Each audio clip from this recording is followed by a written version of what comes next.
This ingenious archive of working-class history, organized as an extended calendar, overflows with both little and better-known events. Reading through the text, the power, fury, and persistence of the working-class struggles shine. Working class is broader than unions and job struggles, rather, it includes all emancipatory acts of working-class people, be they indigenous peoples fighting for land rights, African Americans massively protesting against police killings, anti-colonial liberation movements, women rising up angry, or mass mobilizations worldwide against imperialist wars. It is international in scope, as is the working class. This is a book the reader will open every day to recall and be inspired by what occurred on that date. I love the book and will look forward to the daily readings. Roxanne Dunbar Ortiz, author of An Indigenous People's History of the United States, Beacon Press 2015. One thing most people in the world have in common, whatever our gender, race, age, culture, or condition, is that we have to work for a living, and most of us have to work for someone else. That means either we have to obey their will or find ways to resist it. This book provides a panoramic compendium of that resistance. I've been studying and writing about labor history for more than half a century, but I've never even heard about most of these 1,000 or more strikes, uprisings, and protests from around the world, or about the violence that was so often used against them. I've found this book an easy and fun way to fill that gap. Jeremy Brecker, author of Strike. 50th Anniversary Edition, PM Press 2020. The Working Class History Project has hit upon a novel way to communicate our shared history to a new generation of budding radicals and working class revolutionaries, and, with this book, presents centuries of solidarity and rebellion in an easily digestible, and endlessly engrossing, catalogue of dissent. They make it clear that today's victories build upon yesterday's struggles, and that to push forward into the liberated, equitable future we want, we must remember how far we've come and reckon with how much further there is to go. Kim Kelly, journalist and labor columnist at Teen Vogue. Forward. Noam Chomsky. My personal engagements with social movements have been mostly with anti-war mobilization and resistance, and with solidarity movements globally, in Latin America, Asia, and the Middle East. But apart from these, from childhood, the movements that I've found truly inspiring have been workers' struggles. I grew up during the Great Depression, and vivid childhood memories range from security forces violently attacking women picketing a textile plant to the crucial role of union membership in the lives of my, mostly unemployed, extended family. And, at barely a step removed, as a child I followed closely the leading role of militant union activists in establishing the New Deal programs that have greatly improved the lives of most Americans, and which have been under severe attack in recent years. And it continues through the years, with many dramatic and inspiring struggles. Lordstown won the Decatur strikes and lockouts of the 1990s to today's spontaneous teachers' strikes calling for reconstructing the woefully underfunded public education system, and many others. Though the situation has somewhat improved in recent years, our education system does not even come close to adequately reflecting the impact of these movements of ordinary people on our history. One major contribution was Howard Zinn's People's History of the United States and the Companion Voices Volume 4, which lifted the veil from central parts of history that had been concealed or sidelined in the standard patriotic versions. But there is a long way to go. In particular, labor history is virtually effaced in the educational system, as well as in the media. Not long ago the press had fine journalists covering the labor movement. Today, almost none. Every newspaper has a business section, none could even imagine a labor section, addressing the interests and concerns of a large majority of the population. Social movements receive cursory attention, usually highly misleading. The one that receives by far the most attention is the civil rights movement. There is even a national holiday in memory of Martin Luther King Jr. But it is instructive to see how it is handled.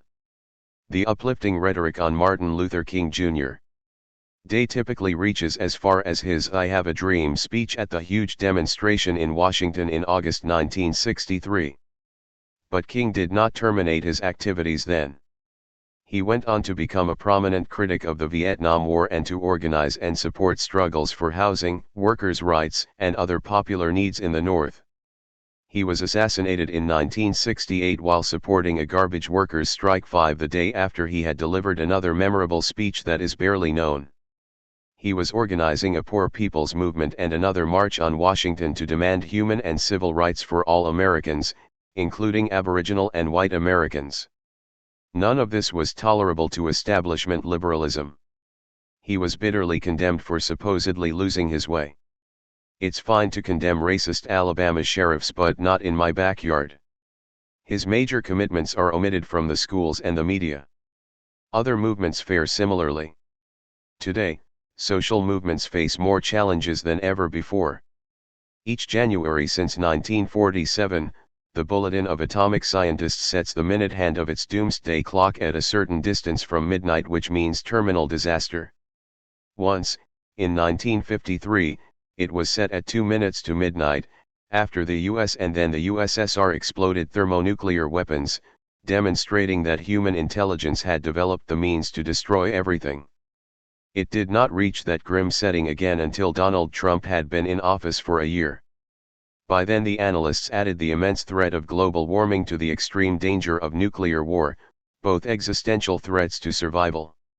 In January 2019 the clock was again set to 2 minutes to midnight, now described as the new abnormal.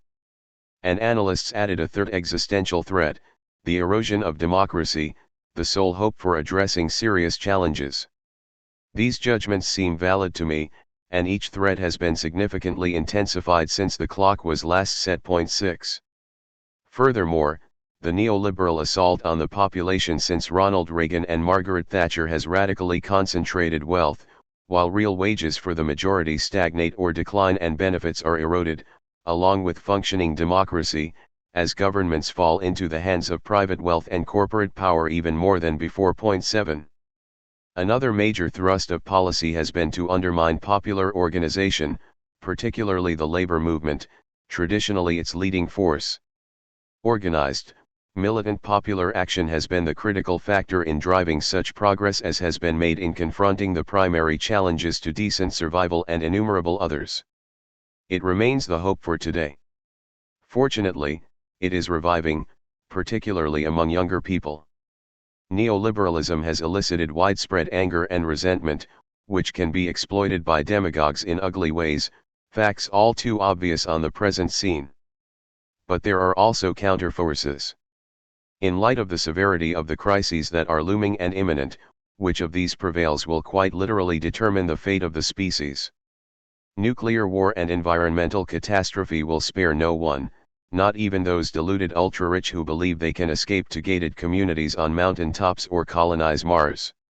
The impressive achievements of young activists around the world are having a major impact: Extinction Rebellion and many others. In the US, young activists of the Sunrise Movement, supported by a few members of Congress, notably Alexandria Ocasio-Cortez, succeeded, with direct action, in placing a Green New Deal on the legislative agenda, something essential for survival in some form, an achievement almost unimaginable a few years ago. A core concern is revival of the labor movement, battered by the neoliberal offensive. Many commentators associate the labor movement with mostly male, white, native-born blue-collar workers, often excluding unpaid labor, mostly women's work, but, in truth, workers around the world are predominantly people of color, diverse in terms of gender, immigration status, sexuality, and sector. Resurrecting this movement is not an idle dream.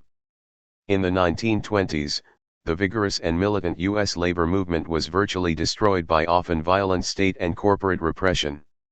A few years later, it rose in new forms and spearheaded the New Deal reforms. To take a more recent precedent, in the early 1970s, there was a significant rise in labor militancy, mostly but not entirely repressed. Tony Matsuki and his Oil, Chemical and Atomic Workers International Union, OCAW, 8 who are right on the front line, facing destruction of the environment every day at work, were the driving force behind the establishment of the Occupational Safety and Health Act, OSHA, protecting workers on the job. And they went on from there.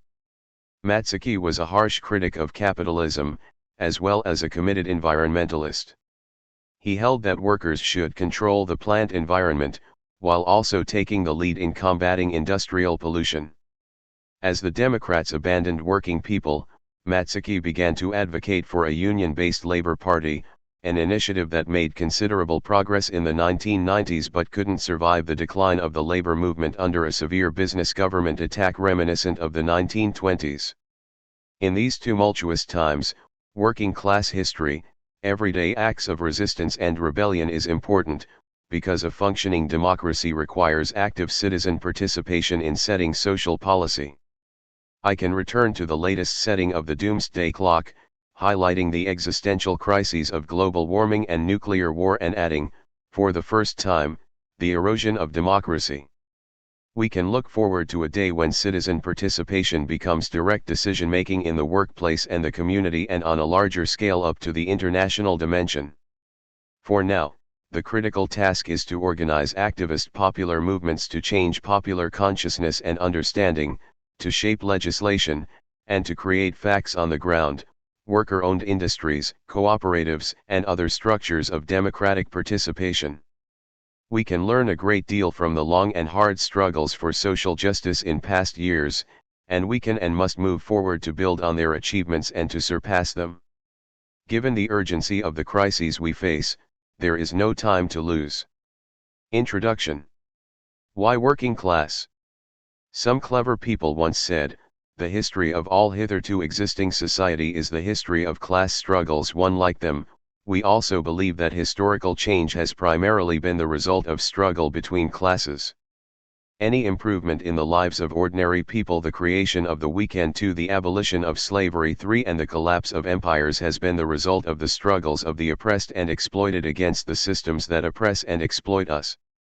Today, in our current capitalist society, the working class is numerically the largest class.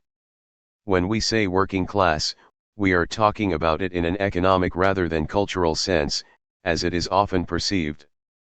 Broadly speaking, it refers to those of us who do not own factories, farms, offices, or stocks therein, also known as means of production, and so need to sell our ability to work to people who do. Capitalism is based on this arrangement, which famous physicist Albert Einstein explained quite simply. The owner of the means of production is in a position to purchase the labor power of the worker. By using the means of production, the worker produces new goods which become the property of the capitalist. The essential point about this process is the relation between what the worker produces and what he is paid, both measured in terms of real value. What the worker receives is determined not by the real value of the goods he produces, but by his minimum needs and by the capitalist's requirements for labor power in relation to the number of workers competing for jobs. It is important to understand that even in theory the payment of the worker is not determined by the value of his product. Point 4. So, depending on market conditions, we are paid the minimum amount necessary to ensure we keep turning up for work each day. The difference between the value we produce and the lower value of our wages, known as surplus value, is how businesses make profit and expand. This exploitative relationship is at the heart of capitalist society and is the cause of the central conflict within it, namely, that employers want workers to work the longest hours for the least pay, whereas we would rather work shorter hours for more pay. Point 5. This gives all workers a shared economic interest in fighting capitalism. Because capitalism is entirely dependent on our labor, we are also potentially the most powerful class in society.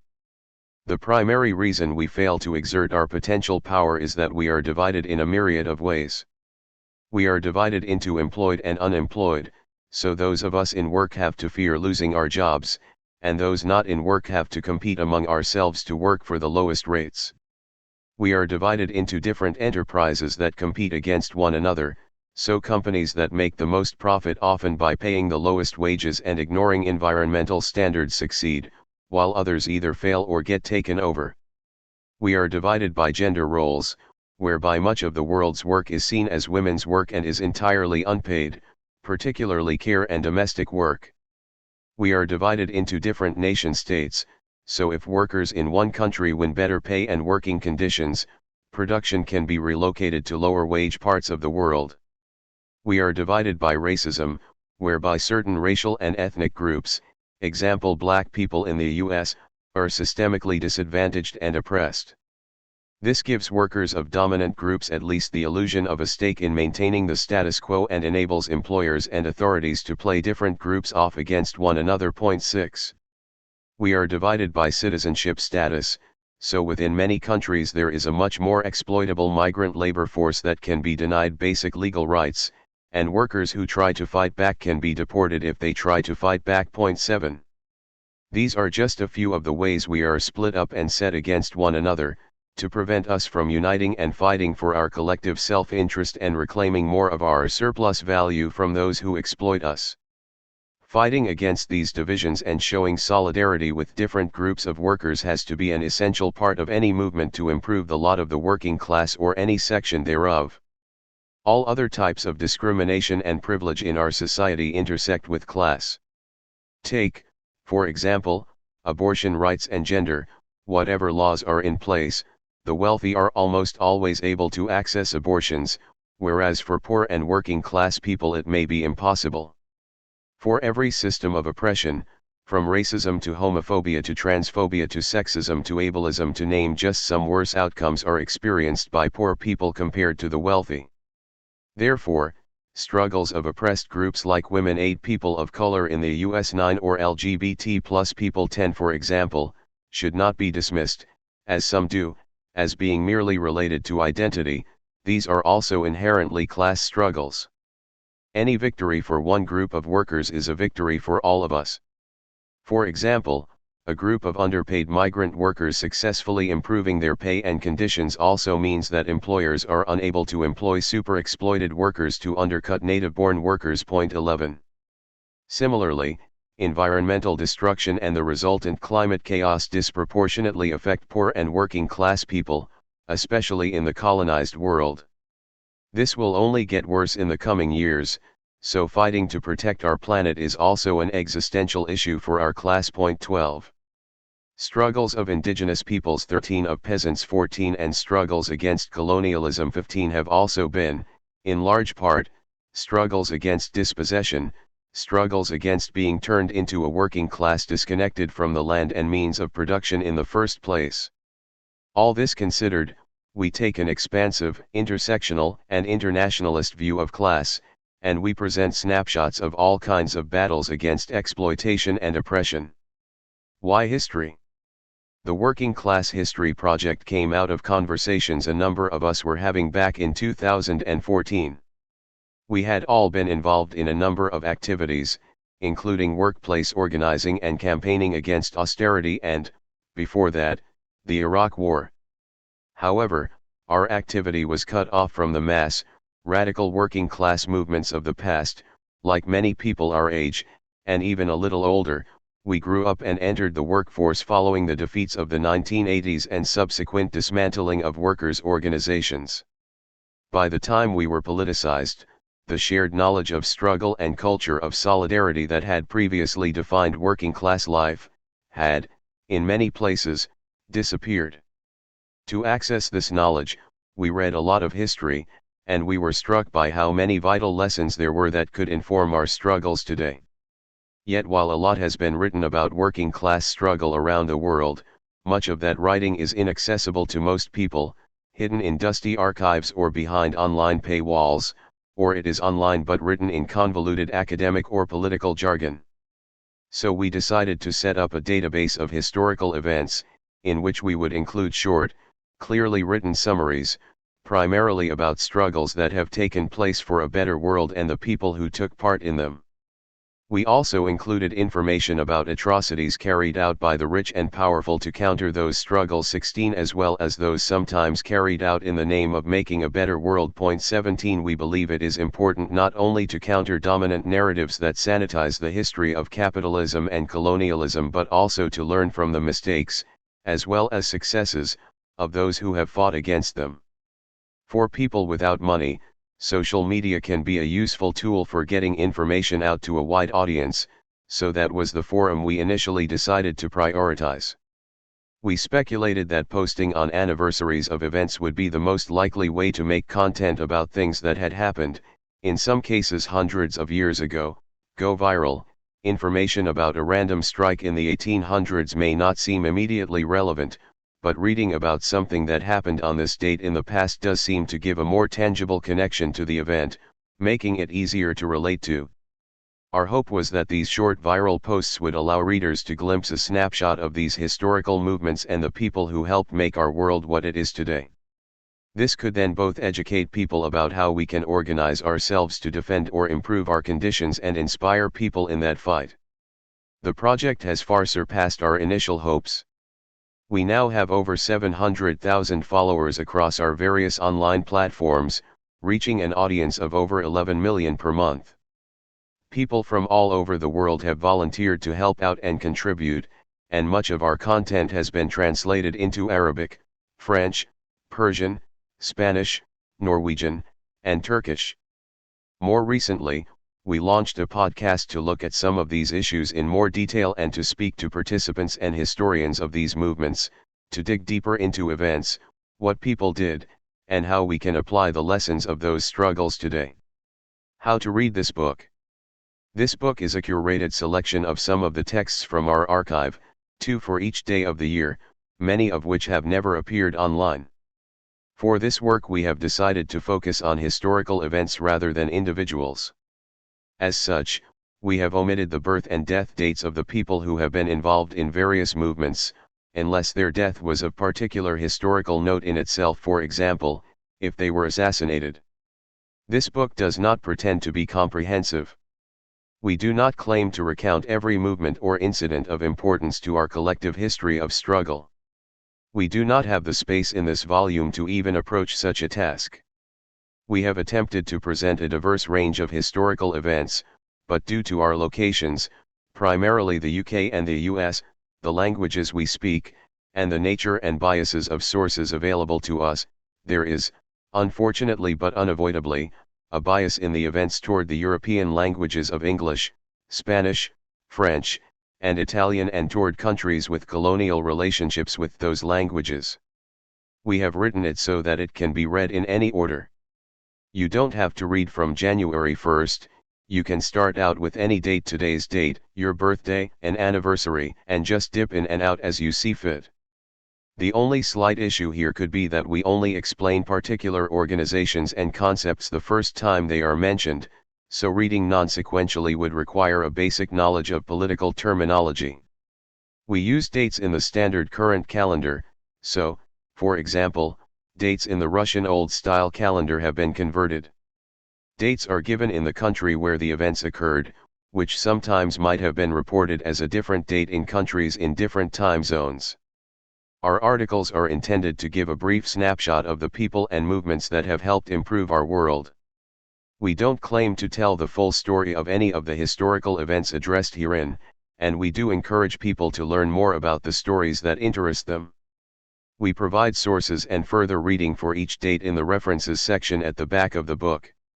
In cases when there are working class history podcast episodes available where readers can learn more, we highlight this with where the number indicates the number of the relevant episode, S. To listen to podcast episodes, find them at workingclasshistory.com/podcast. Alternatively, you can listen to them on all major podcast apps, like Apple Podcasts, Google Play, or Spotify, by searching for Working Class History. We have made every effort to be as accurate as possible. However, given the scope of this text, it seems likely that at least one error might have slipped through the cracks of our fact-checking and proofreading processes. If this is the case, we apologize. We also recognize that the understanding of historical events changes over time as more evidence comes to light. So if you do spot any errors or notice anything that has been superseded by new evidence, please do get in touch to let us know about it, so we can make any corrections in our archive and in future editions of this book. Finally, the history of those without money and power, i.e., the vast majority of us, often goes unwritten. So if you have a story for us, or if you would like to help us record and publicize our collective history of resistance, please get in touch. Email, info@workingclasshistory.com. Instagram @workingclasshistory. Twitter @workclasshistory. Facebook, facebook.com/workingclasshistory. Content note: due to the disturbing nature of much people's history, many of our entries include descriptions of violence, racism, genocide, homophobia, torture, and death, and some of them include mentions of sexual violence. Pages containing mentions of sexual violence will be indicated with at the top of the page. Some of the images may be disturbing for some people. Acknowledgements. First, we would like to extend huge thanks to our Patreon supporters. Our work is entirely funded by our readers and listeners, at patreon.com/workingclasshistory. Without their help, neither writing this book nor running the Working Class History Project more generally would have been possible. Thanks also to everyone who has helped out with our project, to everyone who has read and given feedback on early versions of this manuscript, and to everyone who has spoken with us on our podcast and inspired us with their stories.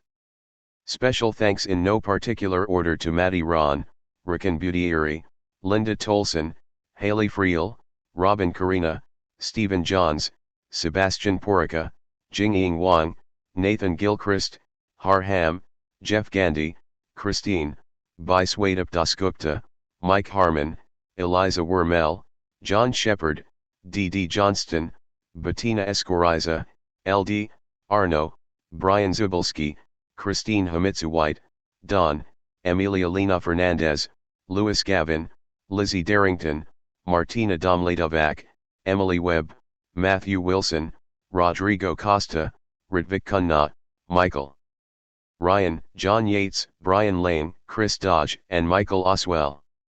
Thanks also to PM Press for suggesting this book and making it happen. Finally, thank you for buying this book and helping support our work.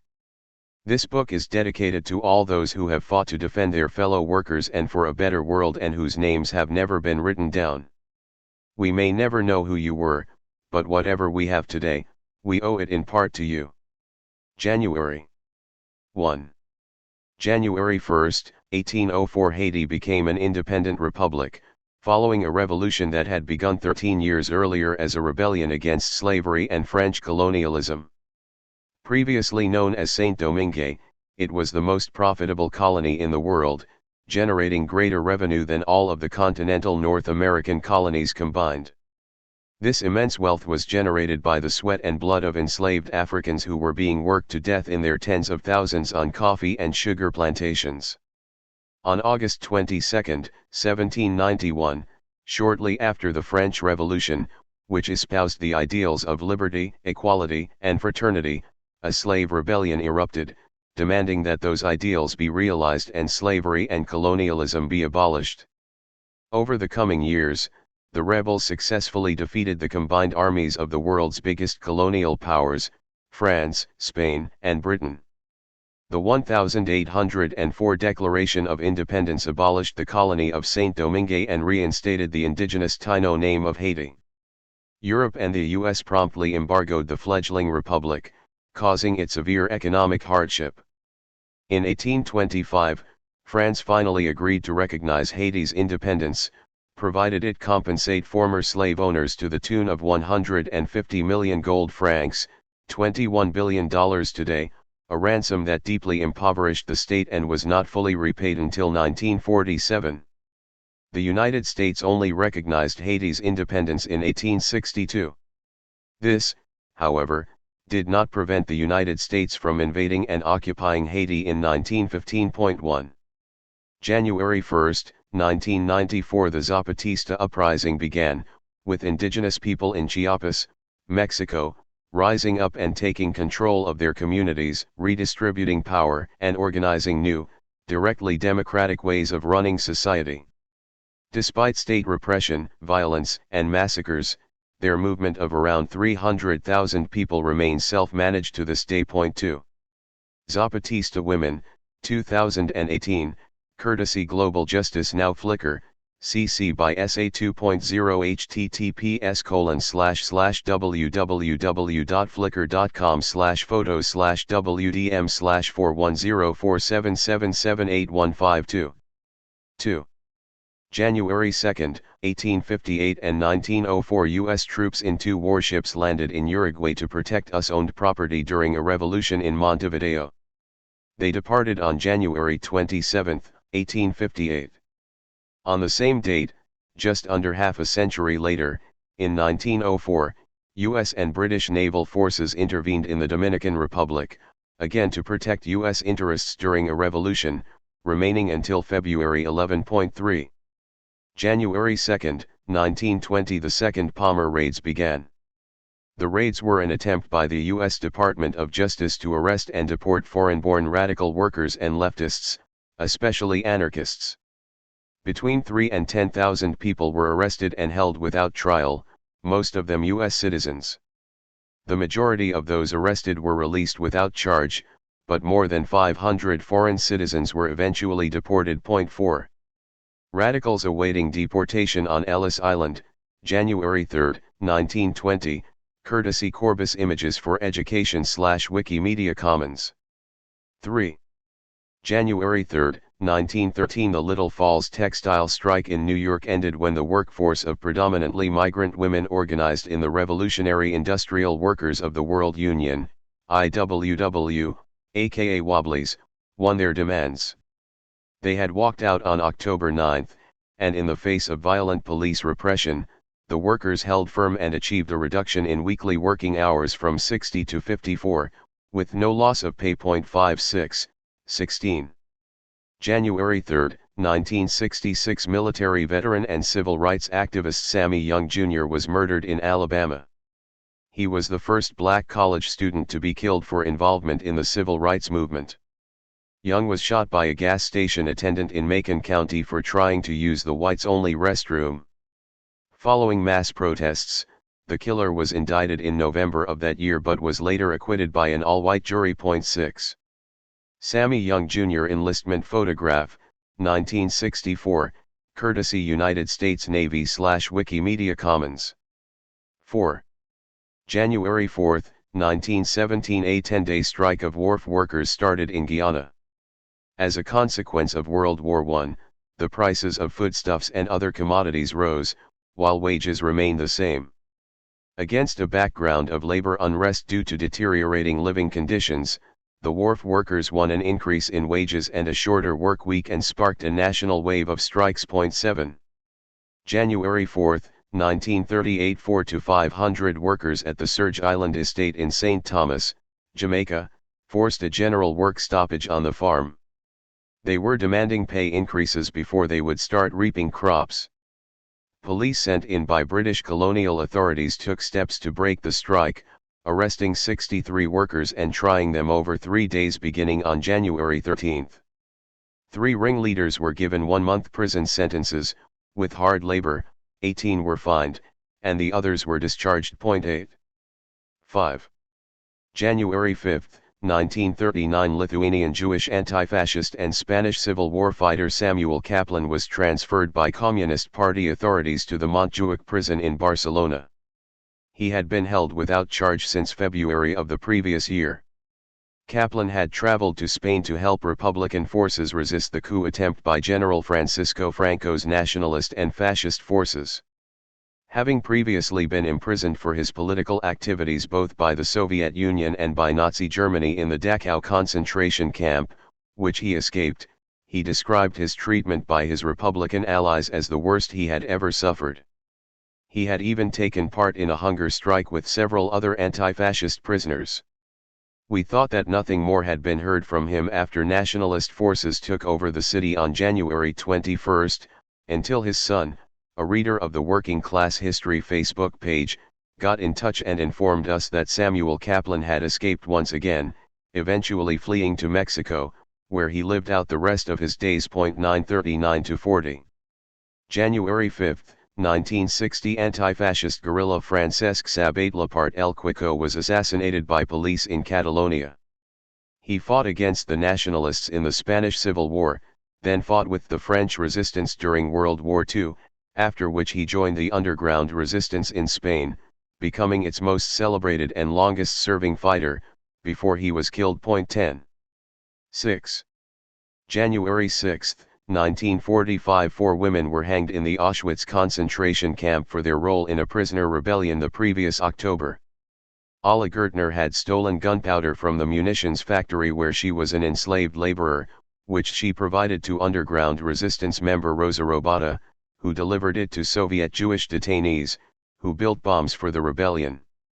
Estuzza Wajsblom and Regina Safers-Tajn had also been involved and were also executed. Hanged publicly in front of the other women prisoners, Robata appealed to them from the gallows, "Be strong and be brave." 11. Alla Gertner, 1943, courtesy Wikimedia Commons.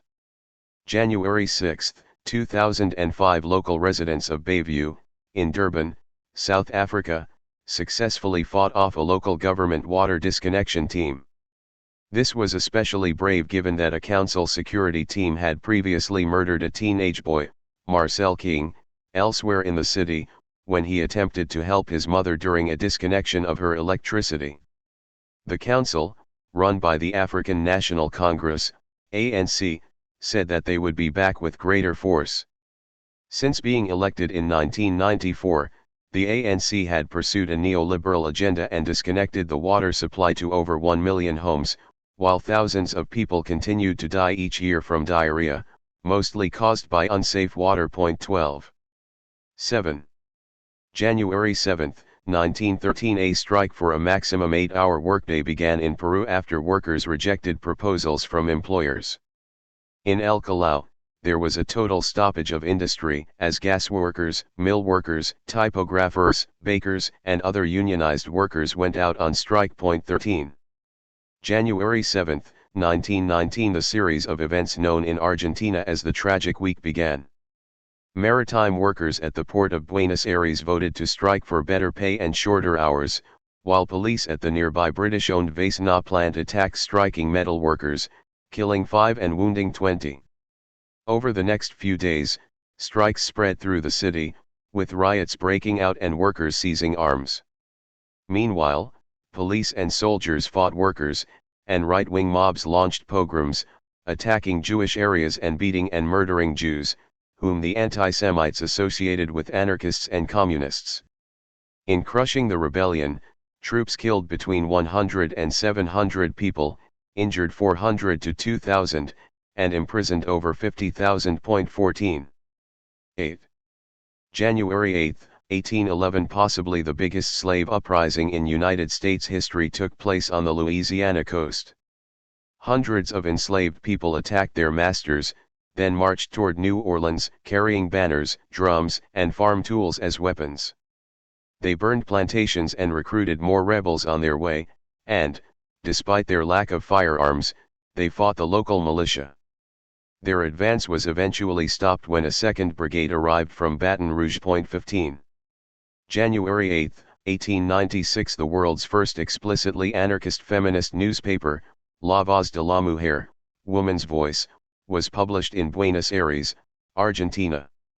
It advocated class struggle, women's liberation, and sexual freedom. 16. 9.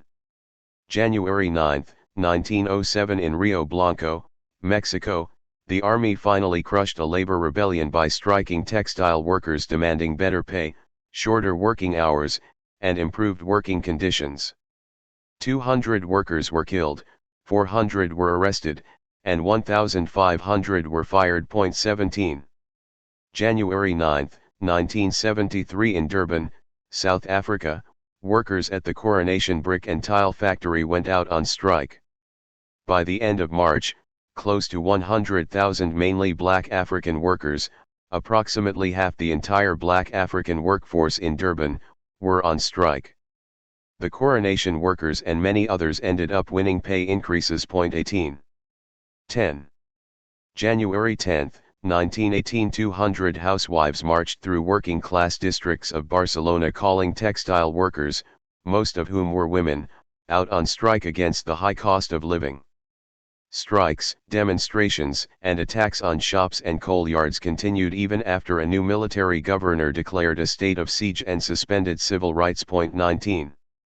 January 10, 1966, the home of biracial voting rights activist Vernon Dahmer was firebombed by the Ku Klux Klan in Mississippi. While he managed to save his wife and child, he died from severe burns and smoke inhalation the following day. He had offered to pay the poll tax for anyone who could not afford to register to vote, which would have helped more black people vote. 20. 11. January 11, 1912, the Lawrence Strike, also known as the Bread and Roses Strike, broke out. Polish women working in cotton mills in New England noticed their pay had been reduced and stopped their looms, leaving the mill shouting short pay. Other workers, mostly women and girls, also walked out, and within a week 20,000 were out. Despite savage repression, they held out until mid-March and won all of their demands, which were also then granted by other employers who wanted to avoid similar strikes. The popular name for the strike came from a line in a speech by socialist Rose Schneiderman: "The worker must have bread, but she must have roses too." Young girls began inscribing the demand on their banners in Lawrence. 21. Lawrence strikers marching in the city, 1912, courtesy Lawrence History Center photograph collection / Wikimedia Commons. January 11, 1998, 24,000 villagers in India occupied the proposed site for the construction of a Narmada River dam. They successfully blocked the project, which would have displaced 320,000 people. 22. 12. January 12, 1922, after shipping companies refused to increase salaries by 40%, seamen from Hong Kong and Canton, now Guangzhou, went on strike for higher wages. Led by the Seamen's Union, the strike quickly garnered over 30,000 participants, greatly disrupting everyday life and food shipments to Hong Kong. Though the strike was declared illegal by the British colonial government, negotiations took place after 52 days, with employers capitulating on March 5, 1922, and agreeing to wage increases of 15 to 30%. 23. January 12, 1964, the Zanzibar Revolution occurred when the black African majority overthrew the ruling sultan. The rebellion ended 200 years of often racist Arab minority rule which had been preserved and strengthened during the island's occupation by Britain, which had ended the previous year. Ethnic reprisals began against Arab and South Asian civilians, with hundreds, possibly thousands, killed, despite the presence of British troops nearby. British military forces were, however, only to be used if a left-wing party took power, which did not happen. 24. 13. January 13, 1943, 19-year-old Ukrainian anti-Nazi resistance fighter Yuliana Matveevna Grimova was executed by German forces. Arrested 3 days earlier, she endured brutal torture as the Nazis tried to force her to disclose the names of her comrades. They beat her, whipped her with metal, burned her with hot irons, flayed and mutilated her, tore out her hair, and rubbed salt in her wounds, but she refused to betray her comrades. She also raised the spirits of her fellow detainees by reciting poetry. 25. January 13, 1947, 15,000 workers declared a general strike in Mombasa, Kenya, then part of the British Empire, with numerous grievances, in particular at wage differentials between black and non-black workers. Railway workers, dockers, domestic servants, hotel workers, and many others walked out. The government declared the strike illegal, but 3/4 of the workforce participated in it anyway, bringing Mombasa to a standstill.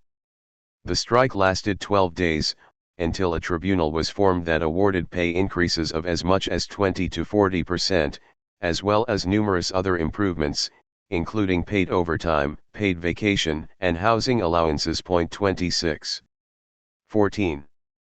January 14, 1929, at Port Adelaide, Australia, 600 striking union dock workers rushed the Mariba steamship, which was filled with scab workers, i.e., strike-breaking, non-union replacement workers.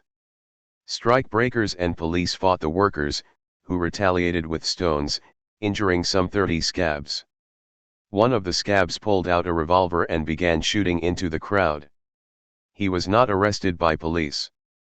The events were part of a protracted dispute over working conditions and unionization at the port. 27. January 14, 1930. Albrecht Ali Haller, a gangster and militant in the German Communist Party's paramilitary organization the Roter Front Kampfverbund, League of Red Front Fighters, shot Horst Wessel, leader of Berlin's Nazi SA, Sturmabteilung, stormtroopers. Wessel was made into a martyr by the Nazis, while Haller was sentenced to 6 years in prison, only to be dragged out and killed when the Nazis came to power. 28. 15.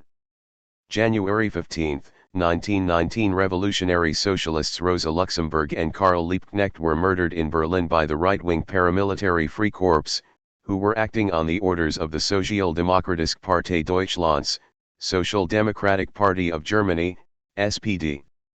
Luxemburg and Liebknecht had played an important part in the German Revolution of 1918 to 1919.29. Rosa Luxemburg, c. 1900, courtesy Wikimedia Commons. January 15, 1934. The popular UK tabloid The Daily Mail published an article titled "Hurrah for the Black Shirts," in support of Oswald Mosley's fascist movement.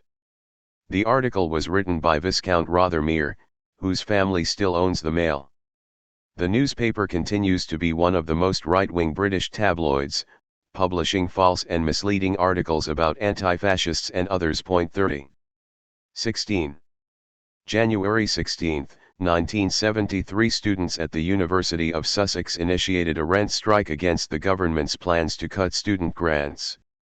They would be joined by students from around the UK, with 44 universities taking part in rent strikes by the end of February. 31. January 16, 1997. Indian trade union leader Dutta Samant was assassinated. Famously, he was a key organizer during the massive textile workers' strike in Mumbai in 1982. He was shot 17 times by 4 gunmen believed to be contract killers connected to the criminal underworld. 32. Patrice Lumumba in Brussels, 1960, photo by Barons, Herbert/info, courtesy National Archive. 17.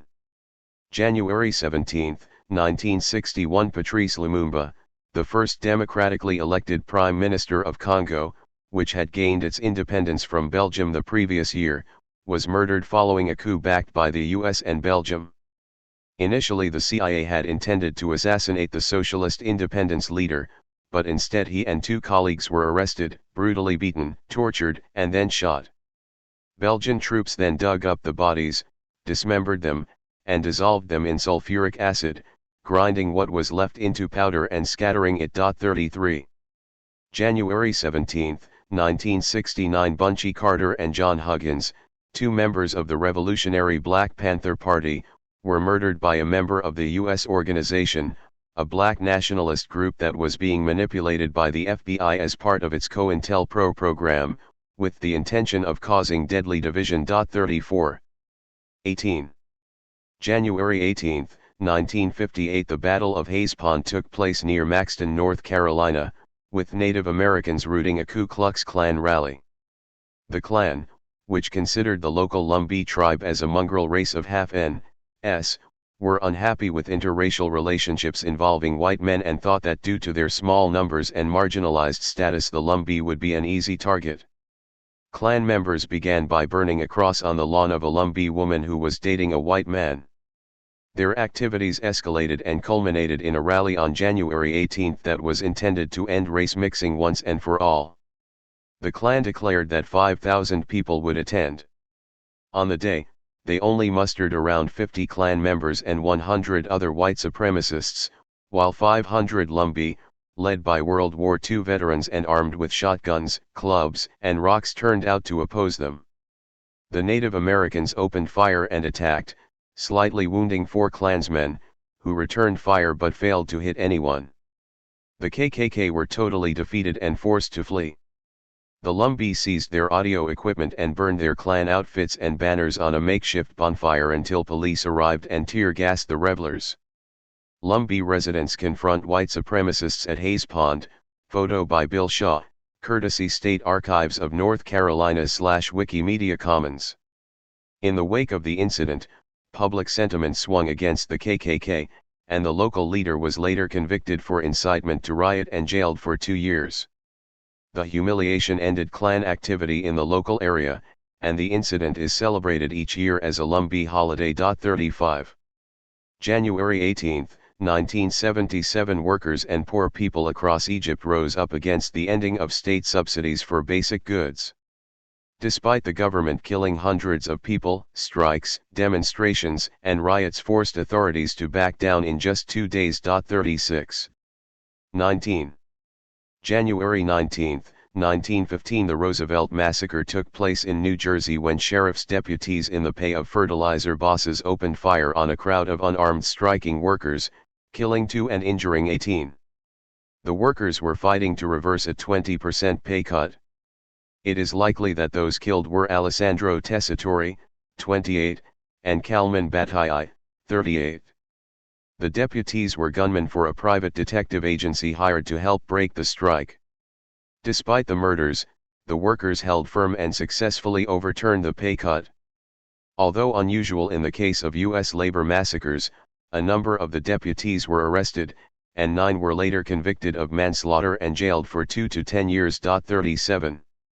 January 19, 1984. Protests began in the Rif area of northern Morocco against the introduction of baccalaureate subscription fees in public schools mandated by a structural adjustment program imposed by the International Monetary Fund. Students were joined by workers and the unemployed in days of protests that were met by savage repression from the regime of Hassan II, who described the poor people of the Rif as Abash savages or scum. Troops killed and jailed hundreds to suppress the movement. 38. 20. January 20, 1900. Health officials in Honolulu, Hawaii, battling a plague epidemic, attempted to conduct controlled burnings of homes and businesses in Chinatown, which quickly got out of control. The fire accidentally set light to the wooden roof of the old Kamekapalai church, then continued to spread for 17 days, devastating a 38-acre area that included 4,000 homes of mostly Chinese and Japanese residents. Authorities disregarded evidence that rats spread the disease and instead scapegoated Asian residents for an outbreak of bubonic plague that had killed a Chinese bookkeeper. They based their tactics not on science but on racist stereotypes about Chinese homes being dirty and set up a cordon sanitaire, effectively quarantining people of Asian descent in the city for weeks.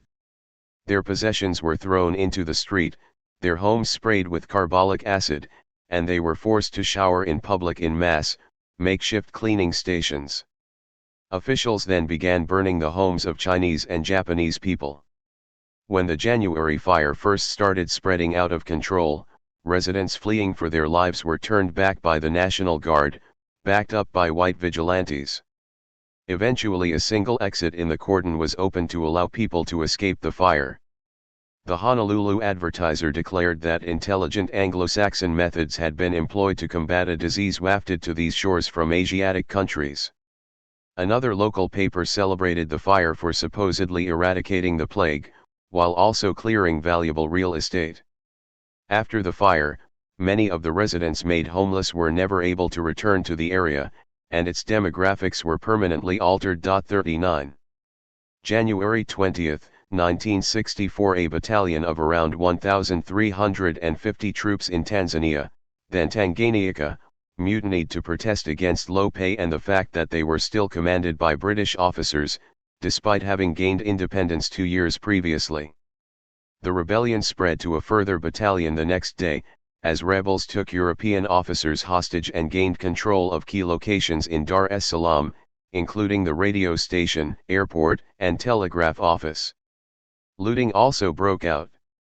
Trade unions planned to launch a general strike on January 26, but, on January 25, the government of the Socialist Independence leader Julius Nyerere requested British troops to help suppress the revolt. The next day, British commandos arrived and attacked the mutineers, killing 3 soldiers and arresting hundreds more, while police arrested 200 people, including several union leaders and the General Secretary of the Tanganyika Federation of Labor, TFL. Nyerere's government subsequently broke up the TFL, replacing it with a state-run union, whose role was to support government policies. Mutinies with similar demands also broke out in Uganda and Kenya, with the new anti-colonial leaders in these countries also requesting assistance from British forces to suppress them. 21. January 21, 1921. Striking workers in Santa Cruz, Argentina, seized the La Anita and La Primavera ranches, taking their owners and the deputy police commissioner hostage. The strikers, mostly wool workers and rural laborers, were demanding better pay and conditions, including Saturdays off, better food, and a pack of candles per month each.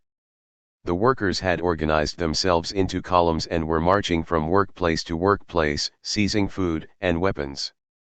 Subsequently, some clashes took place with police, but after the arrival of the army, the workers agreed to give up their weapons and release their hostages in return for most of their demands being met. However, later that year, authorities raided union offices, and when workers launched a general strike in response, a colonel named Hector Benigno Varela arrived with 200 troops and set about trying to crush the strike with brute force. By January 1922, as many as 1,500 workers had been killed. 41. January 21, 1946. The largest strike in United States history, in terms of number of participants, took place, with 750,000 steel workers going on strike, as part of a massive strike wave in the wake of World War II. 42. 22. January 22, 1826. Members of the Acjagman Nation, who were field hands at Mission San Juan Capistrano, in California, refused to work, engaging in what may have been the first farm worker strike in the state, then part of Mexico. Over 100 workers gathered, rose in rebellion, and demanded that the local padre, priest, be placed in the stocks. They reportedly insulted the local captain of the guard and threatened to put him in the stocks if he failed to do so. There had been a long history of Native American resistance to the missions and other colonizers before this point, so this may just be the first reported work stoppage. 43. January 22, 1969. Black workers at the Eldon Chrysler plant in Detroit marched on the United Auto Workers Union, UAW, with a list of grievances.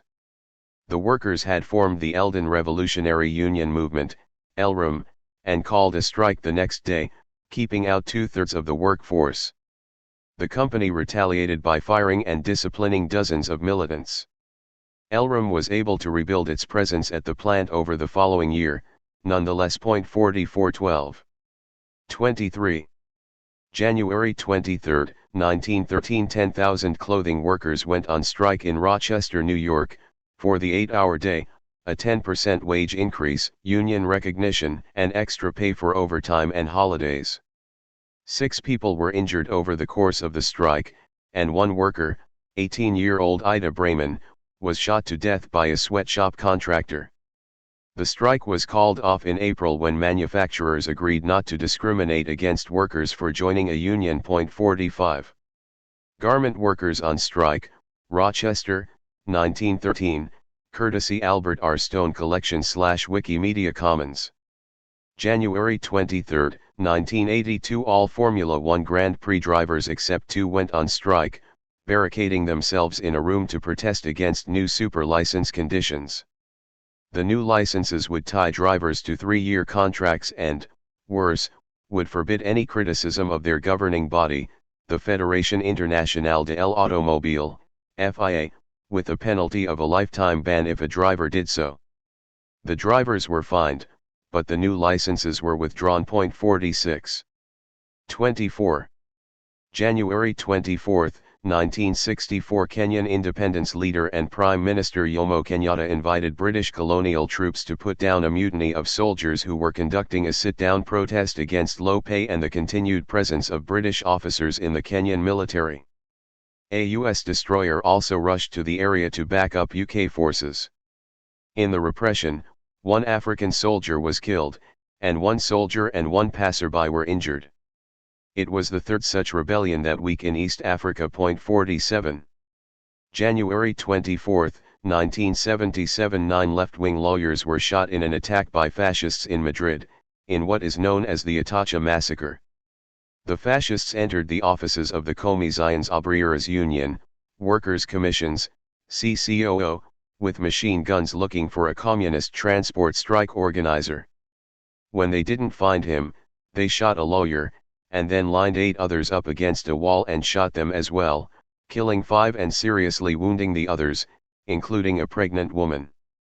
Elsewhere in the city, on that same day, 21-year-old student Maria Luz Najera Julian was killed by police during a demonstration against the fascist murder of left-wing bricklayer Arturo Ruiz the previous day, at a demonstration calling for the release of political prisoners. Police let his attackers escape and instead charged Ruiz's fellow demonstrators. 48. 25.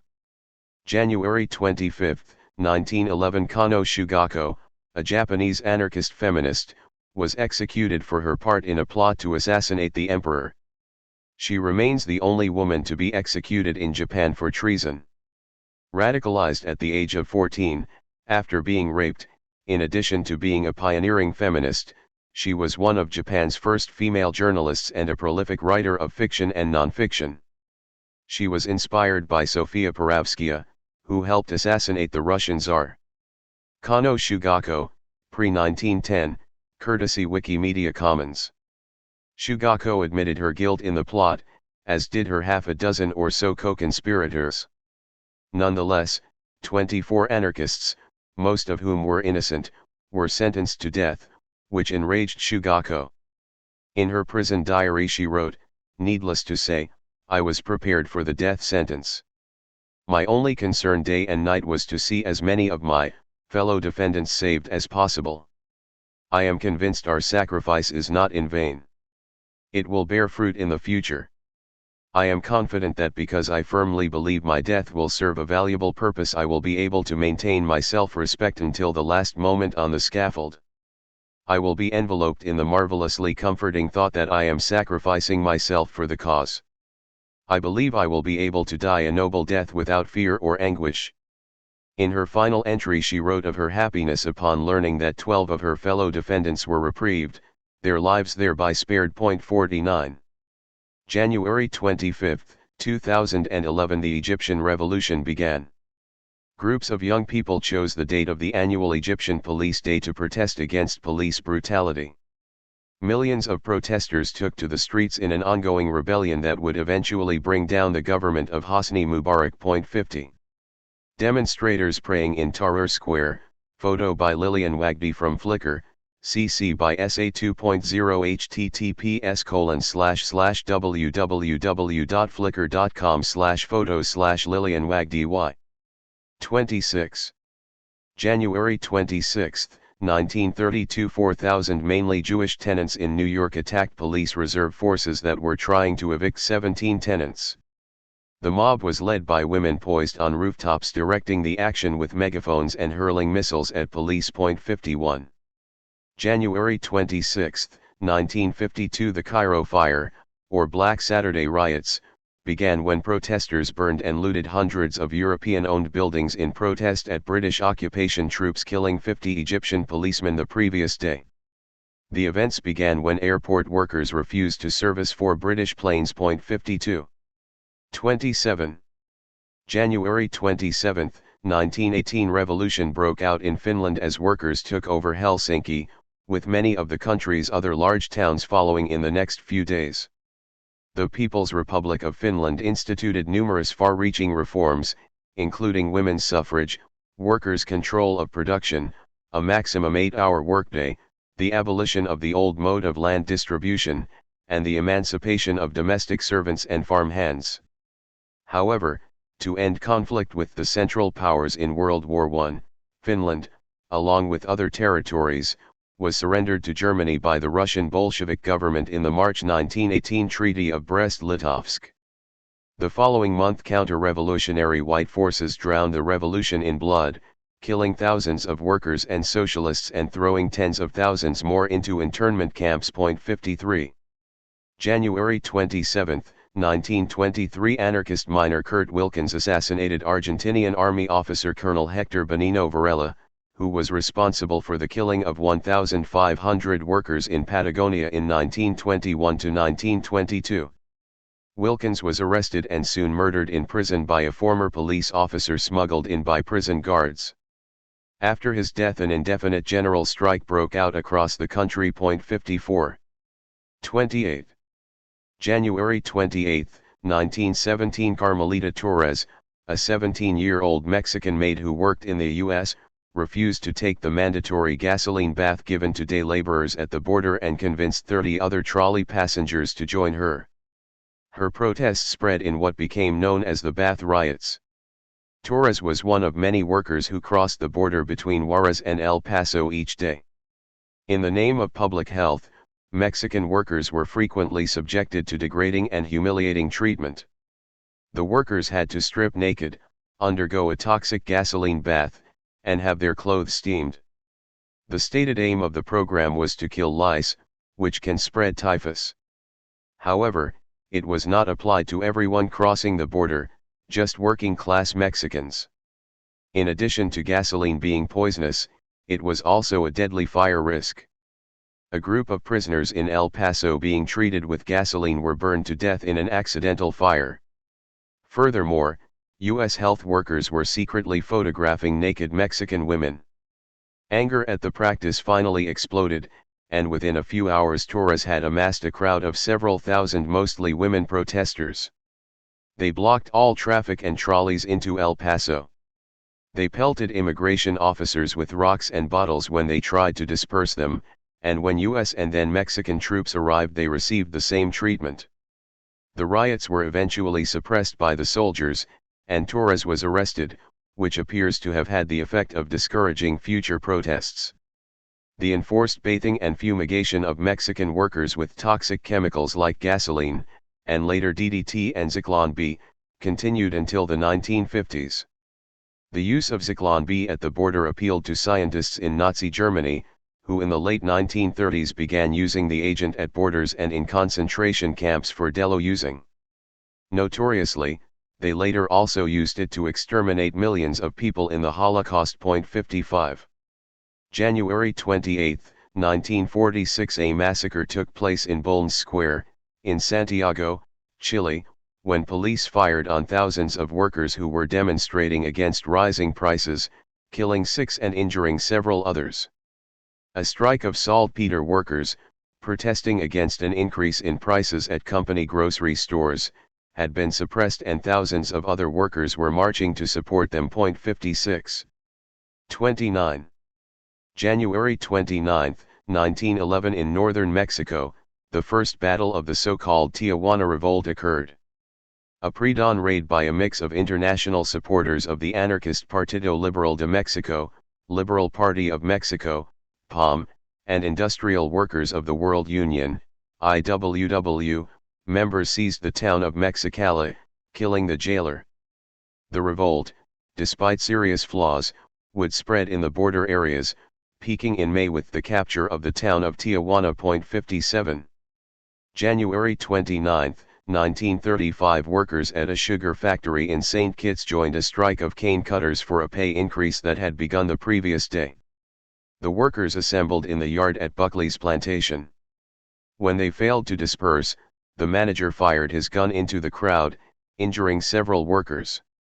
British armed police then arrived, but workers still refused to disperse, demanding that the manager be arrested.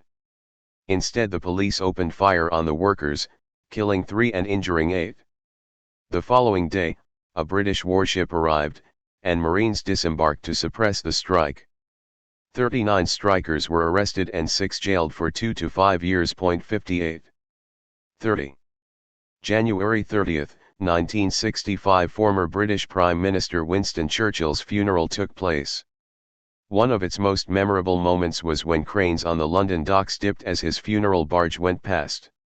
It later emerged that the dock workers had originally refused to dip the cranes, as they didn't like Churchill, and had to be paid extra to do it. While presented as a national hero today, Churchill was, in fact, hated by many, especially working class people, which is why he lost the 1945 election. A virulent racist, he supported using poison gas on civilians, sent troops against striking workers, and helped kill up to 4 million Bengalis in an enforced famine. 59. National Liberation Front Guerrillas, 1966, courtesy Wikimedia Commons. January 30, 1968. The North Vietnamese Military and the National Liberation Front, NLF, in the South launched the Tet Offensive, a major operation against U.S. and South Vietnamese Army of the Republic of Vietnam, ARVN, forces to coincide with Vietnamese New Year. The offensive was a tactical failure, with North Vietnamese forces and the NLF suffering massive casualties. However, it showed the U.S. public that the propaganda that the war was nearly over and that victory for the U.S. was close was a lie. Thus, it ended up being a political success for the anti-colonial forces and helped swing public sentiment against U.S. involvement in the region, including among U.S. troops. 60 10-11, 14. 31. January 31, 1938. Pecan shellers at the Southern Pecan Shelling Company in Texas went on strike against low wages. Led by firebrand Emma Tina Yucca, the mostly Latina women workers held out for a month and 1.61. January 31, 1957. 350 Jewish bagel bakers in New York City went on strike. At first, bagel truck drivers did not strike with them. However, bakers slashed tires, hijacked trucks, stole keys, and appealed to drivers to join them until they agreed. They were also joined by 385 workers at the Pector Baking Company. The bakers remained out for 33 days until the city's 34 bakeries agreed to improved pay and benefits for the strikers. 62. February. The Greensboro Woolworth, which is now a civil rights museum, 2018. Photo by Bobistravelling from Flickr. CC by SA 2.0 https://www.flickr.com/photos/bobistravelling/4223433300014. 1. February 1, 1964. Black college students refused to move from a Woolworth lunch counter when they were denied service in Greensboro, North Carolina. By the following September, over 70,000 people had participated in sit-ins against Jim Crow segregation laws. 1. February 1, 2012. The Port Said Stadium massacre occurred in Egypt, with dozens of people killed and hundreds injured, after fans of the Al Masry football team, many of them armed with rocks and knives, attacked Al Ahly fans. Eyewitnesses reported that police did nothing when the attack began and refused to open gates to allow people to escape.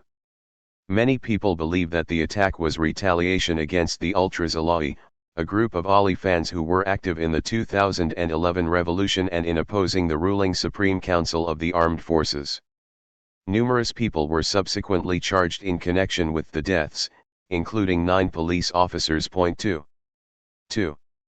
February 2, 1902. The first workers' union federation in the Philippines, the Union Obrera Democratica Filipina, Democratic Workers' Union of the Philippines, UOD, was set up by Isabelo de los Reyes. By the following year, it had 150 member unions totaling 20,000 members. The union's principles were based on the ideas of German communist Karl Marx and Italian anarchist Enrico Malatesta. Reyes had spent time in Spain, where he was jailed for inciting strikes. He came across anarchist and Marxist ideas in prison and brought numerous books by the likes of Marx and Russian anarchist Mikhail Bakunin back to the Philippines with him. 3. Isabelo de los Reyes, date unknown, courtesy Wikimedia Commons. February 2, 1988. 4 lesbians exiled into the UK House of Lords to protest an ongoing debate about introducing the homophobic Section 28 law, which would come into force that May. Section 28 of the Local Government Act 1988 prohibited local authorities, including schools, from teaching the acceptability of homosexuality as a pretended family relationship. In 2017, 4 other lesbians climbed onto the Houses of Parliament to put up a blue plaque commemorating the 1988 action. 4. 3. February 3, 1988. With inflation at nearly 5%, 2,500 nurses across the UK went on strike against a pay increase offer of only 3%. Workers at car manufacturer Vauxhall and some miners joined them on sympathy strikes. Despite press attacks, most people supported them, and they won some concessions. 5. February 3, 1994. Workers in Ecuador held a national general strike to protest against the economic policies of President Sixto Durán Bolin's conservative government, particularly a 71% increase in the price of gasoline. The walkout followed a general strike of students the previous day. 6. 4. February 4, 1899. Fighting broke out between the United States and the Philippine Republic when the U.S. decided to take over the newly independent country. It waged a vicious counterinsurgency campaign and officially declared victory in 1902, although many citizens continued to battle the occupiers for several years thereafter. 7.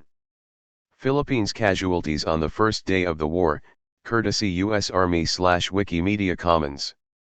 February 4, 1924. Around 175 industrial workers of the World Union, IWW, members took on the Ku Klux Klan, patrolling the streets of Greenville, Maine, after the KKK tried to intimidate IWW organizers. "We are going to stick, and if the Klan wants to start something, the IWW are going to finish it," declared Bob Pease, a local Wobbly, who also alleged that the Klan were in the pay of the lumber industry in which the IWW was active. 86, 9. 5. February 5, 1885. King Leopold of Belgium declared his new colony the Congo Free State. What followed was one of the most horrific examples of European colonialism. The regime began the ruthless exploitation of the local population, forcing them to extract natural resources, particularly rubber, which were shipped back to Belgium. 8 to 10 million Africans were killed, with many more mutilated, for acts as minor as failing to hit production targets. 9. Ansala, a Congolese man, looks at the severed hand and foot of his 5-year-old daughter, who was mutilated and eaten by militia, 1904, courtesy Wikimedia Commons. February 5, 1981. The 240 mostly women workers at the Lee Jeans factory in Greenock, Scotland, occupied their workplace when they learned that it was due to be closed and production moved elsewhere. They barricaded the doors with chairs, and 2 of them climbed onto the roof and down a drainpipe to buy 240 portions of fish and chips and Iron Brew, a popular Scottish carbonated soft drink. They kept up the occupation for 7 months, until management caved in and agreed to a buyout, securing jobs for the 140 workers still occupying the plant. 10. 6. February 6, 1916. The Cabaret Voltaire nightclub opened in Zurich, Switzerland. Often described as history's wildest nightclub, it was the spiritual home of the anarchic art movement, formed by radical artists revolted by the capitalist carnage of World War I. 11. February 6, 1919. The Seattle General Strike, perhaps the most spectacular strike in U.S. history, began. Nearly 100,000 down tools in support of striking shipyard workers, but, more importantly, they then elected a general strike committee and began running the city and essential services themselves. While the shipyard workers did not get their pay increase, the 5-day general strike was a historic and successful experiment that demonstrated that workers could run society themselves. On the same day, workers in Butte, Montana, responded to a $1 per day wage cut by launching their own general strike. To prevent disunity, workers formed a Workers and Soldiers Council to conduct the strike. 12. 7. February 7, 1919. Construction union activists representing 75,000 members in Essex, New Jersey, voted to strike in the event of alcohol prohibition coming into force on July 1. 2 days later, it was reported that 200,000 workers in New York City also voted to strike, with a further 150,000 due to vote over the following 2 weeks. New York unions received letters from union branches in LA, Cincinnati, Seattle, San Francisco, Chicago, St. Louis, Kansas City, Milwaukee, and elsewhere. Workers who supported the movement wore pins that declared, "No beer, no work." However, union leaders called off the action the following month, stating it would have made them look ridiculous. 13. February 7, 1974, Grenada achieved independence from Britain, following a turbulent period of civil unrest, including a nationwide general strike protesting against police and paramilitary brutality, among other things, which had been ongoing since January 1.14. 8. February 8, 1517, Hernández de Córdoba set sail with 3 ships from Cuba heading west to explore the shores of southern Mexico in search of indigenous people to enslave and use as forced labor in mines. He was defeated by the Maya and forced to retreat, dying from his wounds shortly after returning to Cuba. 15. February 8, 1968, the Orangeburg Massacre took place when police opened fire on black South Carolina state students protesting at a segregated bowling alley, killing 3 and wounding 27. The incident is much less well known than the May 5, 1970, killing of white students at Kent State. 16. 9. February 9, 1912, a group of women workers in Gundry's net and rope factory in Bridgeport, Dorset, staged a wildcat strike over pay and conditions. They walked around the town singing suffragette songs and collecting money for a strike fund.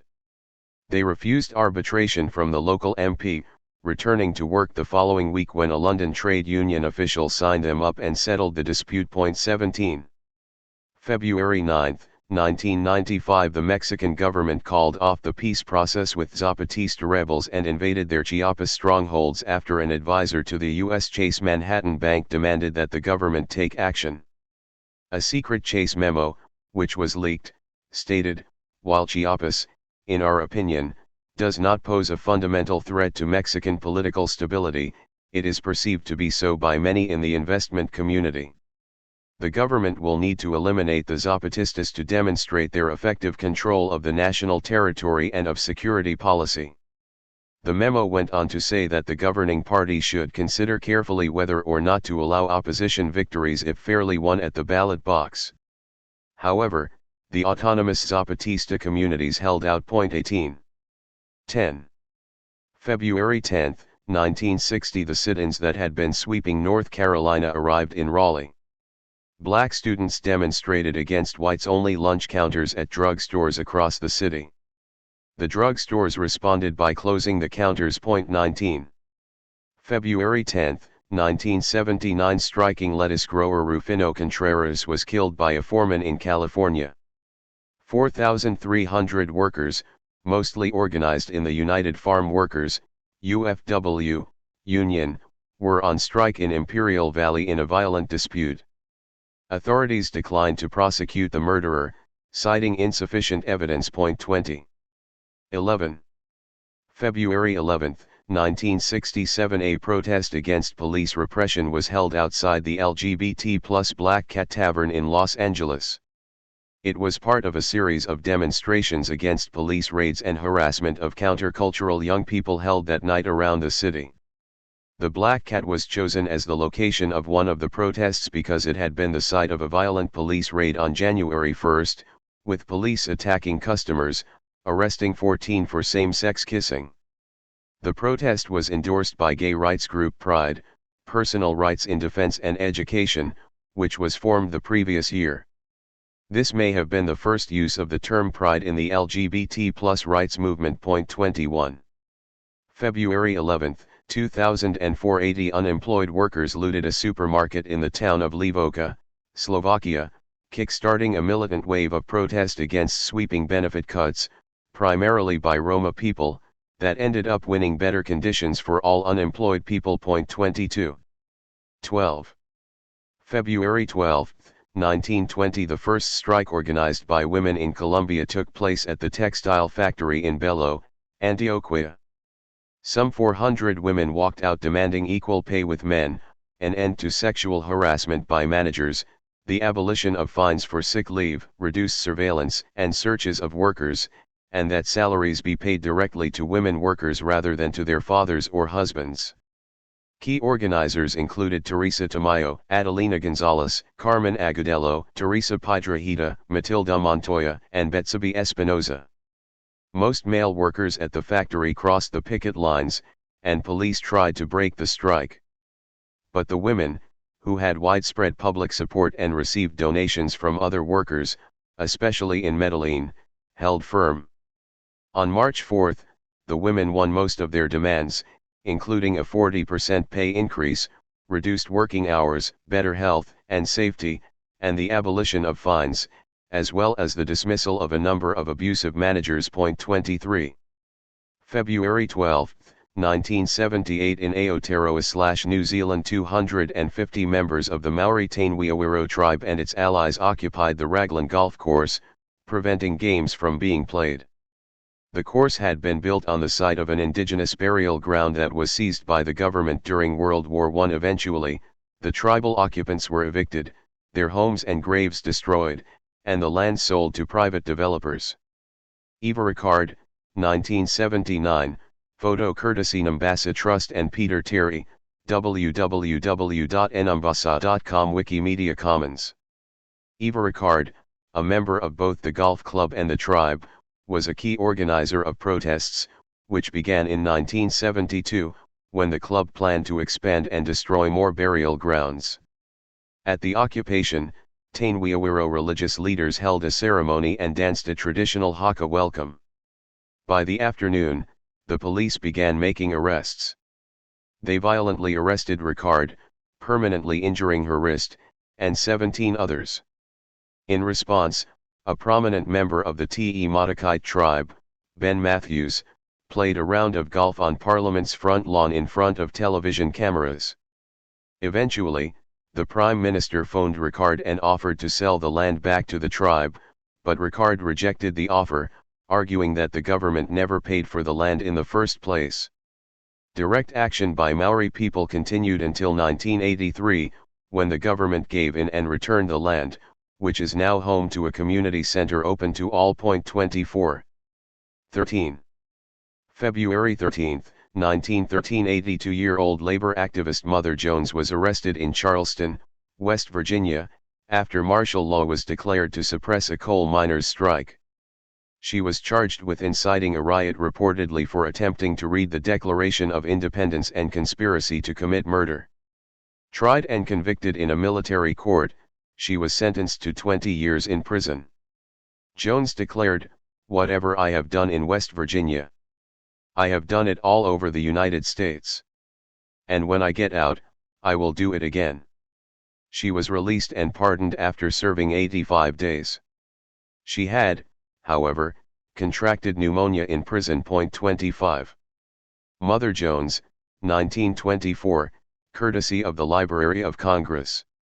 February 13, 1951 Aotearoa/New Zealand's biggest ever industrial dispute began when dock workers started an overtime ban, demanding the same 15% pay increase that all industrial workers had just been awarded. Waterside workers had only been offered a 9% pay increase by the mostly British-owned shipping companies.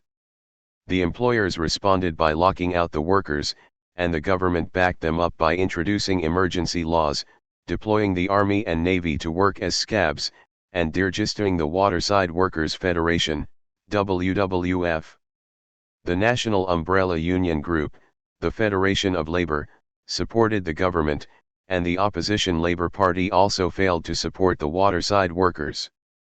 Despite all the forces ranged against them, up to 20,000 other workers took solidarity strike action in support of the dockers, and thousands more refused to handle scab goods. Nonetheless, after 151 days, the workers were forced to concede defeat. In the wake of the dispute, many militants were blacklisted and prevented from working on the docks for years afterward. 26. 14. February 14, 1874 The drawing below was published in Penny Illustrated magazine in London depicting the Bihar famine of 1873-1874. A drought in the region endangered food supplies, so the newly appointed British governor of Bengal, Richard Temple, organized a massive relief effort, importing hundreds of thousands of tons of rice from Burma, now Myanmar, and organizing relief packages to provide 300 million units of relief, each unit catering for one person for one day. The swift action meant that there were few or no deaths from the famine. However, Temple was strongly rebuked by the British government for spending too much. So when the next famine hit South and Southwest India in 1876, Temple massively reduced aid, while hundreds of thousands of tons of food were exported to England, and around 5.5 million Indians died. 27. Famine Street Scene, 1874, Penny Illustrated. February 14, 1939. After 10 firemen returned to work following a short stoppage, worker unrest at the Leonora sugar plantation in Guyana escalated when 80 to 90 members of a shovel gang refused an offer of 9 cents per bed for field work. The workers demanded 12 cents. 2 days later, British police massacred the protesting workers. 28. 15. February 15, 1851. A crowd of African Americans and abolitionists raided the Boston courthouse and rescued Shadrach Minkins, aka Frederick Jenkins, an imprisoned runaway enslaved person, then smuggled him to freedom in Canada. 29. February 15, 1913. A strike of rubber workers in Akron, Ohio, organized by the Industrial Workers of the World Union, IWW, had grown to 3,500 strikers. Earlier that month 300 mostly non-union workers at Firestone walked out. They turned to the IWW, which helped spread the strike to up to 20,000 workers at multiple firms. Facing repression and violence from the police, the strike ended a few weeks later with no real concessions. But within 2 decades, Akron rubber workers were solidly organized and began to win massive gains with sit-down strikes. 36. 16. February 16, 1924. Nearly 200,000 dock workers in Britain walked out on strike. The Labour Party was in power for the first time at this point, and Prime Minister Ramsay MacDonald responded by bringing the full force of the law down on the workers, invoking the Emergency Powers Act 1920. Still, the workers held out, and a week later they voted to accept a pay increase of 2 shillings per day. 31. February 16, 1937. A group of predominantly Polish women cigar makers in Detroit sat down demanding a 10% raise, kick-starting a militant wave of sit-down strikes across the industry in the city. 32. 17. February 17, 1964. A nationwide strike of sugar workers broke out in Guyana demanding that the Sugar Producers Association recognize for the Guyana Agricultural and General Workers Union, GAWU. The British-owned companies used African scab workers to try to break the strike of the predominantly East Indian workers, which worsened racial tensions in the country and culminated in killings of Asians later in the year. 33. February 17, 1977. During an occupation of Sapienza University in Rome, Luciano Lama, General Secretary of the Confederazione Generale Italiana del Lavoro Union, Italian General Confederation of Labor, CGIL, and a member of the Communist Party, went to the occupation to talk sense to the occupying students. He brought with him a couple of hundred heavies in his security team. The factory workers he brought had been told they were there to fight fascists, but, seeing that this was a lie, many of them left. In the area where he was due to speak, Lama found another platform already rigged up by the Metropolitan Indians, with a dummy of himself on it that included a big red cutout of a Valentine's heart and a slogan punning his name, Nessuno Lama, Lama nobody, or nobody loves him. A violent clash ensued between the students and the goons, resulting in Lama and his team having their speakers smashed and being chased off campus, in an event that would become famous and further strengthen the extra-parliamentary left in Italy. The Metropolitan Indians were a group of Italian radicals who used humor and ridicule as weapons in the class war. 34. 18.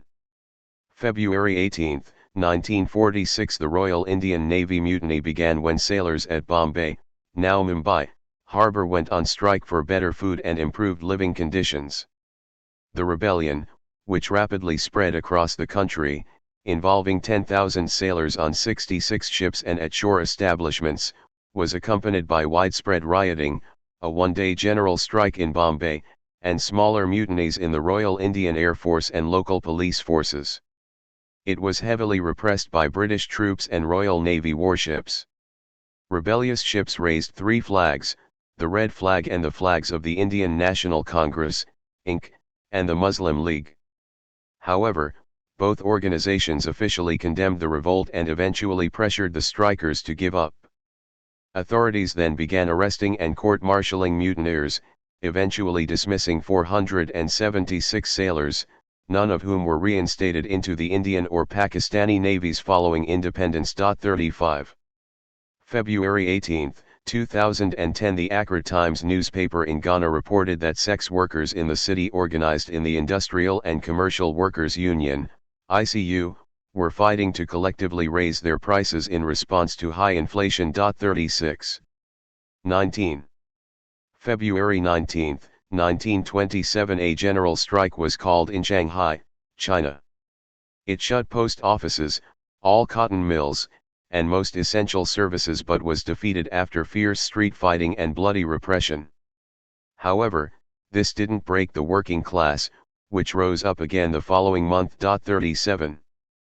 February 19, 1951. A general strike of agricultural workers and laborers broke out on the island of Grenada, then part of the British Empire, demanding pay increases and recognition for the Grenada Manual and Mental Workers Union, AMWU. British troops were called in, as were colonial police from elsewhere in the Caribbean, and several men and women who were supporting the strike were shot and killed. Despite the violent repression, the workers fought on and, on May 19, won a 50% pay increase and, for the first time, paid leave 7 days per year for those working at least 200 days.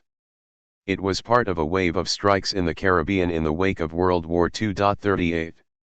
20. February 20, 1834. The first Lowell Mill Girls' Strike occurred in New England, with 800 women textile workers walking out in opposition to a 15% pay cut. They also immediately withdrew all of their savings, causing a run on 2 local banks. While the stoppage failed to prevent the pay cut, it was a powerful message that women workers in the area would no longer be meek and pliable. 39. February 20, 1990. Mine workers won a 10-month strike and occupation of Pittston Coal Plant in Virginia. Sit-ins, sabotage, and the actions of thousands of strike supporters and women played a key role in this success.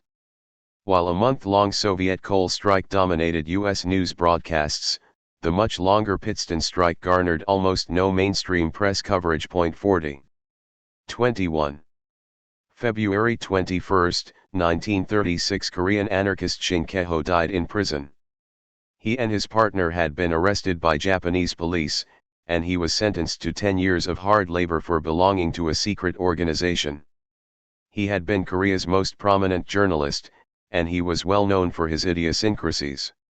For example, he only washed his face standing upright, meaning he would always be splashed with water, as he refused to ever bow. 41. February 21, 1965. El Haj Malik El-Shabazz, better known as Malcolm X, instrumental speaker and activist of the U.S. civil rights and Black Power movements, was assassinated while preparing to address a crowd of supporters in New York. An ardent opponent of white supremacy, Malcolm X was a critic of the principle of absolute nonviolence, if nonviolence would delay the emancipation of black people. He also became critical of all forms of exploitation. A month before his murder, he told an interviewer, "All my life, I believed that the fundamental struggle was black versus white. Now I realize that it is the haves against the have-nots." 42. Malcolm X, 1964, courtesy of the Library of Congress, New York World Telegram and Sun Collection. 22. February 22, 1927. The first union for Korean casual laborers in Japan, the Gyrodasa Casual Workers Union, was formed.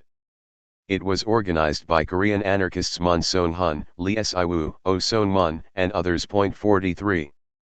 February 22, 2018. Some 20,000 teachers across the state of West Virginia walked out on a wildcat strike, protesting against low pay and a new inferior health insurance scheme. Rank-and-file teachers, who had organized themselves in individual schools and across counties and the state in Facebook groups, initiated the walkout in defiance of the law and their own unions. They shut schools in all 55 counties, affecting 250,000 students. 4 days later, union leaders attempted to call off the action following a verbal agreement with the governor, but teachers again organized themselves and remained determined to stay out until a genuine deal passed the legislature, which occurred on March 6, when a bill was passed giving teachers and other state employees a 5% pay increase. Their example inspired teachers to take similar action in Kentucky, Oklahoma, and Arizona that year, and Denver, Oakland, and Los Angeles the next. 44. 23. February 23, 1910. Textile workers in New York decided to end their 5-month strike, also known as the Uprising of the 20,000, after winning higher wages. Workers at the soon-to-be infamous Triangle Shirtwaist Factory were at the center of the strike, organized primarily by migrant Jewish and Italian workers, most of whom were women. Workers decided to return to work, despite not having won union recognition. 45. February 23, 2004. In Trebišov, Slovakia, a major clash occurred between security forces and unemployed workers, most of them Roma, protesting against welfare cuts. Police attacked 400 demonstrators using tear gas and water cannons. The next day they attacked the settlement where the protesters lived, conducting illegal searches and torturing residents, including pregnant women and disabled people, with batons and electric cattle prods. Nonetheless, the protests continued, successfully winning improvements to benefits for all unemployed people in the country. 46. 24. February 24, 1912. During the Bread and Roses strike of around 20,000 mostly women textile workers in the Industrial Workers of the World Union, IWW, police clubbed strikers and their children who were being transported to stay with other families. One pregnant woman miscarried after a beating. Many of the children were being looked after by strike supporters in New York City, to help parents bear the hardship of being on strike. The tactic was proving very successful, so, on this day, city authorities tried to prevent 100 children from going to Philadelphia. When the women and children were arrested, they refused to pay fines, instead choosing to go to jail. The police violence backfired and galvanized support across the U.S. 47. 16. Police Repression Against Strikers and Their Children, by Ernest Collier, Collier's Weekly. February 24, 1932. The chief of police of Montevideo, Uruguay, Luis Partiero, and his chauffeur were assassinated. Partiero was notorious for torturing anarchists in custody, including Miguel Arcángel Rosino, who had robbed banks alongside legendary Spanish revolutionary Buenaventura Durruti. The attack was attributed to 5 Uruguayan anarchists. At Partiero's wake that night, someone wrote in his book of condolences, "Eye for eye, tooth for tooth." 48. 25. February 25, 1941. A general strike was called in Netherlands against the anti-Jewish measures of the occupying Nazis. Organized by communists, it was largely suppressed the next day, with key activists sent to the concentration camps. 49. February 25, 1986. US-backed, anti-communist dictator of the Philippines Ferdinand Marcos was toppled by mass protests and forced to flee the country, in what became known as the People Power Revolution. 50. 26. February 26, 1860. In what is known as the Wiyot Massacre, white settlers attacked and murdered up to 250 indigenous Wiyot people at Tuluwat, on modern-day Indian Island, in Eureka, California. The Wiyot people had never had conflict with white settlers and so did not expect an attack. On the day of the attack, most of the young men of the tribe were away gathering supplies. The settlers armed themselves with clubs, axes, knives, and a few guns and attempted to systematically murder everyone on the island, mostly women, children, and elders. Over the coming days more Wiyot people in the area were murdered. While many white people criticized the murders, no one was prosecuted for them, and one journalist who wrote an editorial condemning the murderers was forced to leave the area due to death threats. After the killings, the surviving Wiyot were prohibited from returning to their land. Many of the survivors tried to resist, launching attacks on nearby white settlements, but they were eventually removed to reservations. They and their descendants never gave up the fight for their home.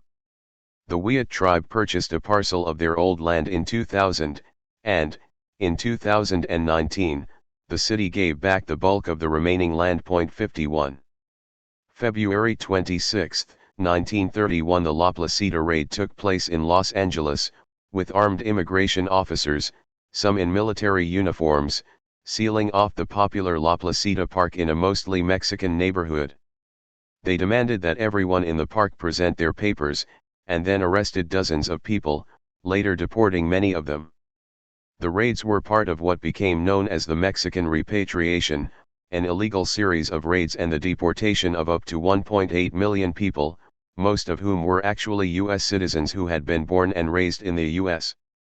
In 1929, President Herbert Hoover had decided to try to create jobs for white workers during the Depression by removing those deemed to be other, namely Mexicans and U.S. citizens of Mexican descent. Under President Franklin D. Roosevelt, the practice continued until 1936, with the support of labor unions. 52. 27. February 27, 1943 The Rosenstrasse protests, the only mass public demonstration by Germans against the deportation of Jews, began. The protests outside a detention center on Rosenstrasse lasted until March. They were organized by non-Jewish wives and relatives of Jewish men who had been picked up in a brutal wave of arrests across Berlin. The tenacity of the women, who had refused to divorce their husbands and had shown that they were willing to die to protect their Jewish families, may have forced Nazi authorities to temporarily back down. Unlike most European Jews, those who were detained in Rosenstrasse survived the Holocaust. 53. Sculpture commemorating the Rosenstrasse protests, by Ingeborg Hunzinger, photo by Manfred Bruckel / Wikimedia Commons CC by SA 3.0. February 27, 1973 Armed Native American activists occupied Wounded Knee, South Dakota, to protest tribal corruption and the continuing failure of the U.S. government to fulfill treaties they had signed with indigenous people. Choosing the site of the 1890 massacre of Native Americans by U.S. troops, they held out for 71 days, frequently exchanging fire with government forces and suffering casualties, some fatal. Though eventually broken, the occupation galvanized huge support for the American Indian movement, famously including Marlon Brando, who boycotted that year's Oscars, sending the Apache actor Sachin Littlefeather in his place to collect his Best Actor award. Littlefeather delivered a speech about Wounded Knee to reporters backstage after she was threatened with arrest for speaking on the podium. 54. 28. February 28, 1948 British colonial police in Ghana killed 3 Ghanaian people and injured many others when they opened fire on a procession of unarmed ex-servicemen.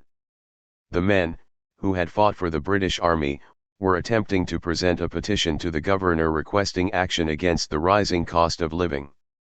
6 Africans were subsequently arrested and deported without trial. Riots that broke out across the country in response were suppressed. 55.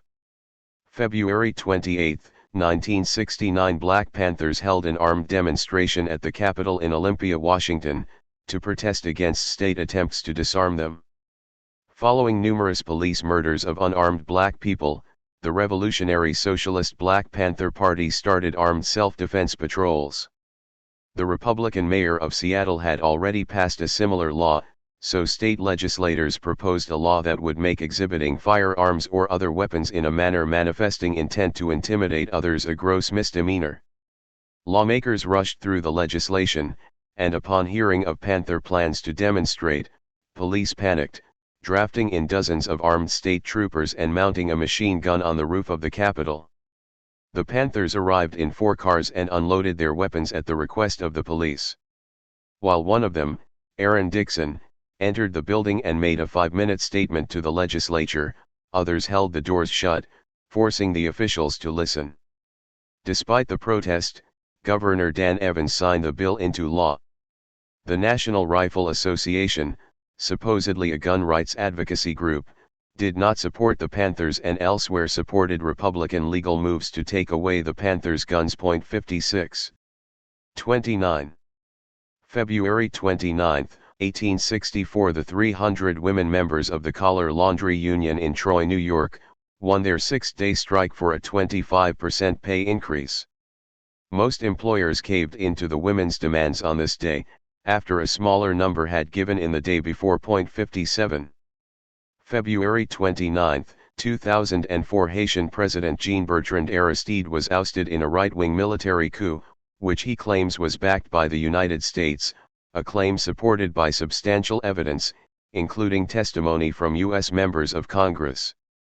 He had been president on 2 previous occasions and had made himself unpopular with the army by trying to bring them under civilian control, with the rich by bringing in measures to prevent the country's wealth being plundered, and with the former French colonial power by demanding restitution for the ransom extorted from Haiti in the 19th and 20th centuries. His government also introduced various progressive reforms, including doubling the minimum wage, subsidizing food for the poor, and building a huge number of schools and hospitals. 58. March 1. March 1, 1919. The Samael movement, also known as the March 1 movement, a series of protests for independence from Japanese colonialism, began in Korea. Over the next 6 weeks, around 2 million Koreans, 10% of the population, took part in 1,500 demonstrations. Japanese police and armed forces violently suppressed the movement, killing around 7,500 people, some in public executions, wounding nearly 16,000, and arresting over 46,000. In contrast, Japanese authorities claimed that 8 security forces personnel were killed. Despite the repression, the protests catalyzed the Korean independence movement, and, since 1949, March 1 has been a national holiday in South Korea. 1. March 1, 1968. Chicane students at the Woodrow Wilson High School in East Los Angeles walked out on strike in protest at the cancellation of a student play. A few days later, on March 6, coordinated student strikes began, involving approximately 15,000 students from 7 or more different high schools. Their goals were to get more Latin teachers in their schools and to change textbooks so they included Mexican American history. 1.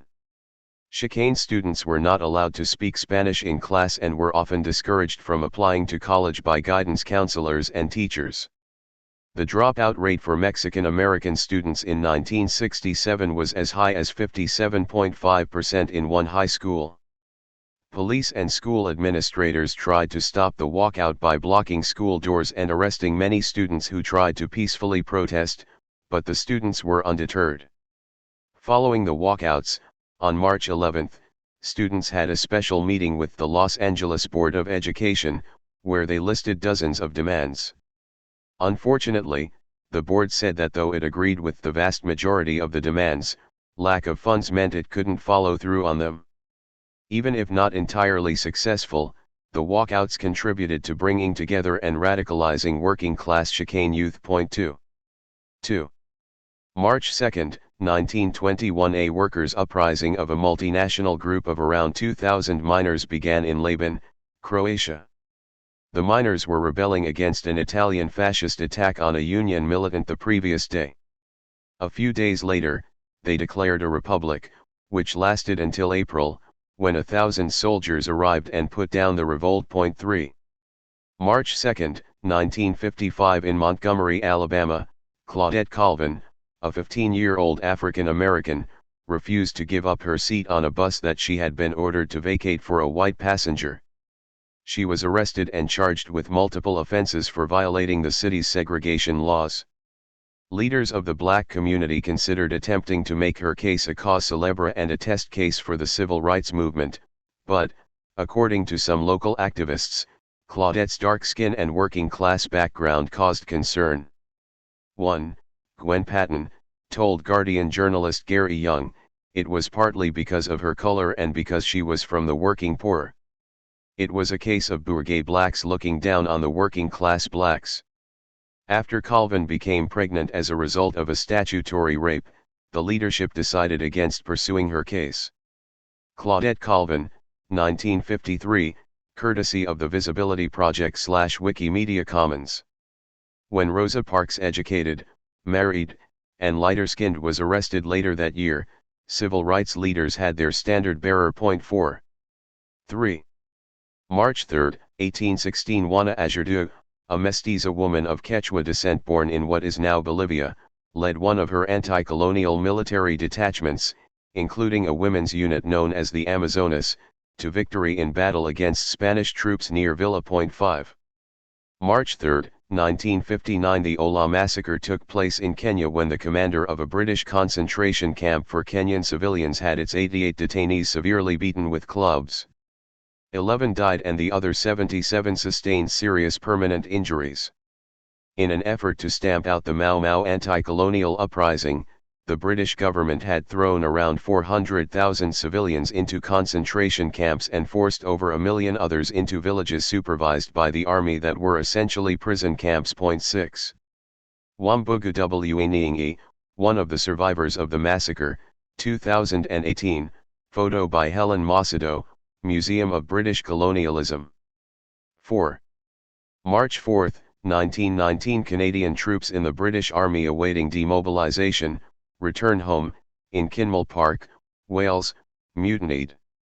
15,000 men were stranded at the camp, in overcrowded and squalid conditions, on half rations and having received no pay in over a month. When the camp commander went to RHYL for an evening out, tempers exploded. The soldiers looted camp supplies and sergeants' messes and started fires. They managed to grab a few rifles and improvised other makeshift weapons by attaching razors to handles. Officers and loyal soldiers were armed to suppress the riot, arresting 20 mutineers. Other soldiers then broke them free. Eventually, officers opened fire and by 4:30 a.m. had regained control of the camp. The events left 3 rioters and 2 guards dead, 78 rioters arrested, and 25 convicted of mutiny and sentenced to up to 10 years in prison. However, military authorities massively accelerated demobilization of the men. 7. March 4, 1972, thousands of auto workers in the Lordstown General Motors plant walked out on strike over numerous grievances. The walkout occurred amid a widespread unofficial campaign of sabotage and absenteeism. For example, to slow down the inhumanly fast production line, workers would often just fail to perform their designated task. The plant manager told the Cleveland Plain Dealer, "We've had cases of engine blocks passing 40 men without them doing their work." Other workers slashed upholstery, scratched paint, and bent metal parts. Management responded by disciplining and suspending 1,200 workers and laying off nearly 700. Lordstown Plant Workers, 1970, courtesy of the Walter P. Reuther Library, Archives of Labor and Urban Affairs, Wayne State University. Workers held the line for 22 days, winning concessions, including cancellation of most of the layoffs and disciplinary measures.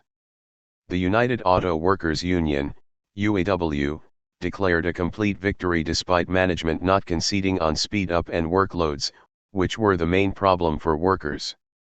One worker's subsequent complaint outlined the feelings of the rank and file. Before the strike, the union local was in favor of not working faster than you could. Now people are afraid not to work. The union and the company say everything's settled. The dispute was a lesson to some radical workers, showing the importance of strikers themselves running disputes rather than leaving it to the union leadership. 8. 5. March 5, 1943, a strike broke out at the Fiat Mirafiori plant in Turin, in fascist Italy, when a handful of workers walked out at 10 a.m. on Friday. Over the weekend, the strike call spread through working-class districts of the city, and by Monday rail workers and other factory workers joined the action, some by working to rule following the workplace rules so strictly as to slow down production. Within a week, 100,000 workers were out, with various different demands in addition to a general demand for a war bonus payment. Authorities arrested 850 workers but were unable to break the strike and were forced to concede to most of the workers' demands. In the wake of the dispute, resistance to fascism escalated, and the protest contributed to the popularity of armed resistance later that year. 9. March 5, 1984, the Great UK Miners' Strike began when miners at Cortonwood Colliery walked out in response to the Conservative government's announcement of a pit closure plan. Some other pits were already on strike in other disputes, but the strikes against closures spread across Yorkshire, and 4 days later the National Union of Mine Workers, NUMBER, called a national strike, which was joined by a majority of miners around the country. Women, many of them miners' wives, played a crucial role in supporting the strike, helping the workers to remain out for nearly a year. Prime Minister Margaret Thatcher and her government were determined to break the power of workers' organisations and push through mass privatisation and free market reforms. They had learned from their previous defeats in miners' strikes in 1972 and 1974. They built up coal stocks, so they could withstand a long strike, and then deliberately provoked the strike by announcing the closure plan in spring when coal was in less demand than during the cold winter months.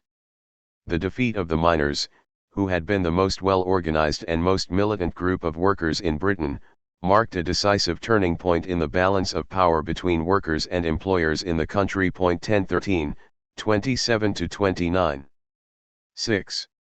March 6, 1922, a wave of rent strikes in Veracruz, Mexico, was triggered when sex workers barricaded a street with their rented mattresses, chairs, and other furniture, planning to start a giant bonfire. Police quelled the action at the last minute, but news of the protests spread and sparked tenant protests across the city. 11. March 6, 1974, UK coal miners called off their 4-week strike after accepting a 35% pay offer, in a massive victory that had already brought down the Conservative government. 12. 7. March 7, 1860, up to 1,000 striking women shoe workers took part in a great ladies' procession in Lynn, Massachusetts, amid a blizzard and thick snow drifts. They were accompanied by 5,000 striking men, who had walked out 2 weeks earlier, demanding pay increases, with the women joining a few days later.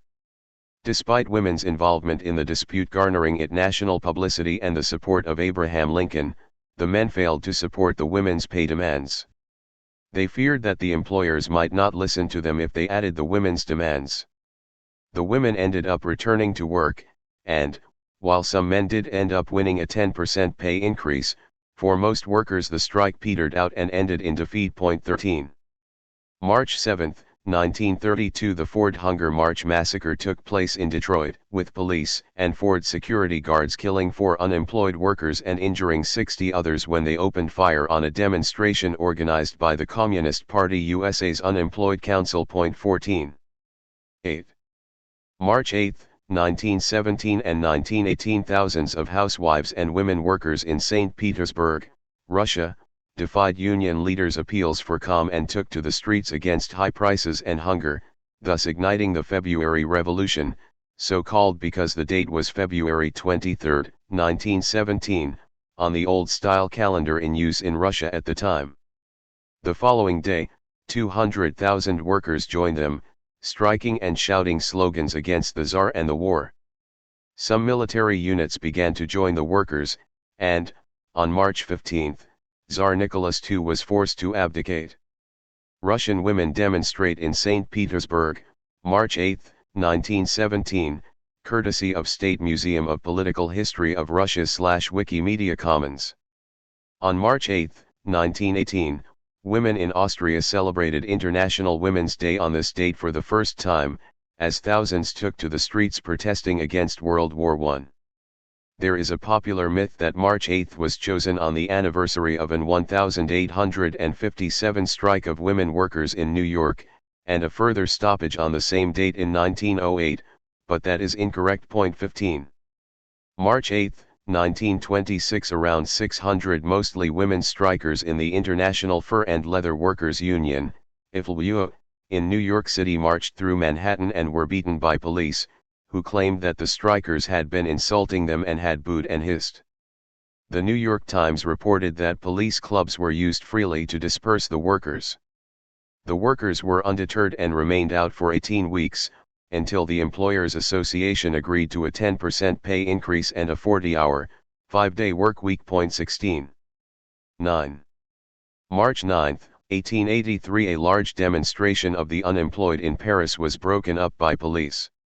The crowd, led by former Paris communard Louise Michel and brandishing black flags, looted bakeries and clashed with police.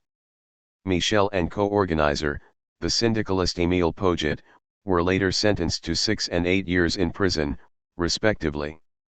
Syndicalism, an influential current in the French workers' movement at the time, is the theory and practice of revolutionary unionism, in which workers organize and fight for improvements now, eventually calling a general strike to reorganize society in the interests of workers rather than capitalists. 17. Louise Michel, 1871, courtesy Wikimedia Commons.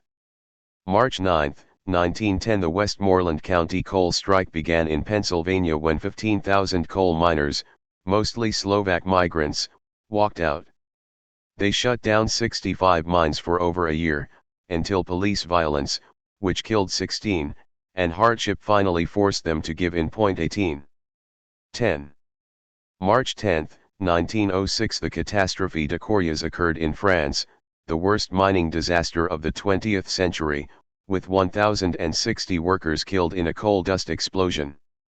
45,000 miners subsequently went on strike for 55 days against horrific working conditions. The government brought in the army to crush the strike. 19. March 10, 1952, Fulgencio Batista led a coup in Cuba and appointed himself president. Backed by the U.S., business, and the wealthy elite, his government killed thousands in anti-communist purges. He was overthrown by the 1959 revolution. Senator John F. Kennedy later described his rule in a speech. Fulgencio Batista murdered 20,000 Cubans in 7 years, a greater proportion of the Cuban population than the proportion of Americans who died in both world wars, and he turned democratic Cuba into a complete police state, destroying every individual liberty. Yet, our aid to his regime, and the ineptness of our policies, enabled Batista to invoke the name of the United States in support of his reign of terror. Administration spokesman publicly praised Batista, hailed him as a staunch ally and a good friend at a time when Batista was murdering thousands, destroying the last vestiges of freedom, and stealing hundreds of millions of dollars from the Cuban people, and we failed to press for free elections. 20. 11. March 11, 1845, the Battle of Kororareka took place in Aotearoa/New Zealand, with Maori rebels defeating British forces and seizing the town, now called Russell, during the Flagstaff War. The conflict ended in a stalemate early the following year. 21. March 11, 1977, police shot and killed 24-year-old Francesco LaRusso, activist in the far-left extra-parliamentary group Lotta Continua, Continuous Struggle, in Bologna, Italy. His murder resulted in 2 days of heavy rioting, leading the Interior Minister to send armored vehicles into the university area and other centers of militancy around the city. 22. Painting of Honeck cutting down the British flag from Flagstaff Hill, Kororareka, by Arthur David McCormick, courtesy of Wikimedia Commons. 12. March 12, 1912, employers caved into all of the demands of the Bread and Roses strike of 20,000 mostly women garment workers in Lawrence, Massachusetts. The stoppage, started by Polish women, was organized by the Industrial Workers of the World Union, IWW. The workers faced down savage police and military repression, with at least 2 workers killed and many others beaten and jailed, eventually winning big concessions across the garment industry. 236, 16. March 12, 1951. Following a successful campaign against transport price rises, 300,000 workers took part in a general strike in Barcelona and nearby cities to protest against the Franco dictatorship. Despite the mobilization of thousands of police and civil guards, the strikers held out for 2 weeks, with the government, terrified of the prospect of further unrest, releasing the vast majority of those arrested and paying full wages to the workers who had been on strike. 24. 13. March 13, 1940. Indian revolutionary Udham Singh assassinated former Lieutenant Governor of the Punjab Michael O'Dwyer at a meeting in London. The assassination was revenge for the 1919 Jallianwala Bagh massacre, also known as the Amritsar massacre, the result of O'Dwyer dispatching troops to attack a peaceful protest, resulting in around 1,800 people being killed and over 1,200 injured. O'Dwyer referred to the events as a correct action. While in custody, Singh called himself Ram Mohammad Singh Azad. The first 3 words of the name reflect the 3 major religions of Punjab: Hindu, Muslim, and Sikh, while the last, Azad, means free. Convicted of murder, Singh was sentenced to death. Speaking at his trial, Singh explained, "He deserved it. He was the real culprit. He wanted to crush the spirit of my people, so I have crushed him. For full 21 years, I have been trying to seek vengeance. I am happy that I have done the job." 25. March 13, 1945. 2 working-class sisters, Vera and Libera Arduino, were executed in Italy by fascists, alongside their father, a house guest, and some neighbors. Factory workers around the region sent delegations to the funeral and stopped work while it was ongoing. One girl raised a red flag on the roof of her factory, while an electrician disconnected wiring to prevent the fascists calling for backup. The sisters had been active in the anti-fascist women's resistance group, the GDDD. 26. 14.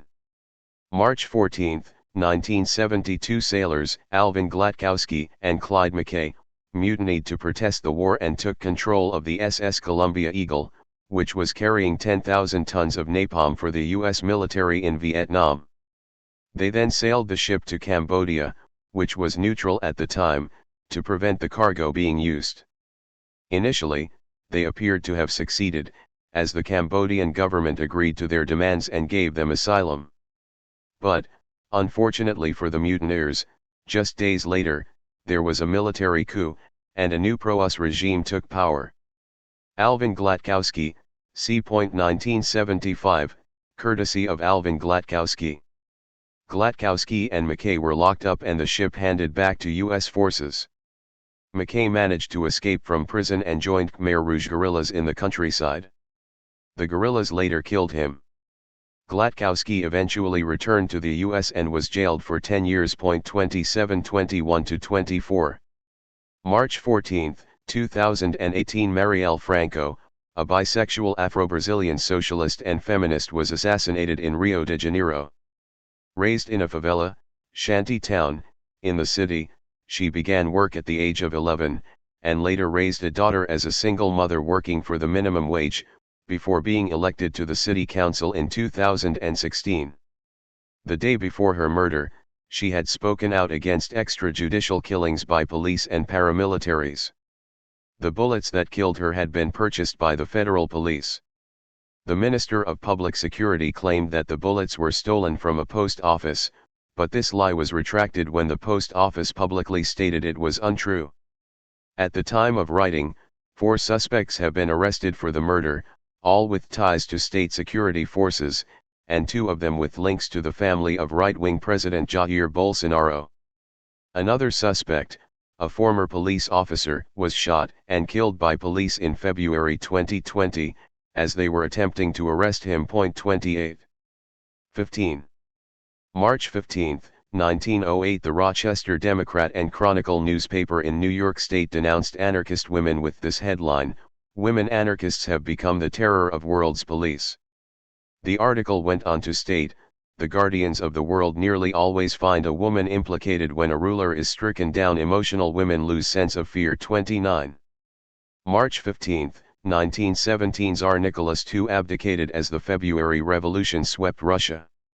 Nicholas, already unpopular for his oppressive and brutal reign, became widely hated when Russia became embroiled in World War I. The war caused the deaths of over 3 million people in the Russian Empire, and labor shortages in the countryside drastically affected the country's food supply, causing widespread hunger and starvation. 30. 16. March 16, 1965, mounted police in Montgomery, Alabama, violently attacked a peaceful civil rights demonstration. Police officers armed with clubs and canes rode into a crowd of 600 people and began beating them, hospitalizing 8 and injuring others. The next day, double the number of protesters took to the streets. 31. March 16, 1979, workers at Ireland's first 2 McDonald's restaurants in Dublin walked out on strike for better pay and union recognition. Despite court injunctions on picketing and McDonald's bribing scabs with free fries, the strikers stayed out for 6 months and won concessions, including a 24% pay increase.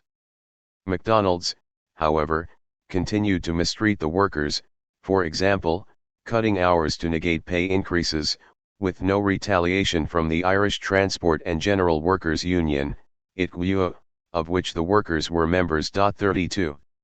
17. March 17, 1876, U.S. troops attack sleeping Cheyenne and Oglala Sioux people in Montana in the Battle of Powder River, marking the beginning of the Great Sioux War. They destroyed and looted the village. But, despite firing nearly 2,000 bullets, U.S. forces only managed to inflict a single casualty, whereas the Cheyenne and Sioux warriors, with only around 200 bullets, killed 4 soldiers and seriously wounded 6 others. They also recaptured 500 of their horses the next morning. The U.S. commanding officer, Colonel Joseph Reynolds, was court-martialed and suspended from duty following the failed assault. The incident likely galvanized resistance to the enforced relocation of Native Americans from the Black Hills to a reservation. 33. March 17, 1920, the right-wing Kapp Putsch, which aimed to roll back the changes since the 1918 German Revolution, collapsed. A general strike of 12 million workers, the biggest in German history, shut down the country. Adolf Hitler flew to Berlin to aid the putsch but was met by strikers at the airfield and had to disguise himself. 34. Naval Brigade in Berlin during the putsch, March 1920, courtesy of Bundesarchiv, Bild 119-1983-0012/CC by SA 3.0. 18. March 18, 1871 and 1911, the Paris Commune, the first ever attempt at a working-class uprising to create socialism, was established. The workers of Paris, joined by mutinous National Guardsmen, seized the city, and set about reorganizing society based on workers' councils. The communards were able to hold out until late May 1871, when, upon retaking the city, troops massacred 30,000 workers in bloody revenge. Paris Commune barricade, courtesy of Wikimedia Commons. On this same date in 1911, the 40th anniversary of the Paris Commune, the first International Women's Day was held in Europe to publicize the need for women's rights and suffrage. The date was later moved to March 8.35. March 18, 1970, activists from several feminist groups staged a sit-in at the Ladies' Home Journal headquarters in New York City. They were not happy with the journal's lack of women's representation at the corporate level, the entire senior staff were male, or the depiction of women in its advertisements and columns. The sit-in ended the same day when the editor agreed to some of their demands and gave the activists their own column in the magazine. 36. 19. March 19, 1969, British troops and police invaded the Caribbean island of Anguilla, after a British diplomat was forced to flee the island at gunpoint. The British colonial government had placed Anguilla and the island of Nevis under the authority of the government in St. Kitts and its premier Robert Bradshaw. Bradshaw was open about his hatred of Anguilla and had said he would reduce that place to a desert. Bradshaw did his best to run the island down, sending telephone repairmen to the island in 1960 to deactivate the telephone system and preventing the installation of electricity. So, in 1967, Anguilla seceded from the St. Kitts and Nevis and Anguilla body, disarmed the St. Kitts police, and sent them home. The British government sent a hapless diplomat, William Whitlock, to try to resolve the situation, but he was dismissive of the Anguillans, so they chased him off the island. He then told reporters that the island was controlled by gangster and mafia types, and that local people were wearing a Black Power type uniform which turned out to be morning coats with white gloves. Local people deployed a number of anti-aircraft goats on the airfield to prevent British planes from landing. The Labour government responded by sending 200 paratroopers by sea, along with 40 Metropolitan Police officers, expecting to confront an army of criminals and black radicals but only finding the goats. The incident was so farcical that Britain had to eventually agree to Anguilla's independence from St. Kitts. It became, and remains, a British overseas territory. 37. March 19, 2019. Up to 1.4 million young people around the world took part in school strikes demanding government action to halt climate change. Children walked out of class and took to the streets in over 2,000 towns and cities in 128 countries, after being inspired by Greta Thunberg, the Swedish 15-year-old with autism, who went on strike from school by herself the previous August. For 2 weeks, instead of attending lessons, Thunberg stood outside the Swedish Parliament building protesting and handing out leaflets that declared, "I am doing this because you adults are shitting on my future." Further international student walkouts subsequently took place. 38. Greta Thunberg outside the Swedish Parliament. Her sign reads "School Strike for Climate." Courtesy of Anders Hellberg, CC by SA 4.0, https://creativecommons.org/licenses/by-sa/4.0. 20. March 20, 1927. During a conference of the Kolaba district depressed classes in Mahad, India, the Mahad Satyagraha took place. A procession of 2,500 Dalits, sometimes known as untouchables, led by Dalit social reformer B.R. Ambedkar, marched through the main streets of Mahad toward a public water tank to assert their right to access it like other members of the community.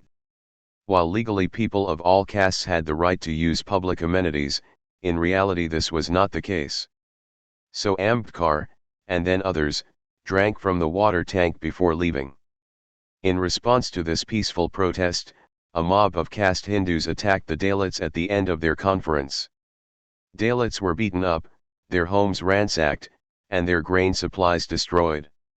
Many sought refuge in the homes of Muslims.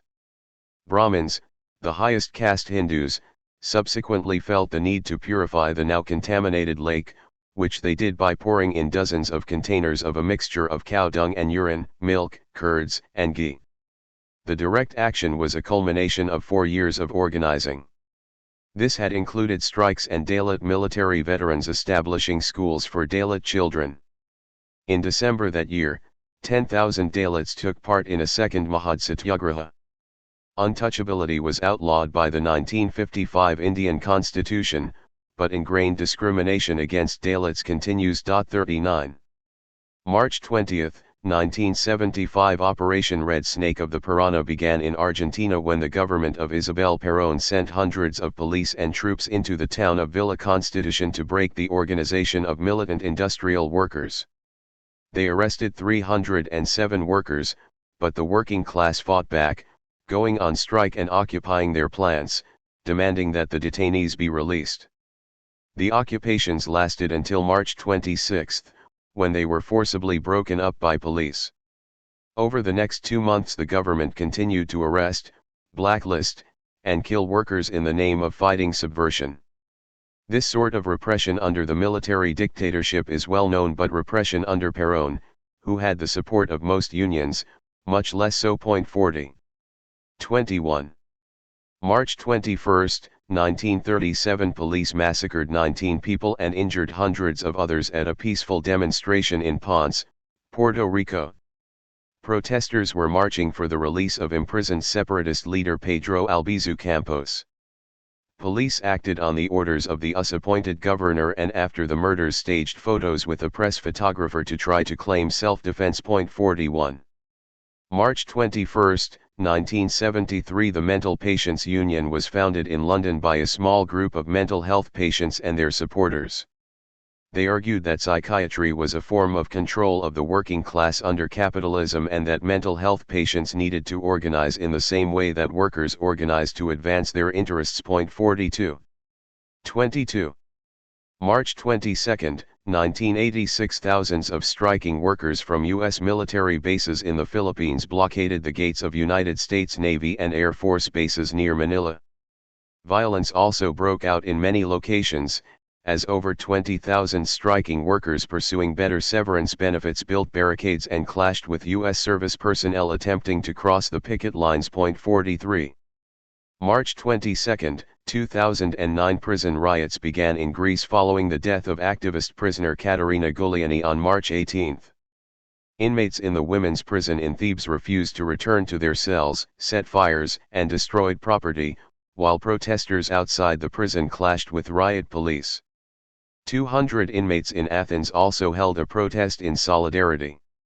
Giuliani was a prominent incarcerated activist, who had campaigned against lack of facilities for physically disabled prisoners, prison transfers in which many prisoners suspiciously died, and vaginal inspections, which she termed informal rape.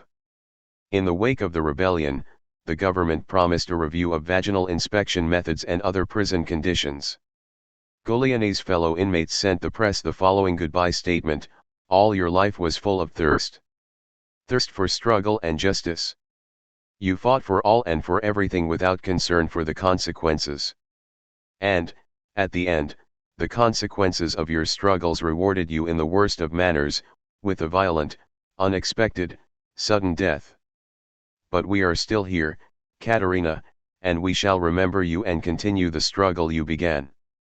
You are everywhere. We sense you, and we thank you for taking care of us. For us, you will live forever. Have a great journey." 44. 23.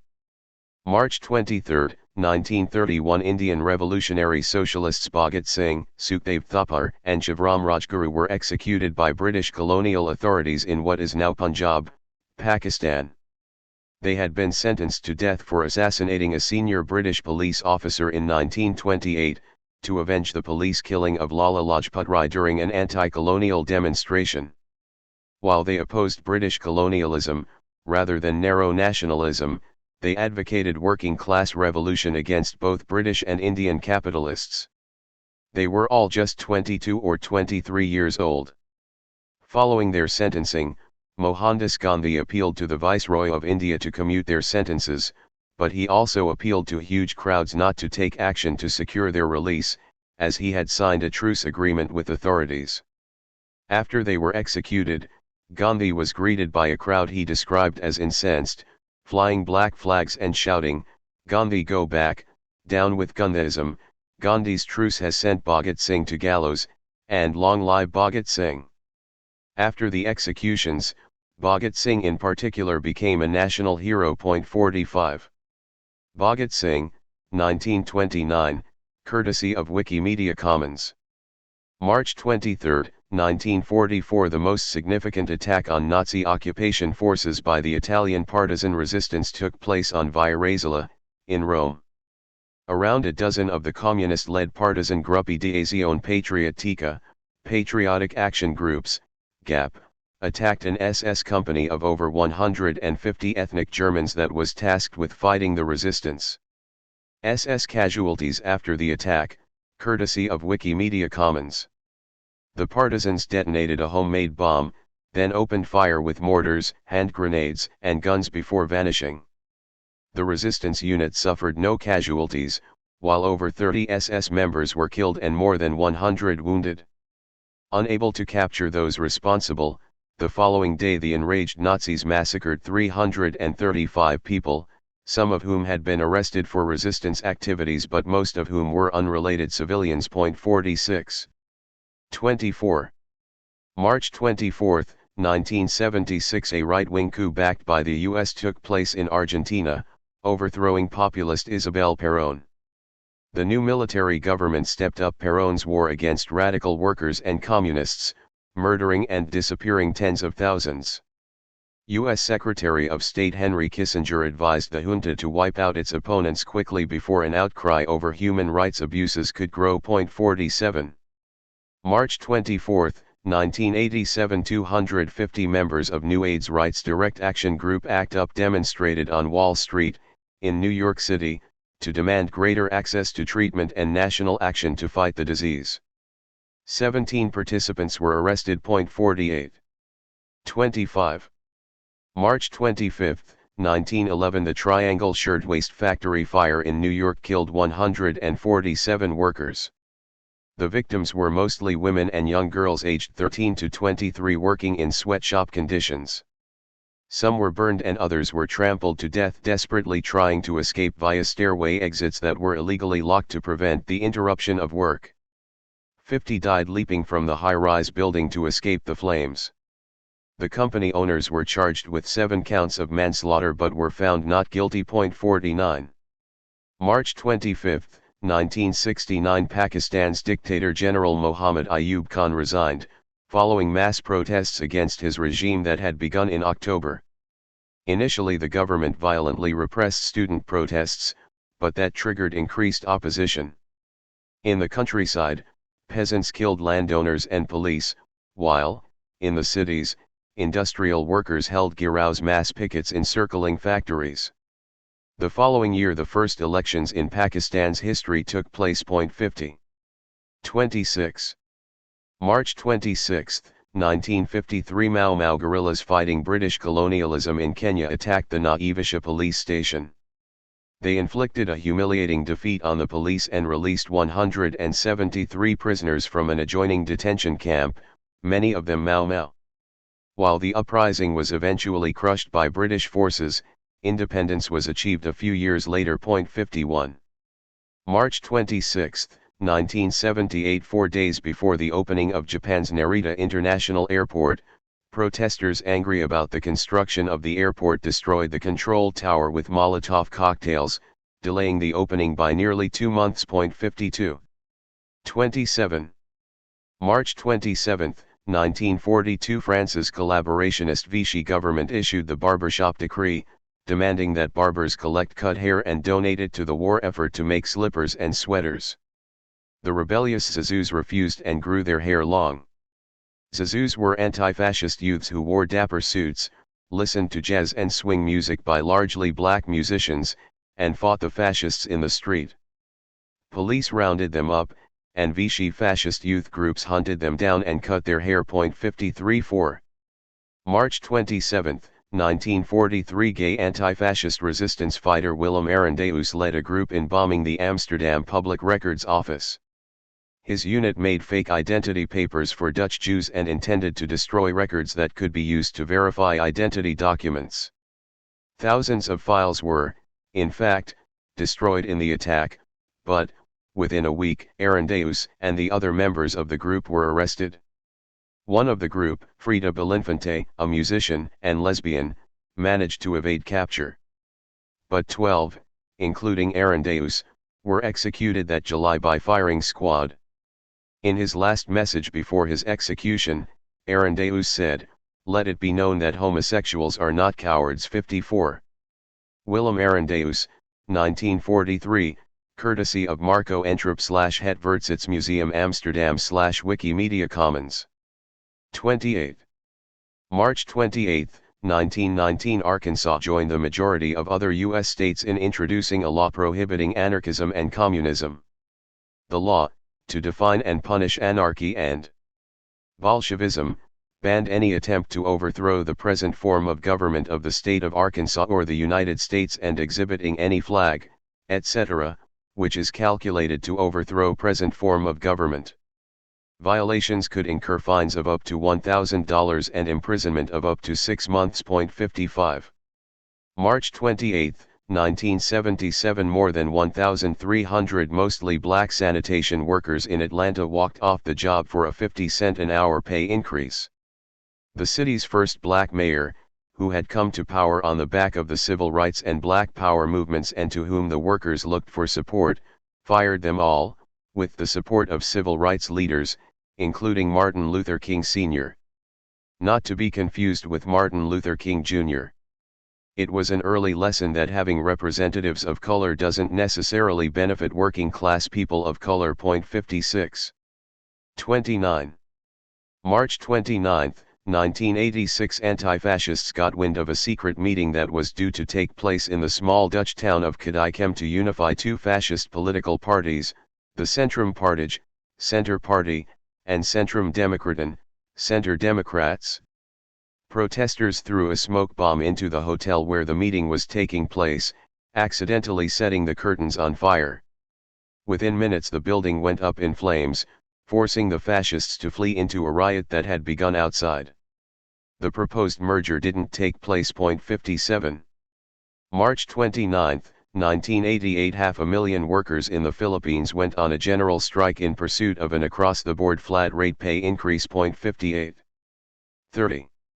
March 30, 1919 the Transvaal Native Congress launched a campaign against the racist pass laws in South Africa.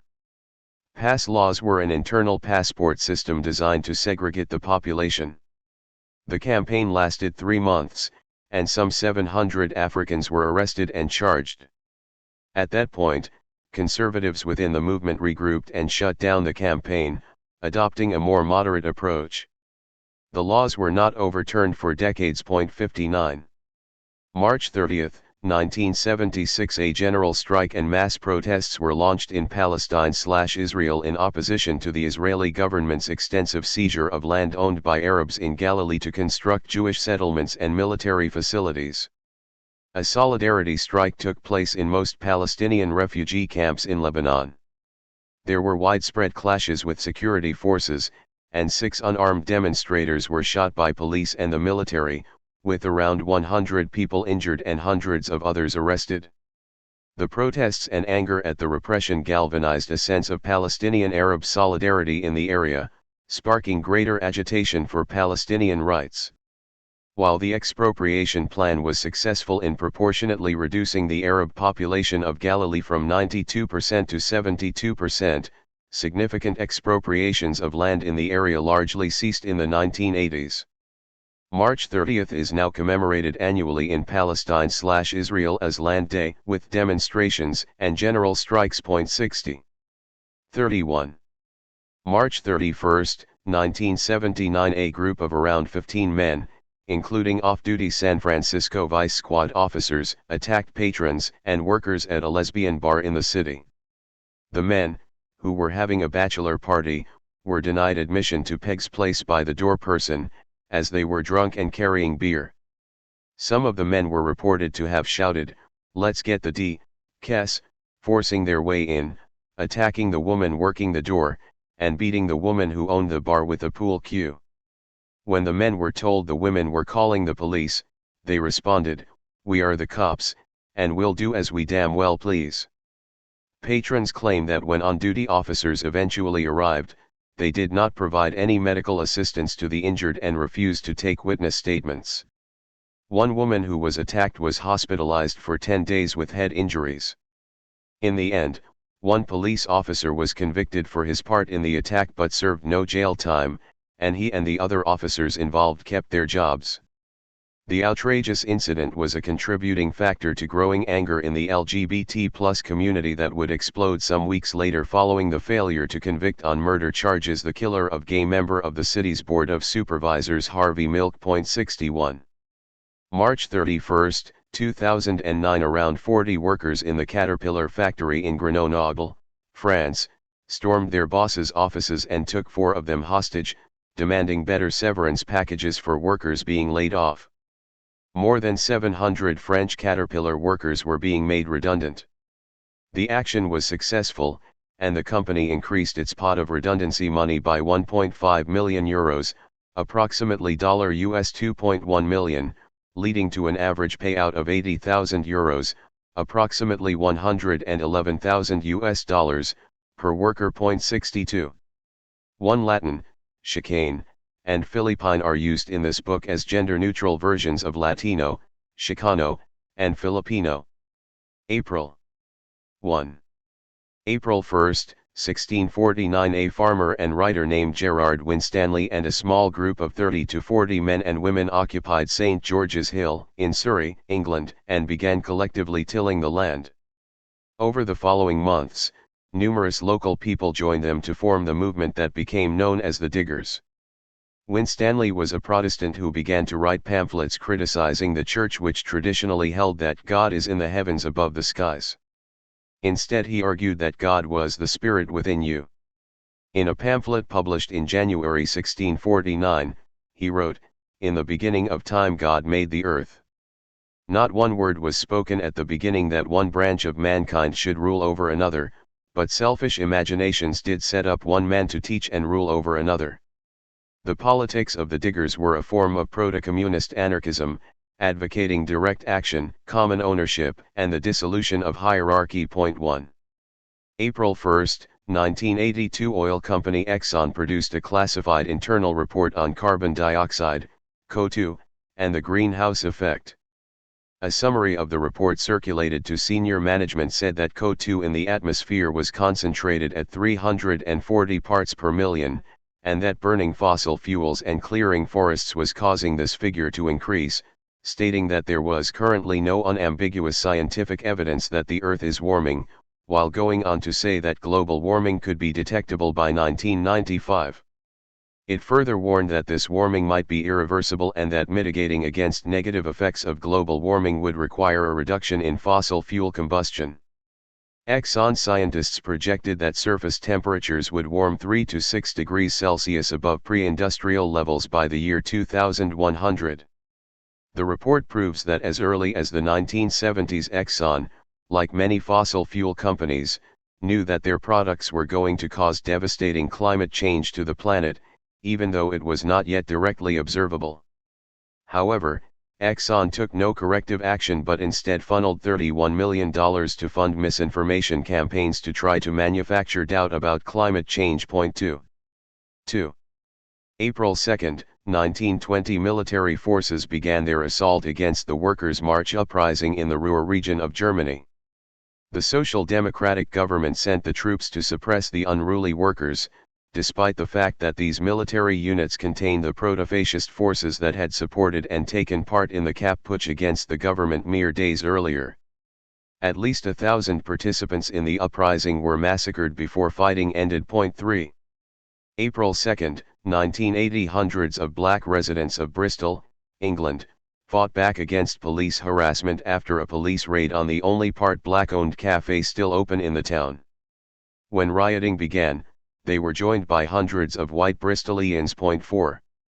3. April 3, 1948, a left-wing uprising began on the Korean island of Jeju. Jeju had been largely self-governing following the end of World War II, when Korea was divided by the USSR and the US into North and South after the defeat of Japan.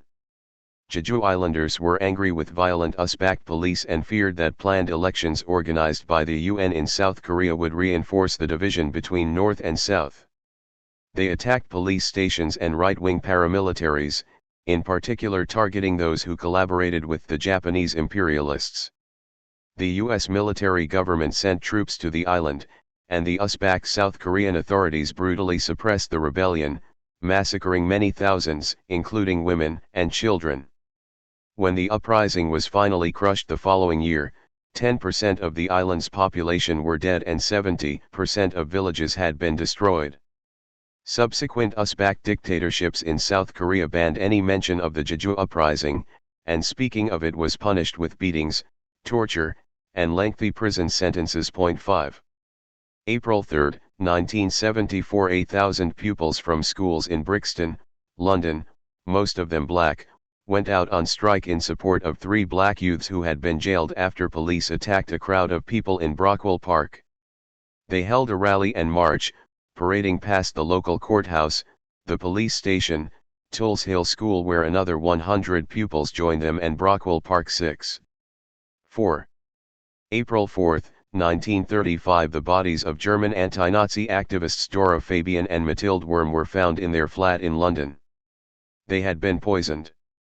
The flat had previously been burgled twice, and they had received threatening letters. While many historians believe they were likely murdered, the inquest declared a double suicide the most likely cause of death. The British government and media, at that point mostly appeasers or supporters of Hitler, were eager to defuse the case and move on. 7. April 4, 1968. Civil rights activist, socialist, and advocate of nonviolence Martin Luther King Jr. was assassinated while in Memphis supporting a strike of black sanitation workers, part of a wave of stoppages across the U.S. during the Vietnam War. His ideas had become increasingly radical in previous years, and, in addition to opposing racism, he had begun opposing U.S. imperialism in Vietnam and elsewhere and capitalism itself. He had begun organizing a Poor People's Campaign, meant to unite working class and poor people of all races. Martin Luther King Jr. in Washington, D.C., 1963, courtesy National Archives, CC by SA 2.0 https://www.flickr.com/photos/us National Archives /51024473554. Though King is widely lauded by establishment figures now, at the time he was hated by the rich and powerful, as well as by most white Americans. Fueled by negative media coverage, only 22% of Americans approved of freedom rides for the desegregation of public transport, and 63% disapproved of King. The FBI's domestic intelligence chief William Sullivan called him the most dangerous Negro of the future in this nation from the standpoint of communism, the Negro and national security, and later sent King an anonymous letter attempting to blackmail him into suicide. His murder left many disillusioned with pacifism, and riots broke out across the U.S., in the biggest explosion of social unrest since the Civil War. 88. 5. April 5, 1932. In Newfoundland, a crowd of 10,000 people demonstrated outside the central government building in protest at price increases and pension cuts. Police attacked the demonstrators, clubbing a child in the head, and got more than they bargained for. One officer was pulled from his horse and beaten, while the mob smashed up the building, set it on fire, and stormed it in search of the Prime Minister. A group of police and priests attempted to get the PM to safety, but he was cornered a couple of times and punched in the face once before he managed to escape. Then the demonstrators set about looting all of the downtown liquor stores. The government subsequently collapsed. 9. April 5, 1971. A communist uprising began in Sri Lanka, then called Ceylon, when militants attacked police stations across the country. The insurgents were mostly young people organized by the Janatha Vimuktha Peramuna, People's Liberation Front, JVP. They had previously supported the United Front, UF, government, which included the Communist Party, CP, and the Lanka Sama Samaha Party, LSSP, which supported the ideology of Russian Bolshevik Leon Trotsky. The election of the UF had been greeted with much joy across the international left, which considered it a victory for anti-imperialism. JVP forces initially took control of several towns and rural areas. But then an unlikely coalition emerged to suppress it.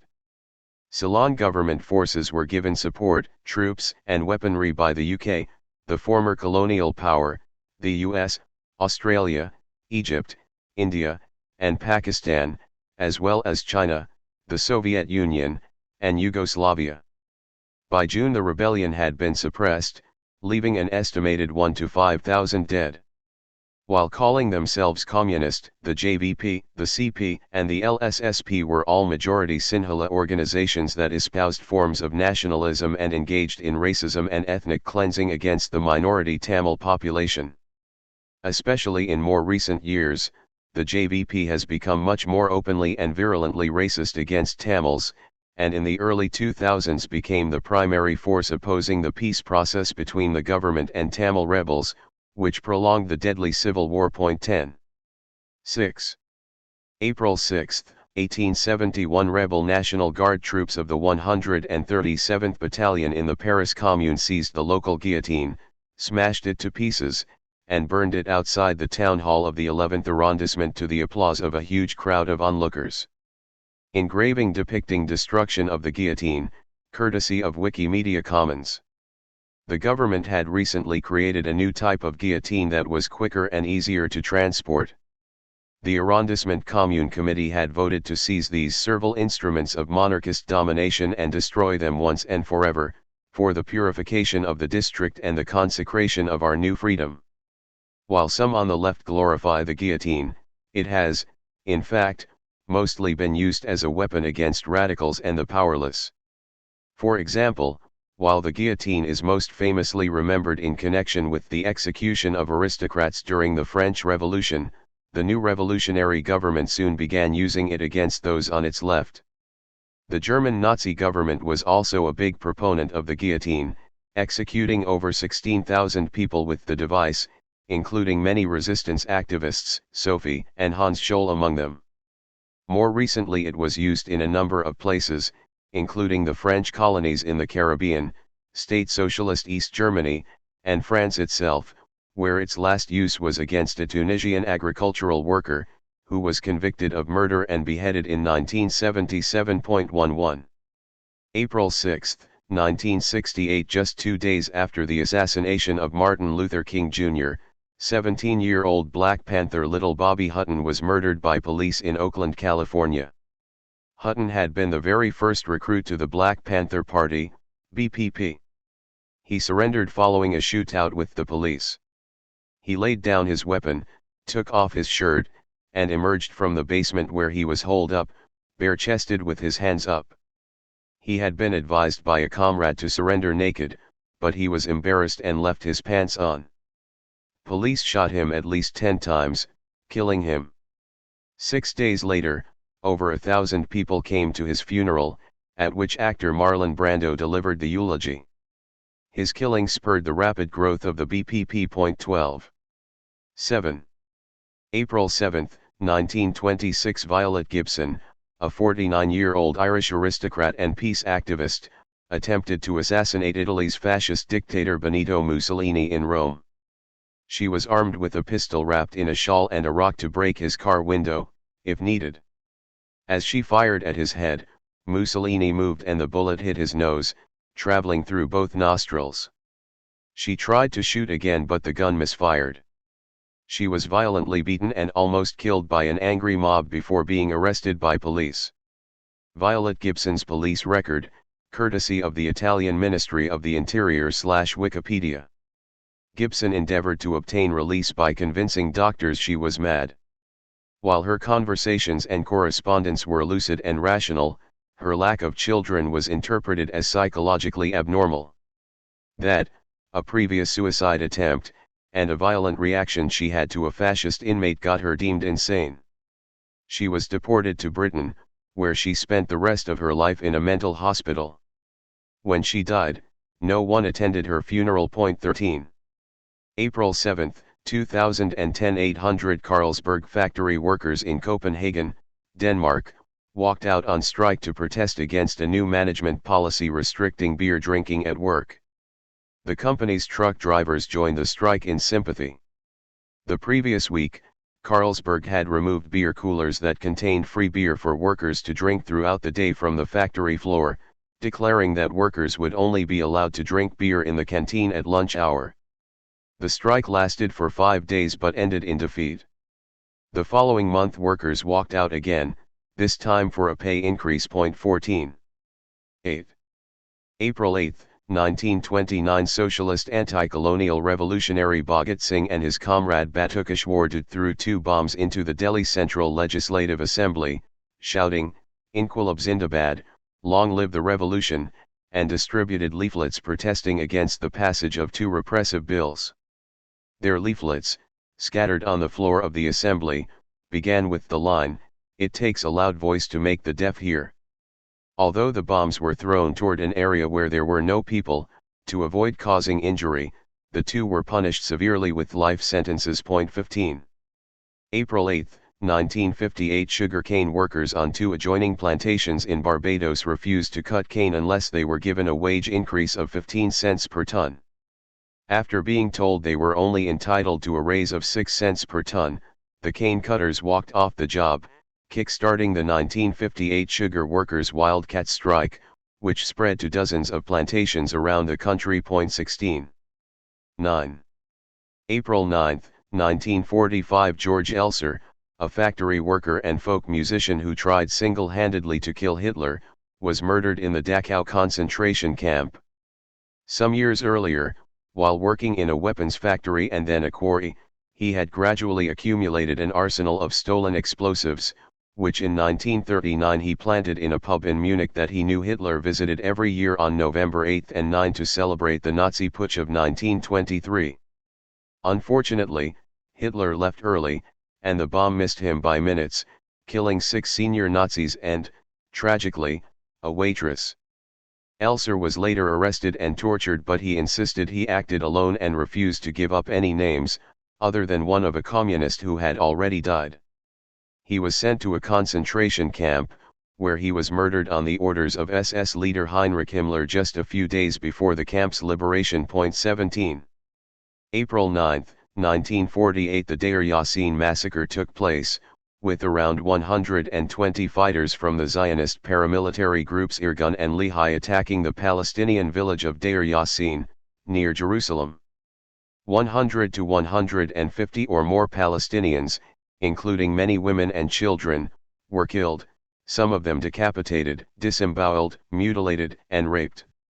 Many Palestinians fled in terror, and the incident played a key early role in the Israel-Palestine conflict. 1817 to 18. 10. April 10, 1919 Emiliano Zapata, a Nahua mestizo peasant leader during the Mexican Revolution, was assassinated in Chinameca, Ayala municipality, by General Pablo González of the revolutionary Venustiano Carranza government. Emiliano Zapata, 1914, photo by Gustavo Casasola, courtesy of Wikimedia Commons. Early in life, he began to advocate for the rights of indigenous people in Morelos. When he saw wealthy landowners continually stealing their land, with no response from the government, he began taking part in armed land occupations. With the outbreak of revolution in 1910, Zapata became the leader of the Liberation Army of the South.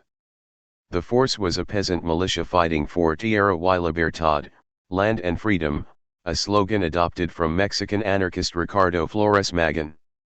When Francisco Madero took power in 1911, Zapata denounced him for betraying the revolution and drafted the Plan of Ayala, a radical program of land reform. Madero himself was then overthrown by counter-revolutionary Victoriano Huerta. Zapata's Southern Army allied with the revolutionary armies in the north, led by Pancho Villa and Venustiano Carranza. They soon overthrew Huerta and called a convention to form the new government, which Zapata declined to participate in, as none of the organizers had been elected. Once in power, Carranza only implemented moderate reforms, which fell well short of the Ayala plan, so the Zapatistas fought on. Carranza put a bounty on Zapata's head, hoping that one of his own fighters would betray him, but none of them did. In the end, he was lured to a meeting with one of Carranza's men who pretended to be interested in defecting. When Zapata arrived at the meeting, he was riddled with bullets and his body photographed for propaganda purposes. To this day, he remains a national hero, and indigenous rebels in Chiapas, who rose up in 1994 and created an autonomous territory, named themselves after him. 19. April 10, 1932 Thousands of mostly women mill workers joined a strike against the reduction in rations in Tikovo, in the Soviet Union. The workers complained that the 30 to 50% reduction in rations would leave them starving, while managers and Communist Party and secret police officials received plenty of food. Women called on their colleagues to join them, sabotaged machines, and denounced those who refused to walk out as traitors. They gathered around the town and converged on the town square, making speeches, and dragging a CP member off the rostrum after he condemned the strike. The following morning, only 130 workers went into work. The secret police made numerous arrests, and, by April 17, the strike had been broken.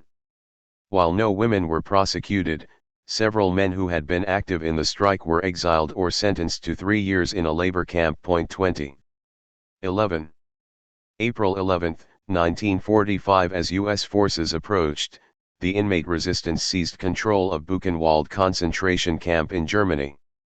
However, according to the United States Holocaust Memorial Museum, when the Allies took control of the concentration camps, some of those interned for homosexuality were not freed but were required to serve out the full term of the sentences they had received under the homophobic Nazi penal code. Thousands of LGBT+ people were interned in concentration camps, most made to wear a pink triangle. Many of them were subjected to medical experiments, castrated, or murdered. After liberation, the U.S. Army Handbook for the Occupation of Germany established that, while most Holocaust survivors should be released from concentration camps, criminals with a prison sentence still to serve will be transferred to civil prisons.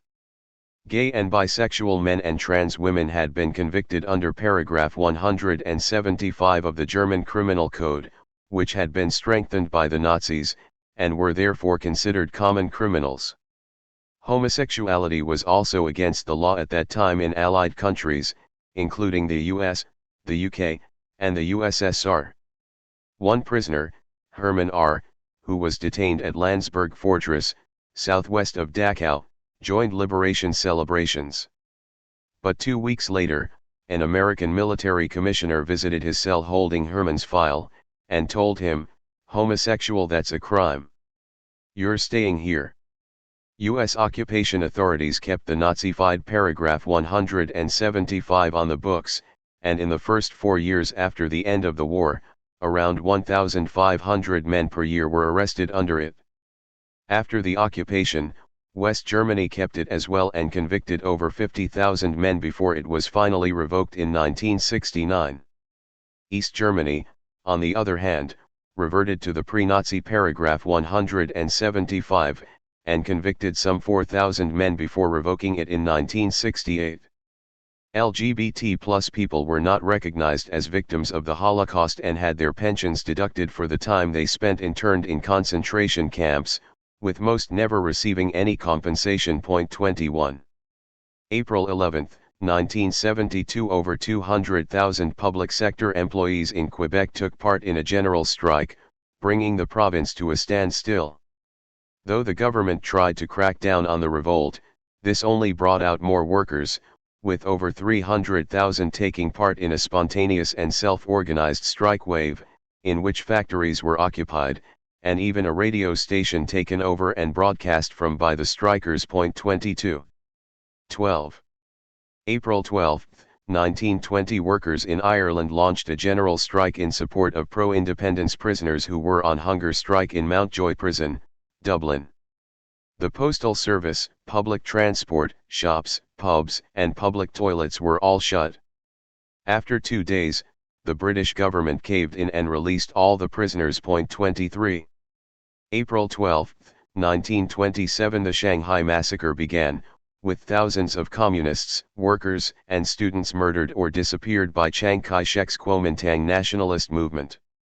The Chinese Communist Party and the Soviet Union, as well as some anarchists, had earlier joined forces with the Kuomintang against domestic warlords and foreign imperial powers to try to unite and modernize China. Over the following 12 months, more than 300,000 people would be killed in the Kuomintang's anti-communist purges. Despite the killings, a minority of Chinese anarchists maintained their involvement with the Kuomintang and attempted to recruit others to join them. This was rejected by most of the movement, including Hualin, who argued that militants who entered into a relationship with the Kuomintang effectively stopped being anarchists. 24. 13. April 13, 1916. The Glasgow Corporation, as the Glasgow City Council was then known, introduced a bylaw restricting the right of free assembly. The law came into force in 1922 to prevent working class and radical meetings on Glasgow Green, setting in motion a free speech struggle.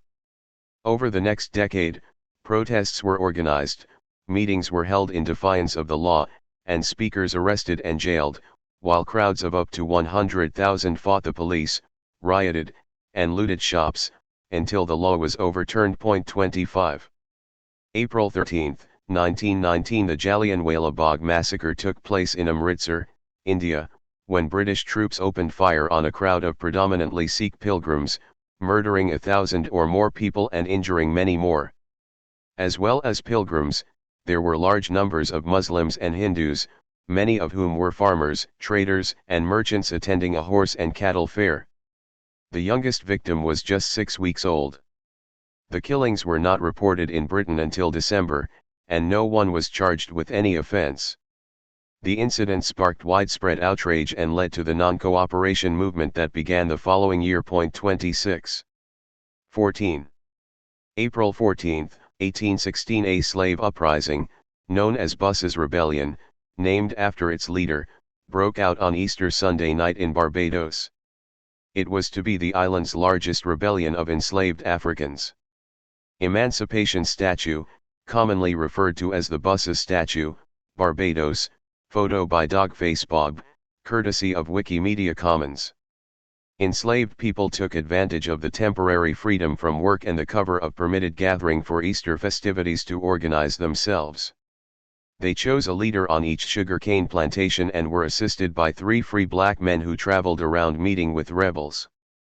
The revolt began with the burning of cane fields in St. Philip, and soon around 400 men and women working on over 70 other estates had joined in. British colonial authorities declared martial law the following day and quickly suppressed the uprising. While only 2 whites were reported killed, 120 enslaved people were killed during the repression, with 144 executed and 132 deported in the aftermath. 27. April 14, 1919. In Limerick, Ireland, a general strike was called to protest against the British establishment of a special militarized zone in the area. The general strike saw the creation of the short-lived Limerick Soviet, with the city taken over by the workers. 28. 15.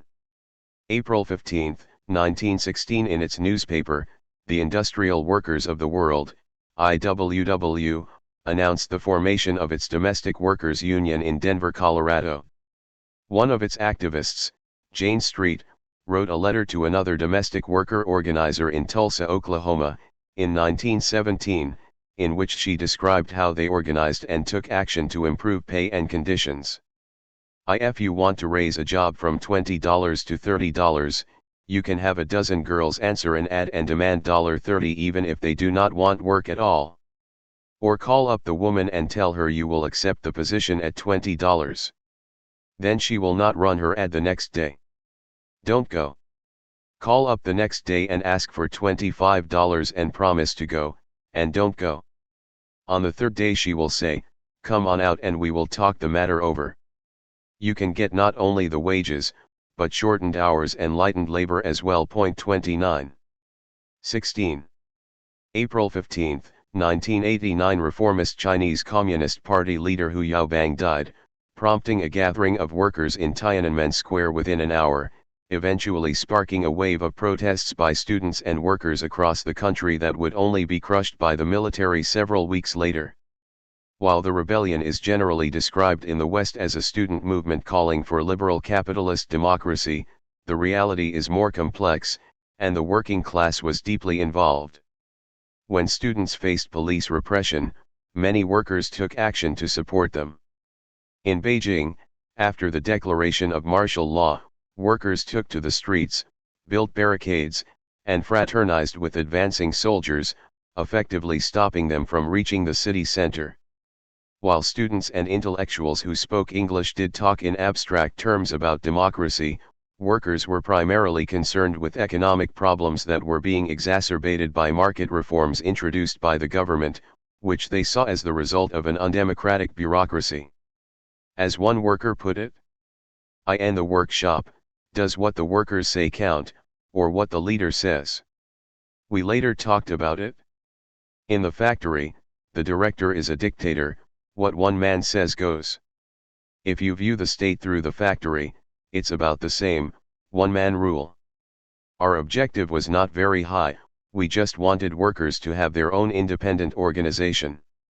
When the military crackdown finally occurred around the country on June 4, workers were the most numerous victims, with extensive fighting in working-class districts around Beijing.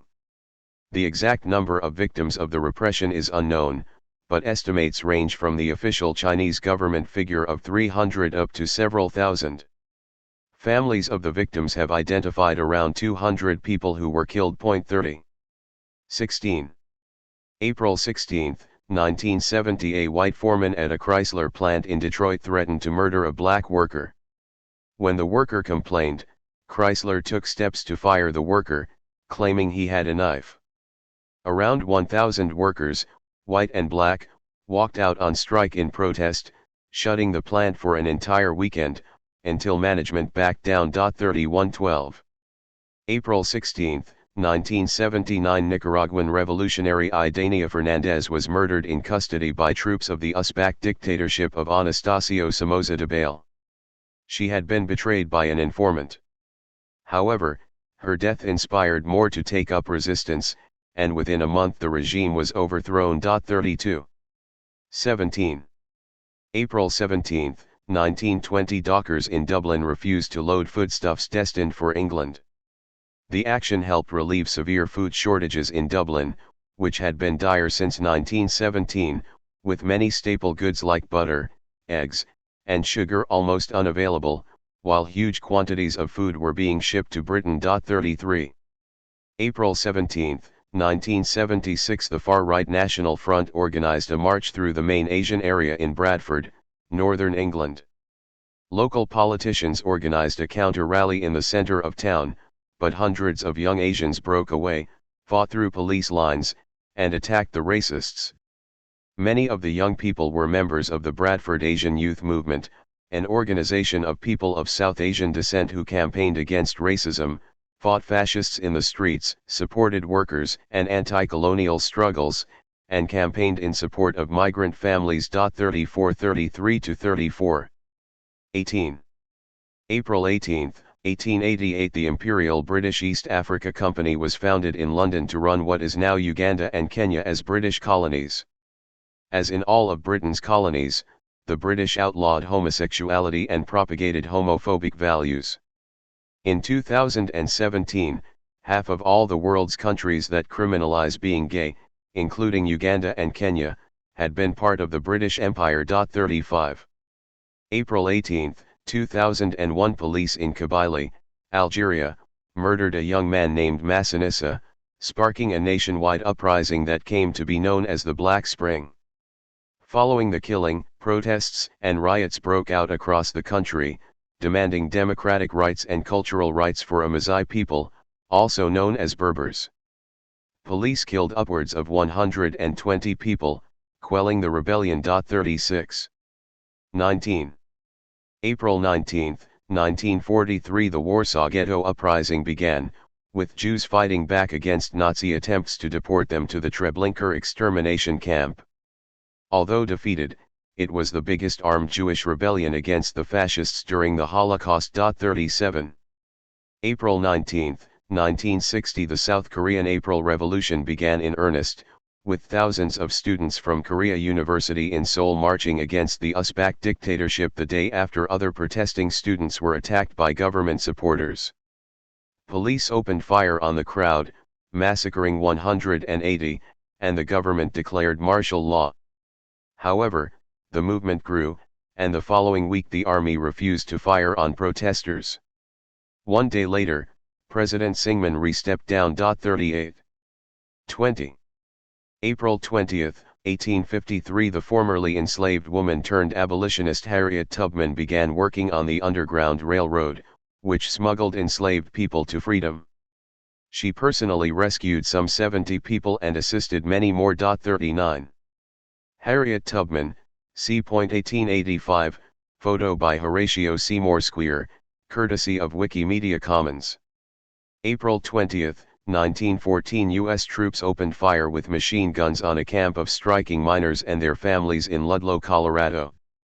12,000 miners had gone out on strike the previous September against the Rockefeller family-owned Colorado Fuel and Iron Corporation, CFNI, following the killing of a United Mine Workers of America, UMWA, activist. They demanded better safety at work and to be paid in money instead of company scrip, tokens that could only be redeemed in the company store. The Rockefellers evicted the striking miners and their families from their homes, so they set up collective tent cities, which miners' wives helped run. Company thugs harassed strikers and occasionally drove by camps riddling them with machine gun fire, killing and injuring workers and their children. Eventually the National Guard was ordered to evict all the strike encampments, and, on the morning of April 20, they attacked the largest camp in Ludlow. They opened fire with machine guns on the tents of the workers and their families, who returned fire. The main organizer of the camp, Louis Tikas, went to visit the officer in charge of the National Guard to arrange a truce, but he was beaten to the ground and shot repeatedly in the back, killing him. That night, troops entered the camp and set fire to it, killing 11 children and 2 women, in addition to 13 other people who were killed in the fighting. The youngest victim was Elvira Valdez, aged just 3 months. Protests against the massacre broke out across the country, but the workers at CFNI were defeated, and many of them were subsequently sacked and replaced with non-union miners.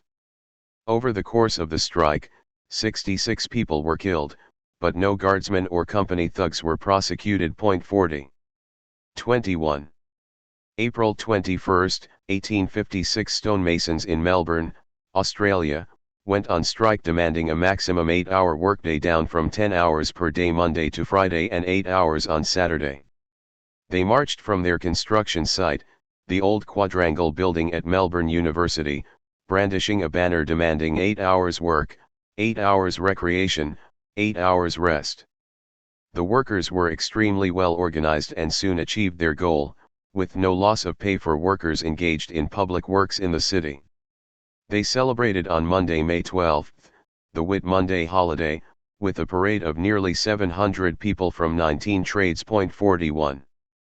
April 21, 2007. 150 garment workers, mostly women, occupied the Mansoura España textile factory in Egypt, protesting against job losses and unpaid wages. Management tried various tricks to break the occupation, even threatening to fabricate prostitution charges against the women workers for sleeping away from home under the same roof as men who were not their husbands. But the workers held out against both the bosses and their union, occupying their factory for 2 months before winning concessions on both job losses and unpaid wages. 42. Pauli Murray in later life, courtesy University of North Carolina at Chapel Hill /Wikimedia Commons. 22. April 22, 1944. 200 black people, mostly students at Howard University, held a sit-in demonstration at Thompson's, a segregated restaurant in Washington, D.C. where Jim Crow laws were not in effect but segregation by custom existed. After the number of paying customers was slashed, the restaurant was ordered by its headquarters to begin serving African Americans. The university, in fear of losing federal grants, subsequently directed its students to cease direct action, and Thompson's promptly restored segregation. One of the key organizers of the action was Pauli Murray, a young black activist and feminist who identified as part female and part male, and whose only significant romantic relationships were with women. Washington, D.C., banned segregation in restaurants in 1953. 43.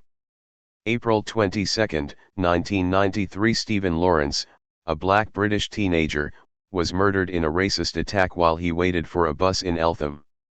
Rather than devote adequate resources to finding the killers, the London Metropolitan Police infiltrated the Lawrence family's campaign for justice to find ways to smear and discredit the family.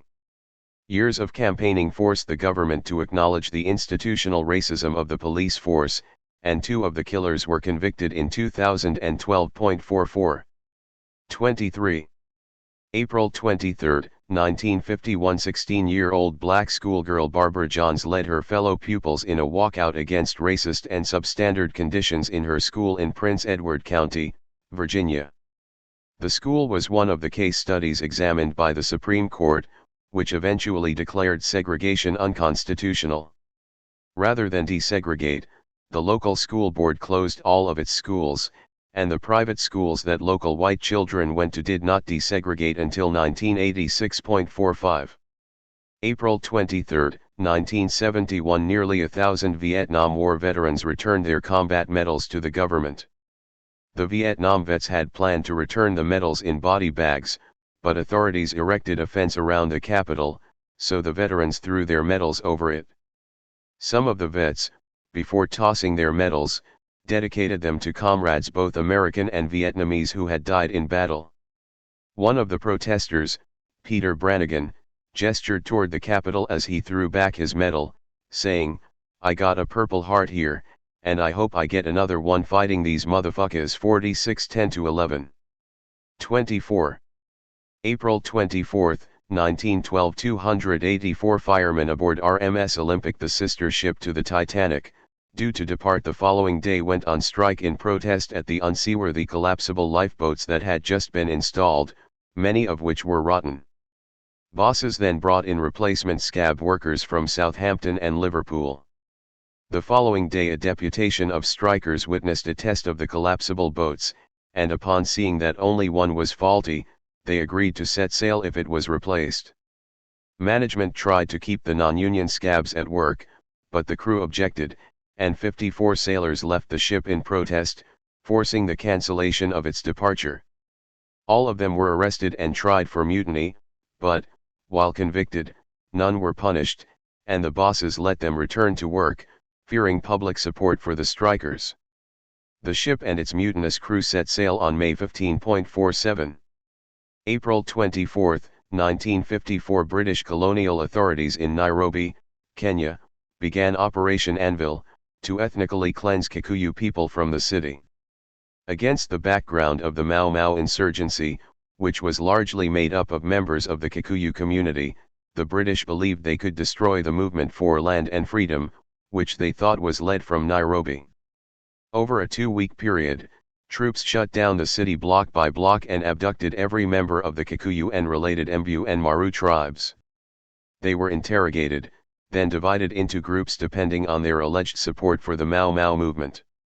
Those believed to be more militant were sent for interrogation, torture, and detention, while those without Mau Mau affiliation were deported to overcrowded reserves. By the time it was over, apart from a small number of workers with long-term contracts with European employers, nearly the entire Kikuyu population of the city was gone, with 20,000 sent for screening and 30,000 to reserves. Those abducted could only take one bag of possessions, if that, with the rest looted by British troops. Rather than quell the insurgency, the brutal repression caused opposition to colonial rule to increase. 48. 25. April 25, 1974. Portugal's fascist dictatorship was overthrown by a military coup, which was then followed by a working-class uprising. Urban workers took over their factories, and farm workers took over their farms, in what would become known as the Carnation Revolution, as few shots were fired, and people adorned troops with carnations. The key factor in the unpopularity of the regime was the long-running colonial war against independence movements in Angola, Mozambique, and Guinea-Bissau. After the revolution, these colonies, as well as Cape Verde and São Tomé and Príncipe, soon achieved independence. 49-41-42. April 25, 2013. Hundreds of thousands of Bangladeshi garment workers walked out in protest the day after the Rana Plaza building collapsed, killing over 1,000 of their colleagues. They barricaded highways, fought police, and attacked factories, shops, and the headquarters of the Garment Employers Federation. While many media outlets essentially blamed working-class consumers buying cheap clothes for the poor conditions of garment workers in Bangladesh, in fact, labor and factory safety costs would be largely insignificant to consumers. Labor costs in the underdeveloped world typically only constitute 1–3% of the cost of a garment, and it has been estimated that bringing every factory in Bangladesh up to Western standards would add less than 10 cents to the cost of each garment.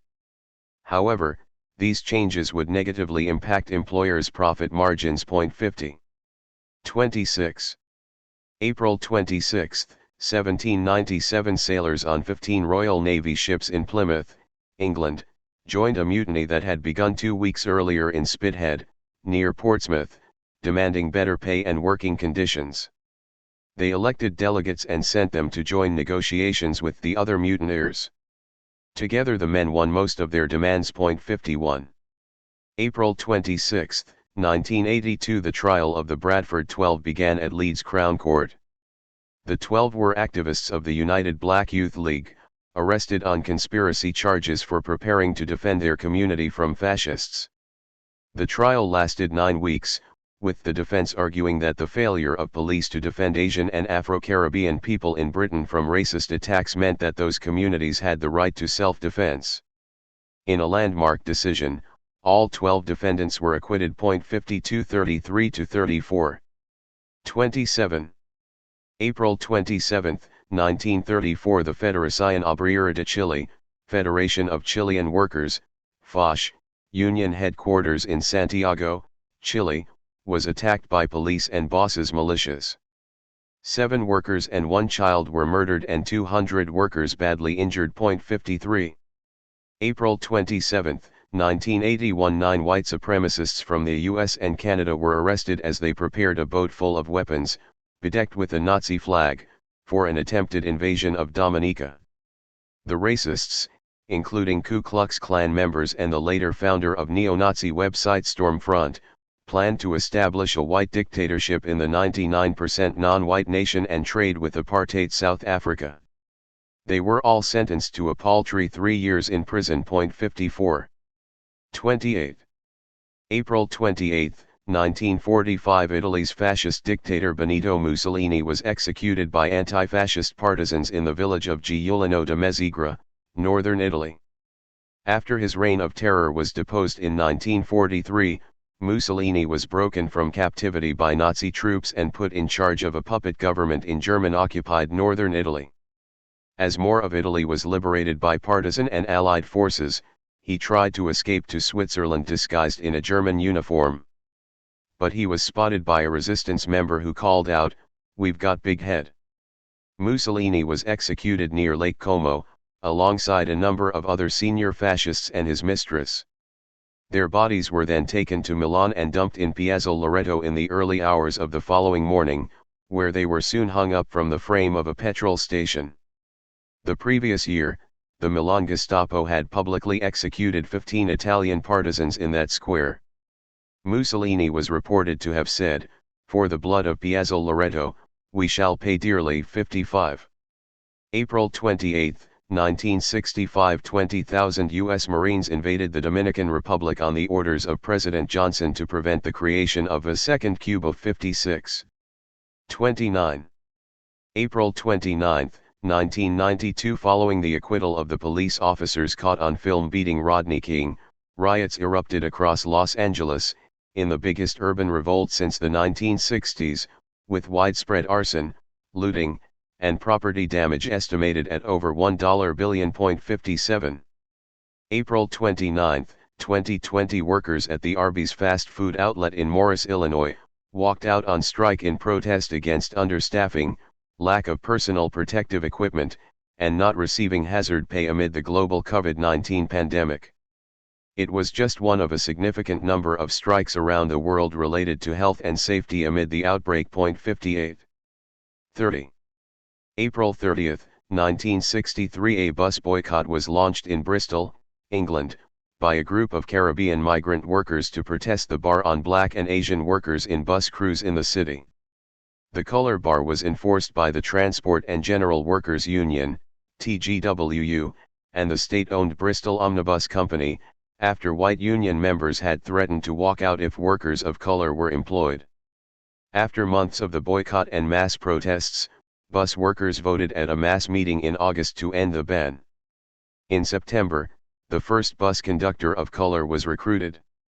2 years later, the Race Relations Act was introduced, forbidding race discrimination in public places. 59.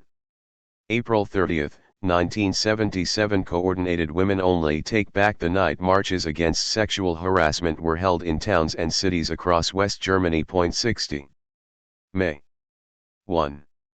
May 1, 1886 between 300,000 and 500,000 workers went on strike and rallies were held throughout the United States, under the rubric of the 8-hour day with no cut in pay. Chicago was the center of the movement, which employers and the government were determined to crush. On May 3, police killed one worker and injured several protecting scab workers crossing picket lines. The following day, anarchist workers called for a mass protest meeting in Haymarket Square. There, a bomb was thrown by an unidentified individual, and police opened fire. 7 officers and several civilians were killed. Illustration of the Haymarket Martyrs by Walter Crane, 1894, courtesy Wikimedia Commons. 8 anarchists who were involved in the 8-hour workday movement were subsequently charged, although some of them had no connection to the Haymarket protest and had not even been present, and none of them were accused of throwing the bomb. 7 were sentenced to death and the 8th to 15 years in prison. 4 of them were later executed, with a 5th cheating the hangman by suicide. The remaining 3 prisoners were released when all 8 defendants were later pardoned. May 1 was later designated International Workers' Day by socialist and communist organizations to commemorate the Haymarket Martyrs and the 8-hour workday movement. It is now a public holiday in numerous countries around the world, although many people are unaware of its radical origins. 1. May 1, 1974 hundreds of mostly East African Asian women workers at the Imperial Typewriter Company plant in Leicester, England, began a 3-month strike. Although unsuccessful, it was a key moment in galvanizing Asian working class resistance in the UK. 2. May 2, 1967 a group of Black Panthers armed with rifles and shotguns marched into the California state capitol protesting against a gun control bill that targeted them.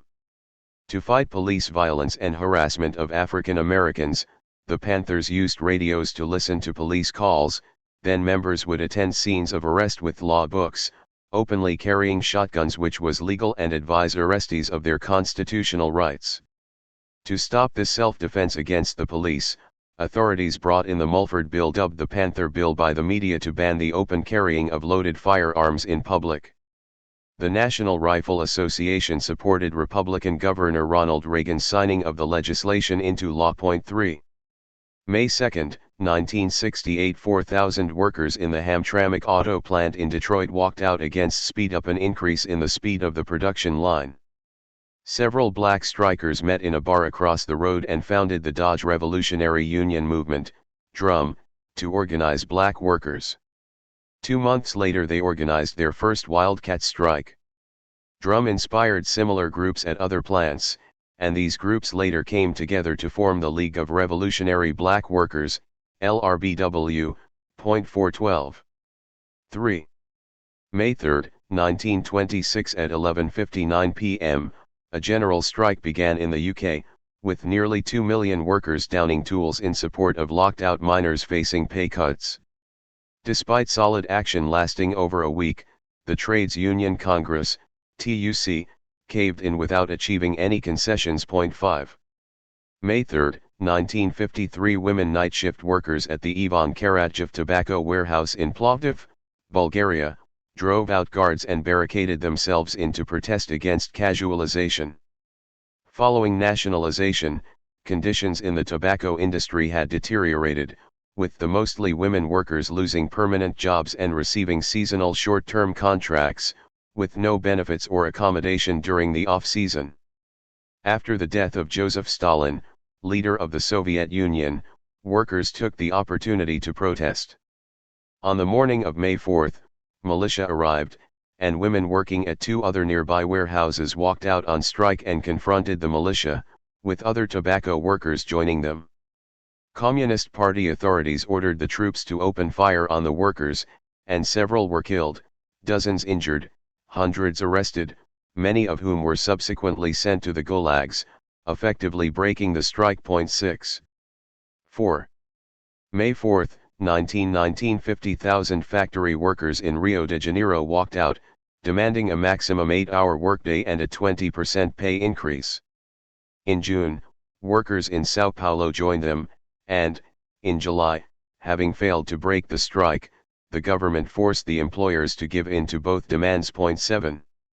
May 4, 1961 Freedom Riders began using direct action to fight the segregation of interstate bus travel in the southern United States.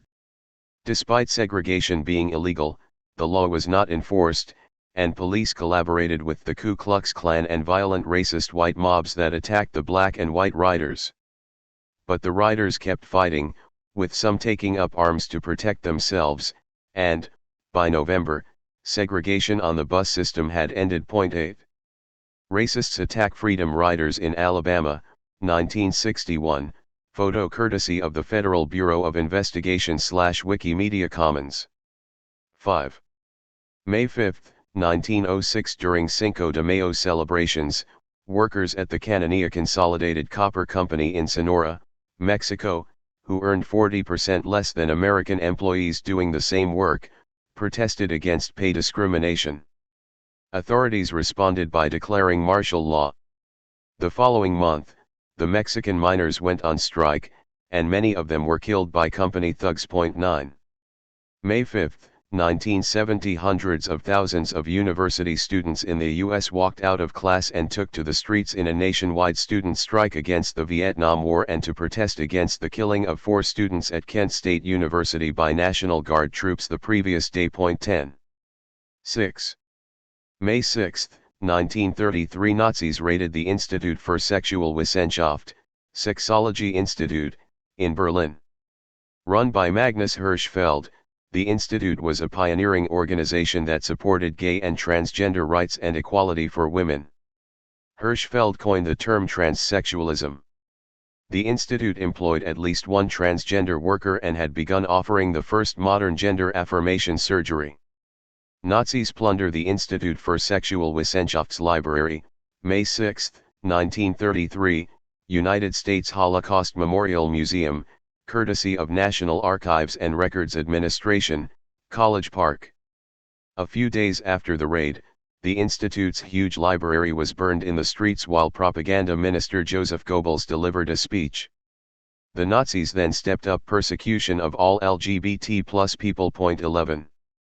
May 6, 1937 400 black women tobacco stemmers went on strike at the I.N. Vaughan Company in Richmond, Virginia, amid a wave of unrest in the industry.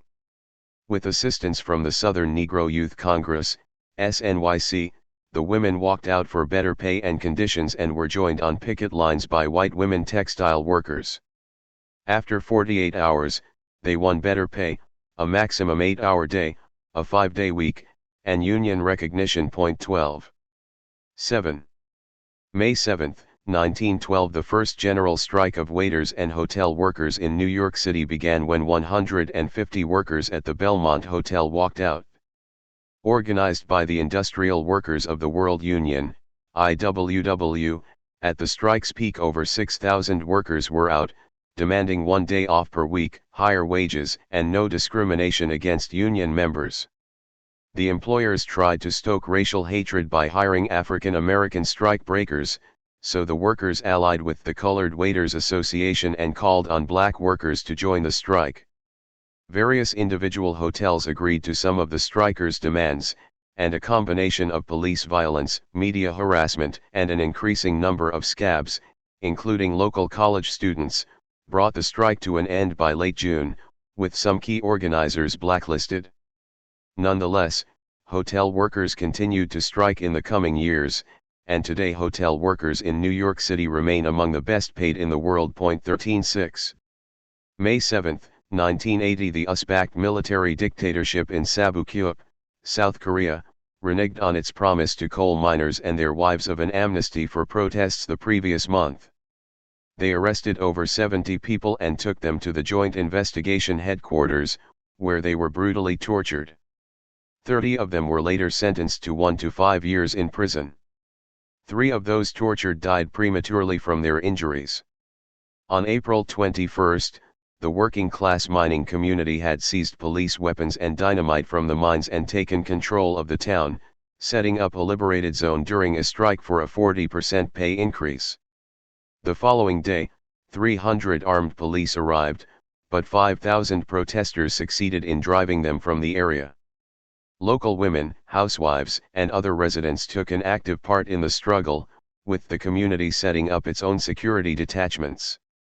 By April 24, employers and authorities agreed to all of the workers' demands, including a pay increase and an amnesty for the protesters, in return for workers laying down their weapons. 14. 8. May 8, 1928, Luisa Lalina, an 18-year-old Argentinian anarchist factory worker, was murdered by a strikebreaker during a dockers' strike. The previous month, stevedores in Rosario walked out, demanding their first pay increase in 5 years. Lalina and some of her colleagues from the Mancini burlap bag factory were distributing leaflets from the Women's Port Committee in support of the dock workers, when Juan Romero, a scab and member of the extreme-right paramilitary Liga Patriotica Argentina, Argentine Patriotic League, shot her in the head. She died that afternoon. The following day, local unions, the anarchist union the Federación Obrera Regional Argentina, Argentine Regional Workers Federation, FORA, and the Communist Party called a general strike in protest. Thousands of people downed tools and marched, and Lalina's funeral procession was led by a column of 1,000 women. Police violently attacked the mourners, and 2 warships arrived in the port to reinforce the police and paramilitaries. In all, 11 workers were killed during the strike that month. Nonetheless, strikes and demonstrations in the city continued to escalate and grow for over a year. 15. May 8, 1942, a group of black and white young people staged a sit-in at the segregated Jack Sprat Coffee House in Chicago, the first sit-in of the civil rights movement. The restaurant called police, but they refused to remove the occupiers, as they had not broken any laws. As a result, the restaurant dropped its discriminatory policy. The occupation was organized by the Congress of Racial Equality, CORE, which had been set up the previous year. 16. 9. May 9, 1914, suffragettes battled police who attempted to raid a meeting on women's rights in Glasgow, Scotland. Police storming the hall faced a barrage of flying flower pots, tables, and chairs, while audience members and bodyguards trained in jiu-jitsu armed themselves with clubs, batons, poles, planks of wood, and even a revolver loaded with blanks, and fought off the police. When police attempted to arrest the speakers, they were slowed by barbed wire that had been hidden in the garlands bedecking the stage. 17. Cartoon titled "The Suffragette That Knew Jiu-Jitsu," Punch 1910, courtesy of Wikimedia Commons. May 9, 1936, in Thessaloniki, Greece, police and soldiers attacked a workers' demonstration during a general strike against police repression, killing 12. The funerals of the workers became mass demonstrations of over 200,000 people, and a further nationwide protest strike took place a few days later. Just 3 months later, General Yanis Metaxas declared a dictatorship to end the disorder, but he was forced to introduce a maximum 8-hour workday and social protections like pensions and welfare payments. 18. 10. May 10, 1920, workers on the East India Docks in London, England, stopped work upon discovering that the SS Jolly George ship had been loaded with munitions to be used to fight against the Russian Revolution. They refused to continue loading the ship, with coal heavers refusing to bring aboard coal for the ship's engines, until the weaponry had been unloaded. The workers were successful, and, on May 15, the munitions were unloaded back onto the docks. Former suffragette and left communist Sylvia Pankhurst played a key role in organizing the boycott, as did another woman known only as Mrs. Walker from Poplar 19. Sylvia Pankhurst in Trafalgar Square, 1932, courtesy of Sparnastad Photo, via National Archive. May 10, 1941, the strike of the 100,000 took place in Nazi-occupied Belgium on the first anniversary of the German invasion. Beginning in a steel works in East Belgium, tens of thousands walked out, forcing authorities to grant an 8% pay increase, before arresting hundreds of strikers and sending many to the concentration camps. 20. 11. May 11, 1923. After months of agitation, 150 mostly women rent strikers who had been jailed in the Mexican town of Veracruz the previous year were freed by the governor. The women had organized strikes in detention, and fought with prison guards, while workers outside threatened a general strike for their freedom. The tenants left the jail in groups of 10, the women wearing cream dresses and straw hats with red ribbons, while their supporters sang songs, shouted slogans, and set off firecrackers. The group then paraded through the main streets of the city to the office of the Renters Union, where they declared their commitment to continue their direct action against landlords. 21. May 11, 1972. A group called OPR 33, Organización Popular Revolucionaria 33, Popular Revolutionary Organization 33, the armed wing of the Federación Anarquista Uruguaya, Uruguayan Anarchist Federation, FA, kidnapped a shoe manufacturer named Sergio Moliguero, whose workers were on strike. They received a ransom of $10 million, which they used to publicize the crimes of the Uruguayan dictatorship internationally. 22. 12. May 12, 1916. Irish socialist, trade unionist, and independence activist James Connolly was executed by firing squad at Kilmainham Jail, in Dublin. Along with 14 others, he had been sentenced to death for his leading role in the Easter Rising against British colonial authorities. He had been wounded in the fighting and was unable to stand in front of the firing squad, so he was tied to a chair and shot. 23. James Connolly, pre-1916, courtesy of Wikimedia Commons. May 12, 1978. In spite of living under a military regime, day-shift toolroom workers at the Saab-Scania auto plant in São Bernardo, Brazil, decided to stop work. The strike spread, and within 2 weeks over 20 factories and 45,000 workers had down tools for a pay increase. In the following weeks, the stoppage spread to Osasco and São Paulo, before all the auto companies agreed to make pay increases of 11 to 13.5%. 24.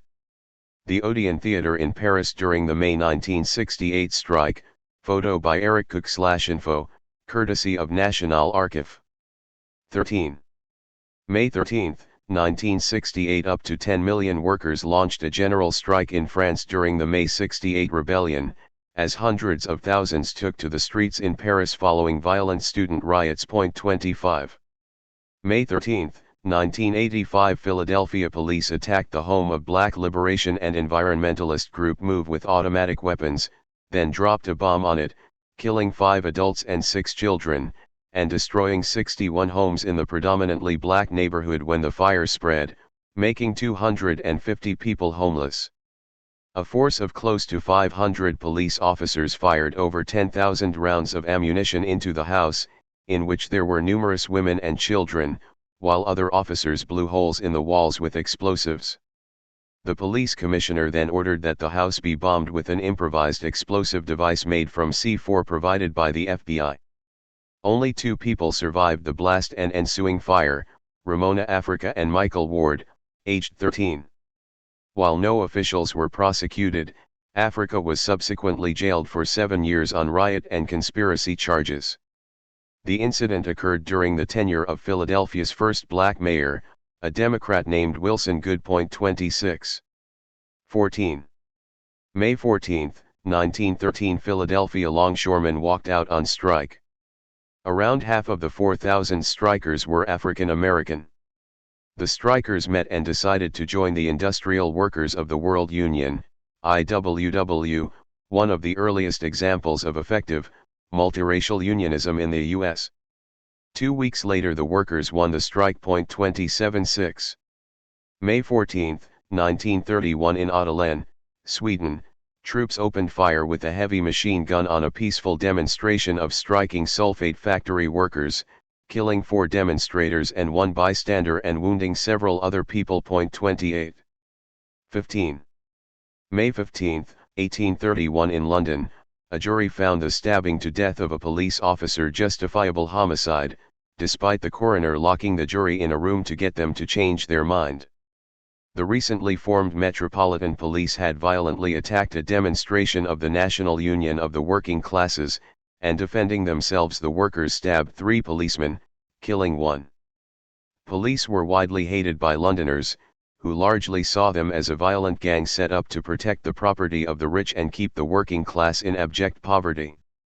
Officers were routinely mocked in the street and given nicknames like Raw Lobsters, Blue Devils, and Peel's Bloody Gang, after Robert Peel, the politician who established the force.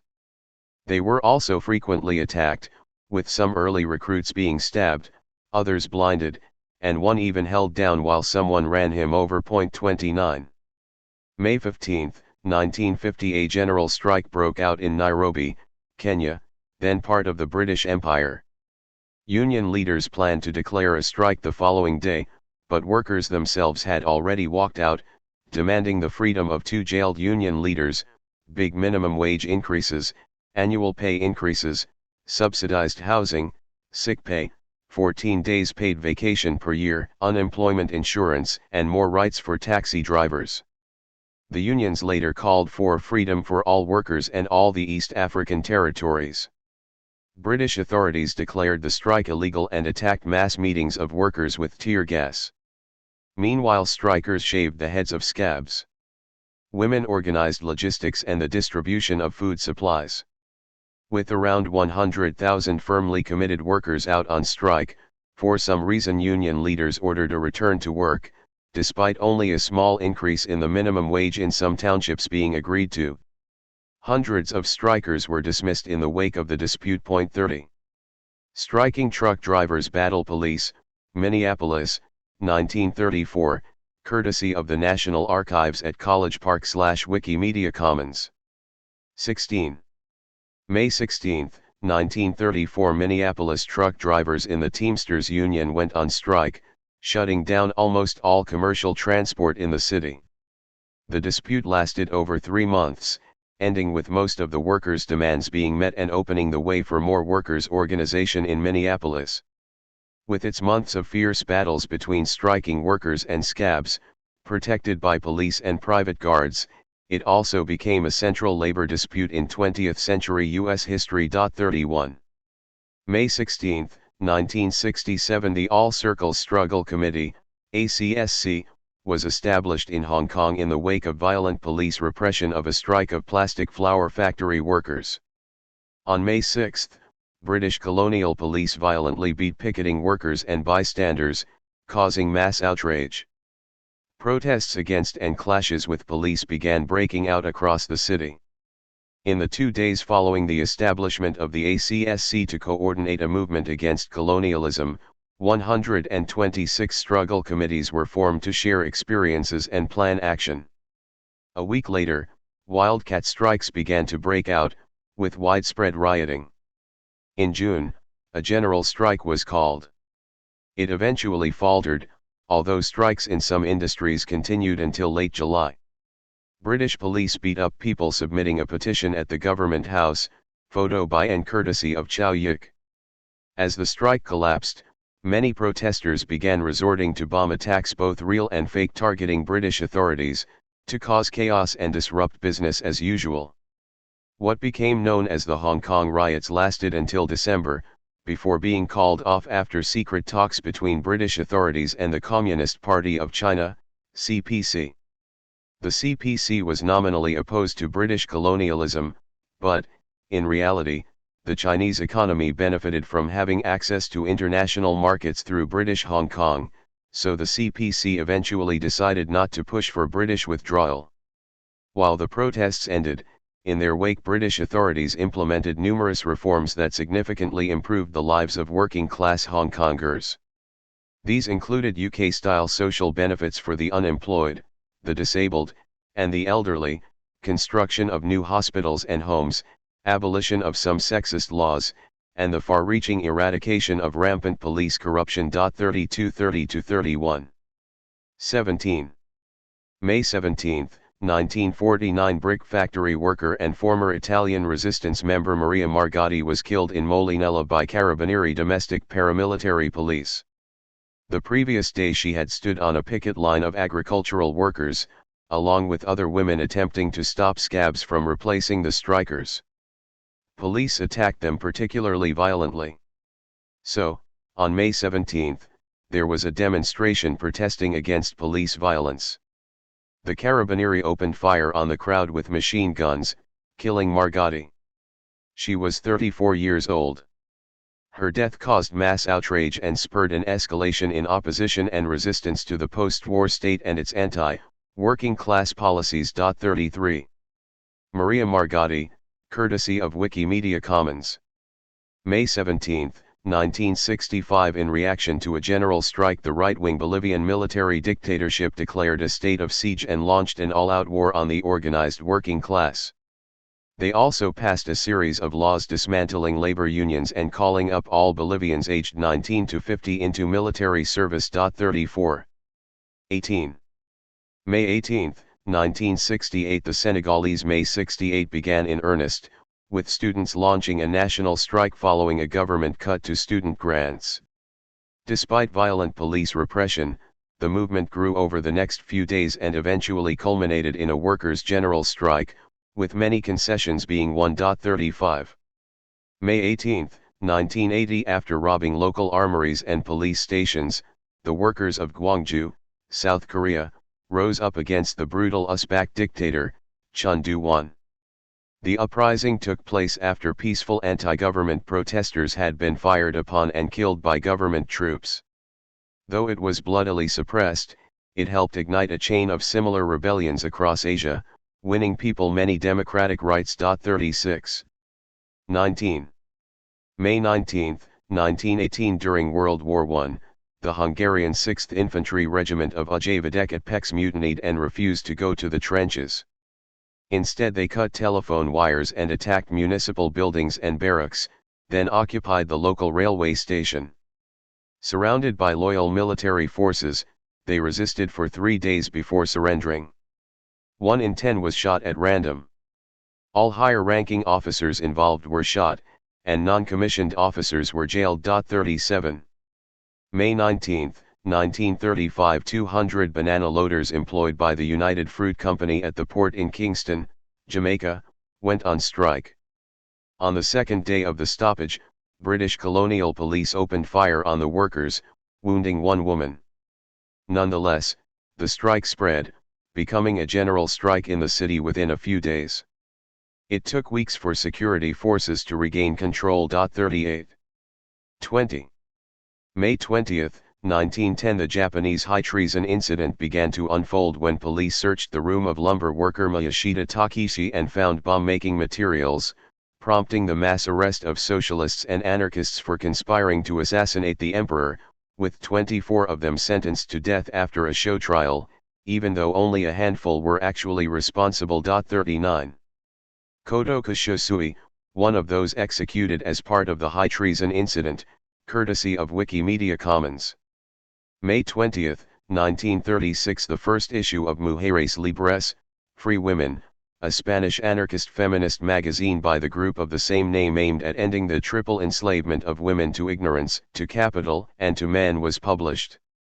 The group went on to play an important role in the Spanish Revolution, which broke out later that year. 40 39 to 40. 21. May 21, 1941. An actors' strike began in Norway against Nazi occupation. Many actors who were unwilling to perform after the Nazis took over broadcasting had previously signed a secret pledge to go on strike if any artist was fired for political reasons. 6 actors, including Tor Segelk, Lillemor von Hanno, Gerda Ring, and Elizabeth Gording, refused to work on the radio when ordered to by Nazi authorities. On May 21, they were summoned to Oslo police headquarters for interrogation, and all had their work permits revoked. That evening, workers walked out, shutting down every theater in the capital.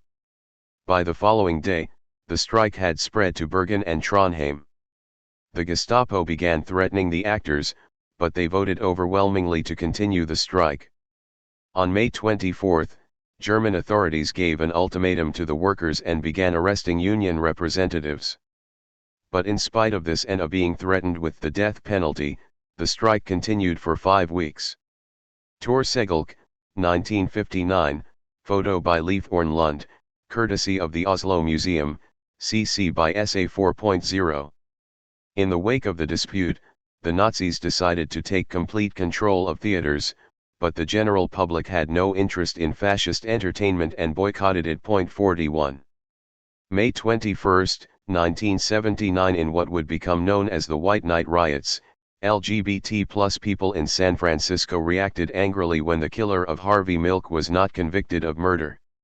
Milk, one of the first openly gay elected officials in the U.S., was shot and killed, along with the mayor George Moscone, by former police officer Dan White, who used his service revolver. Burning police cars and rioters on the San Francisco Civic Center Plaza, photo by Daniel Nicoletta, courtesy of Wikimedia Commons. Numerous San Francisco police officers wore T-shirts emblazoned with the slogan "Free Dan White," while others contributed to White's legal fund, which reportedly raised $100,000. Despite later admitting that the murders were premeditated, in court White used his now infamous Twinkie defense, claiming that the fact that he was eating junk food showed he was in a poor mental state. Rather than murder, he was only convicted of voluntary manslaughter. Upon hearing the verdict, a crowd of 500 mostly LGBT+ people began marching down Castro Street, calling others to join them, as they headed to City Hall. By the time they arrived, the crowd had grown to include thousands of people, and they attacked the building, smashing windows. Police waded into the crowd, beating people with batons, and the crowd began burning police cars. As one man set light to a vehicle, he told a reporter, "Make sure you put in the paper that I ate too many Twinkies." In retaliation for their humiliating defeat, police attacked a gay bar later that night, screaming homophobic abuse, shattering windows, and beating drinkers and passers-by, injuring numerous people. By the end of the night, 61 police officers and over 100 members of the public had been hospitalized. Dan White ended up only serving 5 years in prison. He killed himself shortly after his release. 42. 22. May 22, 1968. During the May 68 uprising, footballers in Paris occupied the headquarters of the French Football Association and issued a statement demanding the immediate dismissal of football profiteers and the establishment of football without profits, declaring, "United, we will make football once again what it ought never to have ceased to be, the sport of joy, the sport of the world of tomorrow that all the workers have started building." 43. May 22, 2006. Teachers in Oaxaca, Mexico, walked out on strike for the 25th consecutive year when the government refused to respond to their demands. What made this year unique was that they set up camp in the city center and urged students and their families to join them, defied orders to return to work, and even set up their own radio station. Tens of thousands joined the rebellion, which lasted for 5 months and faced massive repression from local police, federal police, and paramilitaries, who killed as many as 27 people, including our friend Brad Will, activist journalist from New York. 44. 23. May 23, 1946. The largest mass arrest in the history of Rochester, New York, took place when 300 police rounded up 208 municipal workers who were on strike for reinstatement to their jobs and union recognition. In addition to picketers, they arrested a teacher on her way to work, a plumber who was walking by, and even one of the strikers' dogs.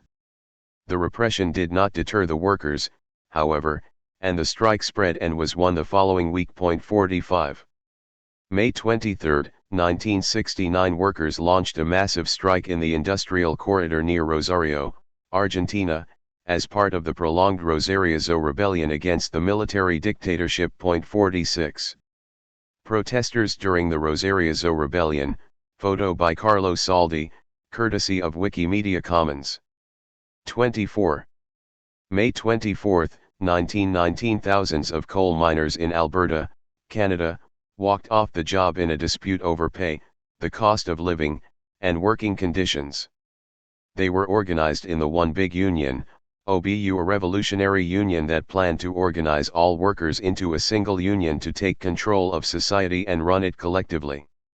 13 mine companies in Drumheller refused to negotiate and hired returning war veterans, arming them with clubs and iron bars, giving them free alcohol, and encouraging them to terrorize the workers and beat and torture the organizers, while the police turned a blind eye.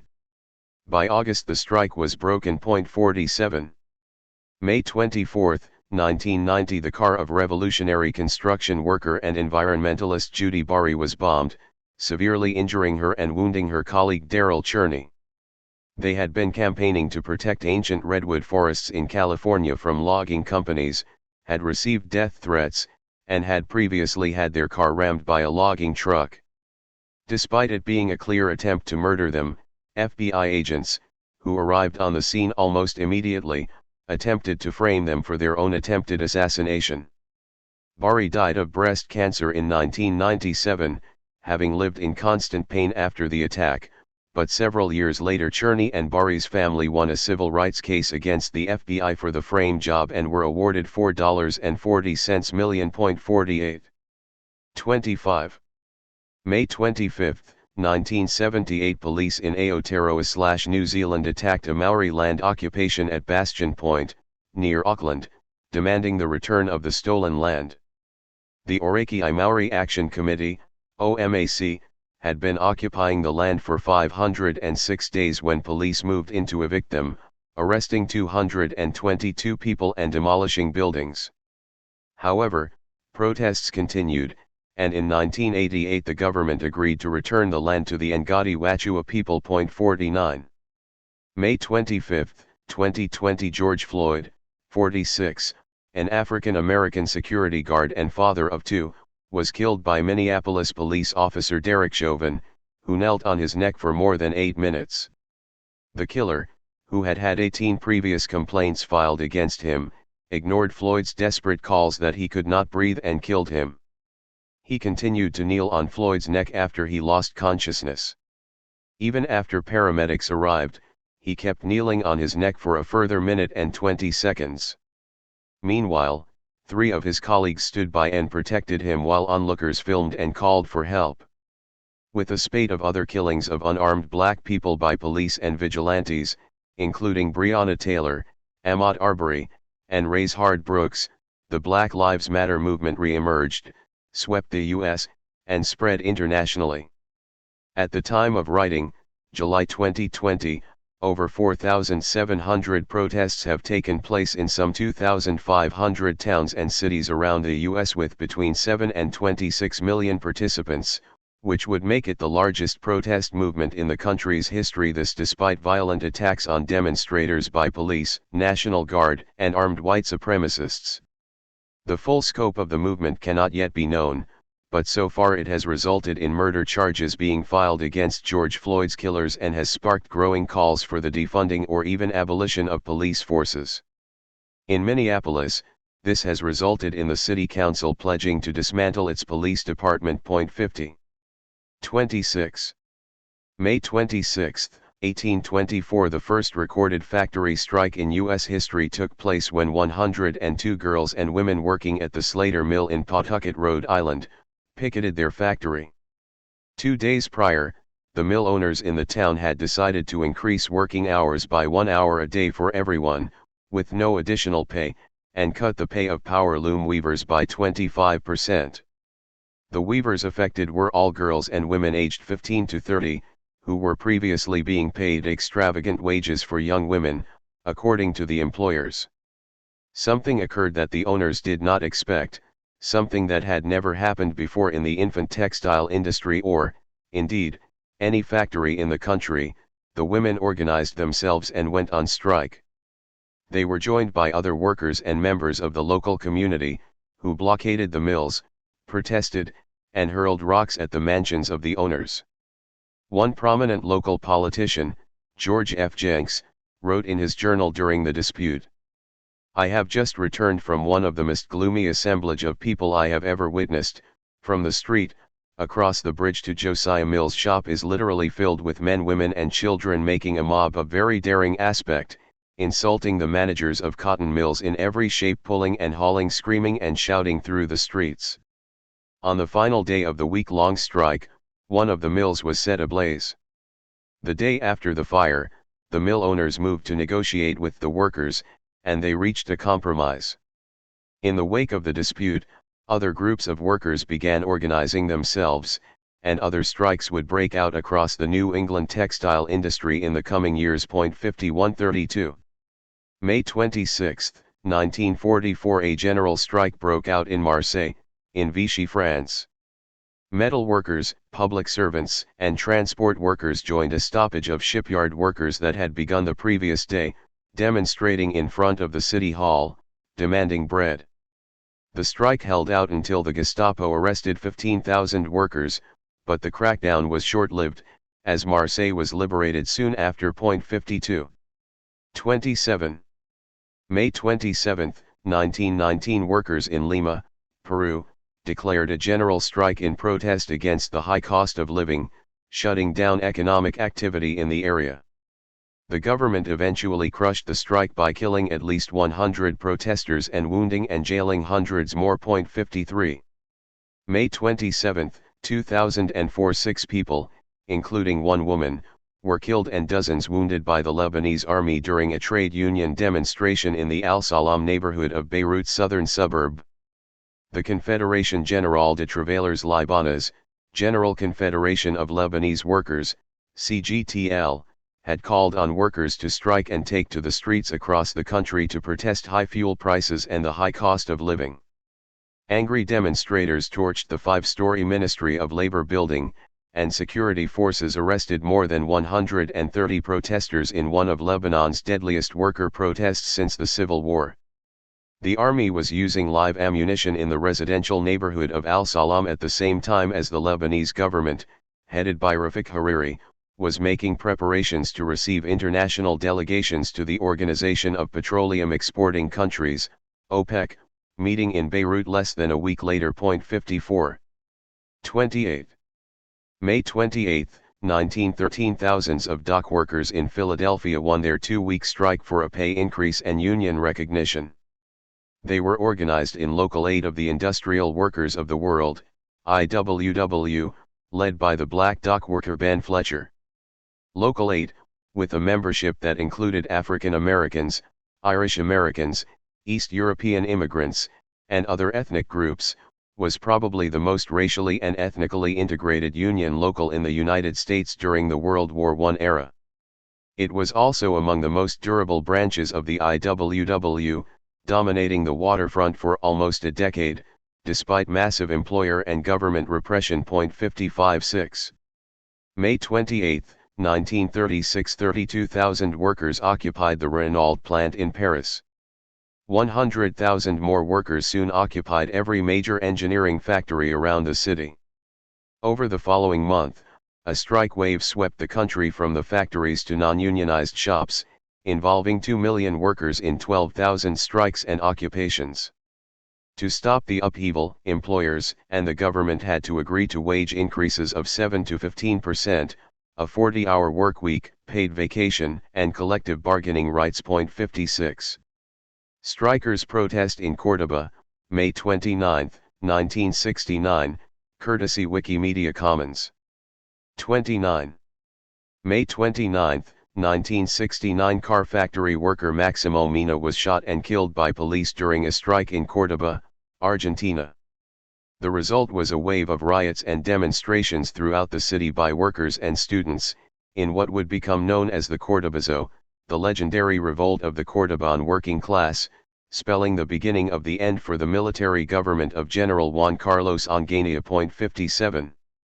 May 29, 1972, the Dalit Panthers organization, modeled on the U.S. Black Panthers, was formed in Maharashtra, India, to combat caste discrimination. Dalit means oppressed and refers to members of lower castes in India. The socialist group was most active during the 1970s and 1980s. 58. 30. May 30, 1925, British-led police in Shanghai massacred 12 workers and students who were supporting a strike at a Japanese-owned cotton mill. The working class responded with a massive strike. Within a couple of weeks Shanghai, Guangzhou, and Hong Kong were shut down, with Hong Kong largely taken over by the workers, until the strike was broken the following year by Chinese nationalists. 59. May 30, 1969, a workers' uprising that would bring down the government began in Curaçao, a Caribbean island and part of the Dutch Empire. A mass strike was underway, and widespread rioting broke out against low pay and discrimination against the black population. The rebellion was a key turning point in Curaçao's history. 60. 31. May 31, 1831, the Merthyrdful uprising in Wales was sparked when bailiffs from the Court of Requests attempted to seize goods from the home of Lewis, known as Lusanier Healer, Lewis the Huntsman. With the help of his neighbors, Lewis managed to prevent them from entering his home. The following day a demonstration by iron workers began ransacking the houses of bailiffs and returning property to the original owners. The rebellion spread and lasted until mid-June. 61. May 31, 1921, following a false allegation that a black man attacked a white woman, the Tulsa Massacre, one of the single worst incidents of racial violence in U.S., left 300 dead. The Tulsa Tribune newspaper included a front-page article titled "Nab Negro for Attacking Girl in Elevator" and a back-page editorial titled "To Lynch Negro Tonight." Little Africa section of Tulsa in flames, May 31, 1921, courtesy of Wikimedia Commons. Local whites were inflamed, and they attacked the black community of Greenwood, at the time the most prosperous African American community in the U.S., commonly known as the Black Wall Street. Mobs were backed up by private planes that reportedly dropped incendiary devices and fired on black residents. Hundreds were killed, and the entire 35-block area was razed to the ground, leaving up to 10,000 people homeless. At the time of writing, early 2020, there are still a few survivors awaiting justice and reparations. 62. June 1. June 1, 1926, a police patrol in Wyndham, Australia, headed out to search for an Aboriginal man who had killed a white man for assaulting and whipping him. They returned on June 19. Over this period the Forest River Massacre took place, with the officers murdering and burning anywhere from 11 to 300 indigenous people. A royal commission confirmed the massacre took place, but no officers were convicted of any offenses. 1. June 1, 1971, dozens of homeless families occupied empty homes in Via Tibaldi, Milan. Supported by local factory workers, construction workers, and the unemployed, they resisted two violent police attempts at eviction, before eventually forcing the local government to rehouse them and 140 other families. 2. June 2, 1863, the Combahee River Raid took place, with formerly enslaved Underground Railroad activist Harriet Tubman leading 150 black Union soldiers. The only woman-led military operation during the American Civil War, it was a major success, with 750 enslaved people freed and the estates of several wealthy secessionist landowners looted and burned. 3. June 2, 1975, 100 sex workers occupied the Church of Saint Nazaire, in Lyon, refusing to leave unless their convictions for soliciting were rescinded. They were evicted after a week, but a precedent-setting legal judgment cancelled the workers' imminent prison sentences shortly thereafter. 4. 3. June 3, 1943, the Zoot Suit riots began when some 50 white sailors in the U.S. Navy left their armory, headed to Alpine Street in Los Angeles, and attacked young Mexican-American children wearing zoot suits. They began by clubbing a group of 12 and 13-year-old boys, stripping them of their clothes and burning them in a pile. The mob was soon detained by the local shore patrol, but after the arrival of a senior naval officer, they were released without charge. The following day, young Chicano men drove past the armory hurling abuse at guards. Come nightfall, white sailors again headed out, this time to the Mexican-American area of East Los Angeles, attacking people in the streets and in bars and theaters. Over the next few days, many other servicemen joined the attacks. The vigilantes were praised by the press, while police arrested the victims of the attacks rather than the perpetrators. Los Angeles City Council even tried to ban the wearing of the suits.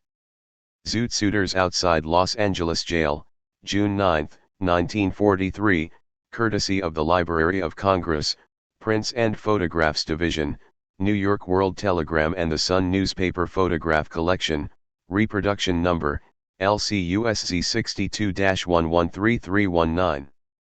Meanwhile, black and Mexican zoot suit wearers, including groups of women known as pachucas, like the Slick Chicks and Black Widows, organized and fought back. As clashes in Los Angeles faded, they began to break out in New York, Philadelphia, and Detroit, the latter after attacks on black zoot suiters. Within weeks, Detroit exploded in its worst race riots up to that point. Zoot suits were, in the end, a symbol of black and Mexican working class pride, defiance, and rebellion. 5. June 3, 2016, a federal judge in the United States ruled that women's soccer players could not go on strike, despite their collective bargaining agreement, which included a no-strike clause, having expired. The women were in a dispute over pay discrimination, as their male equivalents made up to 4 times more money, despite the women's team being much more successful and generating more revenue than the men's. 6. U.S. women's national soccer team with President Barack Obama, October 2015, photo by Lawrence Jackson, courtesy of the White House/Wikimedia Commons. 4. June 4, 1950, the 43 group of militant anti-fascist Jewish ex-servicemen and women voted to disband itself at an extraordinary general meeting in London, England. The group had been formed 4 years prior by Jewish people who had fought in the British Army against the Nazis during World War II, who had seen the horrors of the concentration camps, and who returned home to see fascists organizing openly on UK streets. They resolved to continue their fight against fascism, racism, and anti-Semitism by any means necessary. The group included decorated war hero Gary Flamberg, apprentice hairdresser Vidal Sassoon, gay former officer Harry Bidney, and women like Doris Kay, who infiltrated fascist groups, and Julie Slogan, who was one of its most ardent street fighters. They disrupted and broke up fascist meetings, usually after breaking through the fascists' police guard, and harassed fascist aristocrat Oswald Mosley and his followers in towns and cities up and down the country. Eventually Mosley went into exile, and fascist organizing dwindled to the degree that the 43 group dissolved itself, although veterans of the group would throw themselves back into the movement when Mosley attempted a comeback in the 1960s. 735-37. June 4, 1976, an 18-year-old Sikh schoolboy, Gurdeep Singh Chaggar, was fatally stabbed in a racist attack outside the Dominion Theatre in Southall, London. When a passerby asked a police officer who had been killed, he responded, "Just an Asian." His murder triggered riots in the area and prompted local Asian and black youths to form the Southall Youth Movement, SIM, which took the fight against racists into the streets. 833-34. 5. June 5, 1981, workers in the Philippines held their first general strike after the end of martial law in the Bataan Export Processing Zone, something that the government had said would never happen. The strike lasted until June 7 and led to the establishment of the Alianza ng Manggagawa sa Bataan, Bataan Labor Alliance, AMBA, which, in 1983, helped organize a wave of 31 strikes against 22 different firms. 9. June 5, 1996, Texas border community group Save Sierra Blanca, SSB, stepped up its campaign to oppose a nuclear waste disposal site in its community. It allied with many other environmental groups in the United States and Mexico. The disposal site was supported by, among others, Governor George W. Bush, President Bill Clinton, and Senator Bernie Sanders of Vermont. The campaign lasted for over 2 years, until the plan was officially shelved on October 22, 1998.10.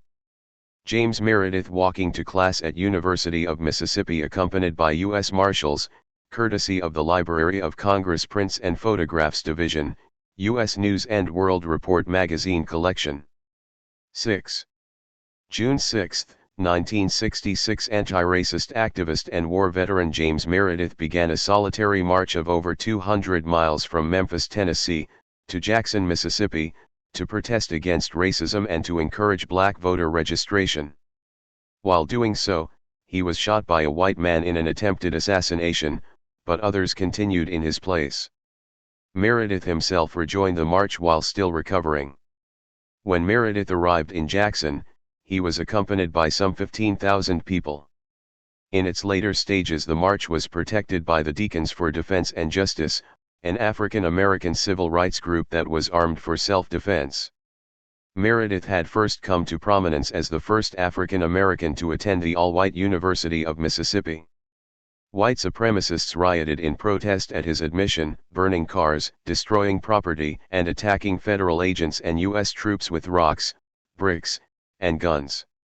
After the violence subsided, many white students reportedly shunned and harassed him. Meredith is now 86 and has written numerous books. 11. June 6, 1988, a general strike was declared in South Africa by black unions and anti-apartheid groups. Up to 3 million took part in the stoppage, protesting against the 2-year-old state of emergency and further proposed restrictions on the right to strike. The strikers held out until June 8 against police, who opened fire on crowds in townships. 12. 7. June 7, 1968, women workers at Ford's Dagenham plant in England walked out on strike for equal pay with male workers. They agreed to return to work after 3 weeks, when they were offered 92% of the men's wages. The strike was the key reason for the Equal Pay Act of 1970, although nominal pay equality at Ford was only achieved after a later strike, in 1984. June 7, 1972, police opened fire into a crowd of strikers demanding back pay in Karachi, Pakistan, killing 3 and injuring dozens. The funeral procession the next day was also attacked by police, and workers responded with a mass strike across the city. The police were under the control of the People's Party, the populist government elected with working class and radical left support. 14. 8. June 8, 1961, a group of freedom riders, including Kwame Ture, still known as Stokely Carmichael at this time, Gwendolyn Green, and Joan Mulholland, were arrested in Jackson, Mississippi. Ture became a central organizer in the Student Nonviolent Coordinating Committee, SNCC, and later the Black Panther Party. He was a target of the FBI's COINTELPRO program and was bad-jacketed, falsely portrayed as a CIA agent, which led to his expulsion from SNCC. Green, who later changed her name to Britt, had also been arrested in 1960 for refusing to leave the whites-only Glen Echo amusement park in Maryland. With others, she confronted counter-protesters from the American Nazi Party and continued picketing until the end of summer. The park then agreed to abolish segregation before reopening the following year. Mulholland, then 19, had participated in numerous civil rights sit-ins, for which she was disowned by her family. In 1963, she was traveling in Mississippi with 4 other activists when their car was attacked by the Ku Klux Klan, who had orders to kill them, but they managed to escape. Mulholland remains active to this day. 15. June 8, 2017, after a 10-month-long campaign, including 7 strike days and 2 occupations, cleaners at the London School of Economics became the first outsourced workforce in the UK to make a university bring them back in-house. The workers, all migrants and people of colour, organised themselves in the grassroots United Voices of the World Union, UVW, which also achieved numerous other victories for similar subcontracted workers across London by taking sustained strike action. 16. Striking cleaners picket the LSE, courtesy of United Voices of the World UVWunion.org.uk. 9. June 9, 1910, military forces of the Mexican dictator Porfirio Diaz attacked the city of Valladolid, in Yucatan, which had been liberated 5 days previously, following an insurrection. 200 rebels were killed, with 500 injured and 600 taken prisoner. 3 accused ringleaders, Maximiliano Bonilla, Adelano Albertos, and José E. Canton, were executed, while the others were sentenced to long periods of hard labor. However, some of the rebels managed to escape and took refuge among the Maya population. Though the Valladolid insurrection was crushed, it spurred further resistance to the dictatorship and is commonly referred to as the first spark of the revolution that began in earnest that November. 17. June 9, 1944, German socialist and member of the anti-fascist resistance Johanna Kirchner was beheaded by the Nazis in Berlin. When Hitler came to power, she went underground and later moved to France. In 1942, she was arrested by the collaborationist Vichy regime and handed over to the Gestapo. She was sentenced to 10 years of hard labor. Later her case was brought back to court, and she was sentenced to death for Marxist high treason propaganda. On the day of her execution, she wrote to her children, "Don't cry for me. I believe in a better future for you." On the same day, 99 civilians were hanged from lampposts and balconies by Nazi troops in Toul, France, in reprisal for an attack by resistance Maquis that killed 40 Nazi soldiers. Others were sent to the concentration camps. In total, 213 died. The following day German troops destroyed the entire nearby town of Oradour-sur-Glane, killing 642 people, including women, children, and babies, leaving only 7 survivors, 6 men and 1 woman, Marguerite Rufanch, who was shot but survived by hiding in bushes until she was rescued the next day. 18. 10. June 10, 1918, a mass rally of African workers took place in Johannesburg. They were protesting against the jailing of 152 African municipal workers who had gone on strike for a shilling a day increase in pay. Radicals attempted to organize a general strike the following month. It was called off, but thousands of miners did not hear about the cancellation and walked out. 19. June 10, 1973, a strike of gravediggers at 3 cemeteries in the New York metropolitan area was expanded to include 44 others. On June 21, the courts issued an order for strikers to return to work, which they ignored. The president of the striking Local 365 of the cemetery workers and Greens attendants was subsequently found guilty of contempt of court, jailed, and fined. After 27 days of strike action, the employers, from Jewish, Roman Catholic, and non-sectarian cemeteries, collectively agreed to most of the workers' demands, including annual wage increases of $12 per week for the next 3 years and an employer-funded pension scheme. During the dispute, some bodies were buried by relatives and friends of the deceased, but a backlog of at least 1,400 unburied bodies remained. 20. 11. June 11, 1914, London's Westminster Abbey, built in 1090, one of the world's most famous churches, was bombed by the suffragettes in an attack described as dastardly by the right-wing Daily Telegraph. The violence of the movement for women's suffrage in the UK is often forgotten by liberal commentators. 21. June 11, 1972, women in Tokyo, Japan, marched in protest against a eugenics amendment bill before Parliament.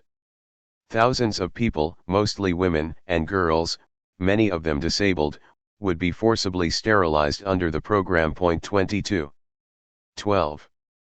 June 12, 1963, Medgar Wiley Evers, an African-American civil rights activist from Mississippi involved in efforts to overturn segregation at the University of Mississippi, was shot in the back and killed by Byron de la Beckwith, as he pulled into his driveway after returning from a meeting in the early morning. Beckwith, a white supremacist and member of the White Citizens Council, was arrested. He was later put on trial twice, in both cases before all-white juries that had been illegally screened and investigated by the state beforehand. The former governor of the state interrupted the second trial to shake Beckwith's hand while Evers's widow Merle was testifying. He walked free and for years boasted about the murder at Ku Klux Klan rallies. He also unsuccessfully sought the Democratic Party nomination as a gubernatorial candidate. After years of campaigning, Merle succeeded in getting the case reopened, and, in 1994, Beckwith was eventually convicted and sent to prison, where he died a few years later. 23. June 12, 1966. Following the Puerto Rican Day Parade, a youth was shot in the leg by police, causing 2 days of riots in Chicago, known as the Division Street Riots. 24. 13. June 13, 1953. The events leading to the Chuka massacre began when a British military unit was sent to the Chuka area of Kenya to flush out suspected Mau Mau rebels. Over the next 5 days, 20 unarmed Kenyan civilians were murdered, and some of them were beaten, tortured, and mutilated. British forces cut off 6 of the victims' hands and put them in their bags before returning to camp.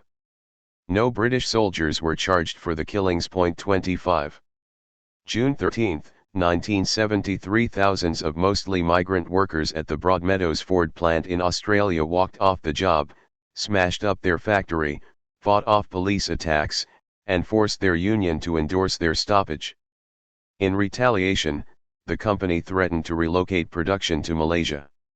Nonetheless, the strike continued and received strong support from the local community. The Greek Orthodox Church donated to the strike fund, while doctors set up free clinics for strikers' families, and glaziers refused to fix windows broken in the riot. After 10 weeks, Ford gave in, agreeing to numerous demands from the workers, including hiring women, hiring more workers, slowing production, increasing the number of toilet breaks, and increasing pay. 26. 14. June 14, 1381. During the Peasants' Revolt in England, Wat Tyler's rebel army of some 50 to 100,000 people captured London Bridge and the Tower of London. There they killed the Chancellor, Archbishop Simon of Sudbury, and the Treasurer, Sir Robert Hales. Illustration of the Chancellor and Treasurer being killed, published c. 1470 in Chroniques de France et d'Angleterre, Volume 2. The rebellion had broken out in May in protest at the imposition of a poll tax on everyone aged 15 and over, which exacerbated the economic hardship of workers and the poor. People were also enraged by the brutality of tax inspectors, who measured people's pubic hair to determine their age, which was seen as state-sanctioned sexual assault, particularly in the case of girls and women. The rebellion soon developed into a deep and sophisticated social movement demanding radical changes to feudal society and peaked with the taking of the Tower. On June 15, Wat Tyler attended a parley with King Richard II, where he was murdered. Realizing his weak position, Richard promised the rebels that he would implement many of their demands, including the abolition of the tax, and even the abolition of forced labor and serfdom, but, while the poll tax was ended, once the rebels had dispersed and returned home, they were no longer a threat, so Richard reneged on all of his other pledges and hanged 1,500 of them. It was a brutal but important lesson not to trust the promises of the powerful. 27. June 14, 1991. Up to 500,000 women in Switzerland took part in a nationwide women's strike, demanding legal enforcement of gender equality, which was incorporated into the federal constitution on June 14, 1981.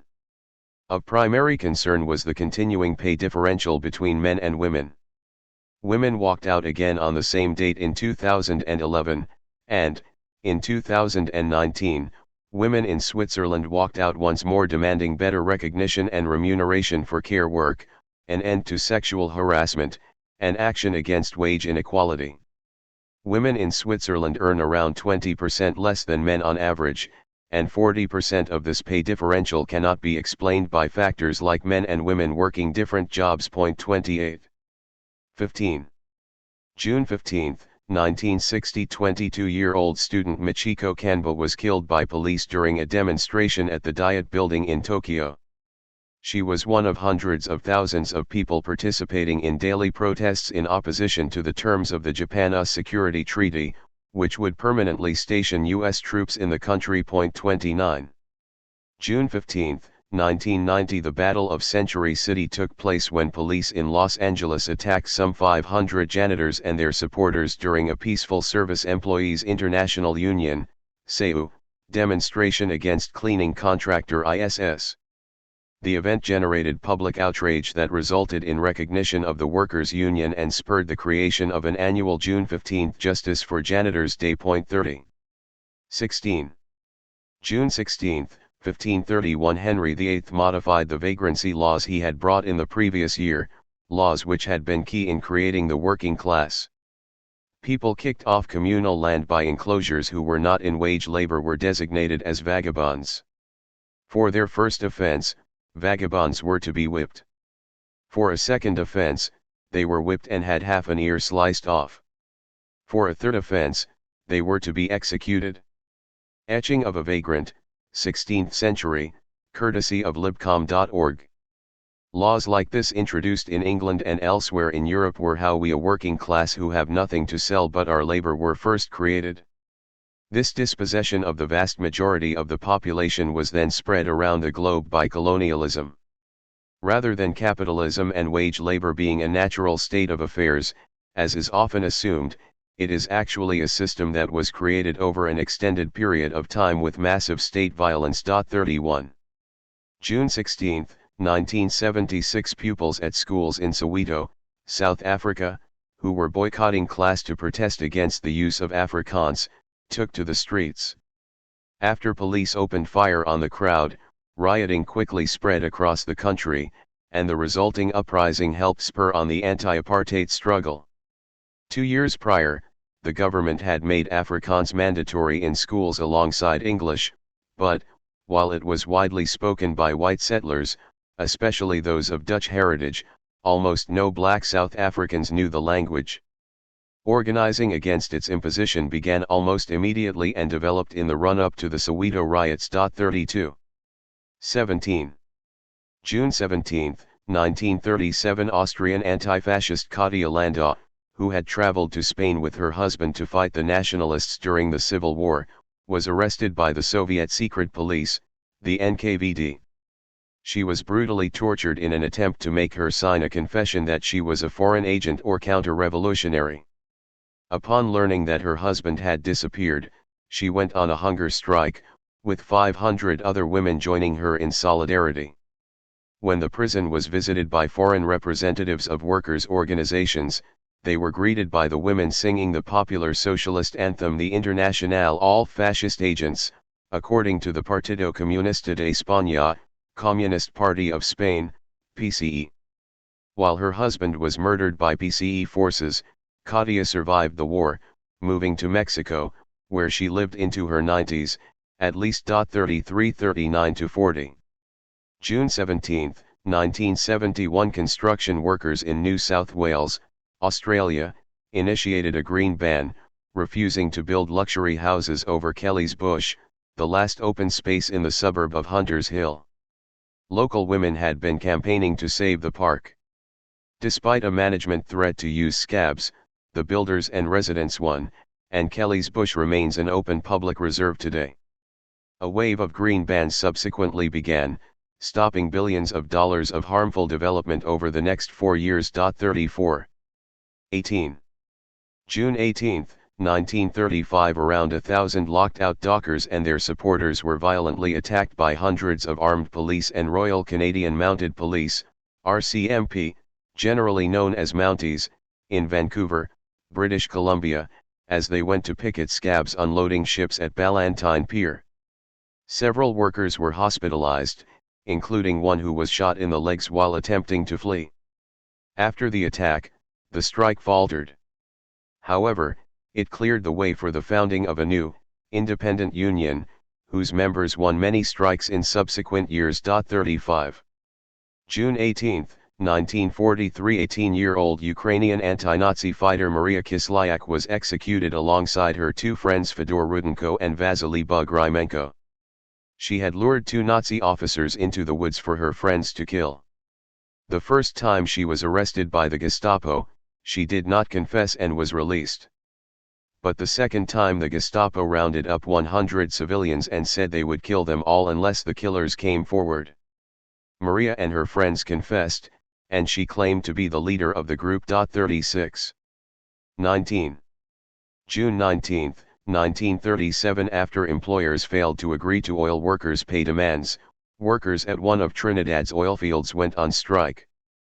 British colonial authorities attempted to arrest Uriah Butler, a former oil worker turned preacher, who was helping to lead the dispute, but he was defended by a crowd of workers, who killed 2 policemen, soaking one of them with paraffin and burning them both. Butler went into hiding, as the strike quickly spread across all of the oil fields, and then to the rest of the economy. A state of emergency was declared, and 2 British warships rushed to the island, arriving on June 22 and 23, bringing Marines and additional police from England and Ireland. 2 local military units were also mobilized against the workers. The arrest and imprisonment of numerous workers finally quashed the rebellion. Butler was captured in September and jailed for 2 years for sedition. 37. June 19, 1937. The Women's Day Massacre took place in Youngstown, Ohio, with police killing 16 people and injuring nearly 300 when striking steelworkers' wives and children demonstrated their support for the workers at Republic Steel, who had gone on strike after 1,000 union supporters were fired. Strikers' wives organized a Women's Day to support the men. The presence of women angered the police captain, who ordered the women to leave. When they refused and instead spat on and cursed at the officers, police fired tear gas at the crowd of women, children, and even babies, which outraged the workers, who rushed to the scene to defend their families. At that point, police opened fire, killing and wounding hundreds, many of whom were shot in the back as they fled. 38. 20. June 20, 1905. King of Sweden Oscar II publicly and formally called off plans to invade the recently independent Norway. The announcement was prompted by the threat of a nationwide general strike by Swedish unions if mobilization for war went ahead. 39.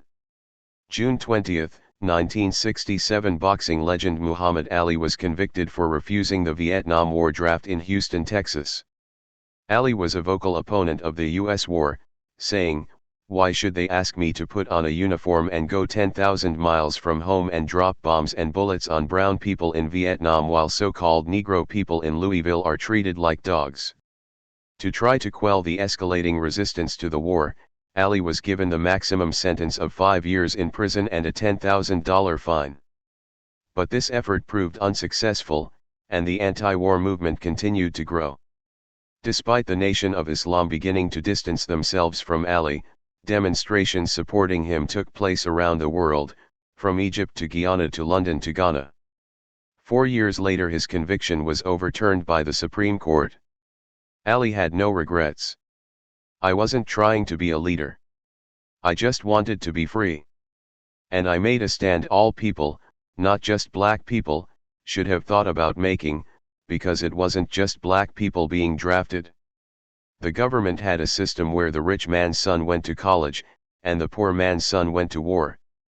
Then, after the rich man's son got out of college, he did other things to keep him out of the army until he was too old to be drafted. 40. 10 to 11, 14. 21. June 21, 1919. Bloody Saturday occurred during Canada's best-known general strike, the Winnipeg General Strike. When 30,000 strikers assembled for a demonstration, the Winnipeg mayor read the Riot Act to scare the strikers, and police on horseback charged into the crowd, beating them with clubs and firing weapons. The violent attack resulted in the death of 2 strikers. Mike Sokolowski was shot in the heart, and Mike Skeezer-Banois was shot in the legs and later died of gangrene. Up to 45 others were injured, and there were numerous arrests. 4 Eastern European immigrants were rounded up at the time, 2 of whom were deported. The day ended with Winnipeg effectively under military occupation. Later, the police shut down the strikers' paper, the Western Labor News, and arrested the editors for penning commentaries about the Bloody Saturday events. Eventually, the repression broke the strike. 41. Mounted police charge strikers in Winnipeg, June 21, 1919, courtesy of Wikimedia Commons.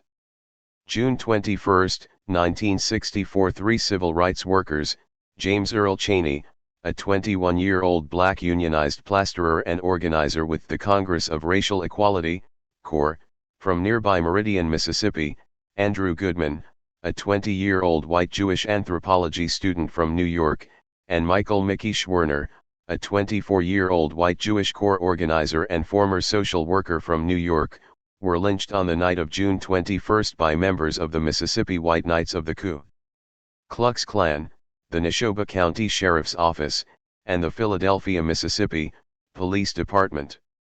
The three had been working on the Freedom Summer Campaign, attempting to register African Americans to vote. 42. 22.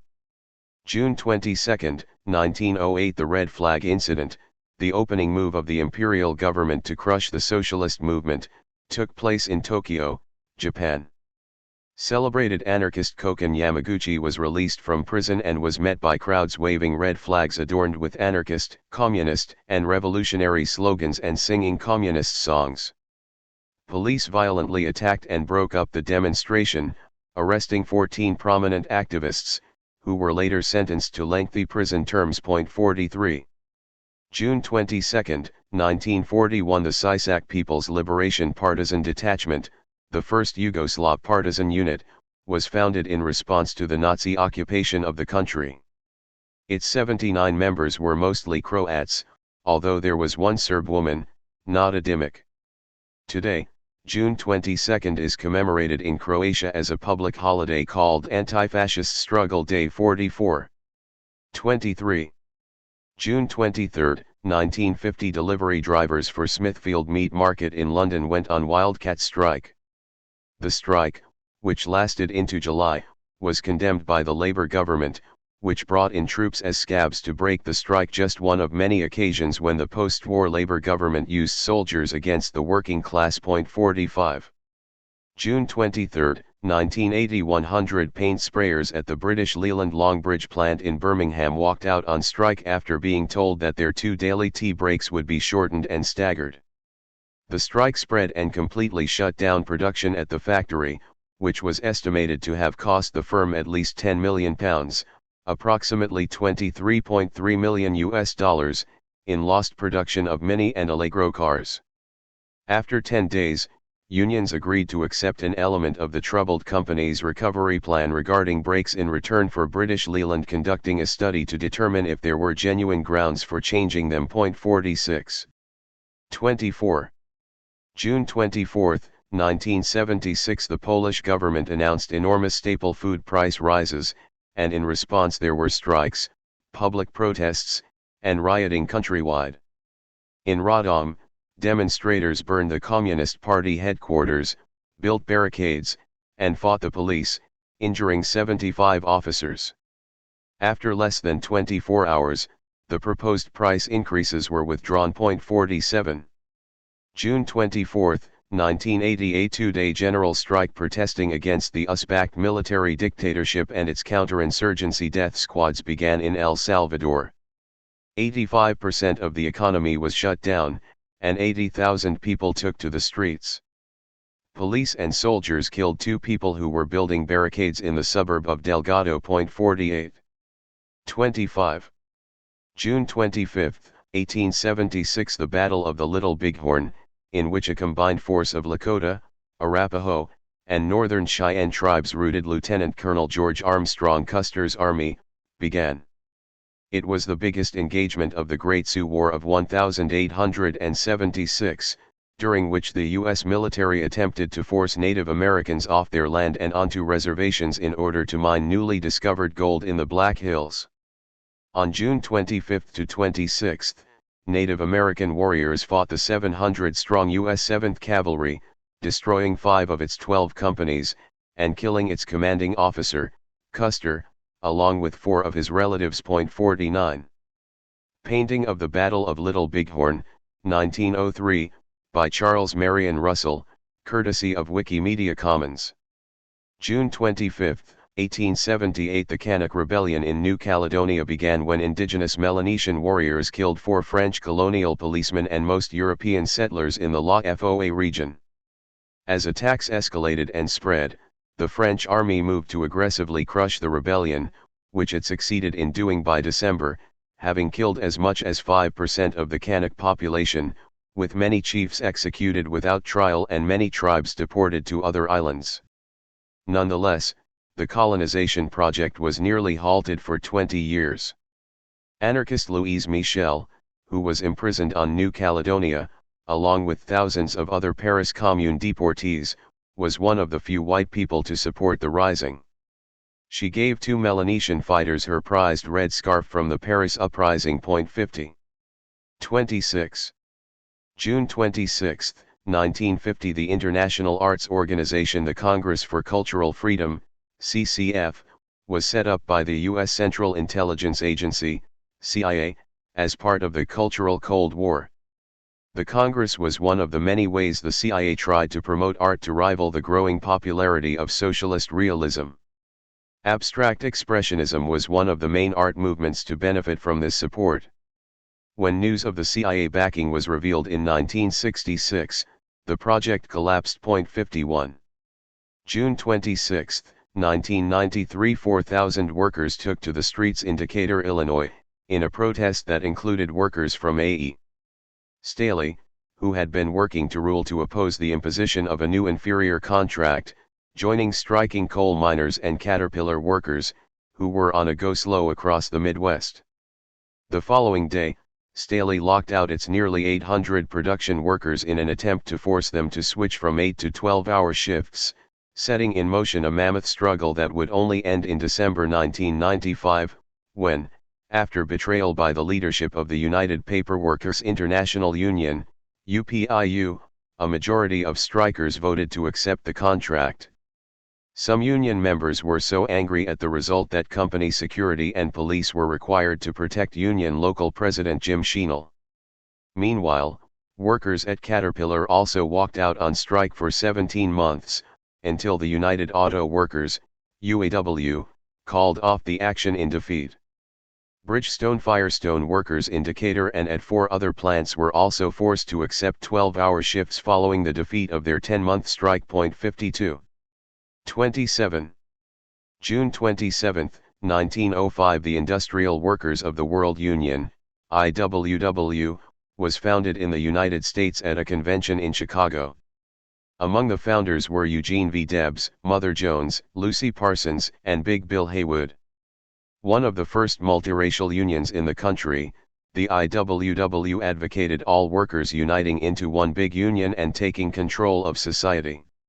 It organized large swathes of previously unorganized workers in the U.S. and won big improvements for hundreds of thousands of workers, facing savage repression from employers, with many organizers beaten, jailed, and murdered. It also spread to other countries, including Chile, Australia, and South Africa. Although it is much smaller than it was, it still exists today, and its members are active in many projects. 53. 6, 9, 16, 19. IWW protest in New York City, 1914, courtesy of Wikimedia Commons. June 27, 1936. The Soviet Union reversed the 1920 Bolshevik decree on the protection of women's health, which had legalized abortion and granted women numerous reproductive rights. The new law forbade all abortions, apart from cases where the life of the mother was at risk or where there was a serious hereditary disease. Both doctors providing abortions and women seeking them were criminalized by the new law. While arguing that the earlier decision to legalize abortions was right, the Communist Party claimed that only under conditions of socialism, where woman is an equal member of society, is it possible seriously to organize the struggle against abortions by prohibitive laws as well as by other means. Following a series of famines, the government was keen to increase population growth, and the party had begun to place more emphasis on the importance of the family unit. The ban remained in place until after the death of Joseph Stalin in 1953. 28. June 28, 1969. The Stonewall riots began in the early hours. The New York Police Department, as part of its policy of closing gay bars, raided the Stonewall Inn, which had a substantial poor and working-class LGBT+ clientele. However, for the first time in the city, rather than submitting to arrest, a crowd began to gather around the police. Inside the bar, gender non-conforming people, trans women, and lesbians began resisting invasive body searches. And outside, a butch lesbian fought back against police when they arrested her, calling on the crowd that had formed to do something. According to some eyewitnesses and her own account, this individual was Storm DeLarvery, a biracial lesbian and drag performer, who was known as a guardian of lesbians in the village, although this is disputed by others who point out that the only police record for a lesbian arrested that night was of a Marilyn Fowler. The Stonewall Inn, 1969, courtesy of the New York Public Library/Wikimedia Commons. The crowd, which included a significant number of Black, Latin, and white LGBT+ patrons and passers-by, then began to physically fight the police, triggering riots that lasted for 6 days. Those involved in the disturbances included Marsha P. Johnson, John O'Brien, and popular folk musician Dave Van Ronk. In the aftermath, participants and other LGBT+ radicals, including O'Brien, as well as Martha Shelley, set up the Gay Liberation Front, which revolutionized the gay rights movement. They organized anniversary protests on June 28 the following year in New York, Los Angeles, San Francisco, and elsewhere. This became the annual Pride celebration that continues to this day all over the world. 55-25-26. June 28, 1976 Elena Quinteros, Uruguayan teacher, anarchist, and opponent of the military dictatorship, was kidnapped from the grounds of the Venezuelan embassy, having escaped military custody. A member of the Federación Anarquista Uruguaya, Uruguayan Anarchist Federation, FA, she escaped her army escort and jumped over the wall of the embassy, asking for sanctuary. Embassy staff tried to help her, but soldiers grabbed her and a tug-of-war ensued, in which her leg was broken. Finally, the troops managed to drag her off and transport her to a military torture center, where she was disappeared. The Venezuelan ambassador demanded her return, but it was refused, leading to a major diplomatic incident and resulting in Venezuela cutting off diplomatic ties with Uruguay. 56. 29. June 29, 1892 Workers at the Homestead Carnegie Steel Plant in Pennsylvania were locked out after refusing to accept new production demands. Andrew Carnegie was determined to break the Amalgamated Association of Iron and Steel Workers, AA, in which skilled workers at the plant were organized. His plant manager Henry Clay Frick locked out the union workers, then fired them on July 2. The unskilled non-union workers then walked out in protest. Frick brought in 300 armed Pinkerton detectives to break the strike. They killed 9 strikers, but eventually a crowd of 10,000 workers, many of them armed, repelled the attack. The workers held out until November, when the governor brought in 8,000 militia to escort strike breakers into the plant. The dispute basically destroyed the union and enabled Carnegie to implement pay cuts and longer working hours. 57. June 29, 1936 100 Mexican-American mine workers, including Jesus Paul Aries, were deported as undesirable aliens following a strike in Gallup, New Mexico. Paul Aries had helped organize 8,000 miners into the Liga Obrera de Habla Española, League of Spanish-Speaking Workers. In 1935, miners in Gallup, including members of the League of Spanish-Speaking Workers, went on strike. To break the strike, martial law was declared for 6 months. Hundreds of miners and their families were evicted from their homes, 2 miners were killed by police, and many others arrested, including Paul Aries, dozens of whom were later deported from the United States. 58. 30. June 30, 1977 A riot and mass strike took place against police repression in Faridabad, India. Thousands of factory workers downed tools, shutting down local industry to protest the death in police custody of Harnam Singh, a maintenance foreman at one of the leading companies of Faridabad. Violence had erupted in many parts of Faridabad, and vehicles proceeding to the capital were stoned, looted, and burned. According to co-workers, Singh had been tortured to death by the police on the factory premises in the presence of the managing director, a sub-inspector of police, and some other senior company officials. 59. June 30, 2013 Over 200 workers at the Zhongji Pile factory in Huizhou, in China's Guangdong province, surrounded the company's office, trapping 5 executives inside, demanding unpaid wages and protesting against proposed layoffs. After 4 days of the occupation, the bosses caved in, agreeing to back pay and backtracking on the layoffs. 60. July 1. July 1, 1944, a general strike forced Guatemalan dictator Jorge Ubico to step down, and a social democratic government was established. 1. July 1, 2012, thousands of people in the Chinese city of Shifang took part in often violent protests against the construction of a copper plant, which residents feared would cause environmental and health problems. Residents stormed government buildings, smashed windows and vehicles, and attacked police. The protest ended on July 3, when the government announced it had terminated the construction of the copper plant and released the vast majority of those arrested. 2. July 2, 1902, the Philippine-American War officially ended with victory for the United States. The U.S. had taken over the newly independent republic following a vicious campaign that left up to 250,000 civilians dead. 3. July 2, 1986, workers in Chile began a 2-day general strike to protest against the military rule of General Augusto Pinochet. The US and UK-backed dictator tortured and murdered tens of thousands of workers and opponents during his rule. 4. Relatives of the disappeared demonstrate in front of the Chilean presidential palace, courtesy of the Museum of Memory and Human Rights / Wikimedia Commons. 3.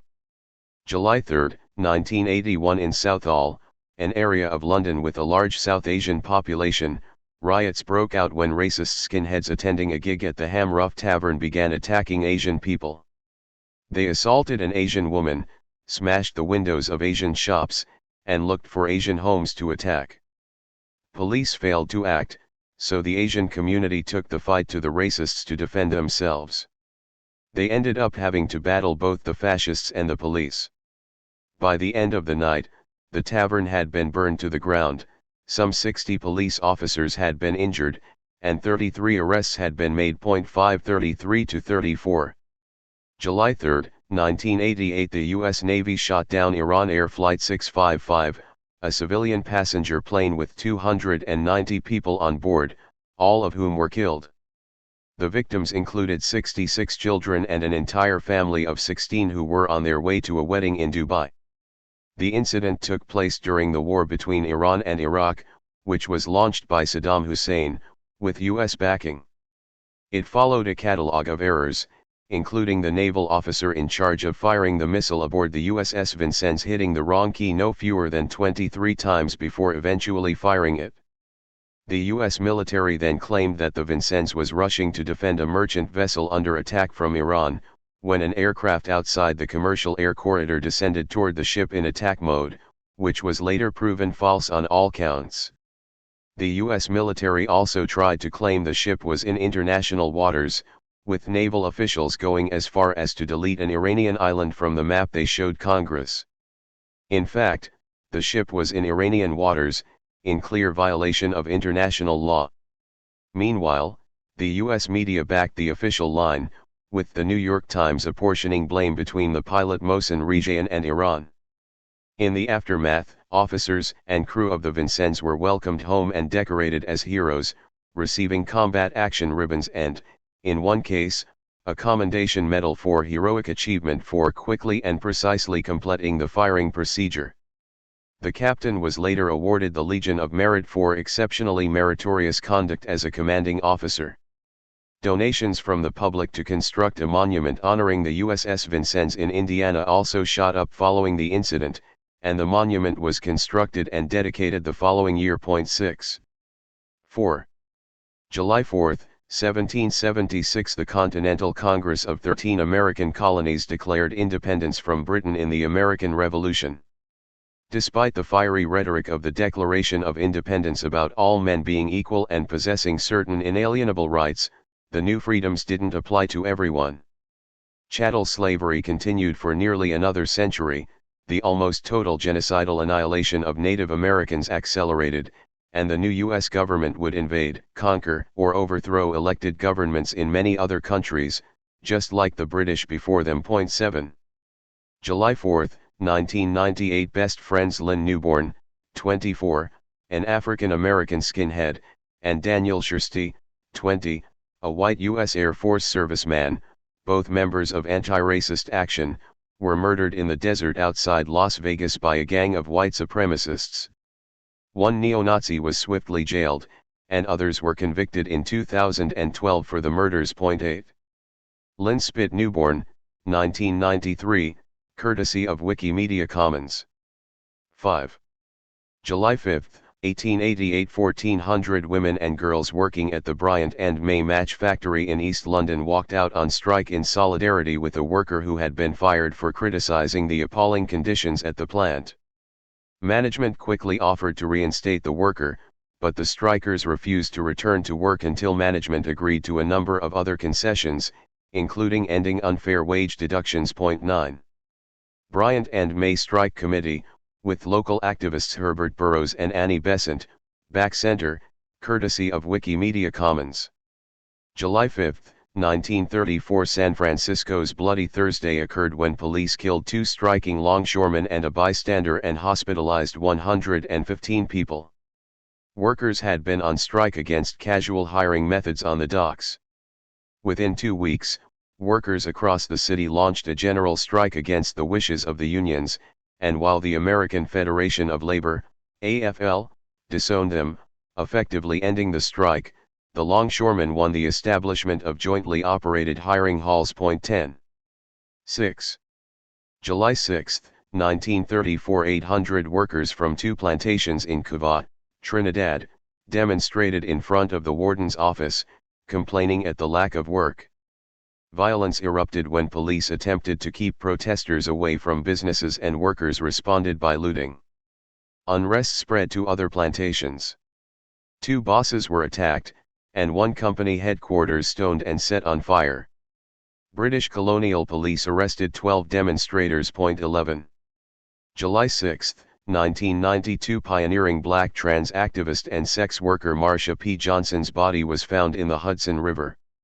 She is most famous for participating in the Stonewall Rebellion, which sparked a global movement for LGBT+ liberation, but she also spent years doing radical organizing on the ground.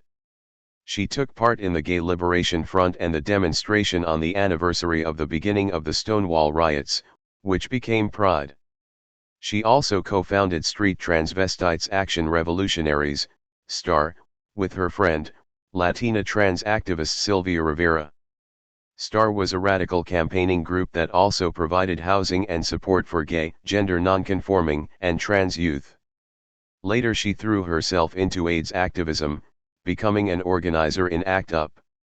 All the while, Johnson engaged in survival sex work and was constantly harassed by police, being arrested over 100 times. Police ruled her death a suicide, despite a massive head wound. Friends and activists insisted that Johnson wasn't suicidal and highlighted evidence that she may have been murdered. In late 2012, the NYPD reopened the case as a possible homicide. It remains unsolved. 12. 7. July 7, 1912 The Grabo massacre took place in Louisiana, leaving 4 dead and 50 injured. During a strike by the Brotherhood of Timber Workers, BTW, part of the Industrial Workers of the World, IWW, a few dozen timber workers demonstrated outside the mill owned by the Galloway family in Grabo. When union organizer A.L. Emerson began speaking, a man emerged from the office and fired at him, clipping the brim of Emerson's hat. Then more shooting broke out, lasting 15 minutes, during which some 300 shots were fired. While none of the bosses were charged, most of the strikers were arrested and tried on serious charges, including riot and murder. All of the workers were acquitted in a significant victory for the union. One of the union gunmen, Leather Britches Smith, was murdered by vigilantes later that year. 13.6. July 7, 1999 When 100 workers found that their payment for the previous 3 weeks of work had not come through, 300 construction workers picketed a building site in central London, shutting work down. The strike saw British workers build solidarity with workmates from countries across Eastern and Western Europe, as they won back most of their unpaid wages. 14. 8. July 8, 1876. The Hamburg Massacre began when an armed white mob, the Red Shirts, marched on a majority black Republican district in Hamburg, South Carolina. In the small hours of the following morning, they killed 6 black National Guard militiamen, murdering 4 of them after they had surrendered. It was part of a campaign by the Democrats to suppress African American voting and disrupt the Republican Party. It was successful. The Democrats managed to retake the state in the election later that year, then passed laws to establish single-party white supremacist rule, impose legal segregation, Jim Crow, and eventually disenfranchise African Americans with a new constitution in 1895.15. July 8, 1968. The Dodge Revolutionary Union Movement, DRUM, a new group of black workers, picketed out thousands of workers at the Detroit Dodge Auto Plant in opposition to the racial discrimination accommodated by the United Auto Workers Union, UAW. 1612. 9. July 9, 1919. Bartenders in Allentown, Pennsylvania, went on strike to impress on citizens the horrors of Prohibition, which was due to be introduced. There was a working class movement of hundreds of thousands under the rubric "No Beer, No Work" that aimed to stop Prohibition with strike action. However, this was the only actual strike that took place, as far as we have been able to determine. 17. July 9, 1959. The Wadi Salib riots were sparked in Haifa, Israel, when police shot and wounded Yaakov El-Karov, a Mizrahi Jewish immigrant. Originally an affluent Palestinian neighborhood, it was largely destroyed in 1949 by the Israeli government, and the vast majority of the Arab population had been forced to flee. Poor Jewish people of North African and Middle Eastern origin were moved into the derelict and overcrowded homes and were told they would be temporary, until they could be relocated, but that never happened. The Ashkenazi Jewish establishment, which saw them as inferior, neglected them, leaving them in poverty, facing high levels of crime. On July 10, the day after the killing, years of simmering anger exploded. Local residents protested outside the police station, and eventually began fighting police, burning cars, and looting shops. The following day, rioting broke out in other cities with significant North African populations, including in Tiberias. At least one of the protest organizers, David Ben-Harush, was subsequently imprisoned. 18. 10. July 10, 1914. 27-year-old suffragette Rhoda Fleming leaped onto the footboard of the King and Queen's limousine in Perth, Scotland, and tried to break its windows. The attempt was described in the press as perhaps the most daring that has occurred in the history of the women's suffrage agitation. 19. July 10, 1985. The French intelligence service blew up the Greenpeace ship Rainbow Warrior at the port of Auckland, in Aotearoa/New Zealand, killing Fernando Pereira, a photographer. The ship was headed to protest against French nuclear testing. France initially denied responsibility, but New Zealand police arrested 2 of its agents and charged them with murder. Eventually, they were sentenced to 10 years in prison for manslaughter, but the French government won their freedom after just 2 years. 20. 11. July 11, 1917. In Sao Paulo, police beat to death José Martinez, referred to as Antonio Martinez in some sources, a 21-year-old shoemaker who happened to be a bystander to a workers' demonstration against the high cost of living. Police then attacked his large funeral procession with swords. The working class responded with riots across the city, and the next day 12,500 people went on strike, joined by a further 5,000 the following day, the stoppage subsequently growing into a general strike. Workers only agreed to return to work for a widespread 10% pay increase. 21. July 11, 1937. Jack Shirai, a Japanese-American cook who went to Spain to fight the fascists in the Civil War, was killed in combat. A volunteer in the American Abraham Lincoln Brigade, he was shot dead after volunteering to fetch supplies for his starving unit. He was buried that night beside Oliver Law, an African-American volunteer. 22. Jack Shirai in Spain, courtesy of the Abraham Lincoln Brigade Archives.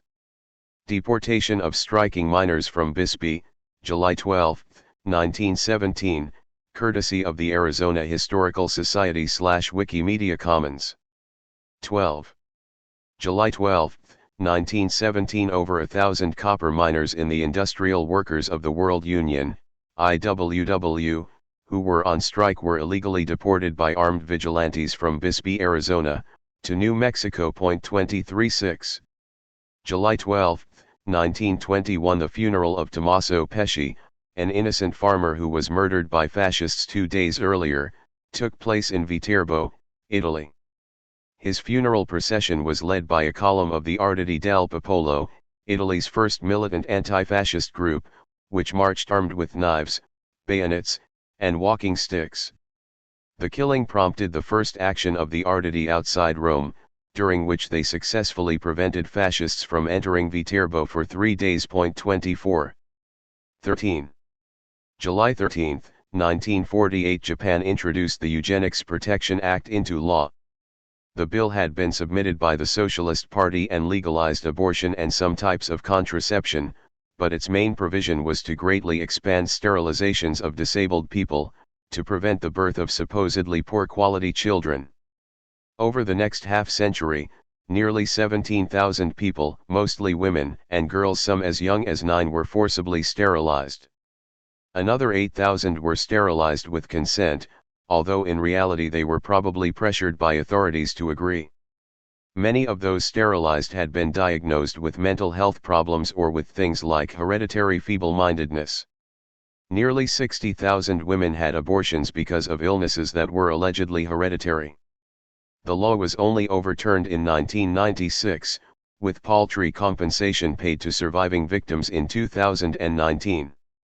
While more recently eugenics has been associated with the far right, in the past figures on the left had also advocated for it. 25. July 13, 1976, a team of Uruguayan and Argentinian soldiers kidnapped Uruguayan anarchist Sara Mendez and a friend. She woke up in a torture camp run by the Uzbek dictatorship and was unable to track down her infant son, who had been taken from her and put up for adoption. They were not reunited until 2002. 26. 14. July 14, 1970, Puerto Rican activist group the Young Lords occupied Lincoln Hospital's major administrative building in response to New York City's indifference to the health needs of Puerto Ricans and African Americans in the South Bronx and the deplorable conditions of health care delivery at Lincoln Hospital. The Young Lords' actions at Lincoln were an extension of the group's activism around issues of public health in East Harlem. Their health activism included the garbage offensive, protesting against irregular sanitation services, breakfast programs for poor children, the lead offensive, during which they conducted door-to-door medical home visits in collaboration with progressive nurses, medical technicians, and doctors to test local children for lead poisoning and adults for tuberculosis, and the takeover of a city-operated tuberculosis truck. 27. July 14, 2011, the Israeli tent protest movement began when Daphne Leaf pitched a tent in central Tel Aviv after discovering that she could not afford a flat.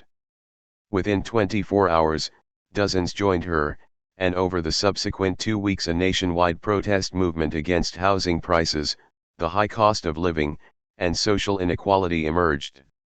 It was the largest predominantly Jewish protest movement in Israel's history, although some Arab communities also established protest camps.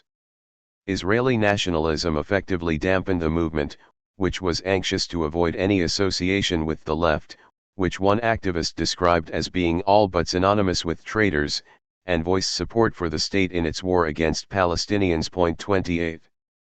15. July 15, 1971, a left-wing group called the United Red Army was formed in Japan, purporting to espouse the ideology of Chinese Communist leader Mao Zedong. Its name turned out to be unintentionally ironic, as within a year 14 of its 29 members, considered not revolutionary enough, had been murdered in internal purges. 29. July 15, 2009, construction workers in South Africa building stadiums for the 2010 World Cup won their strike for a pay increase. 70,000 workers had walked out more than a week earlier on indefinite strike for a 13% increase, claiming they would strike until 2011, if necessary. They settled for 12%. 16. July 16, 1977, House worker Rita Ward began a lie-in at Northampton General Hospital, in England. In pain from gallstones, she had been waiting 18 months for an operation and had been told she would need to wait another year, unless she could pay £500, approximately $875, for private treatment, in which case it could be done the following day. So Rita, with support from hospital workers, got into bed and refused to leave until she was treated. Hospital management caved in and operated on her a few days later, without delaying any other operations. 31. July 16, 1978, a mass anti-racist sit-down protest occurred on the corner of Brick Lane and Bethnal Green Road, in London's biggest Bengali community, in an attempt to prevent fascist National Front literature from being sold. 32. 17. July 17, 1936, a Spanish military uprising began in Morocco when right-wing generals declared war on the new republican government. In Barcelona, workers began to respond, with members of the Confederación Nacional del Trabajo, National Confederation of Labor, CNT, union seizing 200 rifles from the holds of two ships docked in the harbor and distributing them to union activists. Anti-fascist militia fighters in Spain, 1936, courtesy of Wikimedia Commons. 2 days later, workers across Spain took up arms and launched a far-reaching social revolution. The ensuing civil war pitted the working class against the Spanish capitalists, who were backed by Nazi Germany and Fascist Italy. In the revolutionary areas, anarchist and socialist workers and peasants took over workplaces and land and began to run them collectively. At that point, the Western democracies, including Britain and France, abandoned the Republic and enforced a blockade on Spain that stopped the flow of aid and weapons to the anti-fascists. Meanwhile, Italy and Germany openly flouted the ban, and the U.S. oil giant Texaco supplied the nationalists with oil and other supplies without even demanding payment, while stopping any supplies to the Republic. Thousands of mostly working-class people came from all over the world to aid the workers and peasants of Spain in their battle against the nationalists, but, ultimately, after nearly 3 years of bitter and bloody warfare, the nationalists, with their superior weaponry and equipment, were victorious. 33-39-40. July 17, 1978, the Hackney and Tower Hamlets Defence Committee organised a day-long strike against racist attacks, which brought the London borough of Tower Hamlets to a standstill. They were joined by 400 pupils from the predominantly British Asian Robert Montefiore School, who protested against the racist violence in and around their school. 34. 18. July 18, 1917, a furniture worker in Rio de Janeiro learned of a strike in Sao Paulo and walked off the job. 2 of his colleagues joined him. By the afternoon, 150 workers had walked out, and, by the next day, workers at 5 factories were on strike, with the stoppage continuing to mushroom. On July 22, a general strike was called, demanding a maximum 8-hour workday and a 20% pay increase. Tens of thousands of metal and factory workers joined the strike, shutting down industry. The government declared martial law but failed to break the workers, and the employers settled the following month. 35. July 18, 1969, the Black Panthers held a common conference in Oakland, California, with the white anti-racist Young Patriots organization and the Puerto Rican radical group the Young Lords. The Young Patriots were a group of poor, mostly Appalachian migrants in Chicago. Although they opposed racism, they originally sported the Confederate flag, which they believed was a symbol of rebellion. As they worked more with communities of color, the flag was abandoned as an irredeemable symbol of white supremacy. Before he was assassinated by the police, leading Panther Fred Hampton played a key role in building links with the Young Patriots and other white working-class youth. 36. 19. July 19, 1958. A key early successful sit-in protest of the U.S. civil rights movement began in Wichita, Kansas. A group of black students began to sit silently at the whites-only counter of the Dockham drug store to protest segregation. The aim was to prevent sales and inflict enough economic damage that segregation would be dropped. They faced repeated harassment by police and white racists, and they brought clubs, knives, and a gun to protect themselves, although they did not end up needing to use them. After 23 days, the owner caved in and desegregated his entire chain. While the National Association for the Advancement of Colored People, NAACP, did not initially support the sit-in, after the success in Wichita, it adopted the tactic, which led to desegregation of lunch counters in a number of states. 37. July 19, 1984. The Dunnes Stores anti-apartheid strike began in Dublin, Ireland. Shop worker Mary Manning refused to check out a customer's South African fruit, as members of her union, the Irish Distributive and Administrative Union, IDATU, had voted to not handle South African goods. Manning was suspended, and she and 11 of her colleagues went on strike in protest. The stoppage went on for an incredible 3 years, ending when the Irish government introduced a ban on South African products. 38. 20. July 20, 1943. 2 Jewish members of the Walled Commando Work Unit at the Sobibor extermination camp attacked their Ukrainian guard and encouraged other members of the unit to escape.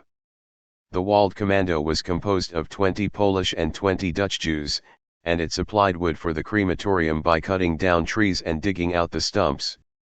Zlomo Podklebnik and Joseph Kopf initiated the breakout with a knife Podklebnik had in his boot. Several Polish prisoners Podklebnik, Kopf, Zindel Honigman, Chaim Korenfeld, Abram Wang, and Aaron Licht were able to successfully escape. Kopf and Licht were murdered by Polish anti-Semites in separate incidents after their escape. The others survived the war.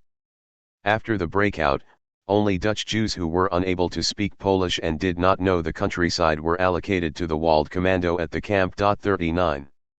July 20, 1979. Native American political prisoner Leonard Peltier escaped from Lompoc Federal Correctional Institution, in California, with 2 other detainees, one of whom, Bobby Jean Garcia, was shot to death by a guard.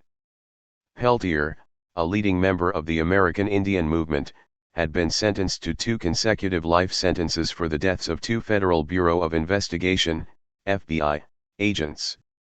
He had been warned by fellow Native American prisoner Standing Deer, aka Robert Wilson, that there was a contract on his life in the prison. Leonard Peltier wanted poster, courtesy of the Federal Bureau of Investigation / Wikimedia Commons. Peltier's original trial was riddled with inconsistencies and distortions. For example, an FBI ballistics expert claimed during the trial that a shell case found near the bodies matched Peltier's rifle, but his report stating that the cartridge did not match was withheld from the jury. And 3 witnesses who placed Peltier near the scene of the crime later recanted, stating that the FBI had tied them to chairs and coerced their testimony. The legal misconduct was so severe that Peltier has received support from individuals and groups as diverse as Nelson Mandela, Archbishop Desmond Tutu, the European Parliament, and the United Nations Commissioner for Human Rights. Peltier was recaptured 3 days later. 40. 21. July 21, 1921. Anti-fascists in Sarzana, Italy, fought back against 600 fascists who had gathered in the town to demand the release of a fascist squad who had been arrested for an attack 3 days prior. While negotiations between officials and the fascists was ongoing, some of the fascists opened fire, killing a soldier and injuring a policeman. The military returned fire, and then the local population gave chase after the fleeing fascists. Local people, many of them organized in the anti-fascist Arditi del Popolo, pursued the fascists into the surrounding countryside, killing 18 and wounding 30. It was the first major setback suffered by the growing and violent fascist movement in the country. 41. July 21, 1945. Members of the Irish Women Workers' Union, IWWU, staged a laundry strike that affected many of Dublin's hotels, demanding a second week of paid holiday. Hospital laundry workers were exempt from the strike action. The strike lasted 14 weeks and ended in victory for the women. The following year the government conceded to 2-week paid holidays for all workers. 42. 22. July 22, 1920 government forces raided the Santiago headquarters of the Industrial Workers of the World Union, IWW. It was trying to break a 3-month-long IWW strike of maritime workers aimed at preventing the export of cereals during a domestic famine. A general campaign of repression against anarchists in Chile followed, which did not, however, stop the IWW from organizing a further maritime strike in 1923.43. July 22, 2005 civil servants in the Kingdom of Tonga went on strike for a 60 to 90% pay increase. The strike effectively brought the government to a standstill and grew to include many other public sector employees, ending up being the most significant challenge to the island's monarchy in its history. The striking workers won their pay increase and forced the government to begin reforming itself. 44. 23. July 23, 1918 the Japanese rice riots against high prices began, a revolt up to then unparalleled in the country's history in terms of scope, size, and violence. It eventually led to the fall of Prime Minister Teraki Masatake's government. 45. July 23, 1967 one of the biggest rebellions in U.S. history occurred in Detroit, following a police raid on a bar in a poor African-American majority area in the early hours of the morning. Black and white residents fought police in the streets and looted goods, while snipers took potshots at officers from windows. It ended with over 40 deaths, more than 7,000 arrests, and over 2,000 buildings destroyed. 4612. 24. July 24, 1777 a crowd of working-class women in Boston seized coffee from a seller named Thomas Boylston. It was one of dozens of food riots that occurred during the American Revolution, primarily in the North but also in Maryland and possibly Virginia. Around a third of them were organized by women. 47. July 24, 2009 30,000 steel workers in China rioted and beat their chief executive to death when they heard their plant was being privatized. The sale was subsequently scrapped. 48. 25. July 25, 1867 German communist Karl Marx wrote the preface to the first German edition of his masterwork, Das Kapital, Capital. It remains the most decisive and insightful critique of the capitalist system ever written. While the first 3 chapters can be slow-going, we highly recommend reading the work at some point. 49. July 25, 1972 the U.S. government admitted its role in the Tuskegee syphilis experiment, a horrific 40-year study of poor black agricultural workers in Alabama who had syphilis but were not informed. Numerous people died as a result, and women and children were infected with the disease. The government owned up following leaks to the media about the program. The resulting public outrage forced the introduction of federal regulation to protect human subjects in medical trials. 50. A doctor drawing blood from a patient as part of the study, 1932, courtesy of the National Archives Atlanta/Wikimedia Commons. 26. July 26, 1937 British authorities in Barbados secretly deported Clement Payne, a worker who was trying to start a trade union, to Trinidad, where police were waiting to arrest him for possessing prohibited literature. He was originally charged with knowingly making a false declaration for stating he had been born in Barbados, whereas, unknown to him, he had actually been born in Trinidad of Barbadian parents. He appealed his conviction, and, although his appeal was successful, he was expelled from the island. In response, workers rioted and strikes spread for several days. 51. July 26, 1950 the No-Gun RI massacre took place, with U.S. ground troops murdering 100 to 300 South Korean civilians, in one of the biggest mass killings by American soldiers. 52. 27. July 27, 1816 a fort on the Apalachicola River in Florida was firebombed by the U.S. Army. The fort had provided home and safety to more than 300 Black and Choctaw families. This marked the beginning of the Seminole Wars and the eventual U.S. conquest of Florida. 53. July 27, 1933. Bus drivers in Havana went on strike, and other drivers soon walked out in sympathy. This was the start of the unrest that culminated in a general strike of Cuban workers and students that paralyzed the nation and forced the brutal dictator Gerardo Machado from power. Machado made a last-minute deal with trade union leaders and the Central Committee of the Cuban Communist Party, claiming that they would be legalized and given government support if they ended the strike, but the agreement was rejected by workers, and the strike continued, even after police killed 20 demonstrators. On August 9, the military decided to stop supporting Machado, and 2 days later his government collapsed. 54. 28. July 28, 1915. The United States invaded Haiti, crushing opposition and setting up a dictatorship that governed the country for the next 2 decades. 55. July 28, 1932. When World War I veterans marched demanding the wartime bonuses they had been promised, the U.S. government sent the army with tanks, fixed bayonets, tear gas, and sabers to attack them and their families, killing 3. The bonus payments were due to be paid in 1945, but when the Great Depression hit, leaving many veterans destitute, they decided to demand earlier payment. Up to 25,000 vets, black and white, formed a bonus army and set up camp in Washington, D.C.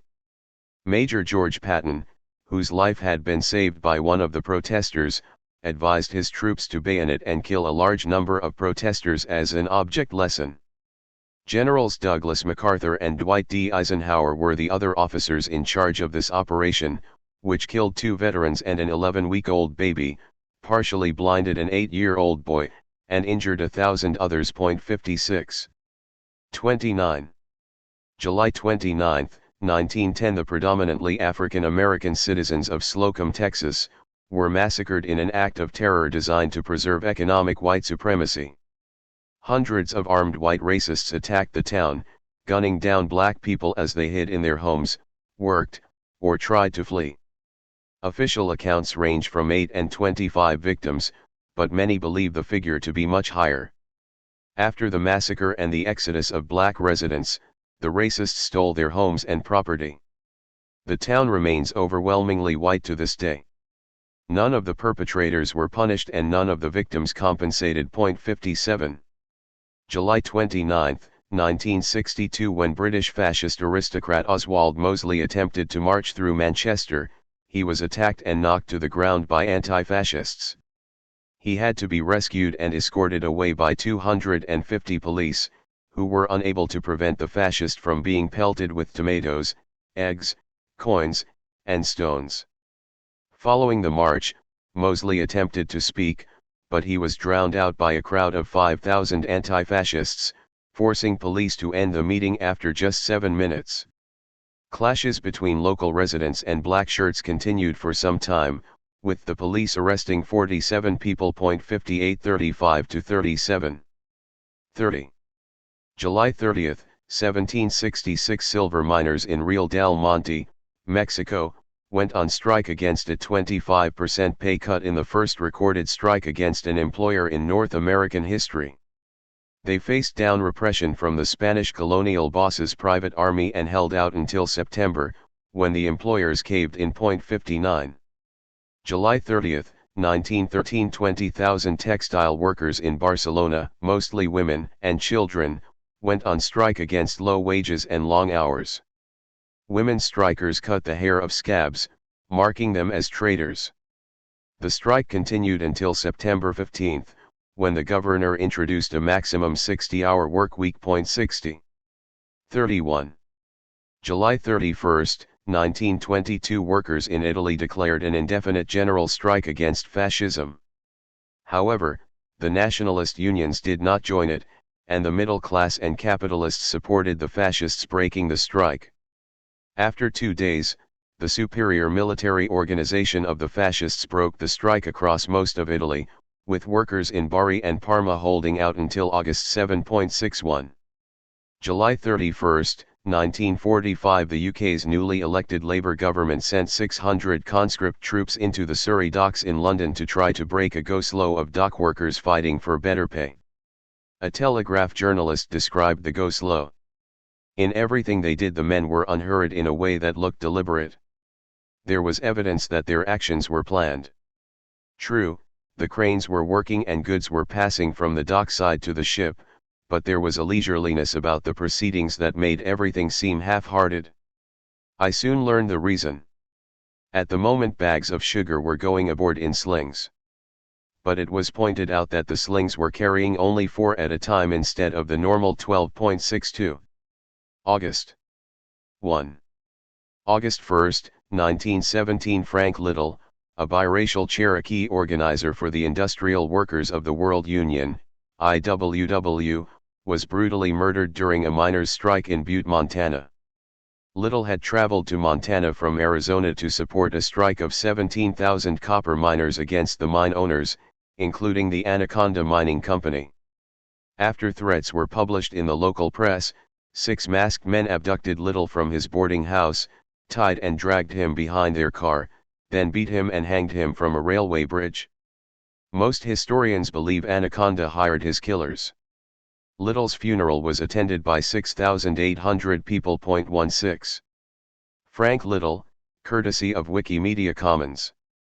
August 1, 1938 the event known as the Hilo Massacre took place in Hawaii when police opened fire at an unarmed group of striking dock workers.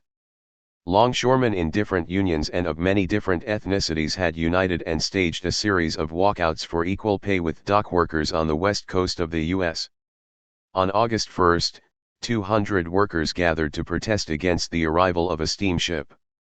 Police attacked and started shooting, wounding a quarter of those present. 2. August 2, 1944 some 4,000 Roma and Sinti people in the Auschwitz-Birkenau concentration camp resisted being taken to the gas chambers. The SS swarmed into the Roma camp, but prisoners, who had armed themselves with sticks and crowbars and barricaded themselves indoors, fought the Nazis tooth and nail.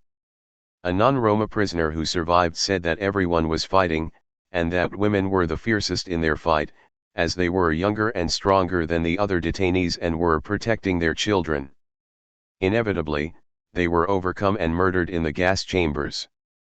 This act of resistance was initially reported to have taken place on May 16 that year, and that date has been adopted as the annual Romani Resistance Day. 3. August 2, 1980 a time bomb exploded in a waiting room in the Bologna train station, killing 85 people and injuring over 200.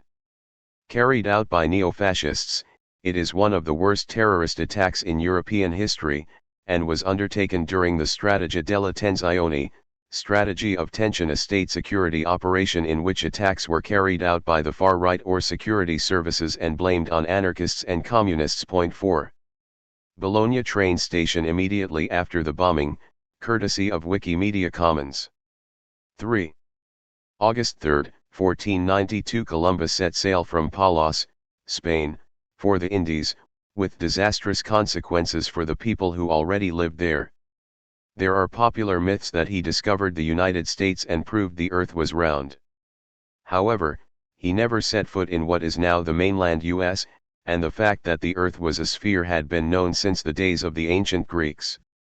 Columbus himself believed the earth to be pear-shaped. He landed in what is now known as the Bahamas, where he and his crew were greeted by the indigenous Taino people, who lived in village communes and held all property in common.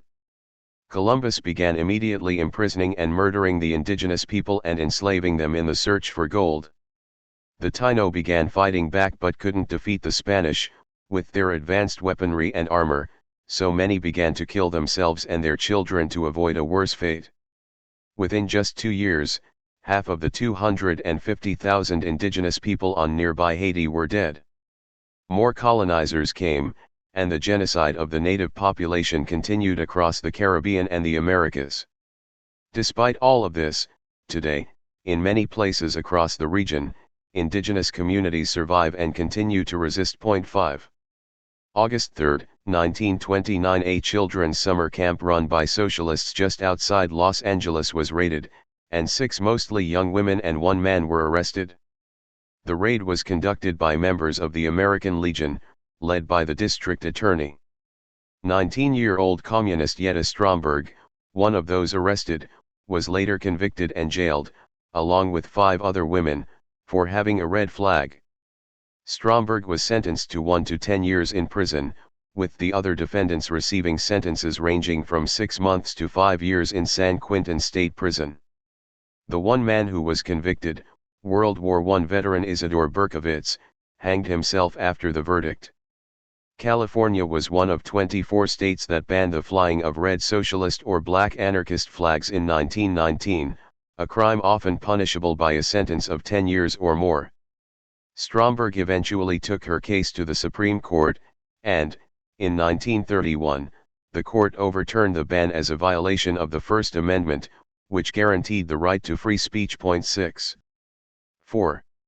August 4, 2011 violent clashes erupted between protesters and security forces in a significant escalation of a popular movement demanding education reform in Chile.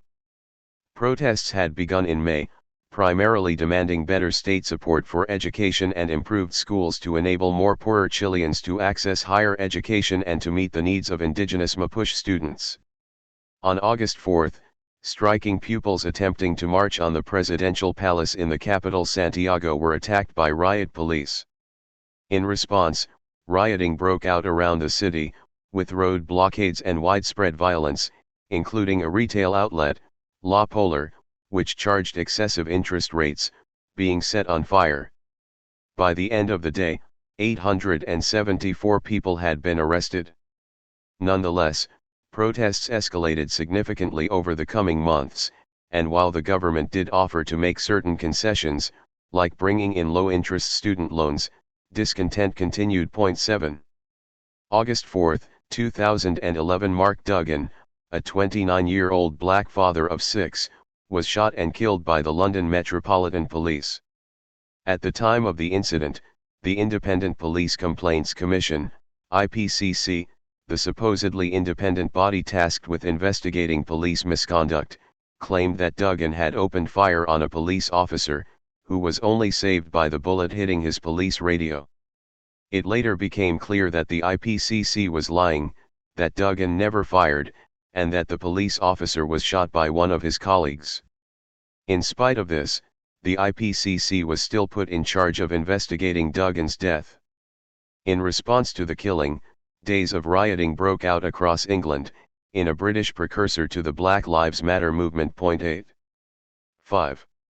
August 5, 1964 The U.S. began bombing North Vietnam in Operation Pierce Arrow, after intelligence reported a North Vietnamese attack on U.S. ships. These reports later turned out to be false. Over the course of the Vietnam War, U.S. forces would drop hundreds of millions of bombs on Vietnam, Cambodia, and Laos, killing huge numbers of people. Unexploded ordnance continues to kill and maim people in the region every year. 914. August 5, 1981 After just 2 days on strike, 11,345 federal air traffic controllers were fired by U.S. President Ronald Reagan, himself a former union leader, for refusing his order to return to work. The workers were banned from federal service for life, although this was lifted over a decade later. Their union was legally dissolved later in October, and military air traffic controllers were used as replacements until new hires could be trained. 10. 6. August 6, 1945 The U.S. dropped an atomic bomb on Hiroshima, slaughtering tens of thousands of civilians, despite officials believing that Japan was about to surrender. Numerous senior U.S. military officials confirmed that the bombing was unnecessary to defeat Japan. However, at the end of World War II, the U.S. wanted to issue a warning to its Eastern Bloc allies. Mushroom cloud over Hiroshima, courtesy of U.S. 509th Operations Group / Wikimedia Commons. General Dwight D. Eisenhower explained, Japan was at the moment seeking some way to surrender with minimum loss of face. It wasn't necessary to hit them with that awful thing. For his part, Admiral William D. Leahy, former chair of the Joint Chiefs of Staff, stated, the use of this barbarous weapon at Hiroshima and Nagasaki was of no material assistance in our war against Japan. The Japanese were already defeated and ready to surrender. My own feeling was that in being the first to use it, we had adopted an ethical standard common to the barbarians of the Dark Ages. I was taught not to make war in that fashion, and wars cannot be won by destroying women and children. And the U.S. Strategic Bombing Survey determined that Japan would have surrendered even if the atomic bombs had not been dropped, even if Russia had not entered the war, and even if no invasion had been planned or contemplated. 11. August 6, 1970. Some 300 members of the Youth International Party, or Yippie's countercultural radical youth, invaded Disneyland, protesting against the Vietnam War and calling for the liberation of Minnie Mouse from patriarchal captivity. Disney brought in extra security and 150 armed riot police in preparation for the event, a theatrical convention.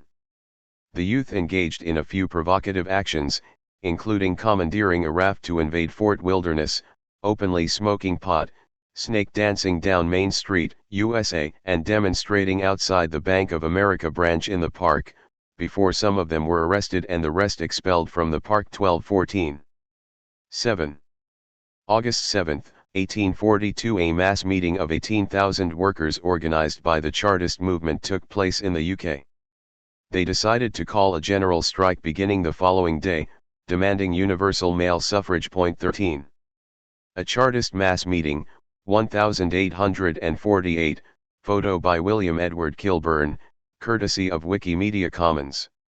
August 7, 1900. The first issue of Mexican radical newspaper Regeneration, co-founded by Ricardo Flores Magón, was published.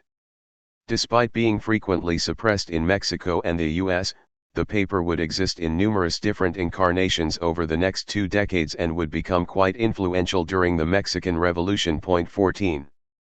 Issue of Regeneration, 1910, courtesy of Wikimedia Commons. 8.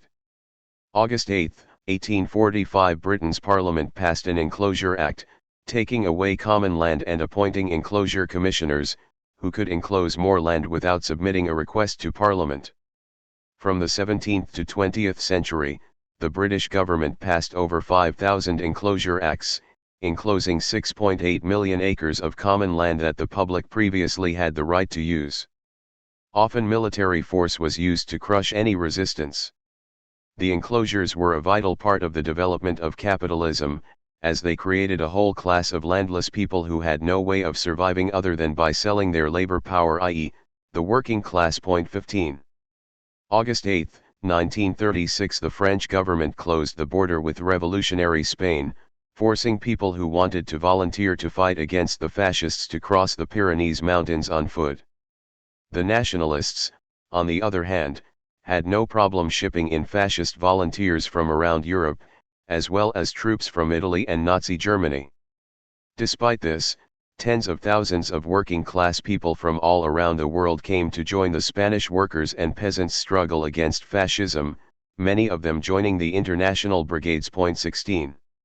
African American volunteers Edward Johnson and Claude Pringle in Spain, photo courtesy of Kevin Byers/Abraham Lincoln Brigade Archives. 9.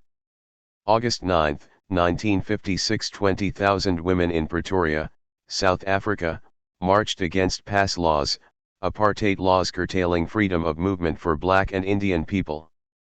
The demonstration, organized by the Federation of South African Women, FEDSA, delivered a petition against the laws with 100,000 signatures, and the participants sang Waithintabafazi Waithintimbokado, meaning, now that you have touched the women, you have struck a rock. The protest kick-started a wave of over 2 years of civil disobedience across the country, during which thousands of women were arrested, before the leadership of the African National Congress panicked and called it off. Today, August 9 is commemorated in South Africa as Women's Day. 17. August 9, 1970. 150 people, including the British Black Panthers, marched on local police stations to demand an end to police raids on the Mangrove Caribbean restaurant in Notting Hill. 9 people, including writer Darcus Howe, were arrested and charged with conspiracy to incite a riot. All were later acquitted.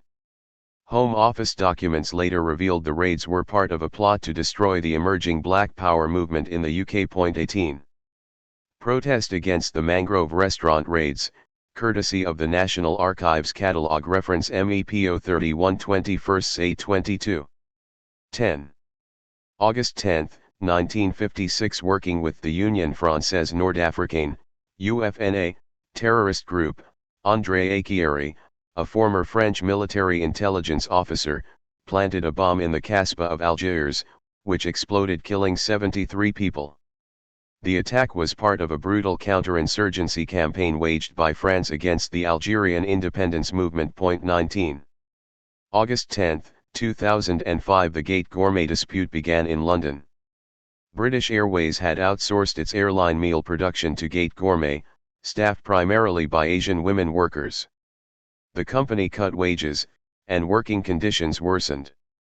Planning on further undermining working conditions, the company brought in hundreds of temporary agency workers to do the work of the permanent employees. Seeing agency workers in their usual posts, the workers assembled in their canteen to discuss and protest against what was happening. Gate Gourmet responded by firing more than 700 of the workers. In a gesture of solidarity unusual in these times, British Airways baggage handlers walked out on a wildcat sympathy strike, shutting Heathrow Airport completely for 48 hours. But their union, the Transport and General Workers Union, TGWU, ordered them back to work. Although the fired workers set up picket lines, TGWU officials reached an agreement with bosses for some of the workers to be reinstated with terms and working conditions that were worse than those the workers had opposed in the first place. Many of the workers fought on until April of the following year, but the union refused to make their action official, and they were defeated. 20. 11. August 11, 1965. After an altercation during the arrest of a young black motorist by Los Angeles police officers, LA's Watts neighborhood exploded into 6 days of rioting, with mass looting and anti-police violence. This rebellion played a role in shifting elements of the civil rights movement away from a commitment to pacifism. 21. August 11, 1984. During the Great Miners' Strike, as many as 25,000 women marched in London against pit closures. Miners' wives and others set up Women Against Pit Closures, WAPC, which played a crucial role in helping the miners stay out for as long as they did. 2213. 12. August 12, 1937. 144 socialists, communists, and anarchists were executed en masse at the Tobolsk prison in the Soviet Union. By the end of the following year, 2,500 people had been shot at the prison.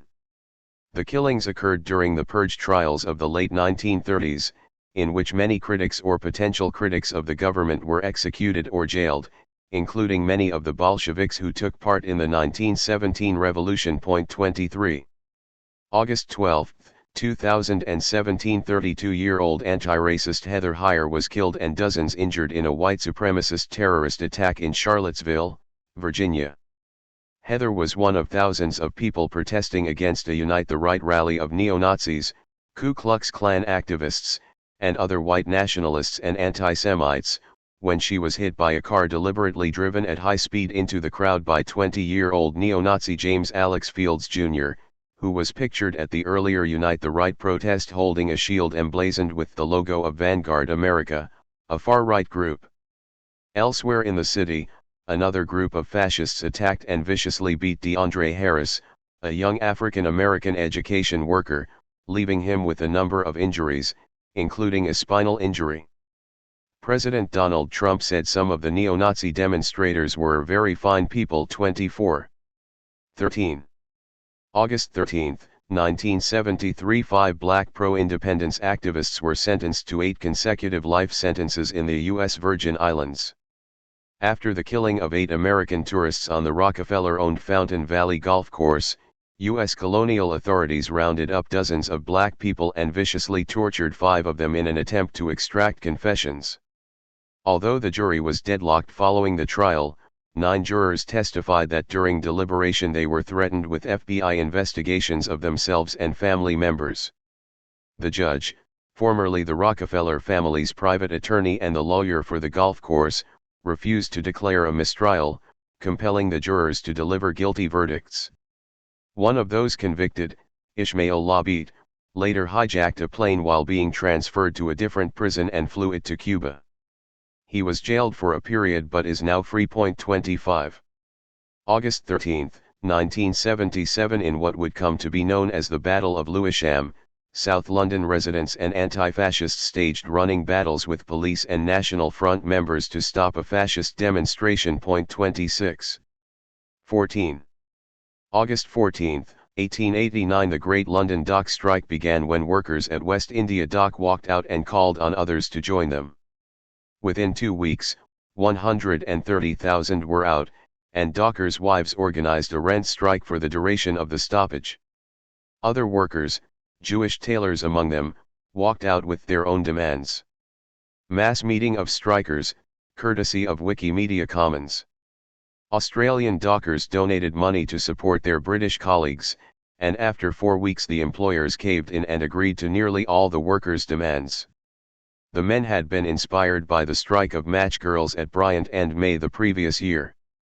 The dispute marked a turning point in British working class history, as disorganized casual workers like the dockers were inspired to organize themselves and start to win. 27. August 14, 1943. Vietnamese revolutionary Nguyen Anh Ninh died in prison after being jailed for promoting a working class and peasant revolt against the French colonial regime. He had been jailed by the French on 4 previous occasions, but his final sentence of 5 years in prison and 10 years of exile was effectively a death sentence. 28. Nguyen Anh Ninh, courtesy of Wikimedia Commons. 15. August 15, 1947. India became independent from British rule. While the standard narrative is that the movement for independence was a peaceful one led by Mohandas Gandhi, the reality is very different. There had been decades of often intensely violent struggle against British occupation involving mutinies, uprisings, riots, assassinations, and bomb attacks before the colonial power agreed to withdraw. In addition to leaving India, Britain divided the country into 2 separate states, India, with a majority Hindu population, and Pakistan, with a majority Muslim population. Arbitrary lines drawn on a map by a British official in secret caused panic and confusion. The conflict that would result left up to 16 million people displaced, between 200,000 and 2 million dead, and up to 100,000 women abducted and or raped. 29. August 15, 1961. A local group of the National Association for the Advancement of Colored People, NAACP, in Monroe, North Carolina, presented a 10-point program for racial equality to the town alderman. Faced with massive racist violence occurring with police collusion, many black residents took up arms to defend themselves. One of them was Marine Corps veteran and local NAACP chapter head Robert F. Williams, who was an advocate for self-defense against white racists. Williams set up a local National Rifle Association club called the Black Armed Guard, which defended the local black community from Ku Klux Klan attacks. He was eventually falsely accused of kidnapping by the FBI, which forced him and his wife Mabel to flee to Cuba, in 1961. In Cuba, he hosted a radical radio show broadcast to African Americans in the U.S. South. In 1965, he and his wife relocated again, this time to China. Robert F. Williams wanted poster, courtesy of the Federal Bureau of Investigation / Wikimedia Commons. He returned to the U.S. in 1969 and was promptly arrested, but in 1975 all charges against him were dropped. When he died in 1996, legendary civil rights activist Rosa Parks delivered the eulogy at his funeral, where she paid testament to his courage and his commitment to freedom, adding, "What he did should go down in history and never be forgotten." 30. 16. August 16, 1819. The Peterloo Massacre took place, with British cavalry charging into a crowd of between 60 and 80,000 working-class people gathered in St. Peter's Fields, in Manchester, to demand the right to vote. 15 people were killed and up to 700 injured, with women protesters who were dressed in white being particularly targeted. In the aftermath of the killings, Percy Bysshe Shelley penned one of his most powerful poems, The Mask of Anarchy, which ends with this stirring call to arms. Rise like lions after slumber. In unvanquishable number. Shake your chains to earth like dew, which in sleep had fallen on you. Ye are many, they are few. 31. 15. August 16, 2012. Police in South Africa massacred 34 miners who were on a wildcat strike fighting for a pay increase at the Marikana mine operated by the British platinum company Linmin. 78 others were injured in a violent attack by security forces, which the African National Congress government falsely claimed was an act of self-defense on the part of the police. It was the worst violence by security forces in the country since the days of apartheid. A few days prior, officials in the National Union of Mine Workers, NUMBER, had opened fire on the striking workers, mostly their own members, leaving 2 critically injured. 32. Sculpture commemorating the 1795 slave revolt in Curaçao, photo by Charles Hoffman, CC by SA 2.0 https://www.flickr.com/photos/230888289 at n02/43833396115. 17. August 17, 1795. A group of around 40 enslaved black people in the Dutch colony of Curaçao rebelled and kick-started a slave revolt on the island. They informed their owner they would no longer be his slaves, then they left and began freeing other enslaved people and gathering weapons. The rebellion lasted just over a month before the leaders were captured and killed. Nonetheless, it won new rights for the enslaved. 33. August 17, 1987. Workers in South Korea occupied factories and the shipyard of the Hyundai Corporation in the city of Ulsan. Meanwhile, upwards of 300,000 workers battled riot police in the city, in one of the biggest confrontations to date between workers and the Uzbek dictatorship. The strikes spread, and the Great Workers' Struggle, as the movement would come to be known, would, at its height, involve around 1.2 million workers, 1/3 of the regular workforce, with 3,749 strikes taking place by the end of the year. 34. 18. August 18, 1812. Food riots, primarily led by women, broke out in Leeds and Sheffield, England. In Leeds, the local paper described the group of women and boys who were seizing corn and wheat and assaulting sellers as being dignified with the title of Lady Lud. In Sheffield, flour dealers were forced to reduce their prices to 3 shillings per stone. 35. August 18, 1823. The Demerara slave revolt in the British colony of Demerara Essequibo, present-day Guyana, saw over 10,000 enslaved, mainly Creole people, go from plantation to plantation stealing weapons and locking up their masters, even putting some of them in stocks. The rebellion was crushed by colonial troops and an armed civilian militia. Despite the fact that white prisoners reported that they had been treated humanely, hundreds of the participants were hunted down and put to death in the aftermath of the rebellion, with others sentenced to 1,000 lashes. Word of the revolt spread across the Caribbean and back to England, where it spurred the abolitionist movement. Following an even bigger rebellion in Jamaica, slavery was largely abolished in the British Caribbean over the following decade. 36. 19. August 19, 1936. The gay socialist poet Federico Garcia Lorca was taken from his jail cell and executed on the order of General Franco's military authorities. The Spanish Civil War had broken out a month previously, and his sympathies were clear: I will always be on the side of those who have nothing and who are not even allowed to enjoy the nothing they have in peace. To date, his remains have not been found. 37. 39 to 40. Federico Garcia Lorca, 1919, courtesy of the Colección Fundación Federico Garcia Lorca / Wikimedia Commons. August 19, 1953. Prime Minister Mohammad Mossadegh of Iran was overthrown in a coup organized by the CIA on behalf of the British and American governments. Mossadegh's government had instituted a number of social reforms in the country, including unemployment benefits, compensation for injured workers, and the abolition of forced labor in the countryside. He planned to nationalize the British-owned oil fields to fund things like rural housing, public baths, and pest control, so the British intelligence agency MI6 asked the CIA to remove him. 38. 20. August 20, 1948. Workers for the African Wharfage Company in Zanzibar City, present-day Tanzania, went on strike for higher wages. Intimidation by the British colonial authorities won the strike the sympathy of many other workers on the island. A general strike developed that shut down the city and much of the island's economy. The strike lasted until September 13, when the company gave in on wage increases and improved working conditions. 39. August 20, 1976. The Grunwick strike began in northwest London when Devshi Bhutia was dismissed from his job at a photo processing plant for working too slowly, and 3 colleagues walked out in his support. 3 days later, the predominantly East African Asian women workers began picketing in a dispute that would last nearly 2 years. Although it would ultimately end in defeat, it was a key event in the British working class movement.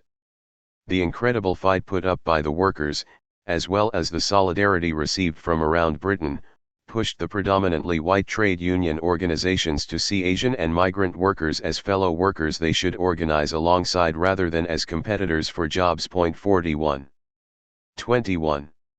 August 21, 1831. The Nat Turner Rebellion threw Southern enslavers into a panic, as around 70 enslaved people rose up in Southampton County, Virginia. Turner, who was literate and deeply religious, began the rebellion with a few trusted colleagues who traveled from plantation to plantation, freeing the enslaved people and killing all of the whites they came across. The rebellion was suppressed by U.S. troops within a few days. Although Turner managed to evade capture for several weeks, when he was arrested he was sentenced to the medieval punishment of being hanged and drawn and quartered. In the aftermath of the uprising, dozens of enslaved people, as well as free African Americans, were murdered by white racist mobs seeking vengeance. Many Southern slave states introduced new laws banning teaching enslaved people to read and further restricting their freedoms. 41. August 21, 1981. 140 mostly women workers at the Lee Jeans factory in Greenock, Scotland, returned to work after a 7-month occupation, having blocked the closure of the plant and secured their jobs. 42. 22. August 22, 1943. The Statesman magazine published the photograph at right of starving people during the Bengal famine in British colonial India during World War II. The governor of Bengal had ordered the removal or destruction of rice across much of Bengal in 1942 to prevent it getting into enemy hands, also confiscating 46,000 boats from local people and devastating the fishing industry.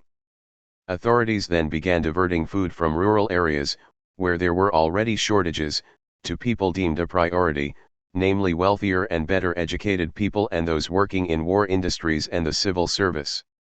Dead or Dying Children in Calcutta, 1943, courtesy of the Statesman/Wikimedia Commons. Flooding damaged farmland, putting food supplies at risk. The government of British Prime Minister Winston Churchill did not, however, act on the warnings it received. When the famine began, instead of providing relief, the government forbade the colony from using its own financial reserves or ships to import food and continued to export thousands of tons of rice to Europe, while putting excess food from elsewhere in the British Empire into storage. In all, 2 to 4 million people died, in what most historians consider an entirely human-caused famine. India had previously suffered much bigger reductions in food supply without mass deaths in 1873 to 1874, for example. But Winston Churchill was a white supremacist and an anti-Semite, who cared nothing for the local population. He believed that the starvation of anyhow underfed Bengalis is less serious than that of sturdy Greeks, and, during the famine, he proudly exclaimed, "I hate Indians. They are a beastly people with a beastly religion." 43. August 22, 1947. Cheikh Kibachia, leader of the African Workers' Federation, was arrested in Nakuru, Kenya, by British colonial police amid strikes and working class protests against a racist system of identity cards. 5 days later, Labour leader Makan Singh was arrested as well.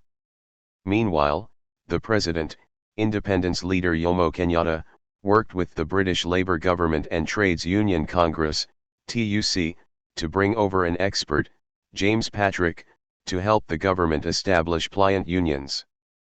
Patrick advised the Kenyan government to set up unions as purely workplace bodies with no political remit, dividing workers by trade.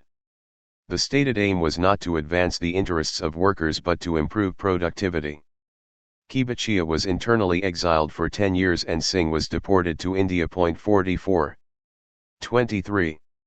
August 23, 1851. A violent riot broke out in Sydney, Australia, when police tried to arrest a sailor, Michael Knight, who was wearing women's clothing. To cheers of the locals, Knight decked the officer who attempted the arrest and headed to a church. Knight then disturbed the service and began abusing the parishioners, until more police arrived and managed to make the arrest. On hearing of Knight being taken into custody, hundreds of sailors assembled and began attacking police officers and police stations, freeing all the prisoners along the way. 45. Illustration of Michael Knight decking the police officer, by Augustine Ward, 2019. August 23, 1966. 200 Aboriginal workers at the Wave Hill Pastoral Station in Australia walked out on strike for equal pay with white workers. They remained out for an incredible 9 years, and what began as a wage dispute became the demand that the British aristocrat Lord Samuel Vestry return the land to them. They were eventually successful in gaining the return of some of the land. 46. Dexter Daniels, one of those involved in the strike, 1970, courtesy of Northern Territory Library / Wikimedia Commons. 24. August 24, 1800. A group of enslaved people led by Gabriel, an enslaved blacksmith, gathered in central Virginia, intending to recruit others for an insurrection planned for August 30. They had hatched an extremely ambitious plan to march on Richmond, capture the capital, and hold the governor hostage to negotiate freedom for enslaved people. Unfortunately, the plot was betrayed, and 26 of the participants executed. But the struggle against slavery continued. 47. August 24, 2011. Against the background of a militant student movement, the Central Unit Área de Trabajadores de Chile, Workers United Center of Chile, CUT, called a nationwide 2-day strike. As many as 600,000 people took to the streets, and police responded by arresting 750, injuring many more and killing one 16-year-old boy. A few days later, the government caved into a key demand of the movement and prohibited state funding for profit educational institutions. 48. 25. August 25, 1921. The Battle of Blair Mountain began. It was the largest armed rebellion in the U.S. since the Civil War. For 5 days in late August and early September 1921, following the killing of miners and their supporters in Welch and Sharples, 10,000 striking coal miners in Logan County, West Virginia, battled armed strike breakers and deputies. Faced with the overwhelming firepower of U.S. federal troops and even the Air Force, the miners eventually surrendered or returned to their homes. 49.7. Miners surrender arms after the battle, courtesy of Wikimedia Commons. August 25, 1944. A group of 32 Spanish and 8 French resistance fighters in La Madeleine, France, tackled an entire German column, consisting of 1,300 men in 60 trucks, with 6 tanks and 2 self-propelled guns. The Maquis blew up the road and rail bridges and positioned themselves on surrounding hills with machine guns. The battle raged from 3 p.m. until noon the following day. 3 Maquisards were injured, while 8 Germans were killed, nearly 200 wounded, and the rest surrendered. After this humiliating defeat, the Nazi commander killed himself before he could be captured. Free French Black Soldiers, c. 1942, courtesy of the Library of Congress / Wikimedia Commons. That same day, the Forces Françaises Libres, Free French forces liberated Paris, and the occupying German troops surrendered. The Free French unit that recaptured the city had been ethnically cleansed of black soldiers who made up a significant proportion of the Free French army, as US and UK military commanders were only willing to allow the French to liberate the city if they excluded black troops. Black servicemen were also excluded from the liberation celebrations. For example, resistance hero Georges Tuxson, who had been shot and wounded in action, was removed from the event at gunpoint. 26. August 26, 1919. Former garment worker Fanny Sellens, who had become an organizer with the United Mine Workers of America, UMWA, was murdered by company thugs and sheriff's deputies during a coal strike in Pennsylvania. She attempted to intervene when a miner was being beaten and was shot and killed. Her killers were never punished. 51. August 26, 1930. Strike-breaking dock workers at Port Adelaide, Australia, were attacked around the town by mobs of locals, including one group of women demonstrators. During this protracted industrial dispute, scabs were kicked and beaten as they left the train station. One who escaped by diving into the river and swimming toward a ship had to be rescued by police, while mounted police protected another group at Prince's Wharf. A group of women attempted to attack scabs as they left work, forcing them to flee to the railway station under police escort. 52. 27. August 27, 1889. The Great Strike of East End Jewish tailors in London began during a dockers' strike. 8,000 workers, mostly Jewish immigrants from Russia, elected a strike committee and walked out, demanding a maximum 12-hour workday. They were working 14 to 18 hours. Despite the antipathy of the dockers' union leader, predominantly Irish Catholic dockers donated to the strike fund and helped the tailors hold out until October, when the employers caved in. 53. August 27, 1974. African-American prisoner Joan Little killed a white prison guard in self-defense and escaped from the Beaufort County Jail in North Carolina. The guard had threatened her with an ice pick and forced her to perform a sex act, at which point, she managed to grab the pick and kill him. She handed herself in to police the following week and was charged with first-degree murder, which carried an automatic death sentence. Her case rallied support from civil rights activists, including Rosa Parks, as well as feminists and anti-death penalty activists.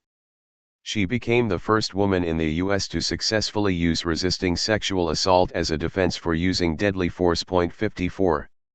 Illustration of Joan Little, Dignidad Rebelda, 2016, cc by SA 2.0 https://flickr.com/photos/289870773 at n08/30539190706.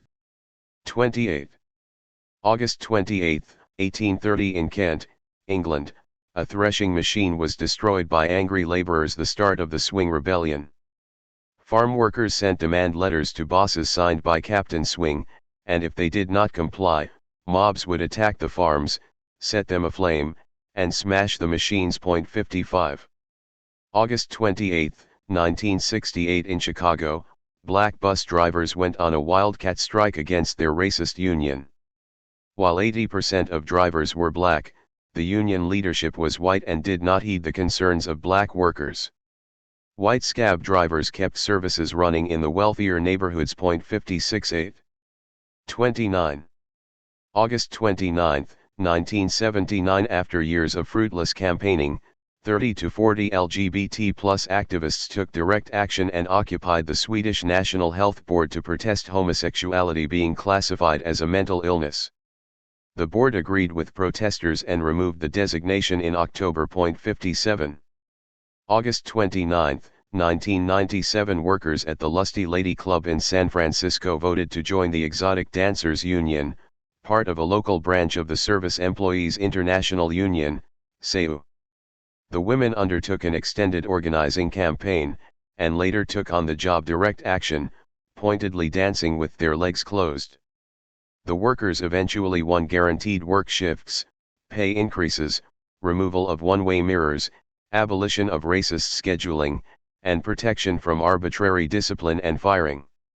The women later took over the club and ran it as a workers' cooperative, with an elected management. 5820. Exotic Dancers Union members, including Cinnamon Maxon, left, and Stephanie Joy Ashley, right. May Day 2008, photo by Matthew Roth, CC by SA 2.0 https://www.flickr.com/photos/Matthew Almon Roth /24789566762. 30. August 30, 1908. Following a violent campaign of repression, Union leaders called off a strike by black and white coal miners in Birmingham, Alabama, 4 days after the governor sent in the army to evict the strikers' tent colony. Despite this, workers attempted to continue the stoppage but were defeated. Armed thugs terrorized the strikers, lynching one black miner, while the press generated hysteria about the race-mixing workers. The Birmingham Age Herald denounced a union meeting where a Negro embraced a white speaker, in the very presence of gentle white women and innocent little girls. The defeat was a blow to mine workers and working-class racial unity in the South. 59. August 30, 1979. Screen icon and Black Panther supporter Jean Seberg died by suicide following a campaign of harassment by the FBI, which had tragically resulted in the death of her premature baby 9 years prior. She had provided significant financial support to the National Association for the Advancement of Colored People, Native American education groups, and the Black Panthers, including to their free breakfast for school children program. FBI memo on Jean Seberg, courtesy of the Federal Bureau of Investigation / Wikimedia Commons. As part of the FBI's COINTELPRO operation directed against radical movements, they were already tapping Seberg's phone. Upon learning that Seberg was pregnant, under the supervision of FBI Director J. Edgar Hoover, the agency concocted a false story that the father of her baby was a prominent Black Panther, not her husband. The story was first reported by gossip columnist Joyce Haber in the Los Angeles Times and syndicated in some 100 other newspapers, before spreading even more widely. A few weeks after the story was published, Seberg overdosed on sleeping pills and subsequently delivered a premature baby who died 2 days later. At her daughter's funeral, Seberg opened the casket to prove that the story was a lie, and that the baby was her husband's. According to those who knew her, the story caused a downward spiral for Seberg, culminating in her suicide. 60. 31. August 31, 1942. A wildcat general strike broke out in Luxembourg against the occupying Nazi regime's order to conscript young people into the German army. Steelworkers and primary school teachers walked out, and postal workers began a go-slow before walking out the following day, refusing to deliver telegrams from the German trade union ordering a return to work under pain of execution. The strike was broken by Nazi terror after about a week. Hundreds of workers were arrested, with some sent to concentration camps or executed. Hundreds of school children were arrested and sent to re-education camps. Despite the collapse of the strike, resistance to the draft continued, with around 40% of all those being conscripted deserting and going into hiding. 61. August 31, 1944. Maria Dimidai, Greek interpreter and anti-Nazi resistance activist, was executed by members of the Greek collaborationist security battalions. She had been working as a spy in the German garrison headquarters and passing information to the resistance. 62. September 1. September 1, 1939. The first fighting of World War II in Europe took place, as 56 workers at the post office in Gdansk, aka Danzig, Poland, took up arms and attempted to repel the Nazi takeover. The workers beat back the first 2 attacks by German troops, which were backed up by police, SS, and SA volunteers, and local pro-Nazi Germans. After 15 hours of fighting, the surviving employees surrendered to escape the building, which by this point was on fire. As none of them were soldiers, they were tried as bandits and executed. The workers who died and the ones who were executed afterward were posthumously relieved of their charges of banditry and rehabilitated. In 1979, a monument was built in Gdansk in their honor. 1. Captured defenders of the post office in Gdansk, courtesy of Wikimedia Commons. September 1, 2007. The Guardian newspaper published an article revealing that Indian soldiers based in what is now Pakistan had chemical weapons tested on them by the British colonial administration from the 1930s onward. Large numbers of the troops suffered burns in the tests carried out by scientists from Porton Down, apparently to see if mustard gas did greater damage to South Asian skin than to white skin. 2. September 2, 1962. Oswald Mosley and his fascist black shirts attempted to hold a meeting in Ridley Road, East London, while the British National Party attempted to assemble in nearby Dalston. Anti-fascists from the Yellow Star Movement, an organization launched in July 1962 in response to an anti-Semitic rally held in Trafalgar Square by the National Socialist Movement, held a non-stop meeting to keep Mosley off his favorite pitch. Mosley was forced to relocate to Victoria Park Square, Bethnal Green, where his meeting collapsed under a hail of stones, eggs, and fruit, causing him to flee, as protesters hammered on his car windows with their fists. It was the fourth of his meetings broken up by crowds in just a few weeks. 335-37. September 2, 2005. Just after Hurricane Katrina, New Orleans police officer David Warren gunned down Henry Glover, an unarmed African-American man who was picking up baby clothes. Some members of the public tried to assist Glover, but they were physically attacked by police officers. Another officer, Gregory McRae, then drove Glover away in a civilian's car, setting the car containing the body on fire. He was observed by a fellow officer laughing while he did this. 5 police officers were subsequently charged. Warren was originally convicted of manslaughter and jailed but later won an appeal and was acquitted. This was just one of many racist police murders and abuses in the wake of Hurricane Katrina. 4. 3. September 3, 1791. Post-revolutionary France completed its new penal code.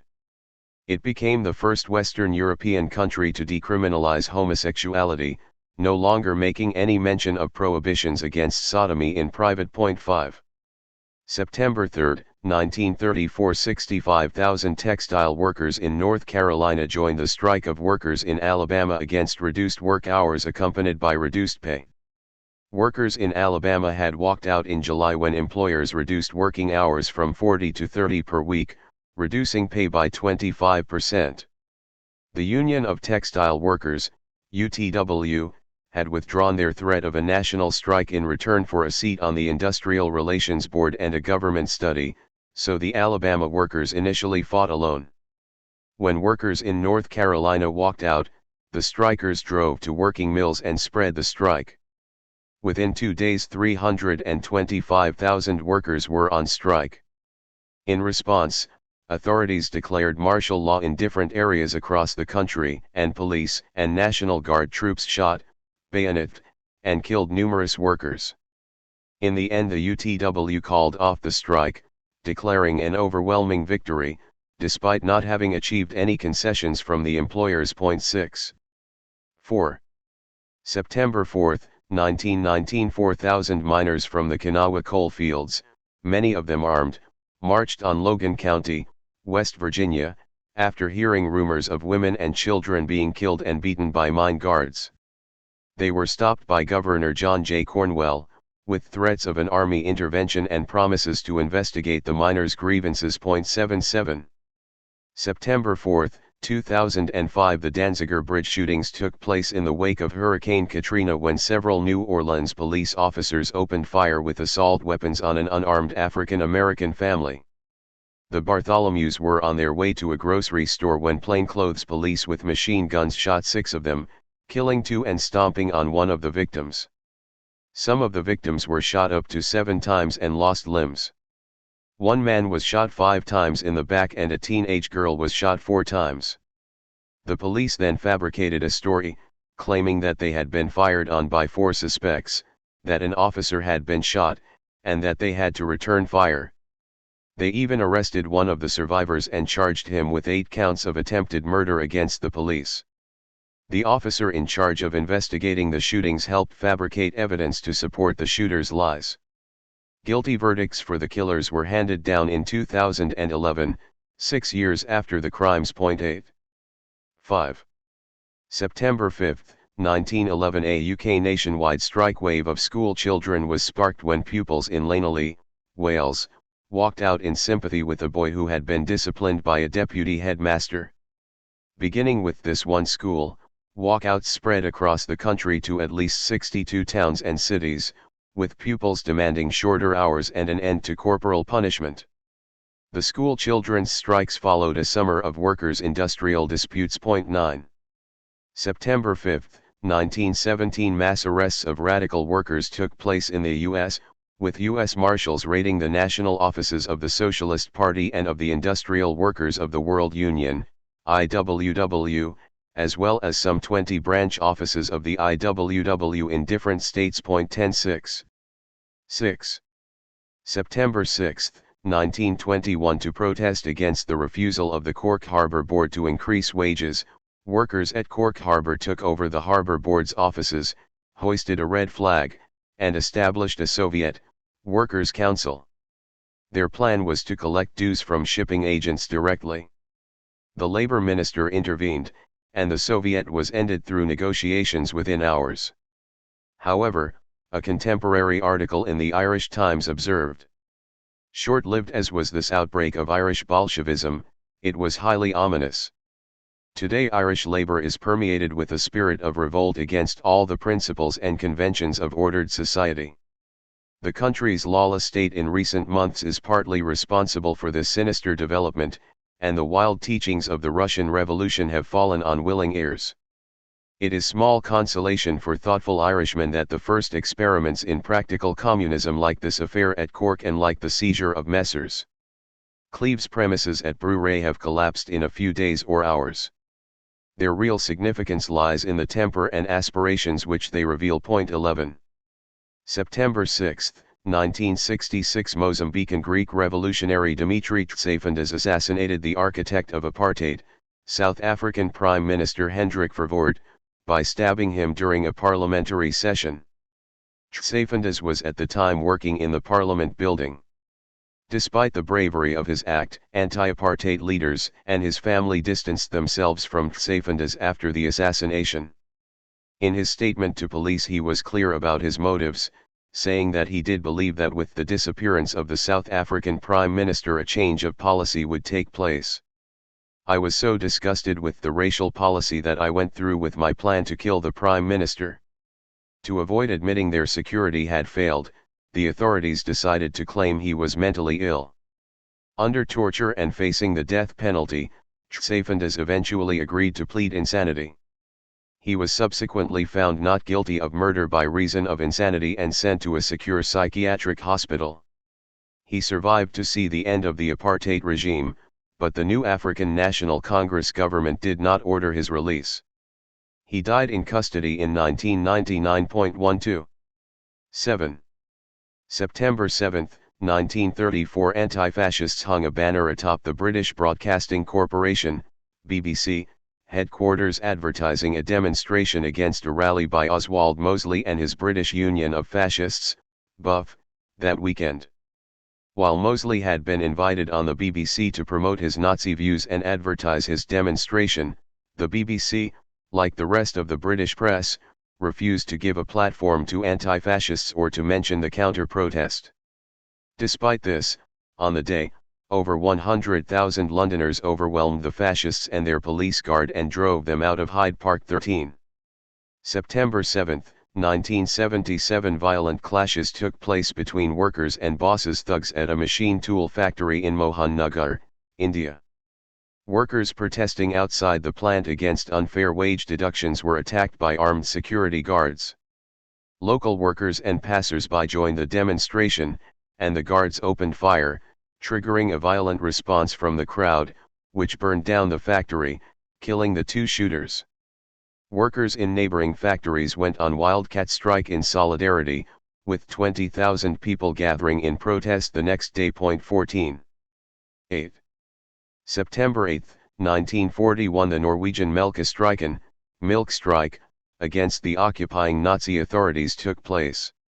Workers arriving for work on Monday found that their already reduced milk ration had been cut completely.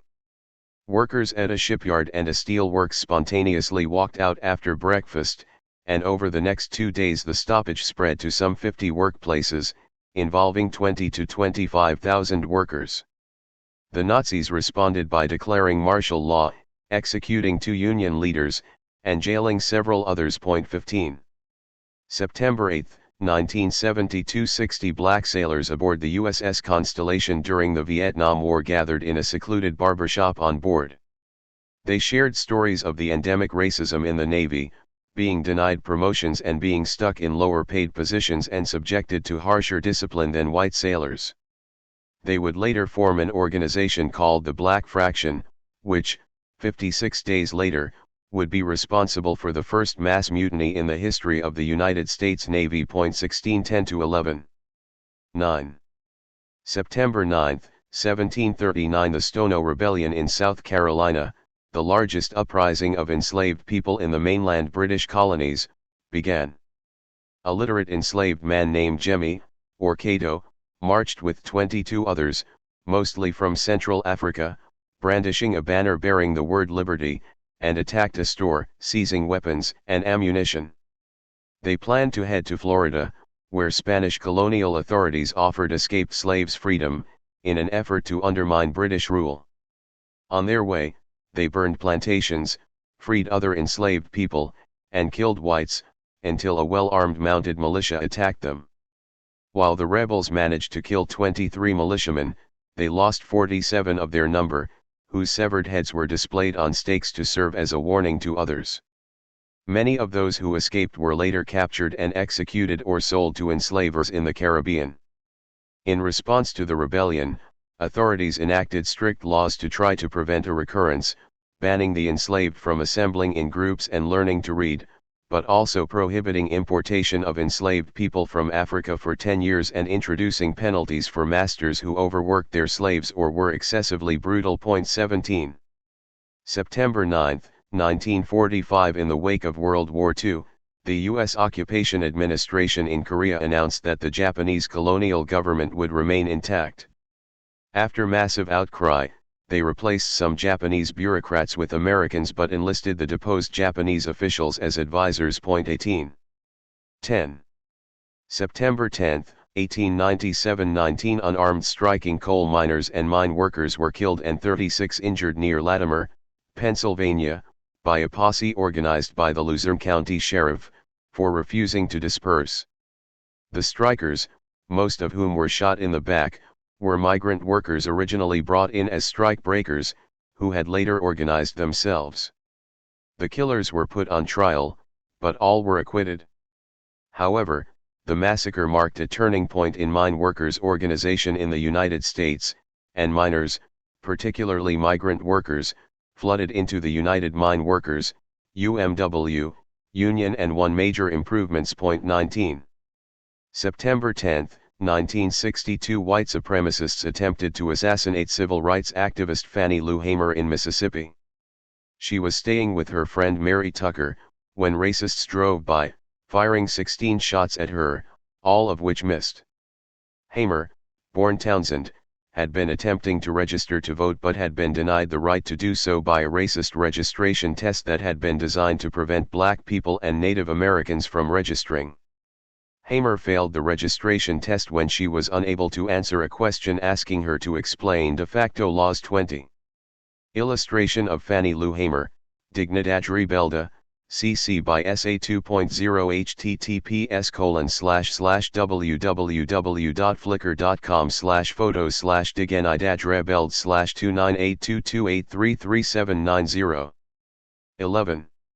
September 11, 1973. The right-wing General Augusto Pinochet launched a coup against the elected left-wing government of Salvador Allende in Chile.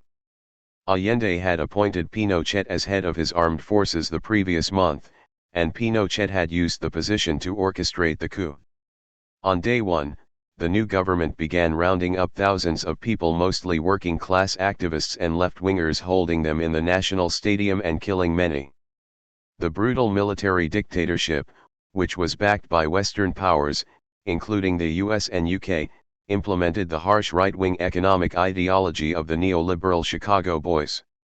While international observers heralded the resultant economic miracle, in reality living standards declined for the vast majority of the population, with wages falling and spending on healthcare, education, and housing being cut.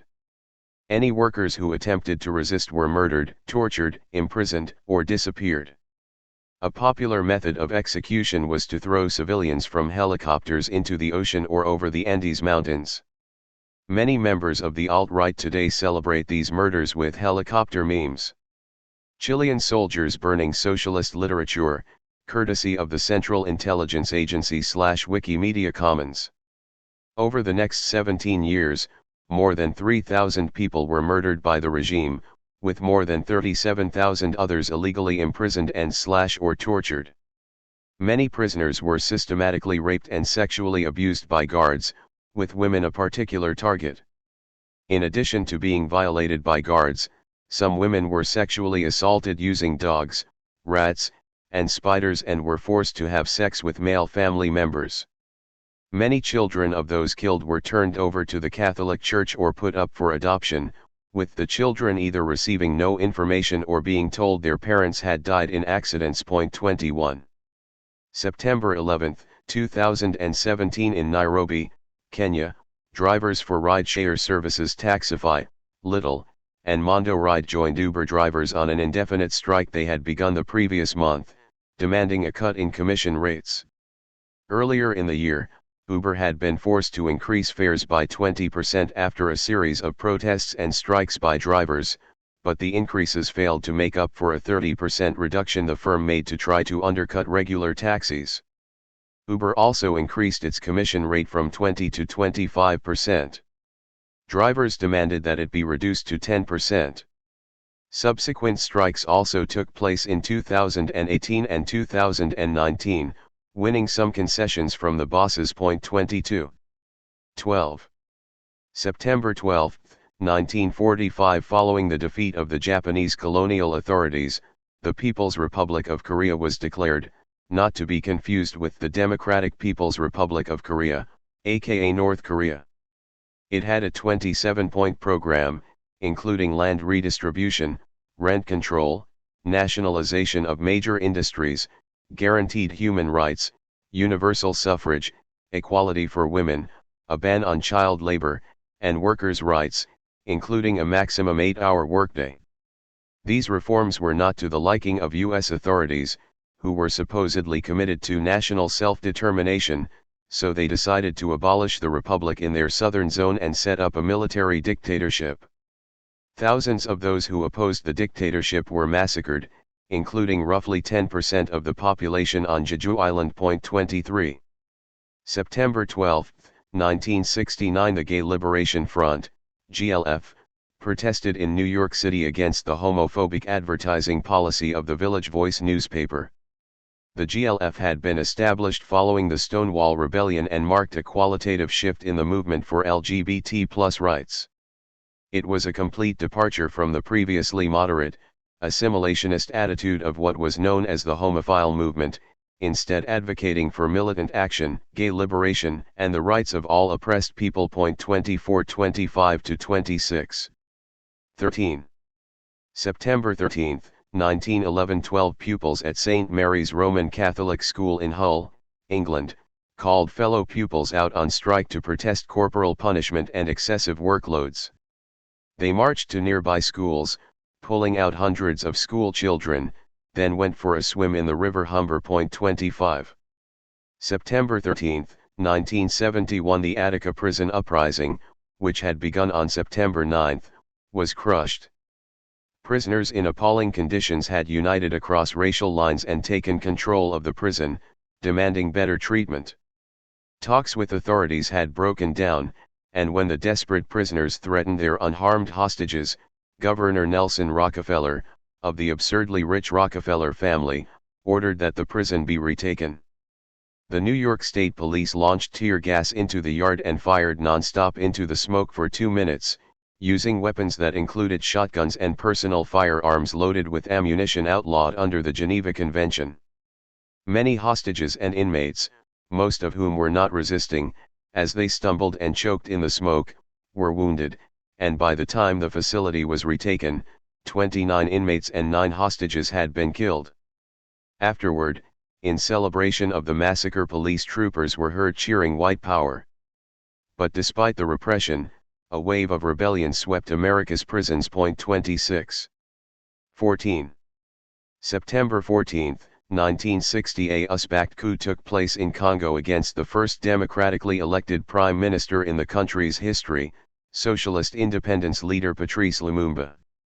The CIA initially planned to assassinate him. One plot involved poisoning his toothpaste, but instead he was arrested, beaten, tortured, and then shot. Soldiers from the former ruling Belgian authorities then dug up his body, dismembered it, and dissolved it in sulfuric acid, grinding what was left to powder and scattering it. 27. September 14, 1989, 7 members of AIDS campaign group ACT UP infiltrated the New York Stock Exchange and chained themselves to the VIP balcony to protest against the high cost of the only approved AIDS drug, AZT. Shortly after the protest, Wellcome, its manufacturer, cut the price by 20%. 28. 15.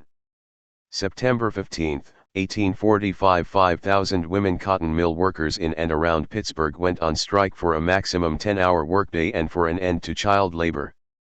Months into the strike, hundreds marched on the Blackstock Mill, one of the largest in the area. The women broke down the factory's gates and forcibly expelled the scabs, while the men who accompanied them kept the police at bay. Although the women's demands were not met, the strike drew national attention. On Independence Day, 1848, the Pennsylvania legislature passed a 10-hour workday law.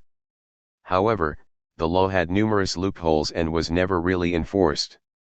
The struggle for better working conditions and a shorter workday would have to wait for the next generation of worker activists to pick up where the cotton workers had left off. 29. September 15, 1954, U.S. veterans of the Abraham Lincoln Brigade anti-fascist volunteers during the Spanish Civil War were brought before the Subversive Activities Control Board, SACB, to respond to attempts to classify them as a subversive organization. This is some of what Crawford Morgan, one of its members, said. "Being a Negro, and all of the stuff that I have had to take in this country, I had a pretty good idea of what fascism was, and I didn't want no part of it. I got a chance to fight it there with bullets, and I went there and fought it with bullets. If I get a chance to fight it with bullets again, I will fight it with bullets again. I felt that if we didn't lick Franco and stop fascism there, it would spread over lots of the world. And it is bad enough for white people to live under fascism, those of the white people that like freedom and democracy. But Negroes couldn't live under it. They would be wiped out. From the time I arrived in Spain, I felt like a human being, like a man. People didn't look at me with hatred in their eyes because I was black, and I wasn't refused this or refused that because I was black. I was treated like all the rest of the people were treated, and when you have been in the world for quite a long time and have been treated worse than people treat their dogs, it is quite a nice feeling to go someplace and feel like a human being. 30. Crawford Morgan, courtesy of the Abraham Lincoln Brigade Archives. 16. September 16, 1923, Ito No and her lover Asuji Saksi, both worker activists, anarchists, and free love advocates, were arrested by police in Tokyo, Japan. Police blamed radicals for starting fires, which in reality were caused by the Great Kanto earthquake, and killed many militants. Ito and Asuji were beaten and strangled to death in their cells, then dumped in a well. 31. Ito No, courtesy of Wikimedia Commons. September 16, 1973, Chilean communist folk singer and musician Victor Jara was murdered by General Augusto Pinochet's troops, following his US-backed coup a few days earlier. Jara was taken prisoner, along with thousands of others, and held in Chile's National Stadium, where guards tortured him, broke his fingers and smashed his hands, and then told him to try playing his guitar. He was then shot over 40 times. In the wave of working-class rebellion that erupted across Chile in 2019, his songs, including El Derecho de Vivir en Paz, The Right to Live in Peace, echoed in the streets as they were sung by huge crowds of protesters. 32. 17. September 17, 1849. Legendary abolitionist Harriet Tubman and her brothers Ben and Henry escaped from slavery in Maryland. After the escape, Ben and Henry decided to go back, which essentially forced Harriet to return as well. But, shortly after, she escaped again and traveled to Philadelphia. In the years following her escape, Tubman worked tirelessly to save money to return and free other enslaved people. Tubman later helped John Brown recruit fighters for an insurrection at Harper's Ferry. Later in life, Tubman was active in the women's rights movement until her death in 1913.33. September 17, 1922. One of the most serious clashes in the postal workers' strike against the new Irish Free State occurred in Dublin when soldiers opened fire on one of the men and 3 of women striking. One of the workers, Olive Flood, was hit, but fortunately the bullet deflected off her garter belt, and she escaped with a minor flesh wound. A journalist reported that the incident had no effect whatsoever on the determination of the girls to carry on. 34. 18. September 18, 1963. A crowd of thousands burned down the British Embassy in Jakarta, Indonesia, protesting against the colonial creation of Malaysia 2 days earlier. They also attacked the official residence of the British ambassador and burned British cars. 35. September 18, 1974. Flora Sanjus Arevalo, Chilean teacher and revolutionary, died at the age of 63, as a result of the torture she suffered at the hands of General Augusto Pinochet's right-wing regime. Flora traveled to Spain in 1935 and took part in the social revolution during the Civil War. Following the fascist victory, she fled to France, where she was interned as a political prisoner until 1942, after which she returned to Chile and, inspired by working-class cultural associations of the earlier part of the century, founded Ateneo Libertario Luisa Michel in Iquique for women weavers. Given that this was during the dictatorship of Gabriel González Videla and the fascist persecution of anarchists and communists, much of her work was effectively clandestine. In 1953, the Ateneo Libertario Luisa Michel opened its door to children of working women, changing its name to the Escuela Libertaria Luisa Michel. At its peak, it had more than 70 regular students, but it closed its doors in 1957. Flora was arrested and tortured following the Pinochet coup. Placed under house arrest, she subsequently died as a result of the injuries she had sustained. 36. 19. September 19, 1793. During the Haitian Revolution, 600 British soldiers sent from Jamaica landed at Jérémie, Haiti. They were welcomed by the white French property owners, who had signed a secret accommodation with Britain. In exchange for their support, Saint-Domingue would become a British colony, slavery would be reinstated, people of color would be stripped of citizenship, and the conditions of Britain's economic policies would favor the colonists. Soldiers fought for 5 years before finally being defeated by the Haitian Revolutionary Forces. 37. September 19, 2007. Workers in Nordhausen, Germany, who had been occupying their bicycle factory to oppose closure, relaunched production under workers' control, making strike bikes. 38. 20. September 20, 1763. Filipina revolutionary anti-colonial leader Gabriela Silang was executed by Spanish authorities. The previous week, she had attempted to besiege Vigan, but she was forced back to Abra, where she was later captured. She and her troops were hanged in Vigan's Central Plaza. 39. September 20, 1898. Migrant anarchist worker Paul Nice Matei was murdered by police in São Paulo. At the time, anarchists in Brazil were at the center of the working class movement, fighting for a reduction in the length of the workday, for health insurance, and against war. They published some 100 magazines and newspapers, including 4 dailies. The government fought back by jailing and deporting hundreds and murdering dozens. 40. 21. September 21, 1945, 200,000 coal miners in the U.S. went on strike in support of supervisory employees' demand for collective bargaining. This was part of a wave of strikes in the wake of World War II. 41. September 21, 1976, Chilean socialist refugee Orlando Letelier and think tank worker Ronnie Moffat were murdered in Washington, D.C., by a car bomb planted by General Augusto Pinochet's secret police. The killings by agents of the US-backed dictator were part of Operation Condor, a Latin American anti-communist program supported by the US, which killed up to 60,000 working-class militants, socialists, and anarchists. 42. Orlando Letelier, courtesy of the Museum of Memory and Human Rights / Wikimedia Commons CC by SA 3.0. Ronnie Moffat, courtesy of the Moffat family / Wikimedia Commons CC by SA 3.0. 22. September 22, 1912, the syndicalist union Casa del Obrero Mundial, House of the World Worker, COM, was formed in Mexico. However, during the upheaval of the Mexican Revolution, the union began supporting a capitalist faction involved in the conflict, the constitutionalist forces of Venustiano Carranza, and wound up fighting against the revolutionary peasant army of Emiliano Zapata. After it had outlived its usefulness, the Carranza government turned on the union and shut it down. 43.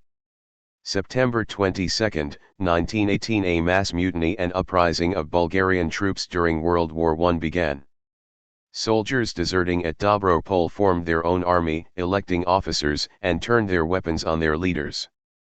Their rebellion was only suppressed in December, with 10,000 soldiers subsequently imprisoned. 44.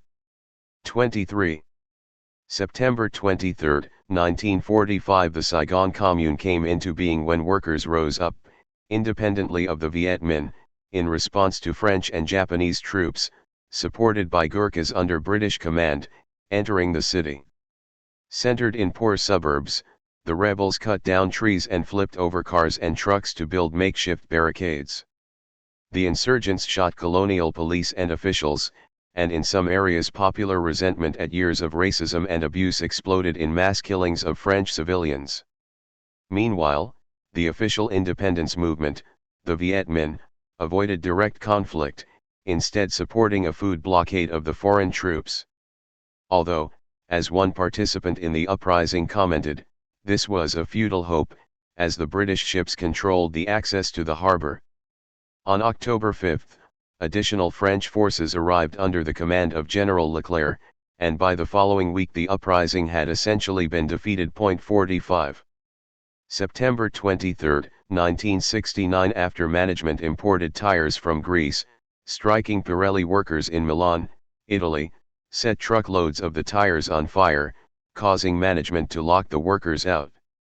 Though the lockout was soon revoked, Pirelli bosses tried to fire one militant, resulting in a spontaneous strike and demonstration in which the worker was carried back into the factory. 46. 24. September 24, 1934, the month-old Salinas lettuce strike ended when workers won concessions. The strike of agricultural workers in the Filipino Labor Union, FLU, faced massive repression from racist mobs and armed vigilantes. However, they held out and won a pay increase and union recognition. 47. September 24, 2003, a group of 27 pilots in the Israeli Air Force sent a letter to the head commander refusing to participate in assassination missions in the West Bank and Gaza. They stated these attacks were illegal and immoral and were harming innocent civilians. 48. 25. September 25, 1968, the Seattle City Council brought in a gun control law at the behest of Republican Mayor James Bramman, to prevent Black Panther self-defense patrols. In particular, council members were alarmed when armed Panthers appeared at Rainier Beach High School to defend black students who had been attacked and threatened by whites. The city passed an emergency measure to prohibit the display of a dangerous weapon to intimidate others. 49. September 25, 2005, sex workers in Gyeonggi Province, South Korea, organized in the Democratic Coalition of Sex Workers and signed the first collective bargaining agreement with brothel owners in the country's history. 50. 26. September 26, 1919. During the Russian Revolution, the anarchist Revolutionary Insurrectionary Army of Ukraine, nicknamed the Makhnovists after its commander Nestor Makhno, ended months of retreat and turned on their pursuers, General Anton Denikin's counter-revolutionary White Army.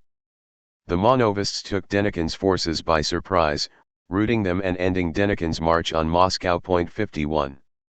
September 26, 1955. During a visit by dictator General Francisco Franco to Barcelona, underground resistance activist Francesc Sabatllapart hailed a cab and had it drive around the Catalan capital. During the journey he fired anti-regime leaflets through the sunroof from a mortar he had assembled and had inside a suitcase on the back seat. He reassured the worried driver, saying, "Don't worry, I work for the government, and I am distributing informational materials." He later left the driver with a generous tip. 52. 27. September 27, 1915. A strike of 5,000 garment workers in Chicago was called by the Amalgamated Clothing Workers of America, ACWA, demanding better pay, shorter hours, and the abolition of blacklisting. In retaliation, employers called in large numbers of police and fired hundreds of strikers. Workers responded by calling a further 25,000 people out on strike, in a dispute that lasted for months. 53. September 27, 1917. Study groups of African and white radicals in South Africa formed the Industrial Workers of Africa, IWA, a revolutionary, multiracial union with an all-African committee and a simple slogan, Sifuna Zonke. We want everything. 54. 28. September 28, 1975. Three black liberation activists held up the Knightsbridge branch of the Spaghetti House chain in London at the end of a Saturday evening, hoping to steal the weekly takings. The robbery went wrong and police arrived, so the men, calling themselves the Black Liberation Army, took staff members hostage and demanded safe passage out of the country. After a 5-day siege by hundreds of police, they surrendered. 55. September 28, 1991. Leading labor organizer Shankar Guha Niyogi was assassinated in his sleep at midnight in Bellary, India. Niyogi, who had successfully led efforts to organize cement factory workers and contract coal miners, as well as to establish healthcare and cultural programs for poor workers and peasants, had angered many local industrialists, whose profits had suffered as a result. He was murdered by a hired gunman, Paltan Malla. In 1997, several capitalists were convicted, along with Malla, of conspiracy to murder. In 2005, in a judgment that caused widespread dismay in India, the industrialists' convictions were overturned by the Supreme Court. 56. 29. September 29, 1920. Chilean anarchist poet and Industrial Workers of the World Union, IWW, member José Domingo Gómez Rojas died at just 24 years of age after being arrested, tortured, and allegedly losing his sanity. More than 40,000 people attended his funeral, at which his poem Protestas de Piedad, written while in confinement, was read. Thereafter, the poem became a symbol for anarchist and pacifist groups opposing the oligarchy that dominated the country. 57. September 29, 2007. Tens of thousands of textile workers in Ghazal El Mahala, Egypt, won their week-long illegal wildcat strike after achieving most of their demands. Concessions by management included a 7% increase in basic salary, additional bonuses, pay for the strike days, no victimization of strikers, and the impeachment of the chairman of the board and his assistants. 58. 30. September 30, 1918. Amid growing unrest over the rising cost of living, bank employees in Zurich walked out in their first ever strike. A local general strike then broke out in support of the bank workers' demand for pay increases, leading to an outright success. 59. Strikers and Cavalry in Zurich, 1918, courtesy of Wikimedia Commons. September 30, 1919 The Elaine Massacre, in Arkansas, one of the worst incidents of racial violence in U.S. history, occurred. Around 100 black workers, mostly sharecroppers employed by white plantation owners, attended a meeting of the Progressive Farmers and Household Union of America, FWA, to try to organize for better pay. The union placed armed guards outside the church where the meeting was held to protect it from attack. The exact cause of the incident is disputed, but a shootout broke out, leaving a white sheriff's deputy injured and a white railroad security officer dead. In the aftermath, up to 1,000 armed white racists descended on the town and began murdering black people, while U.S. troops locked up hundreds of African Americans in makeshift stockades, torturing many of them. They remained locked up until they could be questioned by their white employers, who could then have them released. Authorities completely denied the massacre took place, and instead charged 122 African Americans with various crimes, with 12 swiftly convicted and sentenced to death by electric chair. This sentence was later reduced on appeal, but 77 black people ended up serving prison sentences, some quite lengthy. The exact number of victims is unknown, but estimates of African Americans killed ranges from 100 to several hundred. None of the white perpetrators of the massacre were charged with any crime, despite some admitting to participating in torture. 60. October 1. October 1, 1935 Antonio Sobranes Gomez, a barber and worker organizer, spoke at a public meeting in Corozal, Belize, and was subsequently prosecuted by British colonial authorities for using seditious language. He had played a key role in organizing among the unemployed and in recent strikes of stevedores and rail workers. To avoid the appearance of a black versus white affair, the governor selected a black magistrate to try the case, expressing his wish that Sobranes be put away for a good long sentence. The trial aroused nationwide interest, and workers contributed to Sobranes's defense fund, while authorities banned all public meetings. Eventually Sobranes was acquitted and fined a mere $85 for using insulting words. 1. October 1, 1946 Police in Daegu attacked Koreans demonstrating against post-World War II US and Japanese domination, killing 3 and injuring many more. The people responded with a mass counterattack, killing 38 officers. This marked the beginning of the Autumn Uprising. 2. October 2, 1937 Under the orders of Uzbek Dominican dictator President Rafael Trujillo, the genocide of more than 20,000 Haitians began, in what is now known as the Parsley Massacre. 3. October 2, 1968 Just prior to the start of the Olympic Games, the Tlatelolco massacre took place in Mexico City, with police murdering hundreds of students who were demonstrating peacefully. At the time, many workers and poor farmers were fighting for better working conditions, and the government responded with violent repression during what is known as the Dirty War. People were angry at the huge cost of staging the Olympics, as well as about police repression. On October 2, around 10,000 school pupils and university students gathered in protest at the Plaza de las Tres Culturas, in Mexico City, chanting, "We don't want Olympics, we want revolution." A little after 6 p.m., 5,000 troops surrounded the square and began firing into the crowd and into nearby buildings. Throughout the night, soldiers and police officers went on a rampage, rounding people up, and beating and killing protesters, bystanders, and local residents. Authorities and the media claimed that troops were defending themselves from sniper fire, but much later it was revealed that the snipers who began the shooting were members of the Presidential Guard.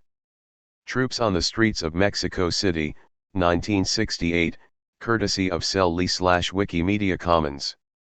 The CIA, concerned about protests against the Olympic Games, had been in close contact with Mexican authorities, and the U.S. military provided equipment, weapons, and ammunition. 6 days before the massacre, Mexican federal security told the CIA that the situation will be under complete control very shortly. 3. October 3, 1935 Ethiopia, formerly Abyssinia and the only African country to remain independent of colonial powers, was invaded by fascist Italy under Benito Mussolini. The Italians committed countless atrocities, including using poison gas, conducting aerial bombardment, and holding people in concentration camps. Black people around the world were outraged, and many black men and women volunteered to fight against the fascist colonizers. 5.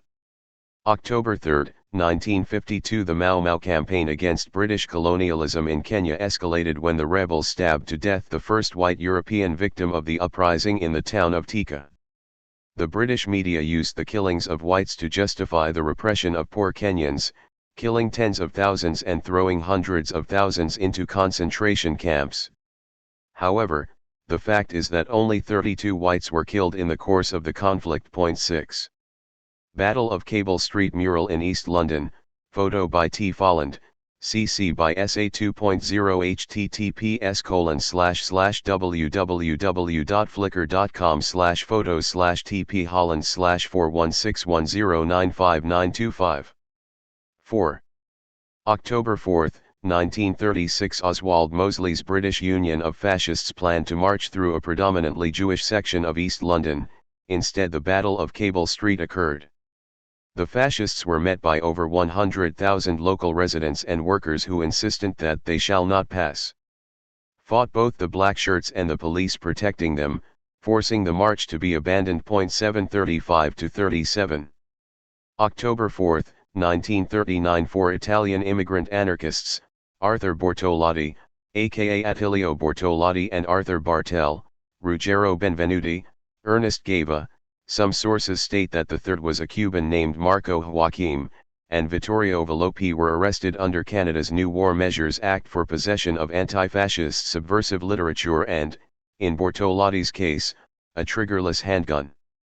They were threatened with deportation to Mussolini's fascist Italy, which would have effectively been a death sentence.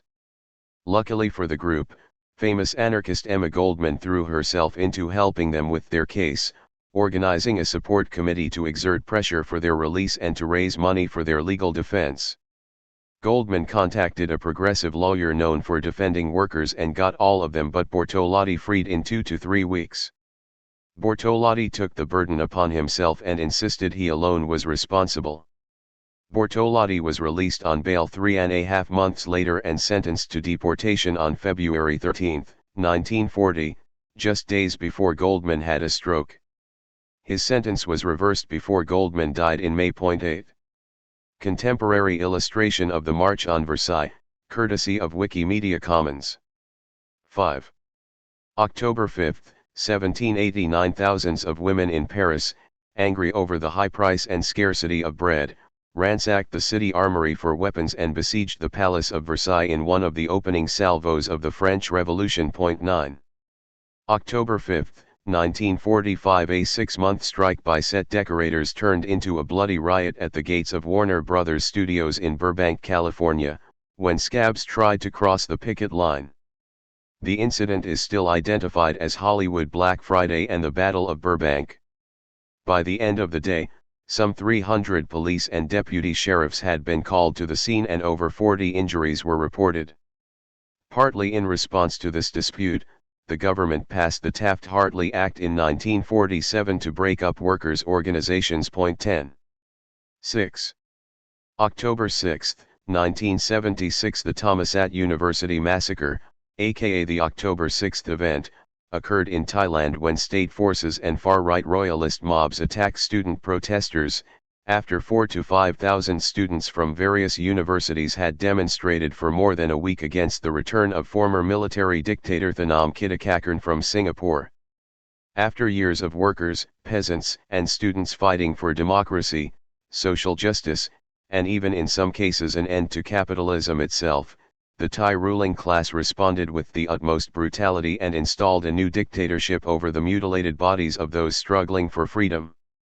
Dozens of demonstrators were killed, many of them hanged from trees and then beaten with sticks and chairs. 11. October 6, 1985. Tottenham, London, went up in flames as residents of the Broadwater Farm estate rose up against police after the death of Cynthia Jarrett, an innocent Afro-Caribbean mother, during a police search of her home only days after police had shot Dorothy Cherry Gross in Brixton. Police tried to frame several men and boys for the killing of a police officer during the disturbances, and 3 were jailed for several years before being released on appeal. 12. 7. October 7, 1944, an armed rebellion broke out in the Auschwitz concentration camp. Resistance members in the camp found out the Sonderkommando, the Jewish prisoners tasked with working in the crematoria and disposing of bodies, were due to be murdered on that day. The group fought back with knives and improvised weapons, including handmade grenades made from smuggled gunpowder and sardine cans. They burned down Crematorium 4, killed 3 SS officers, even cremating 1, and injured others. 13. October 7, 1985, nurses across the state of Victoria, Australia, started a work to rule campaign that eventually turned into an all-out strike when managers tried to break the action. The workers were demanding pay increases and action on staff-patient ratios. Ending in a partial victory, the dispute would lay the groundwork for the even bigger, victorious 1986 nurses' strike. 14. 8. October 8, 1967, Yamasaki Hiroaki was killed by police and around 600 people injured during an anti-war demonstration near Haneda Airport, in Japan. Students demonstrating against the Vietnam War had fought riot police on a bridge, forcing them back and commandeering a police van and water cannon truck. They had been driving the truck toward the airport when a cry went up that a Kyoto University student had been killed. Fighting stopped until his body was removed, then police used tear gas, batons, and a water cannon to disperse protesters, sweeping some off the bridge into the river. The battle and the police repression constituted a significant milestone in the student movement, resulting in an increase in militancy. 15. October 8, 1970, a bomb exploded at the Chelsea home of the UK's Conservative Party Attorney General Peter Rawlinson for the second time in just a few weeks. Planted by the Angry Brigade urban guerrilla group, it was a protest against the increasingly repressive state tactics being used against the workers' movement and the Irish civil rights movement. Like all of the Angry Brigade bombings, it was designed to avoid any injuries. The communiqué declared, "We are no mercenaries. We attack property, not people." Employment Minister Robert Carr, Rawlinson, Metropolitan Police Commissioner John Waldron, would all be dead if we had wished. Fascists and government agents are the only ones who attack the public. We have started to fight back and the war will be won by the organized working class, with bombs. 16. 2-3. 9. October 9, 1912, the mostly women workforce at the Phoenix Mill in Little Falls, New York, walked out on wildcat strike to force their employer to follow a new state law limiting working hours to 54 per week, down from 60. 2,000 other workers from the Phoenix and Gilbert's mills joined them on strike, and the workers joined the Industrial Workers of the World Union, IWW. The IWW sent in organizers, including Matilda Robbins, née Tatiana Geidel-Rabinovitz, and Big Bill Haywood, among others. Fellow IWW member Helen Keller also supported the strike.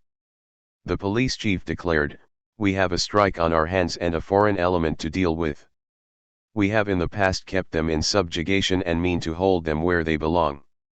He sent police to attack the workers and raid the strike headquarters, but the strikers held out, and, by January, they won shorter hours with no loss of pay. 17.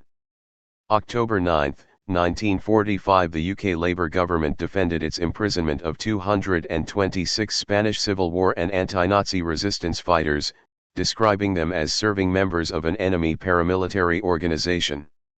The men had been interned in France but escaped and joined the resistance.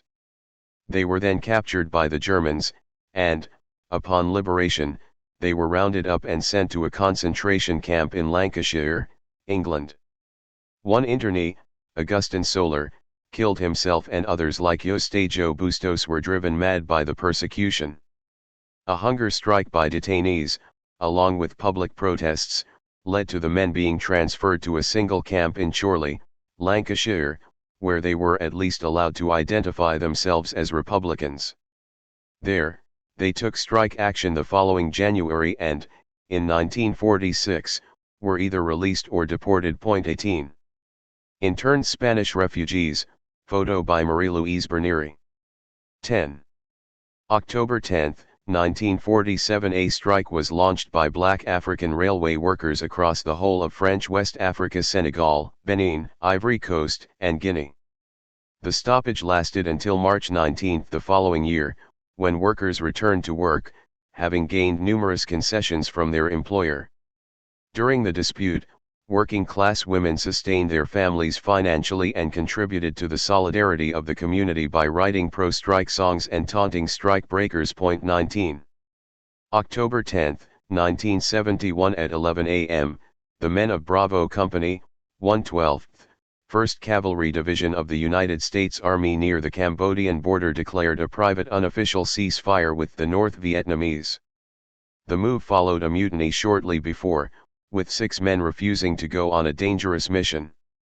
These men were facing a court-martial. A petition was circulated in support of the mutineers and was signed by 2/3 of the company.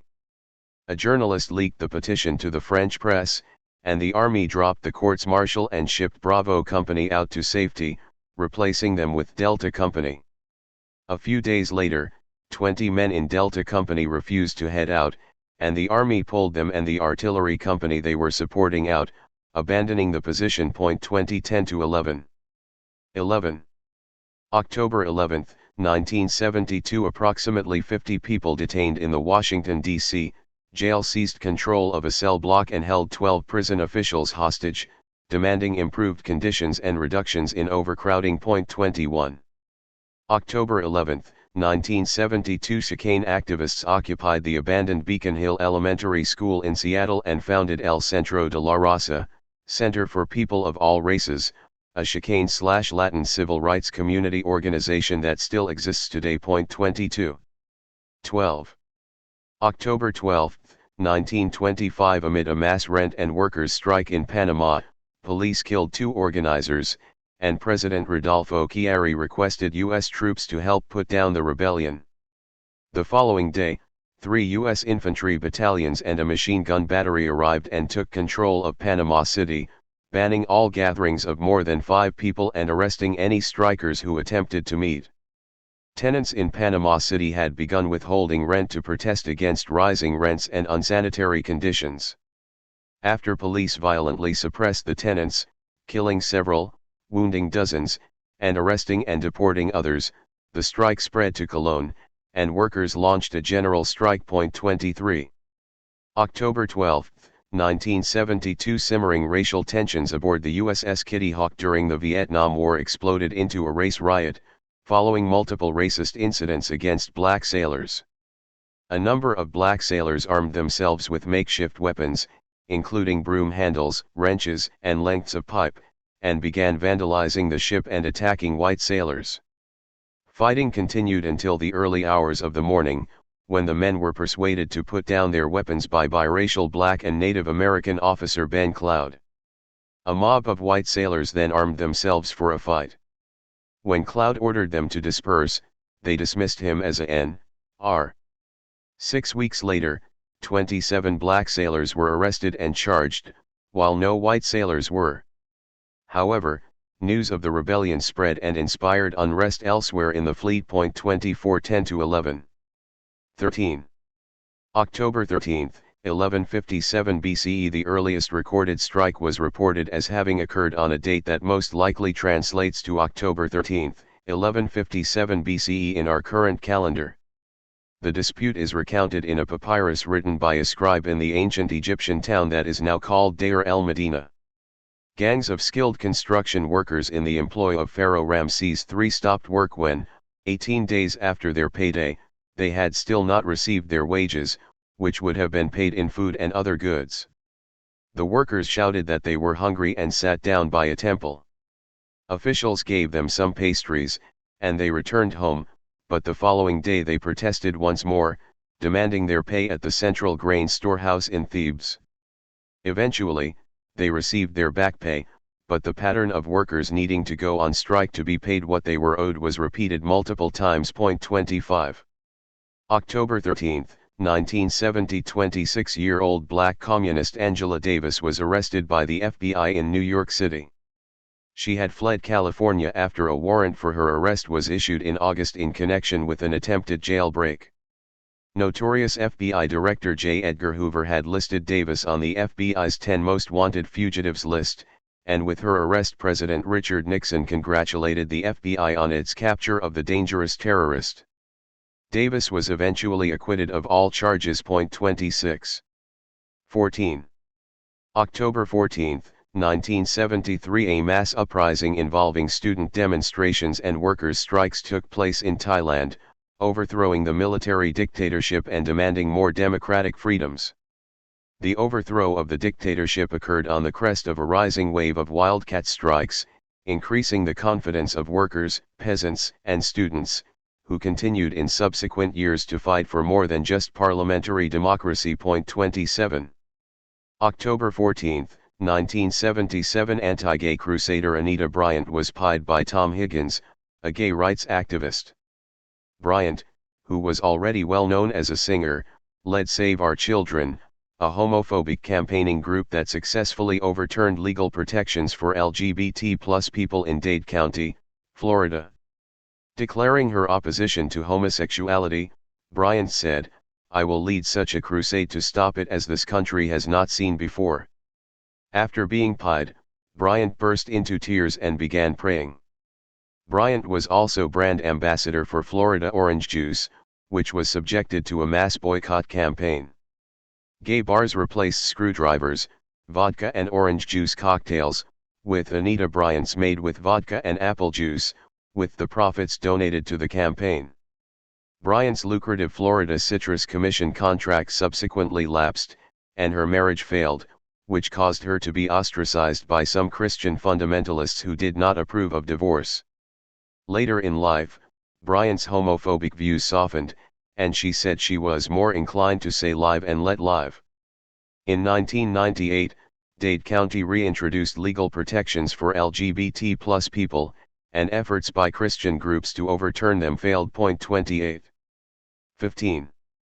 October 15, 1964, Labor leader Harold Wilson becomes Prime Minister after his party's victory in the general election. One of his acts while in power was to send British troops to Oman to defend the medieval puppet rule of Sultan Said bin Tamer against a popular insurgency.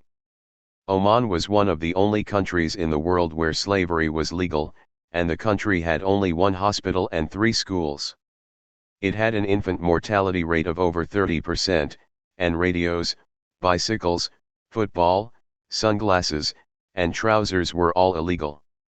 Said's reign had been propped up by the British for years, and the Labour government continued the pattern, massacring civilians, poisoning wells, torching villages, torturing rebels, and shooting livestock. 29. October 15, 1966, Bobby Seale and Huey P. Newton met in Oakland, California, where they set up the Black Panther Party for self-defense.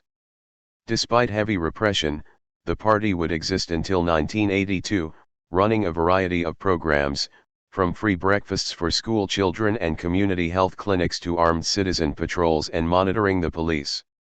A seldom mentioned fact about the group is that in the 1970s a majority of its members were women and girls. 30. Bobby Seale, Center, addressing a rally, 1971, courtesy of Michiganensian/Wikimedia Commons. 16. October 16, 1859, abolitionist John Brown and a small band of black and white followers raided a federal armory in Harper's Ferry, West Virginia, with the intention of using the weapons to arm enslaved people. The rebellion was crushed the following day by U.S. Marines under the command of General Robert E. Lee, with 7 killed and 10 wounded. Brown and some of the other survivors were captured and tried for treason. Unsurprisingly, with the judge and all 12 jurors being slave owners, they were convicted and sentenced to death. One of those who managed to escape, an African-American man named Osborne Perry Anderson, eventually sought refuge in Canada. He was the only participant to write an account of the events, a voice from Harper's Ferry. He later served in the Union Army with other survivors of the raid. 31.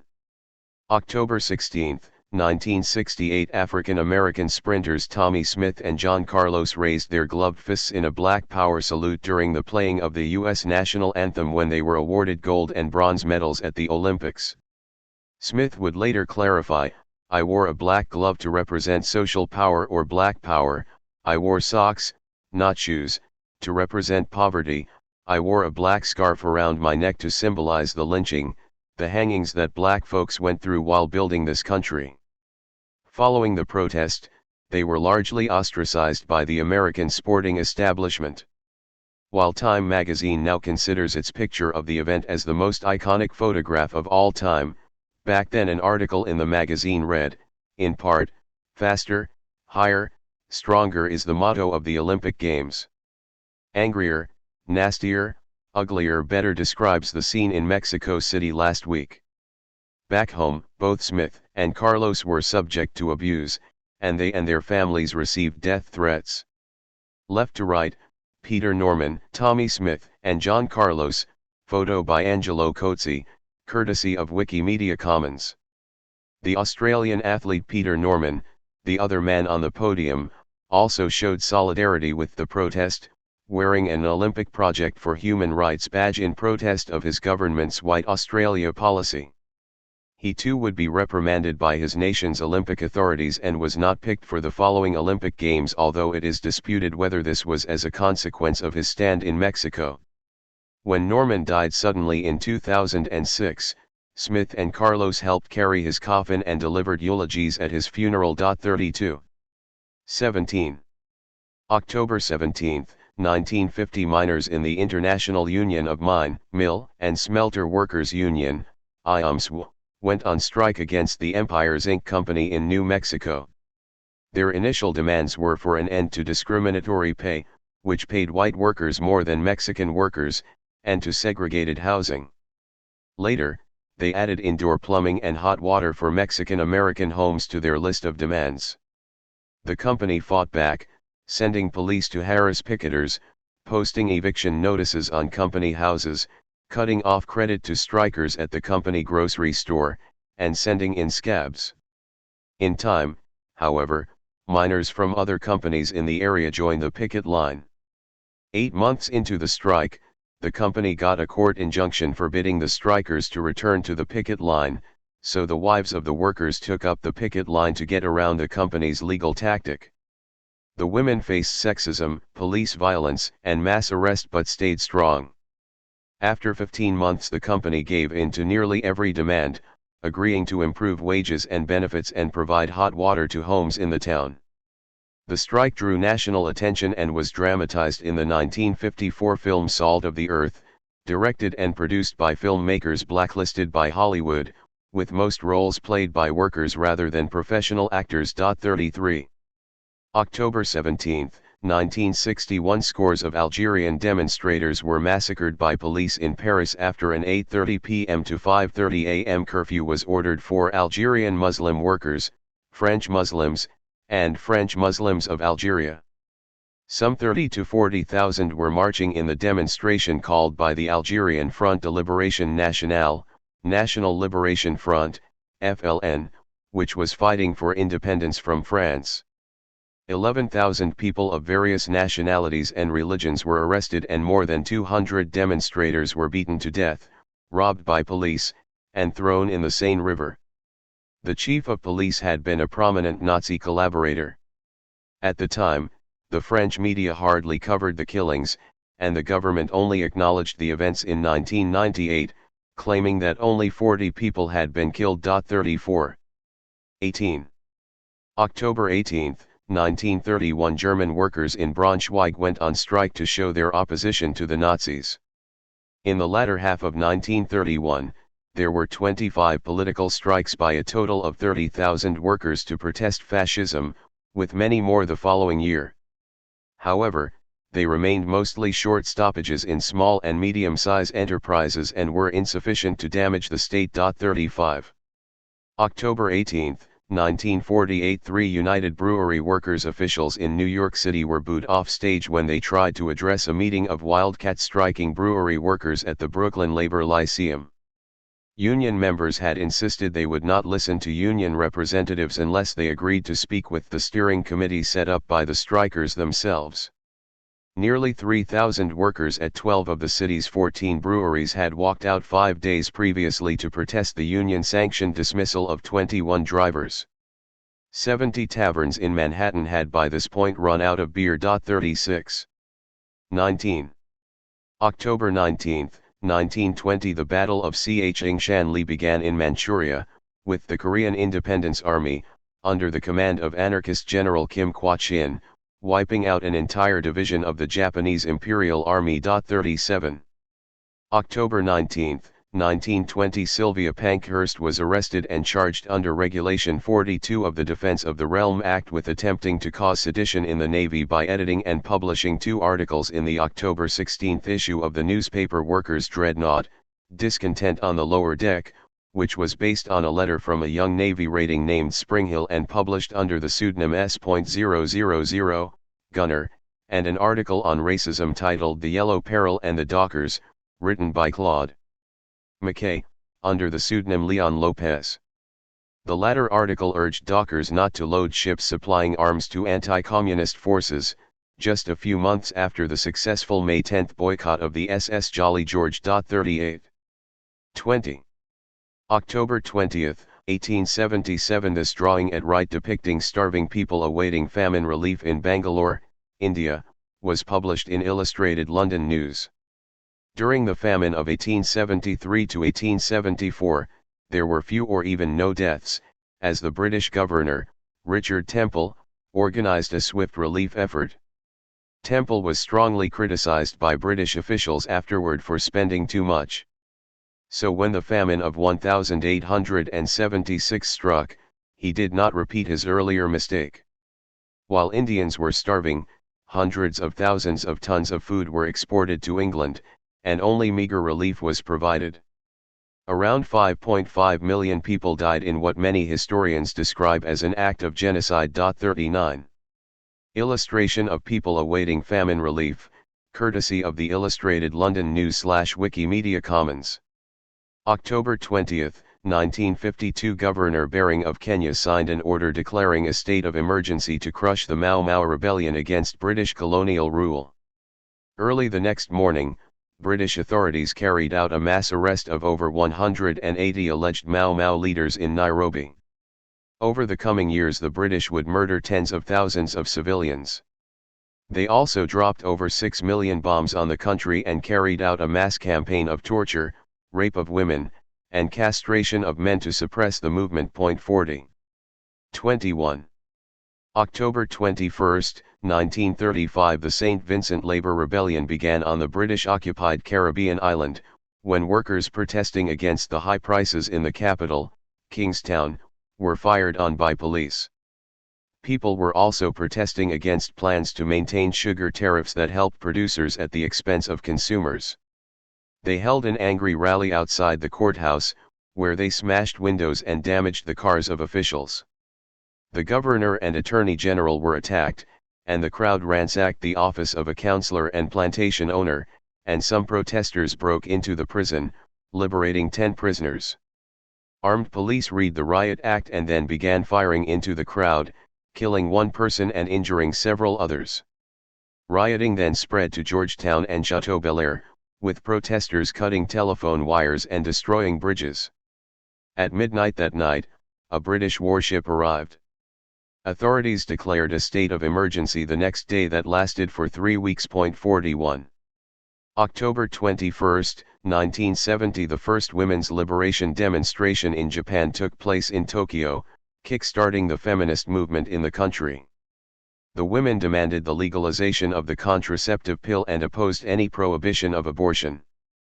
After the failure of the mass movement against the Japan-US Security Treaty, women student activists finally felt able to express their demands as women. Until then they had held their peace so as not to be seen as undermining the struggle against the treaty. Sexual liberation and free love also exploded at that time and, Without contraceptives, millions of women were having to have abortions. The pill was only legalized in 1999.42. 22. October 22, 1905. 30,000 workers in Chile rose up against poor working conditions and the rising cost of living. Butchers, shoemakers, cigar makers, tapestry makers, telegraph workers, and others took part in the revolt, which saw rail workers blow up railway tracks. The police were overwhelmed, so the rich formed a white guard to begin massacring workers. After 250 were killed, the rebellion subsided, but the working class movement nonetheless continued to grow in strength. 43. October 22, 1972. Feminists in Vancouver, British Columbia, Canada, founded the Service, Office and Retail Workers Union of Canada, SORWUC. They sought to represent workers in marginalized, low-paying, largely women-dominated sectors that weren't high priorities for the big business unions. No union officials were paid more than the highest wage in a SORWUC contract, and rank-and-file members directly decided what they wanted in their collective agreements.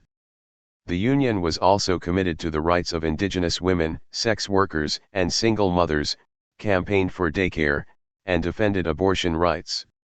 Due to their radicalism, they were targeted by both the bosses and the labor movement bureaucrats. They disbanded in 1986.44. 23. October 23, 1901. A general strike broke out in Rosario, Argentina, in response to the police killing of anarchist migrant worker Cosma Budislavic during a sugar refinery strike. 45. A destroyed Soviet tank in Budapest, courtesy of Fortepan/Nagy Giola/Wikimedia Commons CC by SA 3.0.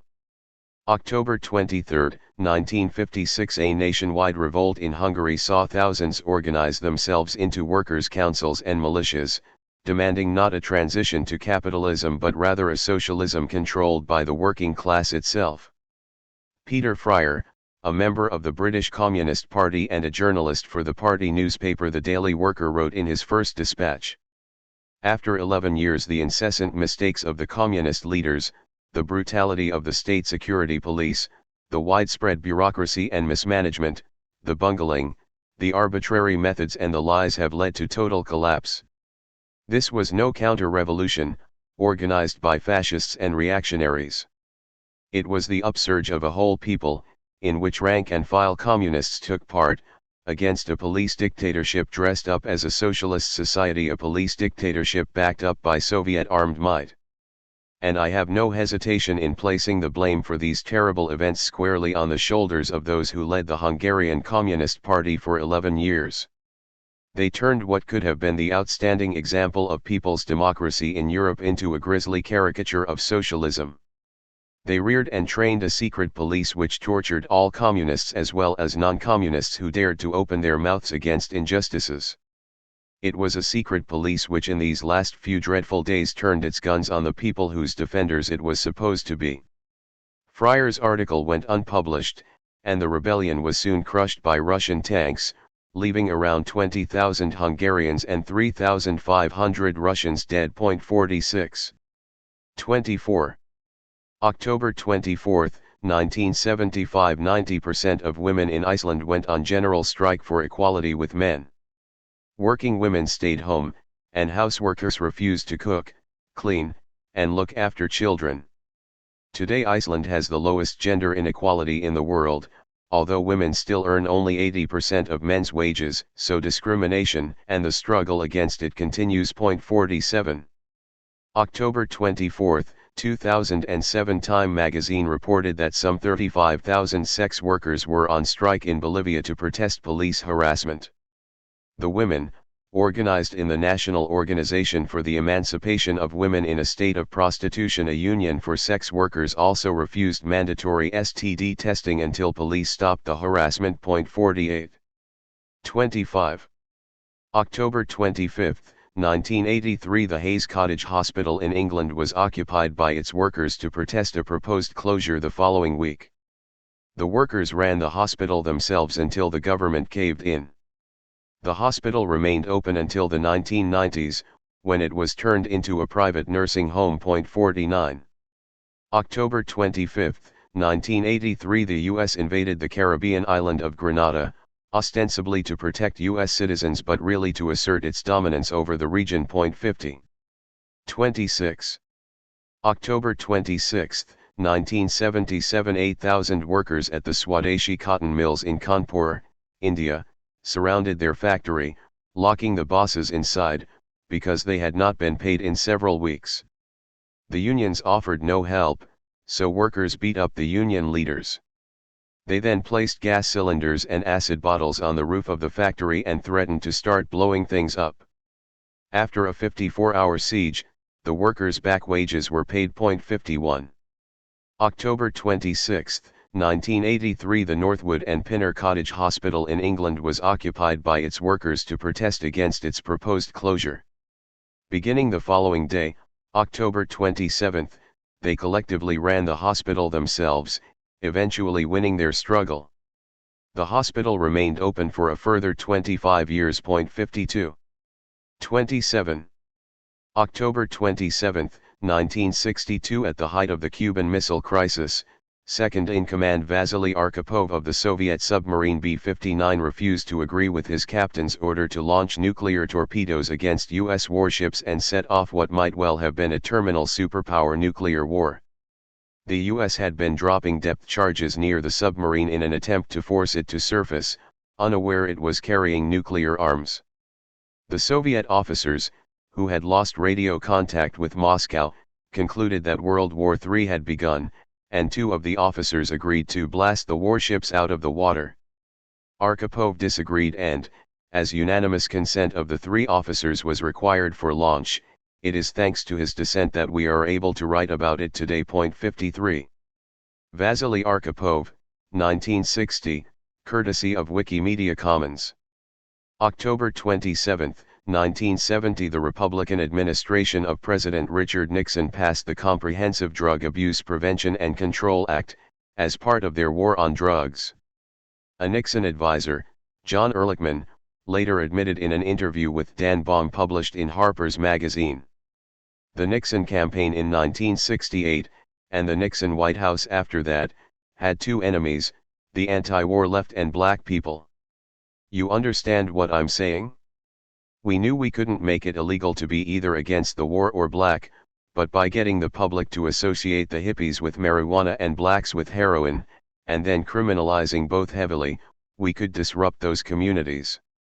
We could arrest their leaders, raid their homes, break up their meetings, and vilify them night after night on the evening news.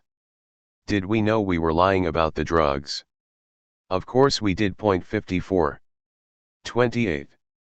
October 28, 1916, conscription to the Australian Army during World War I was narrowly defeated in a referendum by 51% to 49%. Labour Prime Minister Billy Hughes, a former Union leader, had vigorously attempted to introduce conscription. He blamed the Industrial Workers of the World Union, IWW, for the defeat. The IWW had been extremely active in opposing conscription and the war. Hughes responded by banning the organization and arresting and jailing many of its members and activists. But when a second referendum was held the following year, it was defeated by an even bigger margin. 55-19. IWW mass meeting in Sydney, 1916, courtesy of the University of Washington Industrial Workers of the World Photograph Collection. October 28, 2016, a young fish seller in the Rif region of Morocco, Moussina Fikri, was crushed by a dumpster while police were confiscating his fish. His horrific death was filmed by witnesses and posted online, sparking outrage across the region. Thousands of people attended his funeral 2 days later, and protest marches took place in Casablanca, Marrakesh, and Rabat. Over the next few months, an extensive and sophisticated social movement grew, demanding an end to the permanent state of emergency in the Rif and numerous reforms, including improvements to education, particularly for women, better healthcare, lower prices, land reform, and more. 56. 29. October 29, 1918, during the night, sailors in the German Navy refused an order to attack the British in the North Sea. The order was given 5 times, but each time the sailors resisted, despite 1,000 mutineers being arrested. Over the coming nights the rebellion spread, paralyzing the imperial fleet and leading to a revolution and the end of World War I, something that is usually ignored in official narratives of the conflict. 57. Rebel sailors demonstrate in Germany, November 1918, courtesy of the Bundesarchiv, Bild 146-1976-067-10A/CC by SA 3.0. October 29, 1940 in France, Iranian Muslim diplomat Abdol Hossein Sardari wrote to Vichy government officials to try to persuade them that Jews from Central Asia, Jugutis, were not technically Jewish under Nazi race laws. In 1943, as a result of his arguments, the Nazis agreed and exempted them. Without the consent of his bosses, Sardari began issuing Iranian passports to Jews, helping some 2,000 escape the Vichy regime. 58. 30. October 30, 1919 residents of the Pennsylvania Working Home for Blind Men demanded higher wages for their work, threatening to strike the following week. The visually impaired men made brooms, whisks, carpets, and other goods, and their home had increased their rent with no increase in their wages. They formed a union and affiliated with the American Federation of Labor, AFL. The boss told the New York Times that the men, like the rest of the world, have got strike fever. 59. October 30, 1944 the left-wing Greek People's Liberation Army, GPLA, liberated Thessaloniki from Nazi occupation. At dawn, some GPLA units stopped the Nazis from blowing up power plants and food factories, while others attacked retreating German units. By 2 p.m., liberation was complete, and the partisans began parading through the streets. The population then gathered and elected representatives for self-government. The city remained under the control of the local community until February of the following year, when it was taken over by the right-wing Greek state. Over the course of the occupation, Thessaloniki lost 10% of its total population, 96% of its Jewish population, and 90% of its industry. 60. Partisans in Greece, courtesy Phi Omega Tau Omicron Gamma Rho Alpha Phi Iota Kappa Kappa Theta Epsilon Sigma Eta Upsilon Pi Eta Rho Epsilon Sigma Alpha Delta Iota Pi Lambda Omega Mu Alpha Tau Iota Kappa Omicron Kappa Alpha Iota Iota Sigma Tau Omicron Rho Iota Kappa Omicron Alpha Rho Chi Epsilon Omicron Upsilon. Diplomatic and Historical Archive Department / Wikimedia Commons CC by SA 2.0. 31. October 31, 1978 30,000 oil workers went on strike in Iran, marking one of the early actions of the Iranian Revolution. The oil workers, as well as the workers' and women's movements in general, would play a major role in the revolution, until they were crushed by followers of the religious fundamentalist Ayatollah Khomeini. 61. October 31, 1986 5,000 nurses in Victoria, Australia, stopped work, held a mass meeting, and voted for an indefinite strike against pay cuts to begin the next day. The strike continued to grow, and the government finally caved in on December 19.62. November 1. November 1, 1954 the Algerian War began, with Algerians revolting against French colonial rule.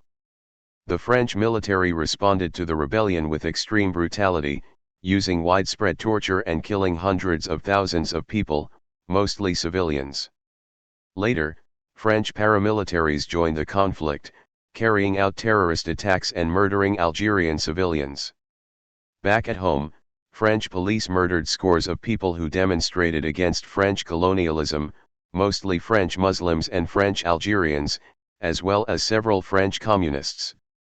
But the anti-colonial struggle continued, achieving independence in 1962.1. November 1, 1972 Indian workers at the Mansfield hosiery mills in Loughborough, England, were on strike for higher wages and the right to promotion to jobs reserved for white workers. When the men and women first walked out in October, the National Union of Hosiery and Knitwear Workers, NUGO, refused to back the strike. It was eventually forced to do so when strikers occupied its offices. But the union still refused to call out its white members, who, in any case, benefited from the discrimination against Indians. Asian textile workers in the area did, however, walk out in sympathy. The dispute ended in December, with the workers winning concessions. Subsequently, a commission of inquiry wrote a report detailing union complicity in racist practices, and warned that if unions did not desist in their racism, then black and Asian workers would form their own union. 21. 2.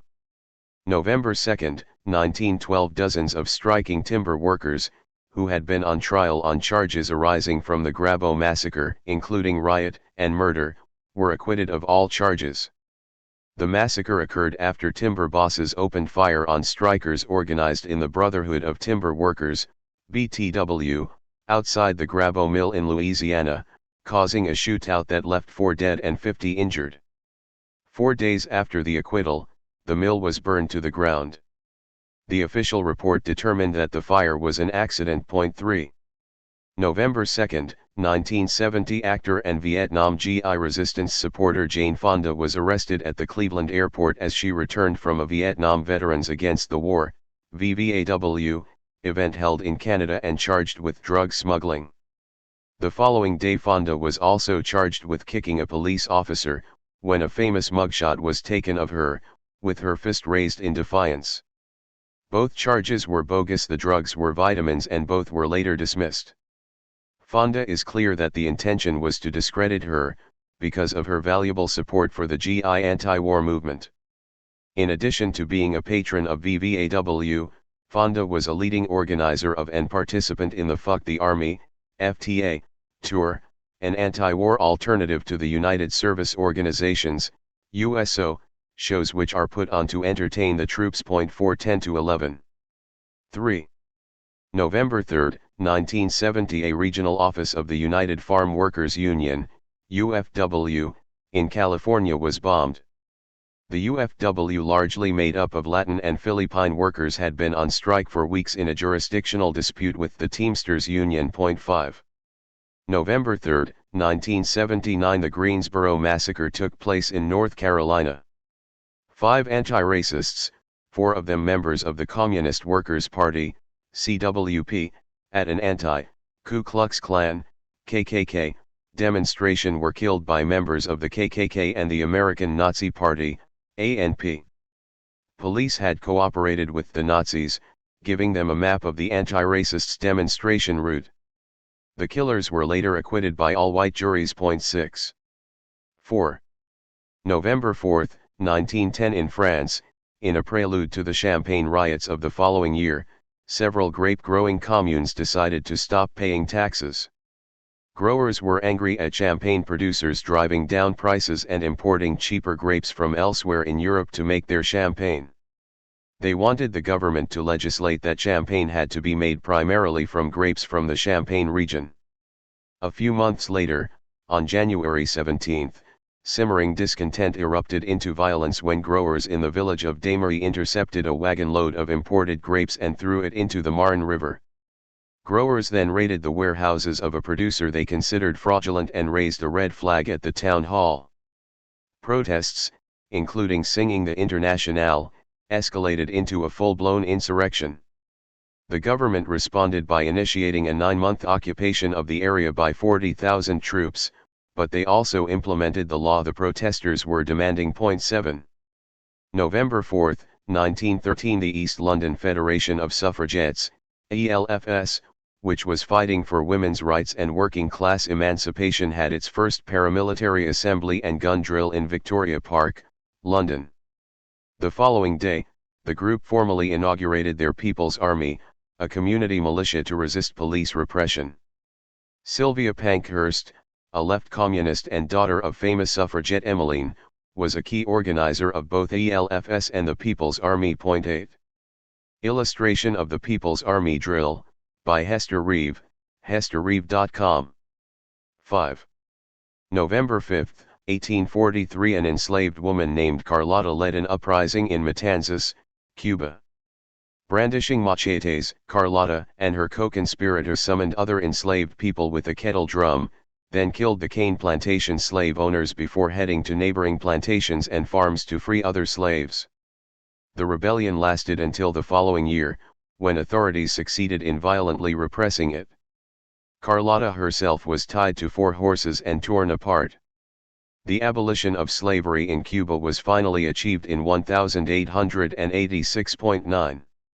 November 5, 1916. At least 5 members of the Industrial Workers of the World Union, IWW, were massacred by police and bosses' thugs after about 300 IWW members traveled from Seattle on 2 steamships to support striking workers and the right to free speech in Everett, Washington. Only one of the steamships, the Verona, which carried over 200 IWW members, got to the dock in Everett, where more than 200 police and anti-union vigilantes were waiting. When asked by the sheriff Don McRae who their leader was, the IWW members on the boat replied, "We're all leaders." Moments later the boat, which was also carrying non-IWW passengers and crew, came under intense gunfire. 2 vigilantes were even accidentally shot from behind by their fellow vigilantes. In the chaos, the steamship reversed direction and headed back to Seattle, advising the Callista to do the same. Upon arriving back in Seattle, 74 Wobblies were arrested and put on trial. They were all acquitted some 6 months later, a significant victory for the Union. 1016. Funeral of IWW member Felix Barron, courtesy of the University of Washington. Social Issue Files DC/INEG #11504/Wikimedia Commons. 6. November 6, 1913. Against the background of a mass direct action campaign against racist pass laws, striking Indian mine workers in South Africa demonstrated against a new tax on former indentured laborers. Around 2,000 miners marched, as did some women and children. The mine workers were also joined by Mohandas Gandhi, who was arrested at the demonstration. Gandhi did not initially support the movement against the tax, as he feared it would alienate the white population. However, he was swept up by the working class discontent. The tax was soon scrapped. 11. November 6, 1986. The Iran-Contra scandal. The U.S. sale of arms to Iran to raise funds for right-wing paramilitaries in Nicaragua first came to light. President Ronald Reagan said, "The speculation that the U.S. had sold arms to Iran has no foundation," which was, of course, a lie. The fact of the matter is that the U.S. wanted to overthrow the left-wing Sandinista government and had been providing arms and support to the right-wing Contra death squads. Eventually, public opposition to the policy forced Congress to cut off funding, so the Reagan administration continued it illegally by selling weapons to Iran, technically a hostile power, through the Israeli government. They then used those funds to purchase weapons that the CIA delivered to the Contras. 12. 7. November 7, 1917. The October Revolution, one of the most momentous events in world history, began in Russia. Bolsheviks, anarchists, and left socialist revolutionaries overthrew the government formed by Socialist Revolutionary Party leader Alexander Kerensky, which was committed to continuing Russia's disastrous participation in World War I. They seized control of key locations in Petrograd, culminating in the storming of the Winter Palace. It is known as the October Revolution, because it took place during that month on the old-style calendar Russia used at the time. 13. November 7, 1968. Police in Rawalpindi, Pakistan, opened fire on a student rally against the Muhammad Ayub Khan dictatorship, killing 3 people. The repression backfired, triggering protests against the regime across the country. Working-class people began to refuse to pay bus and railway fares, peasant revolts were launched, and industrial workers went out on strike. By March of the following year, the government had collapsed, agreeing to hold elections in 1970.14. 8. November 8, 1965. Harold Wilson, the UK Labour Prime Minister, authorised the establishment of the British Indian Ocean Territory. This was the first act in the ethnic cleansing of the Chagos archipelago. Over the next few years, the entire Chagosian population was forcibly removed from their homes, never to return. One Foreign Office official wrote to diplomat Dennis Greenhill, "We must surely be very tough about this. The object of the exercise was to get some rocks which will remain ours. There will be no indigenous population except seagulls." Greenhill replied, "Along with the birds go some few Tarzans or Manfrides." The residents were only allowed to take one suitcase each, before being forcibly transferred to the Seychelles, and all pets were destroyed. The aim of the ethnic cleansing was to allow the government to lease the largest island to the U.S. for a military base at $1 per year. 15.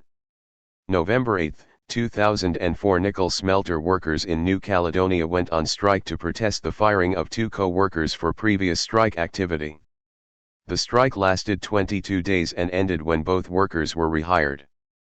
The strike cost the company over $40 million. 16. 9.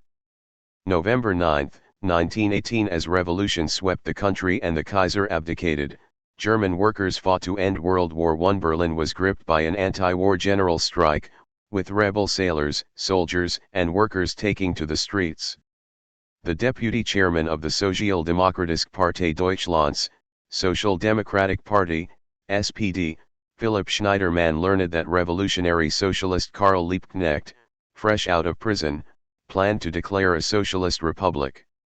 To avoid being outmaneuvered, he defied the party leader and took to a balcony at the Reichstag, where he declared a republic. That evening, dozens of workers from large Berlin factories, mistrusting the SPD leadership, occupied the Reichstag and announced elections to factory and army regiment councils the following day to form a revolutionary government. 17.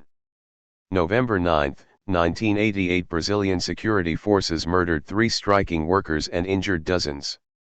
Workers at the Companhia Siderúrgica Nacional, National Iron Metallurgy Company, of Brazil had been on strike for a pay increase and for the reinstatement of workers fired for their political beliefs.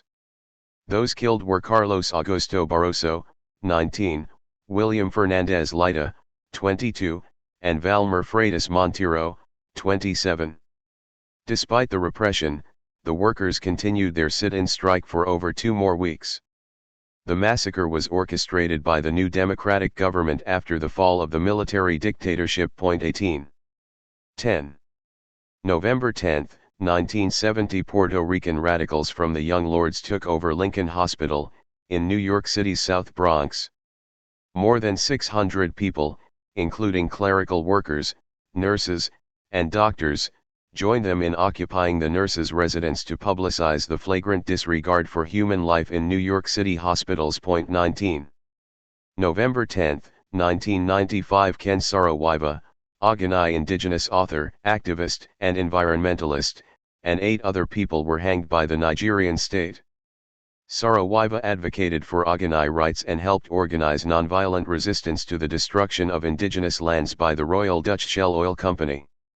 Many witnesses who testified against Saro-Wiwa later recanted, admitting that they had been bribed either by the government or by Shell to lie. Saro-Wiwa was the first of the 9 activists to be murdered. It took 5 attempts to kill him. The other victims were Barabor Bara, Saturday Dobi, Nordu Iwo, Daniel Gbuko, Paul Levera, Felix Nuit, Baranam Kyobel, and John K. Puin.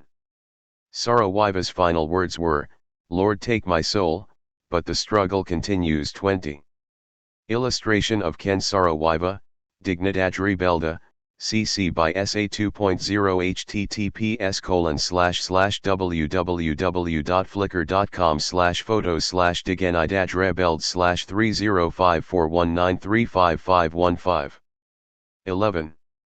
November 11, 1918, 250,000 men and women began a general strike across Switzerland. Compared to revolutionary actions elsewhere at the time, the demands were relatively moderate, including immediate new elections on the basis of proportional representation, the introduction of women's suffrage, a general duty to work, the 48-hour work week, democratic reform of the army, an adequate food supply, state pensions for the elderly and disabled people, state monopolies in export and import, and coverage of the national debt by the rich. The following day 95,000 troops were brought in to crush the strike, and, on November 13, the government issued an ultimatum. The next day strike leaders decided to end the general strike to prevent further escalation of the situation. After the strike ended that day, 3 people in Grenchen were killed by troops. In the aftermath of the strike, military tribunals sentenced 127 people, mainly railway workers. Women did not get the right to vote until 1971.21.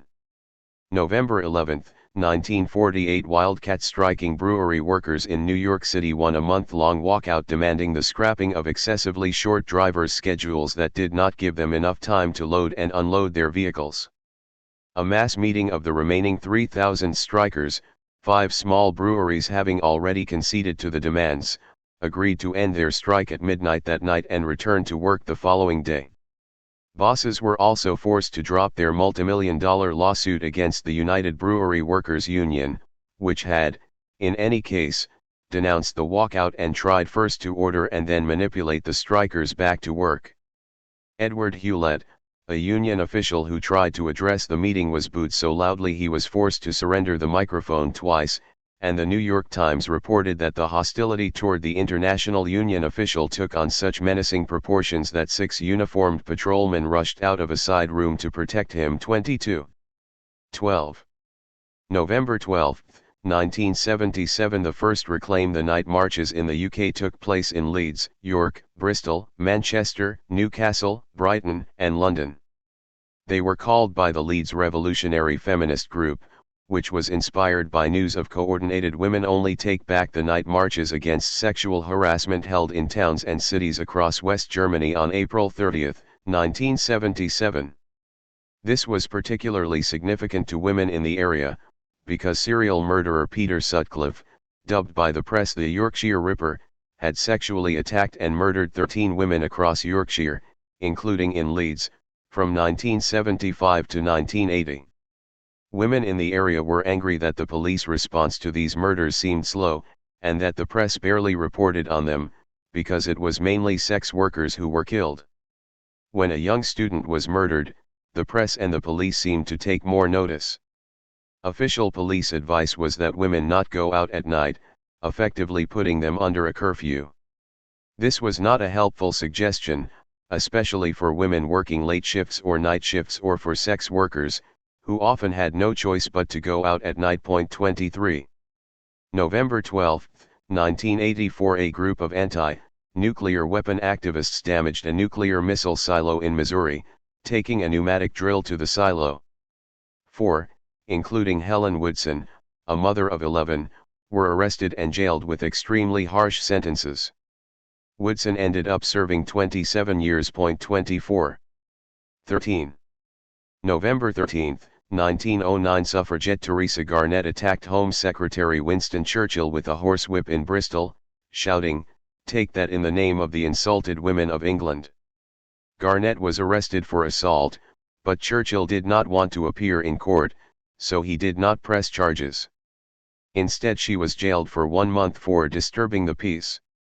In prison, Garnett joined other suffragettes on hunger strike and was force-fed.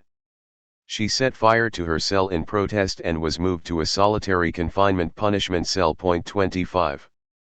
Teresa Garnett, 1909, photo by Linley Blathwaite, courtesy of Wikimedia Commons. November 13, 1974. Plutonium Plant Worker and Oil, Chemical, and Atomic Workers Union, OCAW, activist Karen Silkwood was mysteriously killed in a car crash while on her way to meet a New York Times reporter with a bundle of evidence on health and safety violations at her workplace. The bundle of evidence was never found, and although she was killed in a head-on collision, the rear of her car had been damaged and contained paint chips, leading her supporters to believe she was rammed off the road. She and her apartment were also heavily contaminated with plutonium, which the company claimed she did herself to smear the firm. Her family sued the company after her death and was awarded nearly $1.40 million. 26. 14. November 14, 1917. The Night of Terror began at the Occoquan Workhouse in Virginia. A group of women, mostly members of the National Women's Party, NWP, had been arrested while protesting outside the White House in support of voting rights for women earlier that day. Guards were ordered to torture them while they were in detention, and just after midnight, early on November 15, the 33 suffragist prisoners were brutally beaten and abused. 27. November 14, 1973, students at the Athens Polytechnic went on strike to protest the military dictatorship. They barricaded themselves inside the university, set up a radio station, and began broadcasting to the city, calling on others to join their struggle.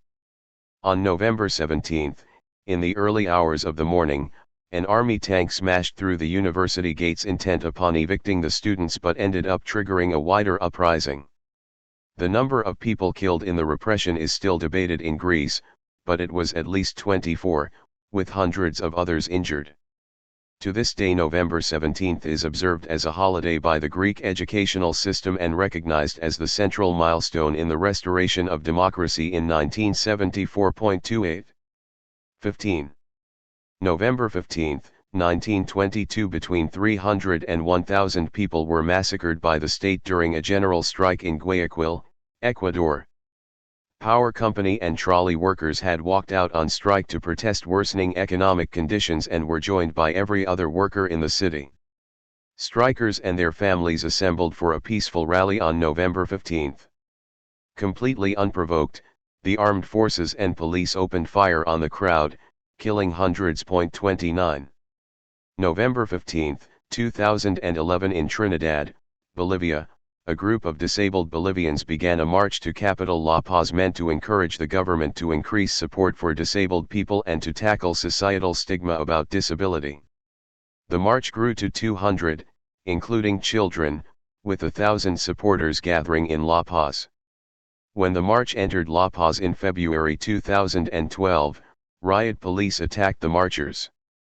In the aftermath, an embarrassed President Evo Morales conceded to several of the marchers' demands. 30. 16. November 16, 1984, 2,000 black residents in Johannesburg, South Africa, were arrested for non-payment of rent. They claimed, truthfully, that they were unable to pay rent, because they had burned down the rent office. Apparently, the police did not consider this a valid excuse. 31. November 16, 1989, 6 Jesuit priests, their housekeeper and her daughter were murdered by the US-backed military in El Salvador. The regime considered the priests to be subversives. After the soldiers killed them, they tried to make the murders look like the work of left-wing guerrillas. 32. 17. November 17, 1915, thousands of housewives and workers in Glasgow marched on the Sheriff's Court in support of 20,000 rent strikers, in a dispute that led to the introduction of rent control throughout Britain. One observer, Willie Gallagher, wrote, "From early morning the women were marching to the center of the city where the Sheriff's Court is situated. But even as they marched, mighty reinforcements were coming from the workshops and the yards.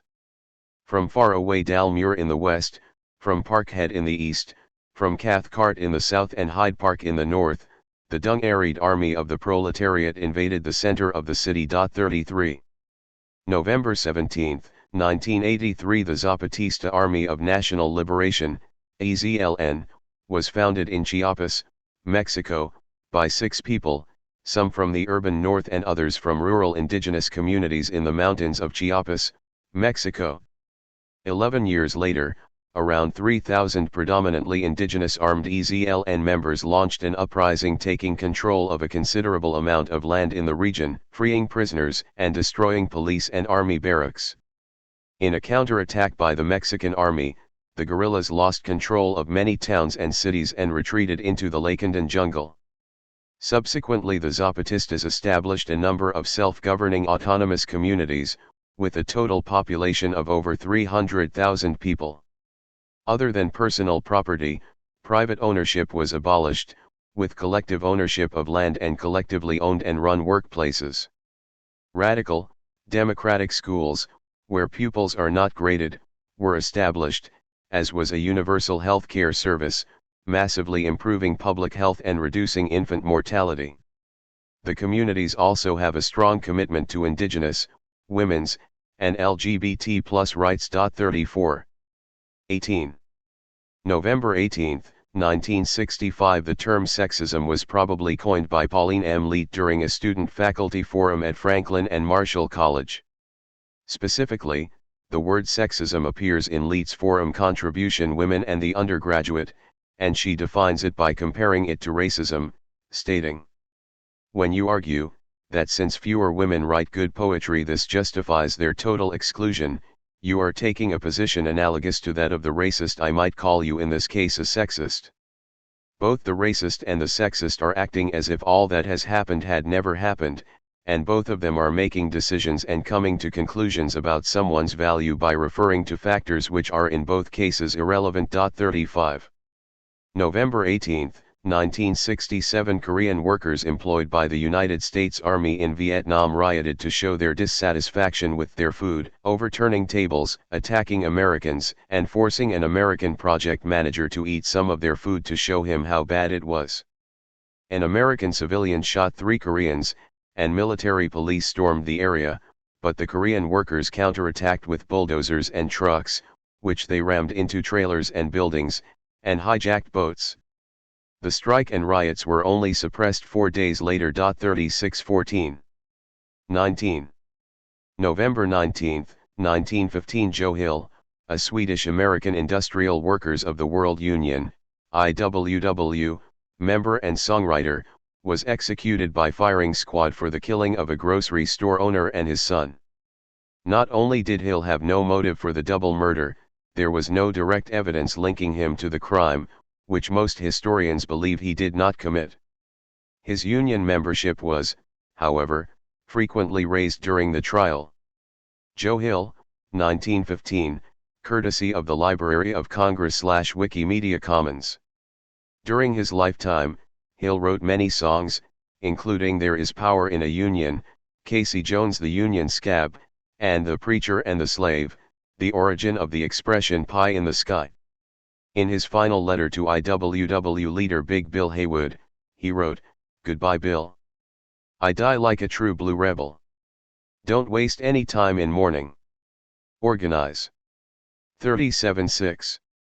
November 19, 1984. One of the world's worst industrial disasters occurred when tanks in a Pemex petroleum storage facility in San Juanico, Mexico, exploded, killing more than 500 people and burning an additional 5,000. The plant's safety features were woefully inadequate, but fixing them would have cut into company profits. 38. 20.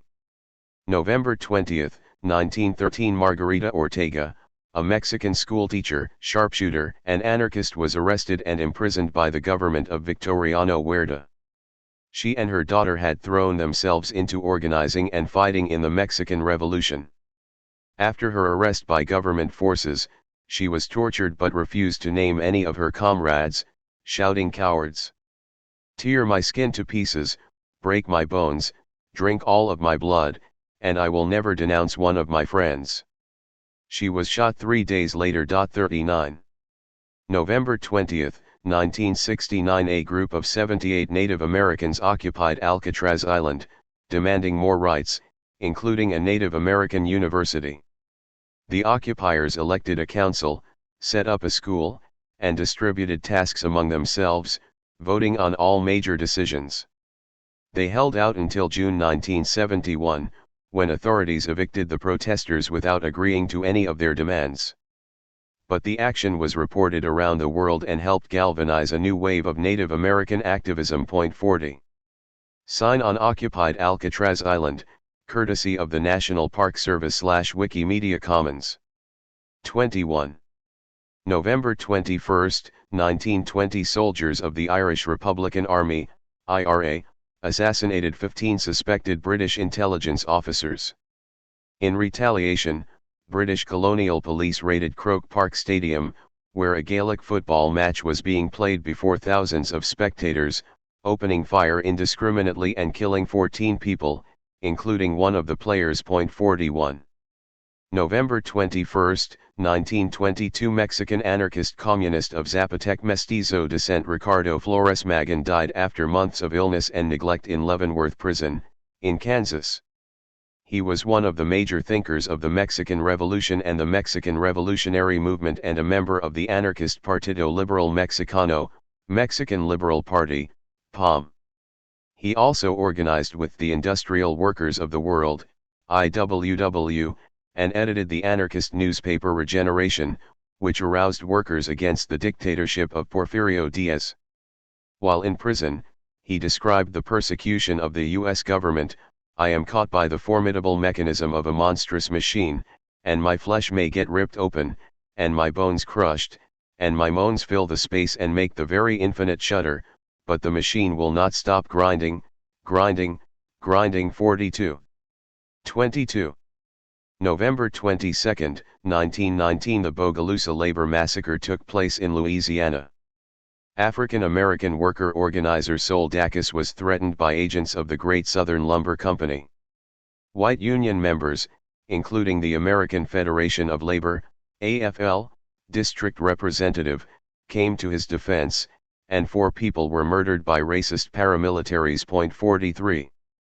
November 22, 1968 A mass demonstration was held outside the occupied Yasuda Auditorium, where students at the University of Tokyo had been on strike since October, in a long-running dispute over unpaid internships for medical students and a host of other issues. 44.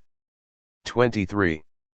November 23, 1887 The Thibodaux Massacre occurred. Black Louisiana sugarcane workers, in cooperation with the racially integrated Knights of Labor Union, K of L, had gone on strike at the beginning of the month over their meager pay, issued in scrip rather than money.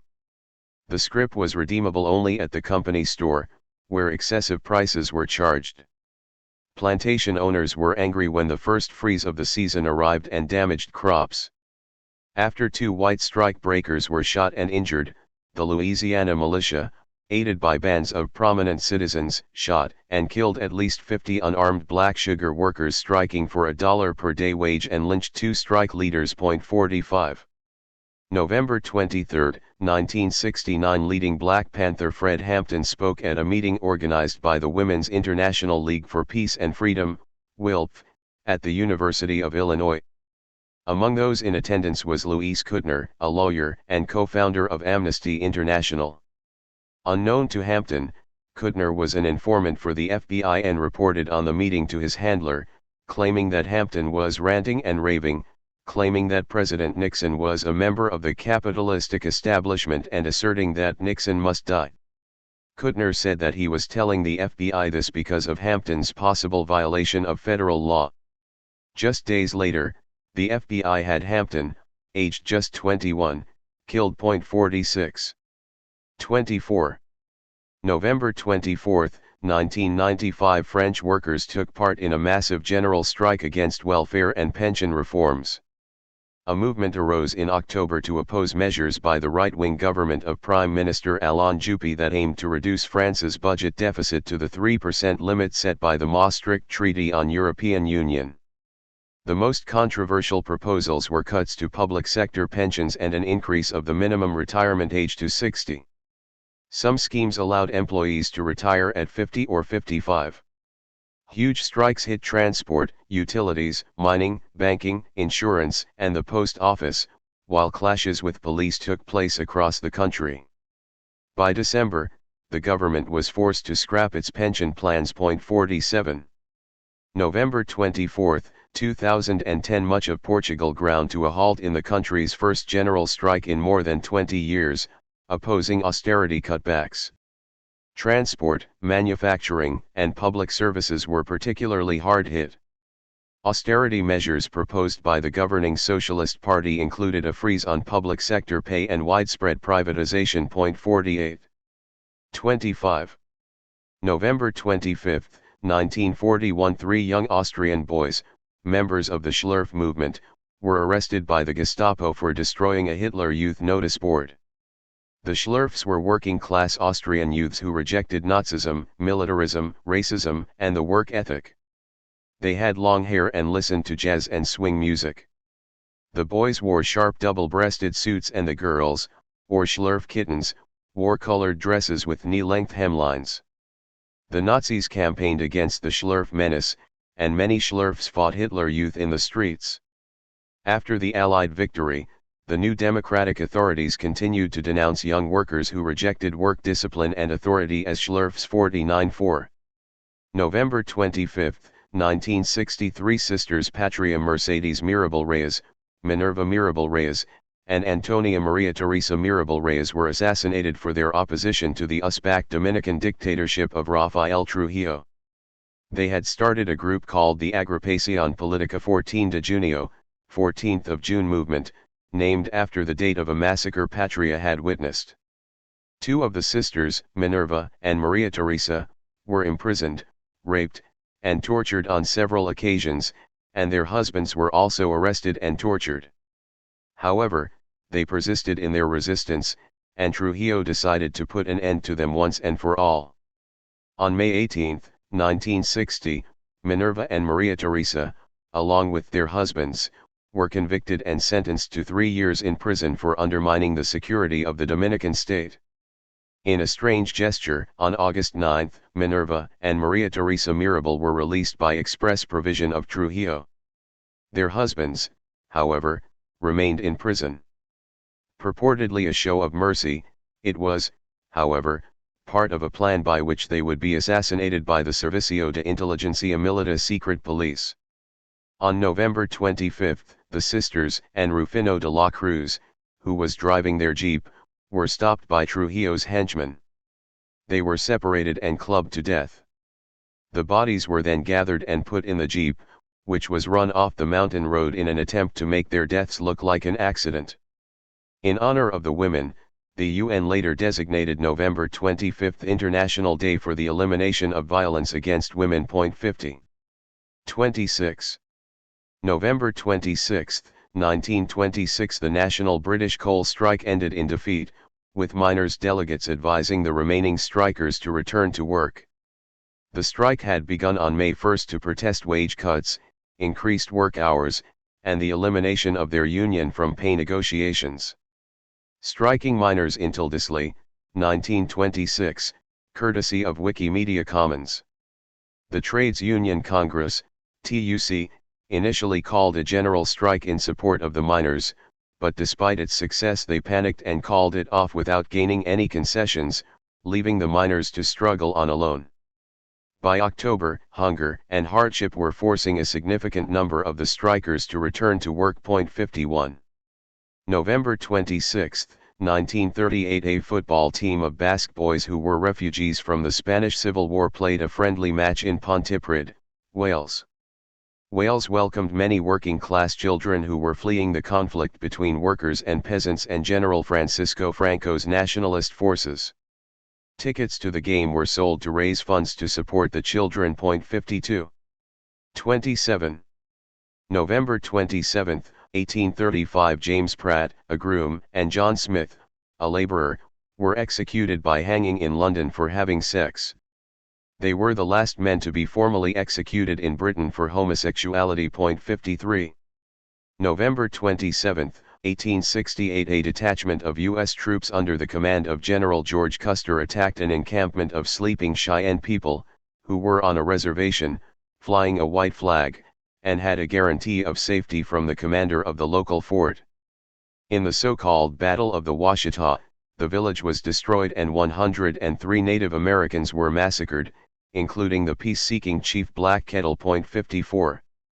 Illustration of Custer's attack at Washita, courtesy of Harper's Weekly / Wikimedia Commons. 28. November 28, 1971, members of the 62 group of militant Jewish anti-fascists broke up a meeting of the far-right Northern League at the Royal Pavilion Hotel in Brighton, England. The meeting included former German SS officers, as well as members of the National Front. Several of the fascists were hospitalized, and the anti-fascists set off smoke bombs to enable their escape. 55, 35-37. November 28, 1985, an internal document circulated within the Shell Oil Company stated that There has been a global warming over the last 100 years, that the 0.5 degrees increase is a result of CO2 carbon dioxide buildup, that we will see a further 1 to 2 degree warming over the next 40 years. Such a rise would be greater than any change in the last 1,000 years. The global mean sea level has risen by some 15 centimeters over the last 100 years. By 2050, the range of uncertainty of the rise in global mean sea level is 20 to 120 centimeters.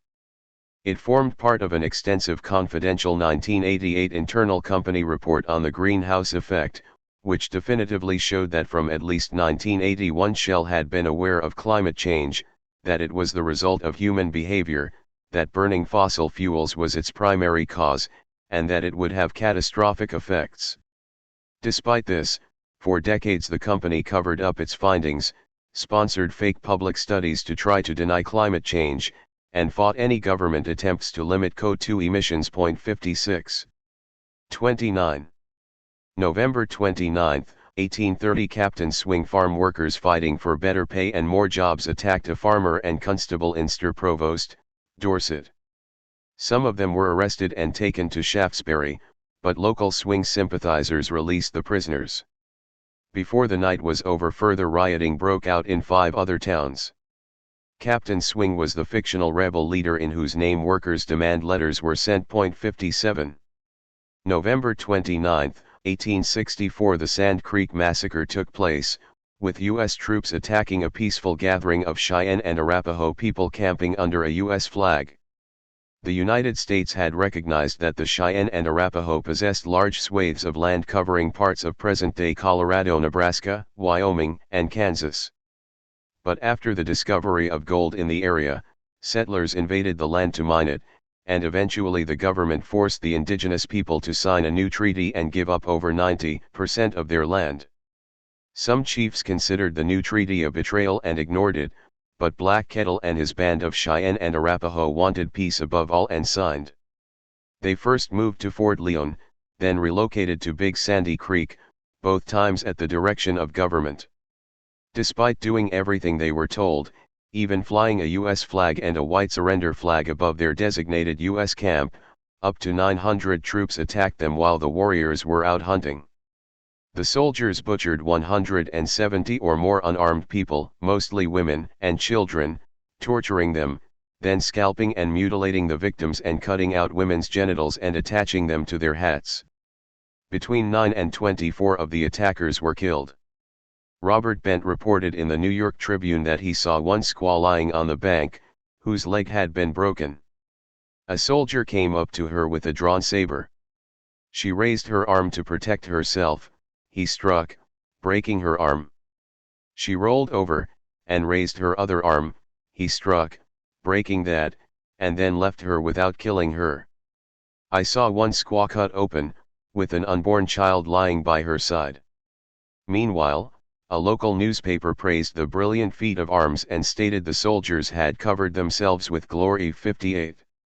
30. November 30, 1961 A covert CIA operation known as the Cuban Project or Operation Mongoose that aimed to overthrow the Cuban Communist Party government led by Fidel Castro was authorized by President John F. Kennedy.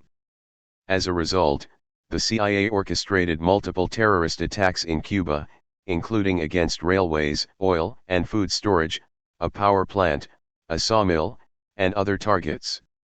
While Operation Mongoose was officially terminated in late 1962, sabotage of the Cuban economy by the U.S. government continues to this day. 59.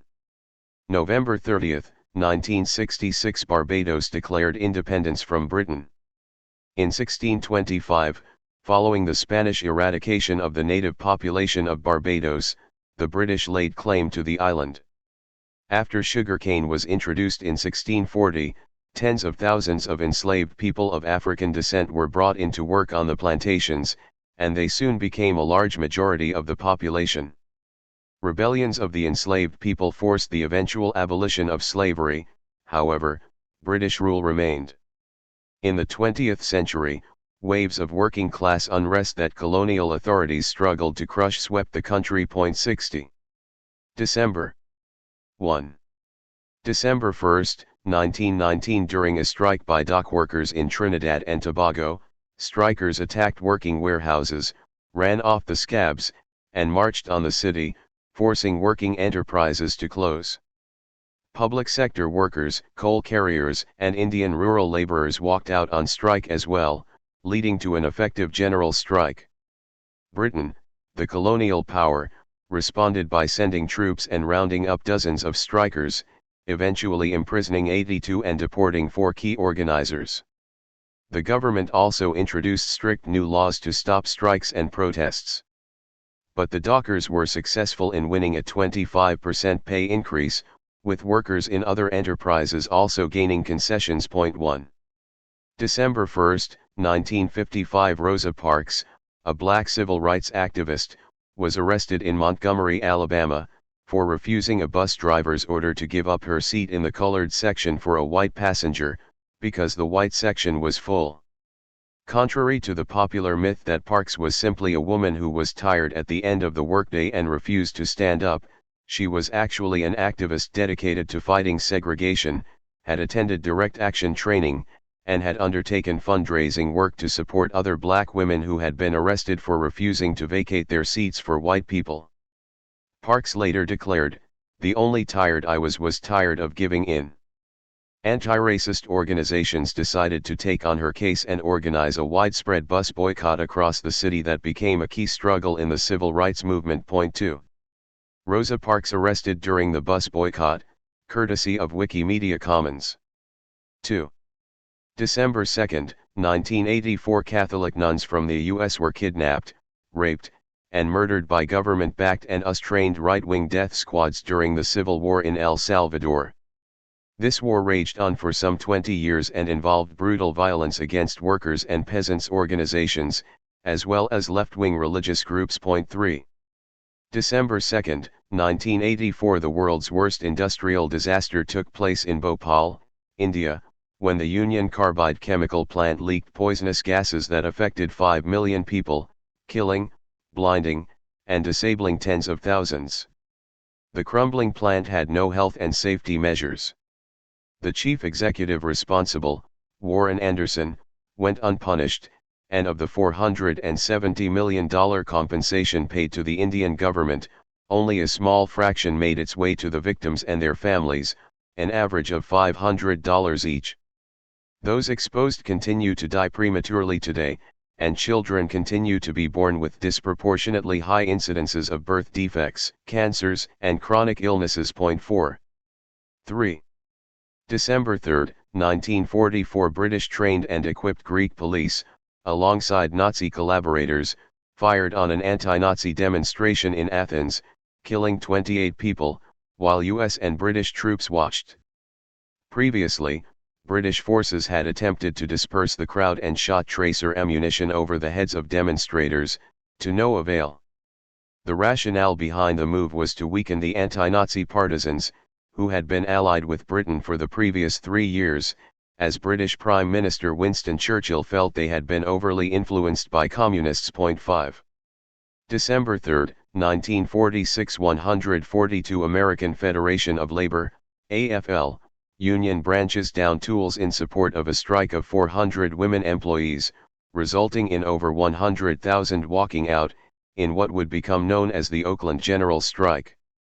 Stan Weir, a merchant mariner who was there, described the scene. By nightfall the strikers had instructed all stores except pharmacies and food markets to shut down. Bars were allowed to stay open, but they could serve only beer and had to put their jukeboxes out on the sidewalk to play at full volume and no charge. Pistol Packin' Mama, Lay That Pistol Down, the number 1 hit, echoed off all the buildings. That first 24-hour period of the 54-hour strike had a carnival spirit. A mass of couples danced in the streets. The participants were making history, knew it, and were having fun. Despite solid strike action, the AFL Central Labor Council called off the action on the morning of December 5 without consulting the workers and without achieving any concessions for the striking women. 6. 4. December 4, 1956 30,000 women demonstrated in Budapest as part of the wider working class uprising for a socialist society with genuine workers' control. The protest commemorated those who were killed exactly 1 month prior during the second attack on the city by the Red Army, which effectively put an end to the insurrection. One woman at the demonstration was shot and injured by Russian troops, while another was rescued from arrest by fellow demonstrators. Men who attempted to join the march were repelled by the women protesting. 7. December 4, 1969 Chicago Black Panther leader Fred Hampton was murdered while asleep in his bed during a raid on his apartment by Chicago police in conjunction with the FBI. Hampton had been drugged earlier in the evening by an FBI informant, who also told agents the location of Hampton's bed, where he slept alongside his 9-month pregnant fiancée Deborah Johnson. Fellow Panther activist Mark Clark was also killed in the attack, and several others were injured. Just 21, Hampton was an active, charismatic, and effective organizer, who had been making significant inroads in establishing links with working-class whites and building a rainbow coalition that included Puerto Rican, Native American, Chicane, Chinese American, and white radicals. Hampton and Clark are among the most well-known victims of the FBI Director J. Edgar Hoover's COINTELPRO program, which, among other things, was meant to prevent the rise of a black messiah who could unite African American resistance. 8. 5. December 5, 1955 4 days after the arrest of Rosa Parks for refusing to vacate her seat in the colored section of a segregated bus for a white passenger, the Montgomery bus boycott began. It was a seminal moment in the civil rights movement, not just for racial equality but also as part of black women's struggles against sexual violence. Sexual harassment and assault of African American women, predominantly domestic workers, was rife on the city's buses.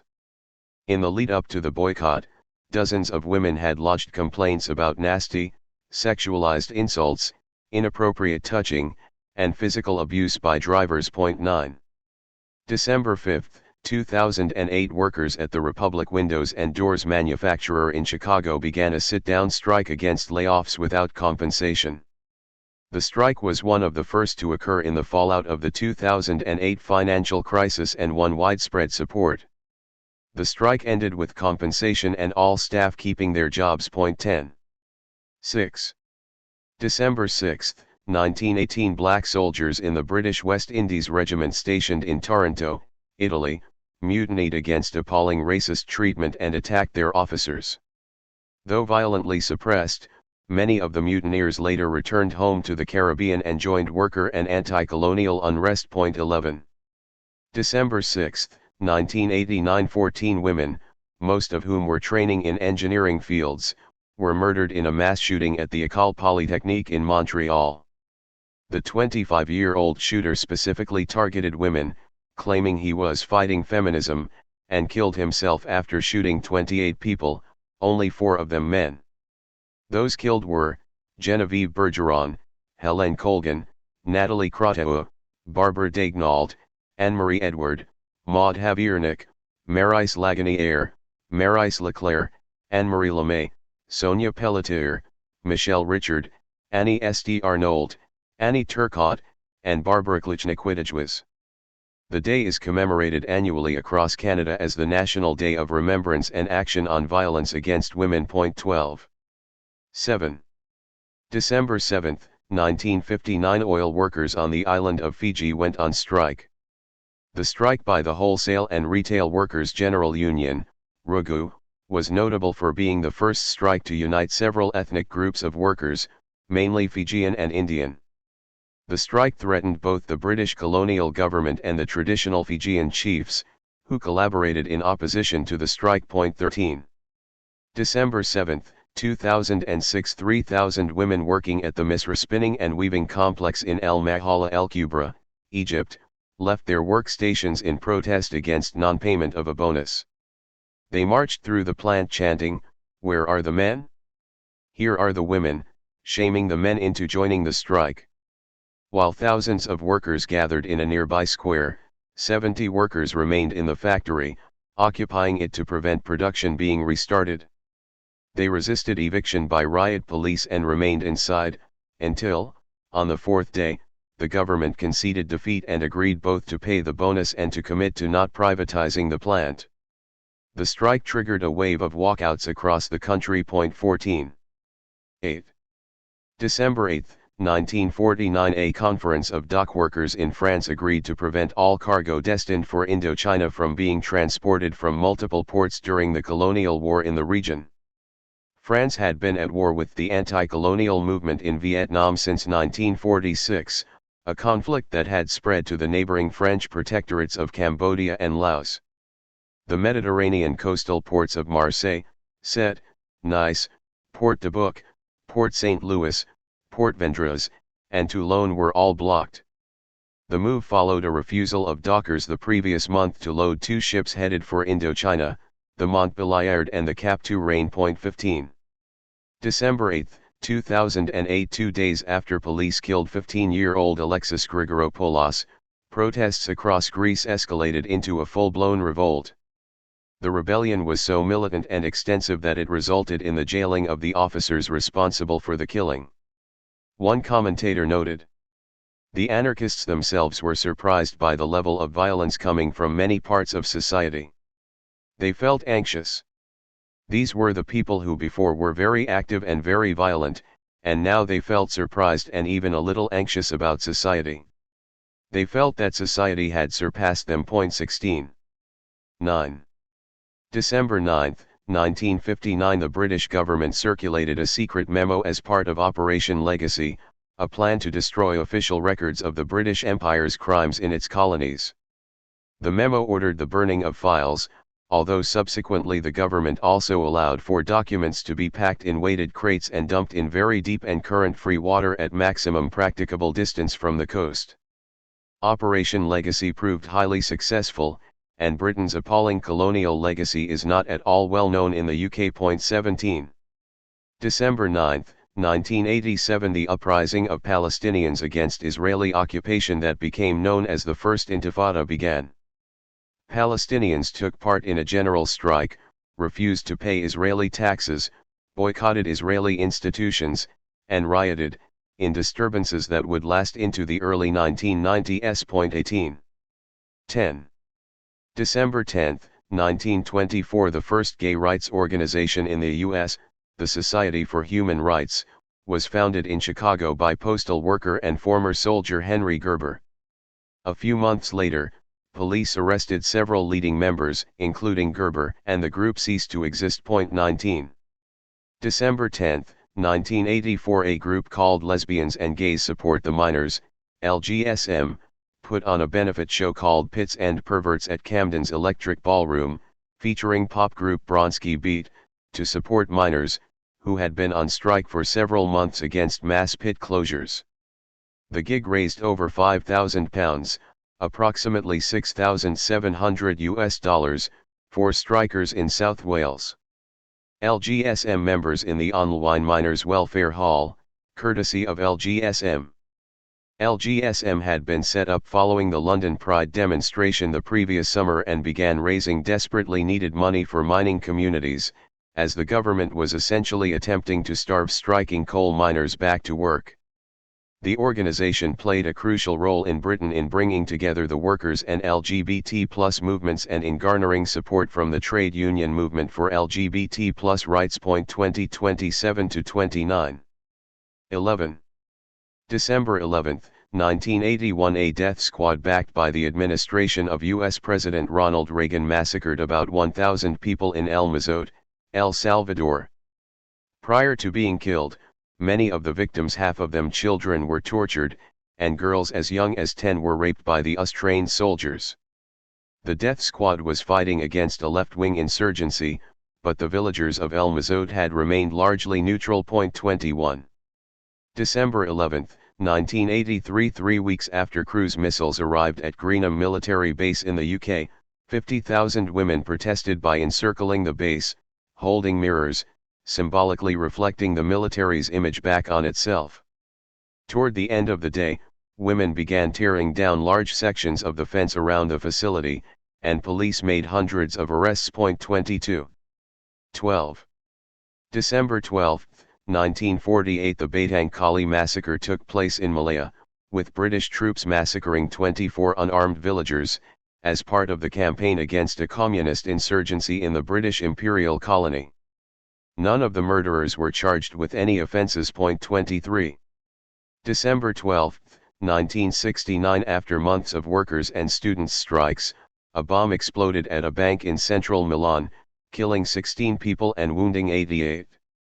It was initially blamed on the extra-parliamentary left, leading to numerous arrests and the police murder of anarchist rail worker Giuseppe Pinelli.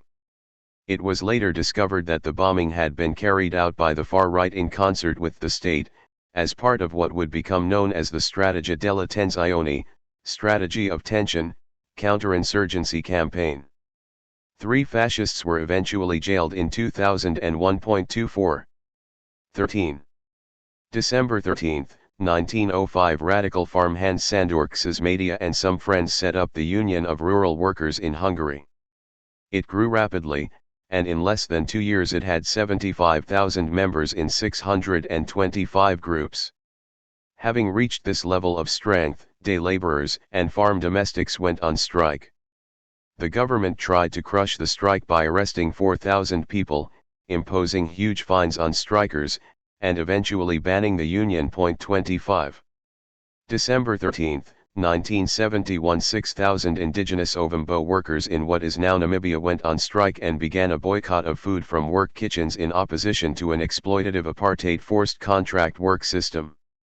The government called in white students and non-Ovambo black workers as scabs and sent police to attack the strikers, but the stoppage spread. By January 3, many workplaces and every major mine was on strike. At that point, the South African government agreed to reform the contract system, but the strike continued until January 21, when the system was officially abolished and major concessions, including freedom for workers to choose and leave jobs and free medical care, were granted. 26. 14. December 14, 1914. General Roberto Silva Renard, the officer responsible for Chile's bloodiest massacre, the Santa Maria School Massacre, the killing of more than 2,000 striking miners and their wives and children, was stabbed 7 times in the street by Antonio Ramón, a Spanish anarchist whose brother was killed in the massacre. He survived the attack but suffered permanent injuries. Ramón was detained, but workers held public campaigns for his defense, and he was only jailed for 5 years. 27. Mugshot of Antonio Ramón, courtesy of Wikimedia Commons. December 14, 1951. Bagel bakers in New York City went on strike, shutting 32 of the city's 34 bagel bakeries. This left shelves bare of bagels and almost entirely cut off the weekly supply of 1.2 million bagels to the city, causing what the New York Times described as a bagel famine. The bakers came to an agreement with the employers in January, but bagel drivers remained out until 7 weeks after the start of the dispute, when they reached a deal to compensate them for wages lost during the strike. 28. 15. December 15, 1890. The Sioux chief Sitting Bull was killed by Indian police at the Standing Rock Reservation in South Dakota. Fearing the growth of the spiritual ghost dance movement, which foresaw an end to white expansionism, Indian agent James McLaughlin sent 39 officers and 4 volunteers to arrest Sitting Bull. Sitting Bull refused to cooperate with police, so they used force, which outraged the crowd that had gathered, one of whom shot a policeman.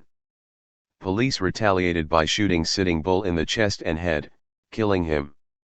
A battle then erupted, leaving 7 additional villagers and 8 police officers dead. 29.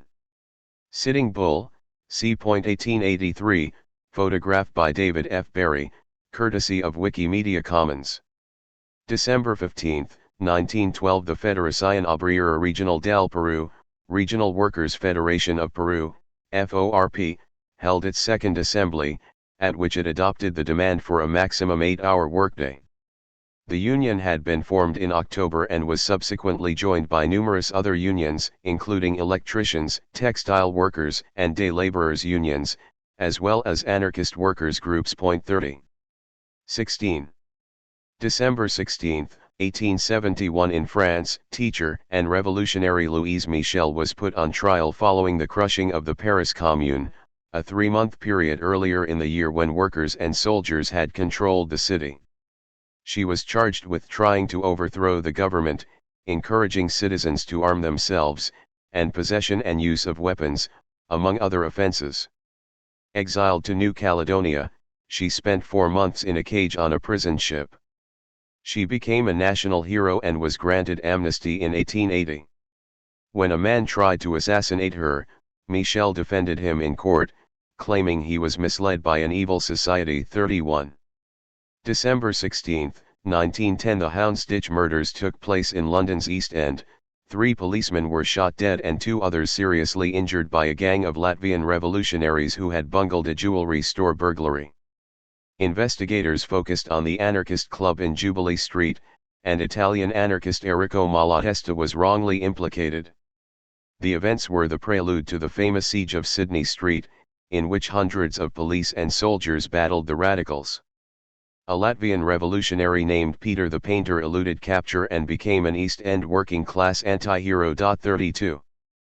Peter the Painter, c. 1910, courtesy of the Dundee Courier/Wikimedia Commons. 17. December 17, 1933 Sexual contact between men was recriminalized in the Soviet Union, after being decriminalized in 1922 in the wake of the 1917 revolution. Authorities claimed that homosexuality was the result of Western bourgeois and German fascist influences, and the official Soviet newspaper Pravda published an article that ended with the slogan, "Destroy homosexuality and fascism will disappear." In early 1934, gay men began to be arrested in large numbers in major Russian cities and sent to the gulags.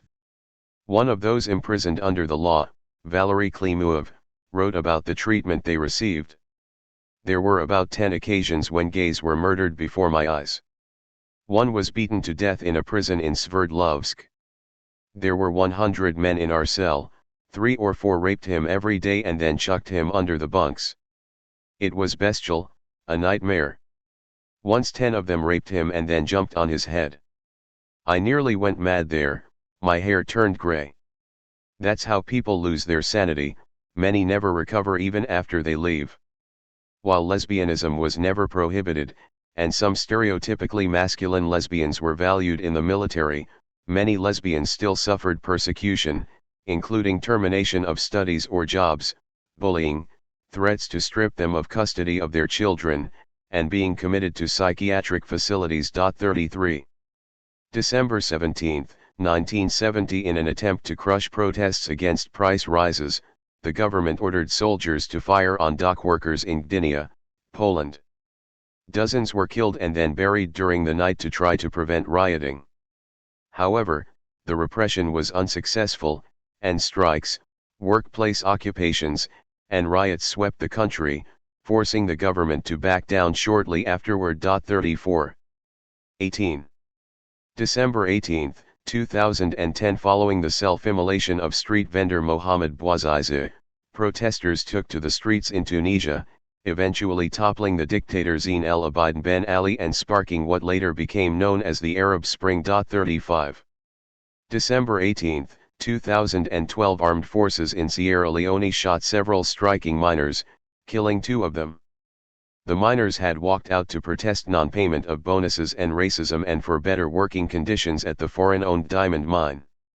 In the wake of the shootings, a police station was set on fire and local taxi drivers joined the strike in solidarity. 36.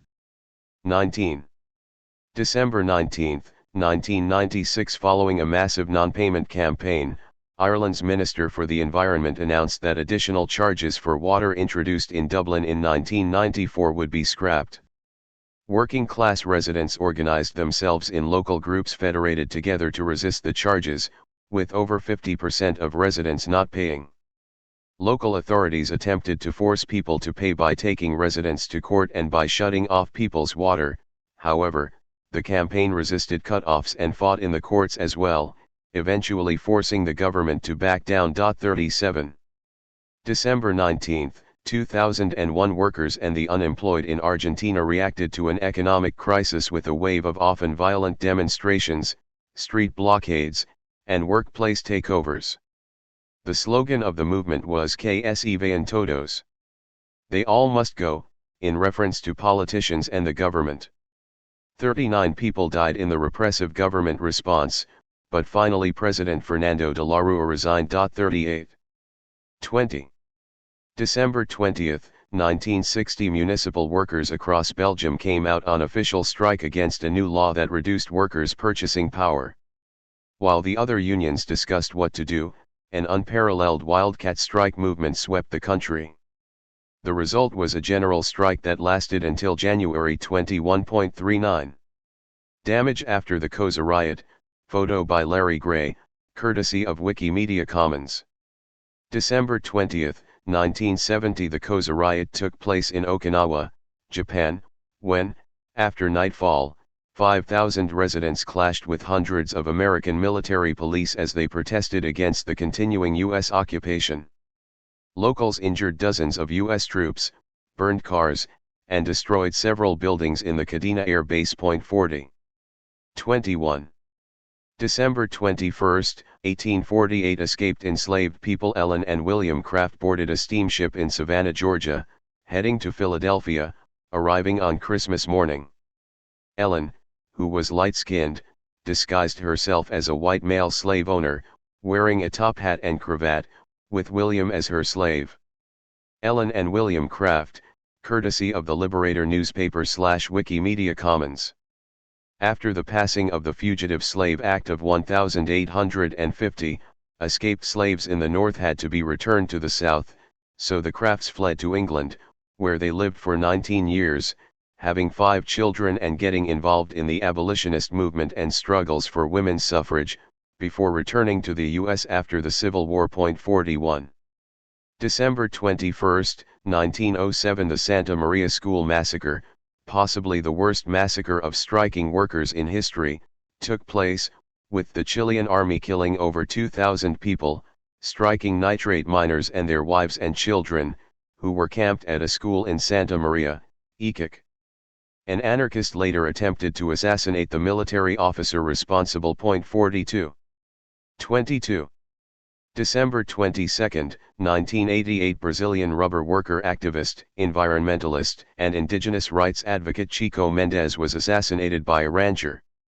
To try to protect the Amazon rainforest, rubber workers and Mendes, a senior official in their union, asked the government to set up reserves to prevent deforestation. Rubber workers in Cachoeira set up roadblocks to keep out a rancher named Darley Alves da Silva, who had bought part of a reserve. Later, Mendes launched a campaign that stopped da Silva from logging in another area, as well as succeeding in getting a warrant issued for a murder allegedly committed by da Silva elsewhere. Mendes delivered the warrant to police, but they failed to act on it. Chico Mendes at home with his son Sandino, 1988, courtesy of Miranda Smith, Miranda Productions / Wikimedia Commons CC by SA 3.0. On the evening of Thursday, December 22, Mendes was assassinated in his home by da Silva's son. He was the 19th rural activist to be murdered in Brazil that year. Da Silva, his son, and one of their employees were jailed for 19 years for the killing, and following a global outpouring of support, the Chico Mendes Extractive Reserve was set up. It and other reserves that were subsequently established now cover over 33 million acres. At first I thought I was fighting to save rubber trees, then I thought I was fighting to save the Amazon rainforest. Now I realize I am fighting for humanity. Chico Mendes 43. December 22, 1997 45 indigenous supporters of the Zapatista rebel movement in Chiapas, Mexico, were massacred by paramilitaries at a pacifist prayer meeting, with atrocities that included shooting pregnant women and stabbing them in the stomach. Government troops nearby failed to intervene to prevent the attack, instead they tried to cover up the killings, cleaning up the blood in the church where the Catholics had been killed. 44. 23. December 23, 1928, Australian Judge Lionel Oscar Lucan ruled that timber workers should increase their working hours from 44 to 48 per week, with a decrease in wages. On January 3, timber workers collectively decided they would refuse to work the additional 4 hours. Employers retaliated 4 weeks later by locking out thousands of workers at 70 timber mills in New South Wales. Workers responded by calling a strike that lasted for nearly 9 months.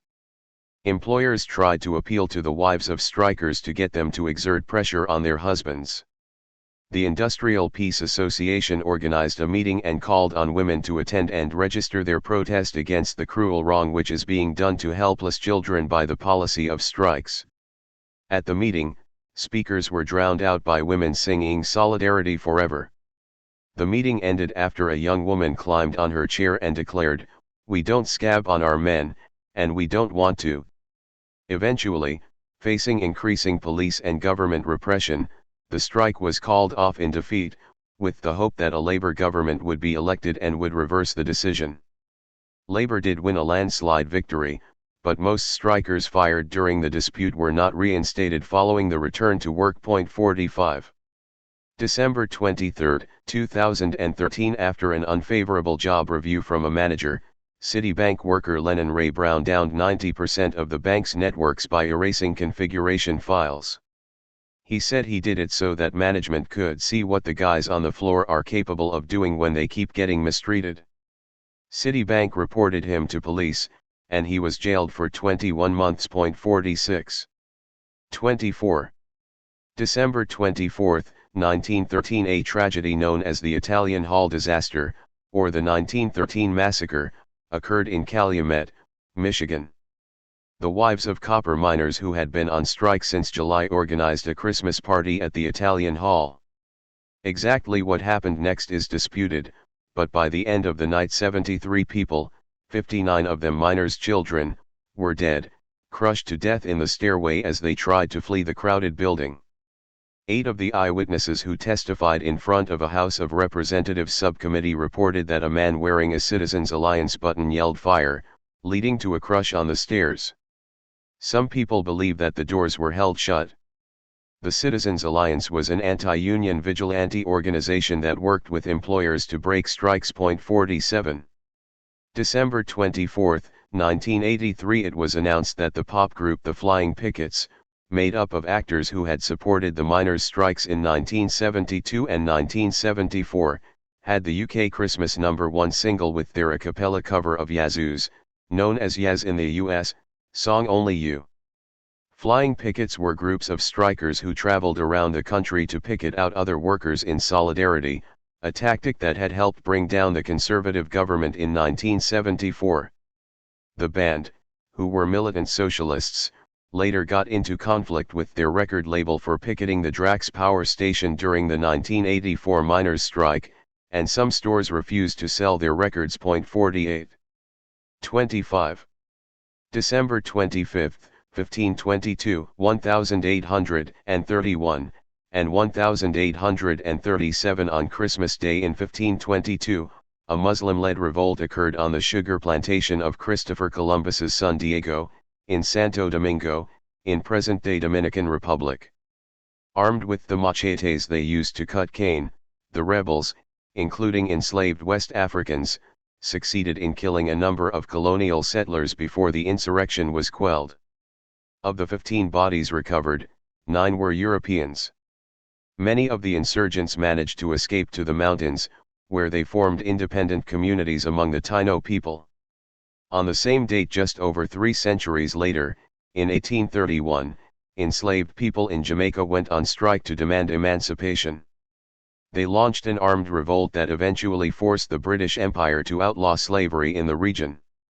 Then, again, on Christmas Day, 6 years later, in 1837, the Africans and Native Americans who made up Florida's Seminole Nation defeated a vastly superior U.S. invading army bent on cracking this early Rainbow Coalition and returning the Africans to slavery. 49.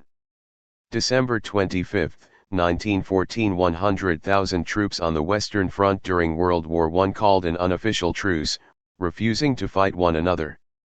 German soldiers began singing Silent Night and other Christmas carols in English, French, and German.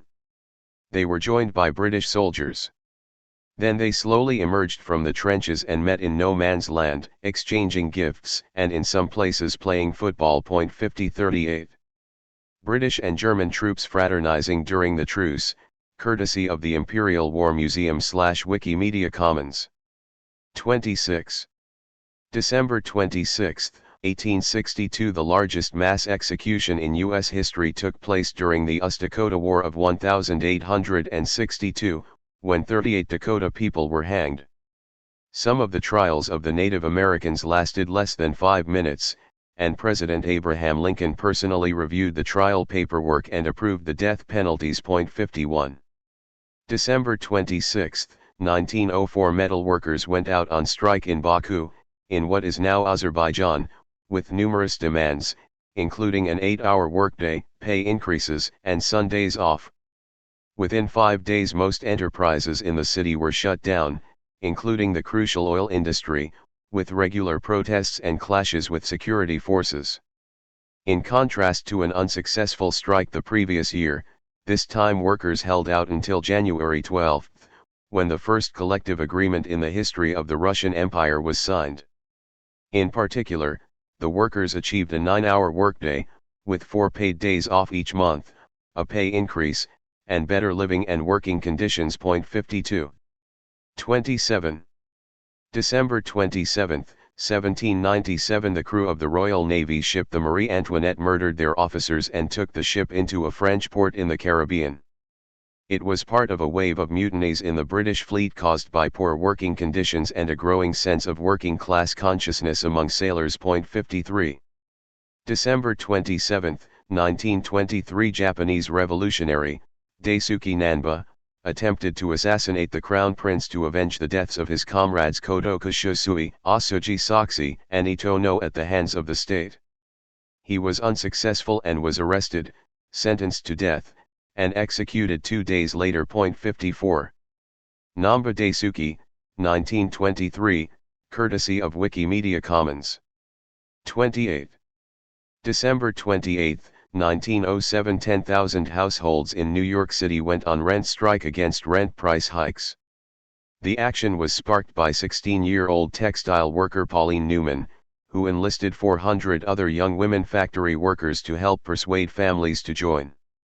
Landlords fought back with water shut-offs and revenge evictions, but the families stood firm, and by early January around 2,000 households won reduced rents. 55. December 28, 1973. What some historians have referred to as the first strike in space took place on the Skylab 4 space station. The workers had a punishing schedule, and mission commander Jerry Carr complained to ground control, "We would never work 16 hours a day for 84 straight days on the ground, and we should not be expected to do it here in space." Pilot William Pogg said they wanted to have more time for contemplating the universe and studying the stars, the Earth below, and ourselves. Carr eventually sent a wire to ground control stating, "We need more time to rest. We need a schedule that is not so packed. We don't want to exercise after a meal. We need to get things under control." On December 28, the astronauts turned off their radios and spent the day relaxing, working on personal projects, and doing experiments at their own pace. After 24 hours, the controllers agreed to a compromise that made the workload and mood of the last 6 weeks of the mission much more pleasant. 56. 29. December 29, 1890. Near Wounded Knee Creek, in South Dakota, U.S. troops in the 7th Cavalry Regiment massacred over 200 Lakota men, women, and children, many of them unarmed and fleeing, as well as killing some of their own colleagues. For these brave deeds, some 20 servicemen were awarded the Medal of Honor. 57. December 29, 1968. The University of Tokyo was forced to cancel its 1969 entrance exams, as it had been completely disrupted by a student strike and wave of occupations, which had been ongoing since October. Striking students battled anti-strike Communist Party students and riot police in an ongoing conflict over unpaid internships and faculty collaboration with the police. 58. 30. December 30, 1930. Indigenous workers on the Pisalo hacienda in the northern Ecuadorian highlands went on strike for better pay and conditions and were joined by others working nearby. They attacked the main hacienda house and forced local officials to flee. The government sent in troops to arrest strike leaders and destroy their houses, but the workers held firm and won concessions. More importantly, their actions helped spark a wave of rural protest in the country. 59. December 30, 1936. 50 workers at the Flint General Motors plant sat down on wildcat strike against the forcible transfer of 3 inspectors who had been ordered to quit the union but had refused. When workers noticed management making preparations to transfer production elsewhere, the mostly non-union workforce occupied the plant and defied court injunctions and violent attacks from guards and police, holding out till February, when the company caved in, granting union recognition and decisively changing the balance of power between workers and bosses. Despite the militancy of the strikers and the participation of black workers like Roscoe Van Zandt and J.D. Dotson, the strict Jim Crow segregation of the workplace was maintained under the resulting contract with the United Auto Workers Union, UAW. 60. 31. December 31, 1912. A strike of New York City hotel workers and wait staff organized by the Industrial Workers of the World Union, IWW, began. The strike initially only targeted some hotels with particularly bad working conditions. Just after 11 p.m., fighting broke out outside the Hotel Astor, when 25 private detectives and armed police confronted 30 striking waiters, who fought back with bricks. The stoppage became a general strike in January, demanding, among other things, that tipping be abolished and replaced with decent wages. The strike ended later that month without winning concessions from the employers. However, several subsequent strikes succeeded in winning much better pay and conditions, which to some extent persist today. 616. December 31, 1969. Dwight and Carl Armstrong stole a twin-engine Cessna plane from an airport outside Madison, Wisconsin, flew 53 miles north and dropped 3 bombs on the Badger Army ammunition plant to protest the Vietnam War. The brothers' uncle had previously worked at the plant and had been killed in a workplace accident. The bombs failed to explode, but the attack was one of many violent anti-war acts that rocked the U.S. as the Vietnam War dragged on. 6214.